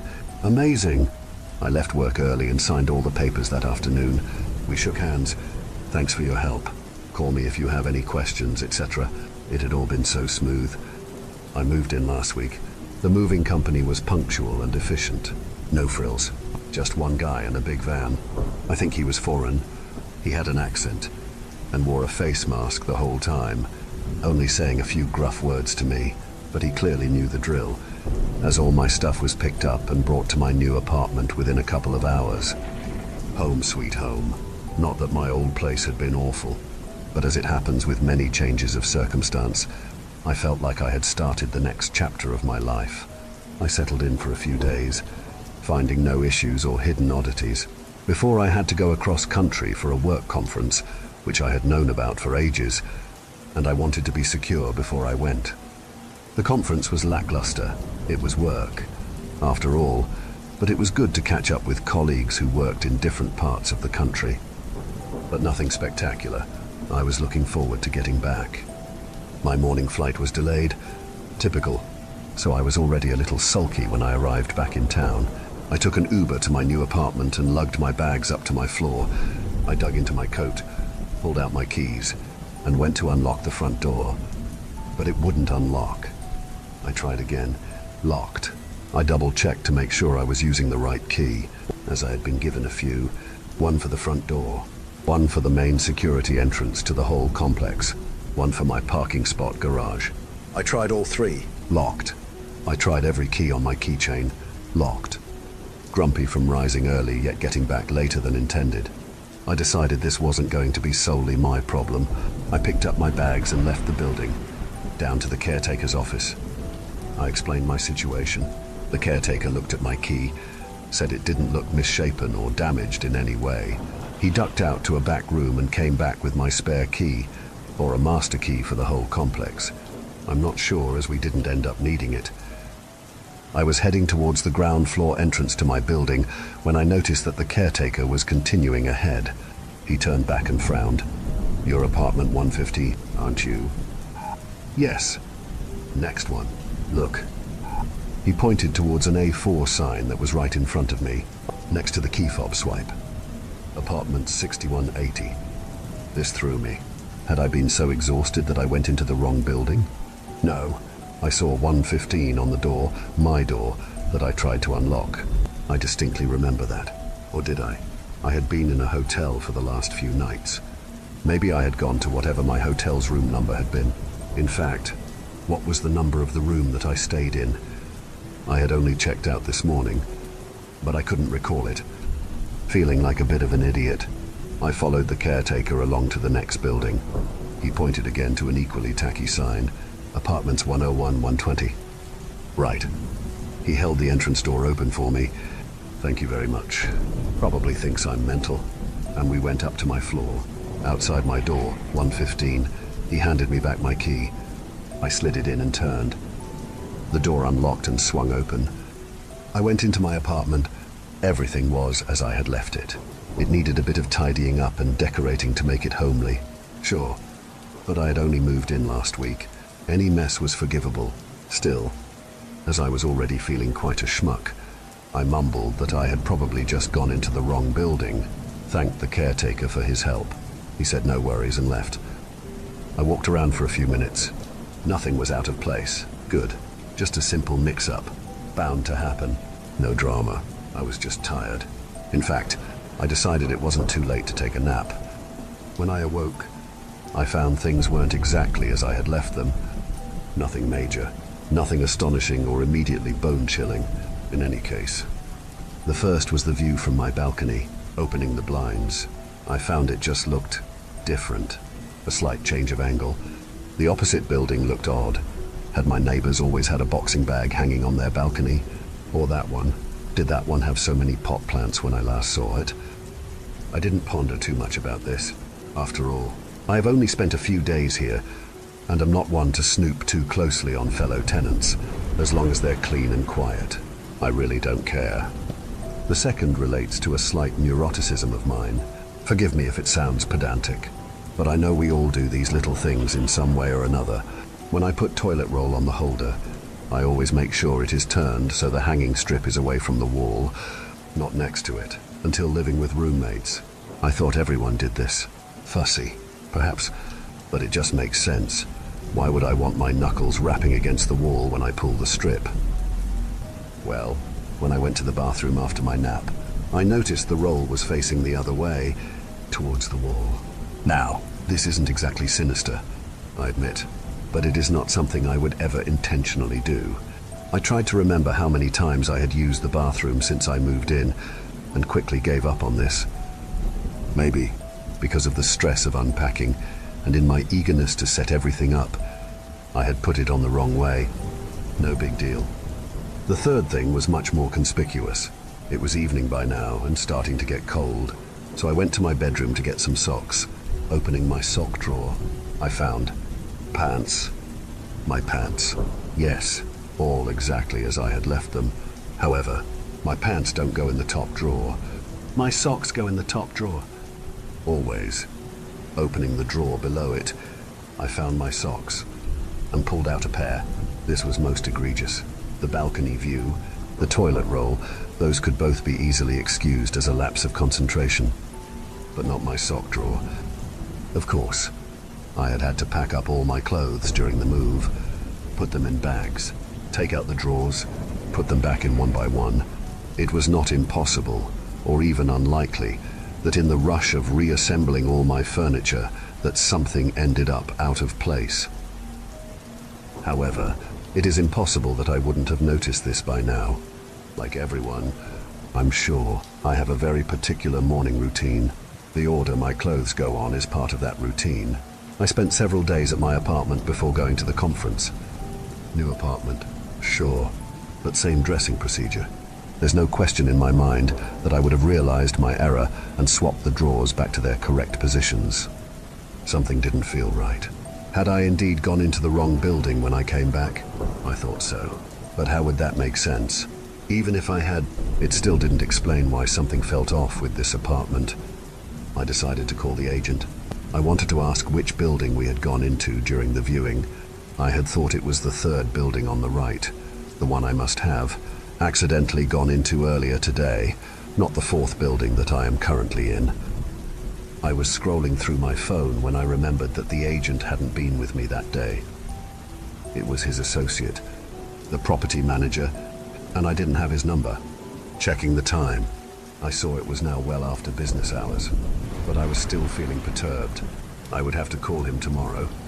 I could try to find his number at least. What was his name? I googled the real estate agency. It's a nationwide agency, so that obviously didn't help. I narrowed down my search by typing agency name plus town name. The results were alarming. The local site for the agency was the top link, but it was impossible to miss the many other articles that detailed a much grimmer subject. I read several of them, all with the same general content. I've copy-pasted one of the shorter ones here, with some of the information edited, as I am now feeling quite exposed and vulnerable. Family members of missing real estate agent still hoping for her safe return. The family of missing real estate agent, Jacqueline redacted, 27, are still maintaining hope that she could be found safe and unharmed.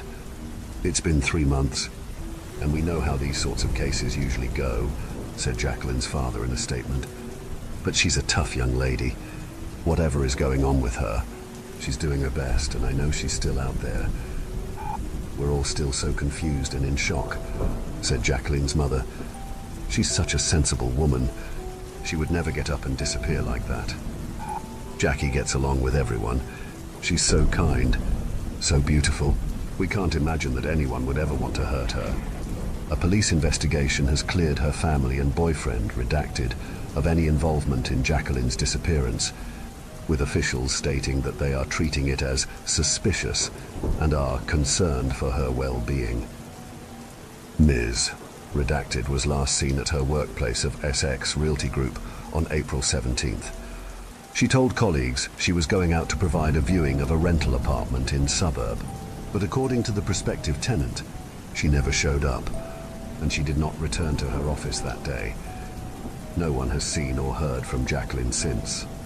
Police urge anyone with information regarding Jacqueline's whereabouts to contact a missing woman who was about my age, who worked for my real estate agent. She disappeared going to an appointment in my suburb. There are only a few apartment complexes around here, so there's a good chance that it was this one. Deeply upsetting. But it was not explicitly related to my current predicament. Spooky, for sure. Sad, yes, for me. Well, I was just remembering a few things wrong, mixing them up. Understandable. After all, how much attention do you really pay to every little thing in your life when you do every little thing every single day? I clicked onto the agency site and found the property manager's number. I would call him tomorrow, if I could be bothered. Probably not. Even though I hadn't done much today, I usually had a shower before bed, and additionally, wanted to thoroughly rid myself of any hotel room filth still clinging to my body. Also, Showers are a good reset. Good to take your mind off things. As I got in, something in the bathtub caught my eye. The plug hole in the bath was much more worn than I had previously noticed. It wasn't dirty or grimy exactly, but it did have an odd color to it. It looked faded, almost corroded, as if it had been exposed to something for some time. When I finished showering, I inspected the plug hole closer, definitely pallid and washed out. Looking around the tub, I saw that whilst sparkly white, it was a bit dusty. I would have to give it a once-over tomorrow. But not tonight, not after a shower. Cleaning comes before showers. I thought I would get out some cleaning products and leave them on the counter to remind me in the morning. I couldn't remember which ones I had brought with me in the move and which ones I had just chucked out.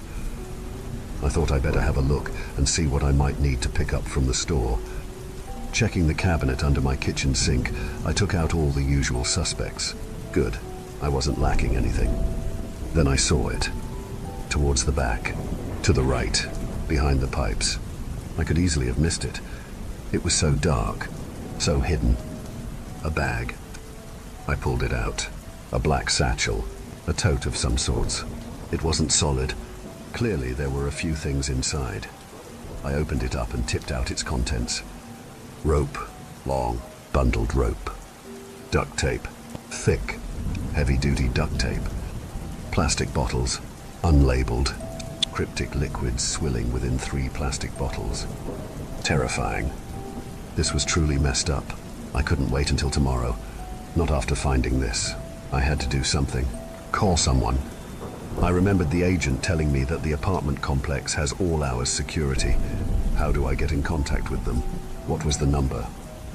I ran out of the kitchen to the living room, where I still had most of the new rental documents scattered upon my table. Frantically, I flipped through them, looking for the right words, the right number. There it was. Security caretaker. I punched the number into my phone. As I hit call, I saw that the number I dialed had changed to a saved contact in my phone. Easy Shifters, new aptee. The line connected, only for a split second, then dropped out. I stared at my phone. What? I went back to the table, frenziedly flicking through all the forms and folders until I found it, the scrap of paper with the name and number of the moving company. I checked it against security divided by caretaker on the building information sheet. It was the same number. How? Had the caretaker accidentally written his own number down? That didn't add up. I had called the moving company. The number worked. The guy came. He got my stuff. It was the right number. Wait. The guy. Panic took over. I opened my browser and began searching. Easy Shifters. EZ Movers. Easy Shifters. Easy Movers. Easy Moving Company. Removals in town. Moving Company town. Help moving town. Easy Shifters did not appear once. I wasn't expecting a glamorous Instagram or anything, or even an updated website. Just the words, the name, the number, a shitty review, anything. But it was as if it didn't exist. I could not find a single trace of it. Nothing. And now someone is knocking on my front door.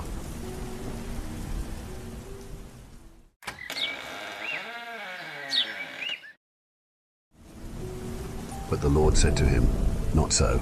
Anyone who kills Cain will suffer vengeance 7 times over." Then the Lord put a mark on Cain so that no one who found him would kill him. I could see the light going out of her eyes. That was always the sign I looked for as a mark that it had begun. Slowly, and in fits, they would suffer these half-deaths in my presence, this momentary catatonia. It was then that I knew they had seen it, and from then it was only a matter of time. It had taken a couple of months with Grace. We met at a bar. I had spent the evening drinking alone, as had become my Saturday ritual. She met my gaze from across the room and, Christ, it was exactly like the old cliché. We both felt the magic at the same instant. I'm sure of it, because she walked right up to me and introduced herself. From that moment on, I knew I'd be powerless against her. All she had to do was touch my arm to seal the deal. I tried to stop myself. I really did, but there was nothing I could do. What I had intended to be a one-night stand turned, once more, into a regular thing, and we were all but officially dating 2 weeks later. It had gone so well that I even managed to convince myself that the inevitable wouldn't happen this time around, that Grace was different. She wasn't. One night, as we sat across from each other at my dining room table, I saw her gaze drawn to my chest. It lingered there slightly too long, and it took my calling her name twice before she came back to earth. "Sorry," she said, slightly breathless. For the remainder of the conversation, her typical enthusiasm was replaced with a dull, pensive gaze which returned again and again to my chest on the left side. I tried to tell myself that it was nothing, that she was merely tired. However, the same thing happened the next night, and every night until she broke it off over text. "Sorry, it's just not going to work out. Goodbye, Lou." And that was the end of it.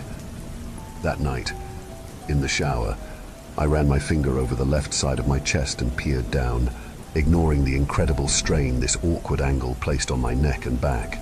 A small, misshapen, dark mark pulsed just beneath the surface of my skin, like a neon sign in reverse. And, for what seemed the millionth time, I scrubbed at it with ferocity. This only resulted in the skin surrounding the mark turning pink and then red, before slowly fading back to its normal color. Doctor after doctor had insisted that it wasn't there, and most people seemed totally oblivious to it. The mark only ever seemed to reveal itself to the people I really cared about, and then after an unpredictable length of time, Grace had been slow on the uptake. Some girls seemed to notice it hours or minutes after meeting me. The previous record had been held by a dark-skinned brunette, whose name I can no longer recall, who had taken a week to see it. But it always revealed itself eventually, and it always drove them away. I felt stupid for crying over her. What had I expected? That somehow I could suddenly rewrite the laws of nature and make a lasting connection. It had never been so and never could be. Later that night I got blind drunk. Literally. I was so plastered that everything spun and I couldn't keep my eyes focused. This resulted in a face-down nap in my laundry hamper. This might have been funny under different circumstances, but I wasn't in the laughing mood when I woke. It was with a start which disturbed my precarious position and left me and my dirty clothes in a heap on the floor. The pain was nothing compared to my headache. Through bleary eyes, I peered at my phone and winced as the light sent sharp stabs of pain through my skull. After blinking a few times, I could handle looking at it for a few moments at a time and saw that I had apparently spent most of the night calling Grace. She had not picked up even once, but had sent me a text comprised of the ominous and definitive message blocking this number. "Don't call again." Another man might have felt himself in the right, despite his inebriated state, in insisting on closure after something like this. I didn't need it, however. I knew why she had left. A lot of the rest of that day was spent in the dark, with an ice pack on my head, trying to recover the ability to handle light and sound.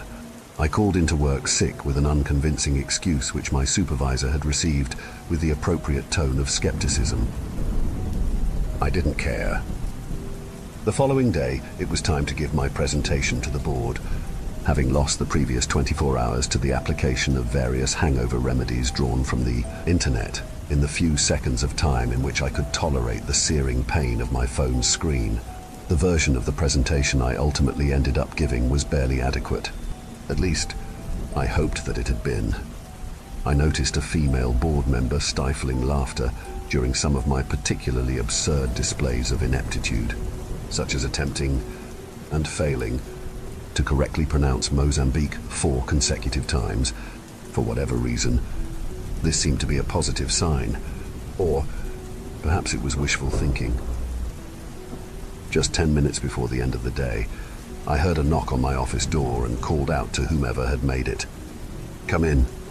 And when I turned to see who it was, I was shocked to find my doorstep darkened by the female board member from earlier. "Hi, Lou." "Right." I nodded and realized that I didn't even know her name. "Do you want to join me after work? For drinks?" She could get in serious trouble for even asking that question, and I experienced 1,000 emotions at once, the more lurid of which eventually won out. "Sure." I said. All right, I'll see you at the bar down the street then. At, say, 5:30.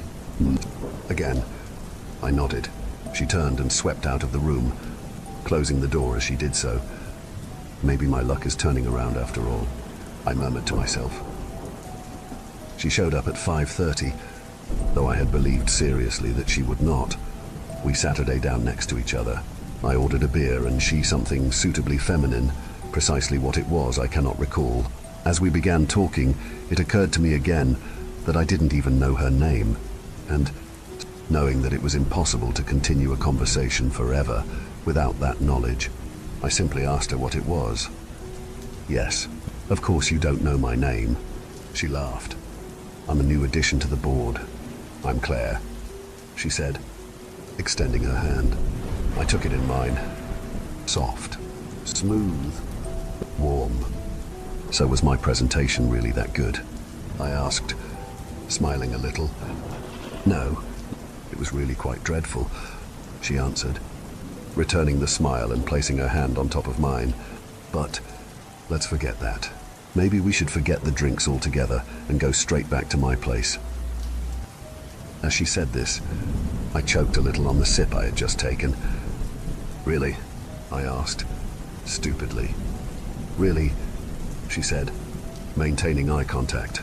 I stood, dreamily, and allowed her to lead me outside and to her car, entirely forgetting about mine or what would happen to it were I to leave it on the sidewalk for the rest of the night. But, just as she was about to turn to open the car door, something stopped her, and she looked at me strangely, directly at the left side of my chest. I'm sorry, Lou. I just remembered. My sister is coming tonight. I can't. I'll see you later. And, with that, she stepped into the car and drove off into the night. Later that night, I woke up in front of the TV with several bottles of beer covering my body and the TV blaring noisily. My head killed. Sometimes a shower can help with that. So, I walked into the bathroom and waited for the hot water to start flowing. Once inside the shower, I sighed deeply and pressed my forehead against the wall, a position with which I was all too familiar. That's a record. I think, I said to myself, only took her half a day. Then, I glowered at the mark over my heart. It pulsed gently, like it was mocking me. In a fit of sudden clarity, I grabbed a pair of fingernail scissors which was lying on the little shower shelf, which held various hygiene products. Then, without a moment's hesitation, I brought it down onto my chest, ignoring the pain and the spilling forth of my lifeblood into the greedy showerhead stream. It mingled with the water, forming snake-like tendrils of scarlet and whisking themselves away down the drain. I dragged the scissors around the mark, cutting deep in order to ensure that the scissors had punctured every layer of skin. The surge of adrenaline was weakening somewhat, and the first scream fell from my lips as my fingers dug in between the severed and healthy flesh and tore the patch of skin off, bringing forth a torrent of blood, almost black in its thickness. Then, triumphantly, I hurled the mark down into the drain and grabbed a roll of medical gauze from the cupboard next to the shower, spilling water and blood all over the ground as I did so. The gauze soaked through and I replaced it accordingly, then proceeded to dry and clothe myself. After replacing the gauze several times, I began to fear that the amount left in my first aid kit after my skating mishap wouldn't be sufficient. For a little while, my arms grew weak, and I further feared that the whole thing had been a serious miscalculation on my part. But the blood did stop and the strength did return to my limbs after several hours spent lying on my bed. Some of that effect may have been due to my liver processing some of the alcohol circulating in its bloodstream. Blood loss and alcohol do not mix well, after all. So, after recovering my strength, I stood and hobbled back into the bathroom to get a clear look at my handiwork. While covered in gauze and blood, it was difficult to say whether or not my goal had been achieved, but it looked like a pretty comprehensive job to me, and so, satisfied, I fell back onto the couch and returned to the void of unconsciousness. When I woke, it was not immediately obvious how much time had passed. After checking my watch, I saw that it was 10:30 the next day, Fortunately, it was Saturday. It occurred to me then that the gauze would no doubt need changing, and so I dragged myself back into the bathroom and peeled it off of my skin, no doubt bringing some of the latter with it. But as my fingers fumbled with the first aid kit, the sight of the wound was enough to send me staggering backwards and nearly into the tub. Not because it was especially grisly or infected or in any way unseemingly, but because of what I saw embedded right at the center of the congealed blood and newly forming scab. At that very spot, exactly where it had been before, was a small, misshapen, dark mark which pulsed just beneath the surface of the scab, like a neon sign in reverse. I declined to get back up, electing instead to lie where I had fallen, with my head between my knees and the tears flowing freely onto the tiled floor. Thank you for venturing into the darkness with us. If you dare to explore further, be sure to subscribe to our channel for more spine-tingling tales of horror and the supernatural. Remember, the shadows hold endless mysteries, waiting to be unveiled. Stay tuned for more bone-chilling stories as we continue to traverse the eerie depths of the unknown together. Until next time, may your dreams be free from the haunting echoes of our tales. Or perhaps not.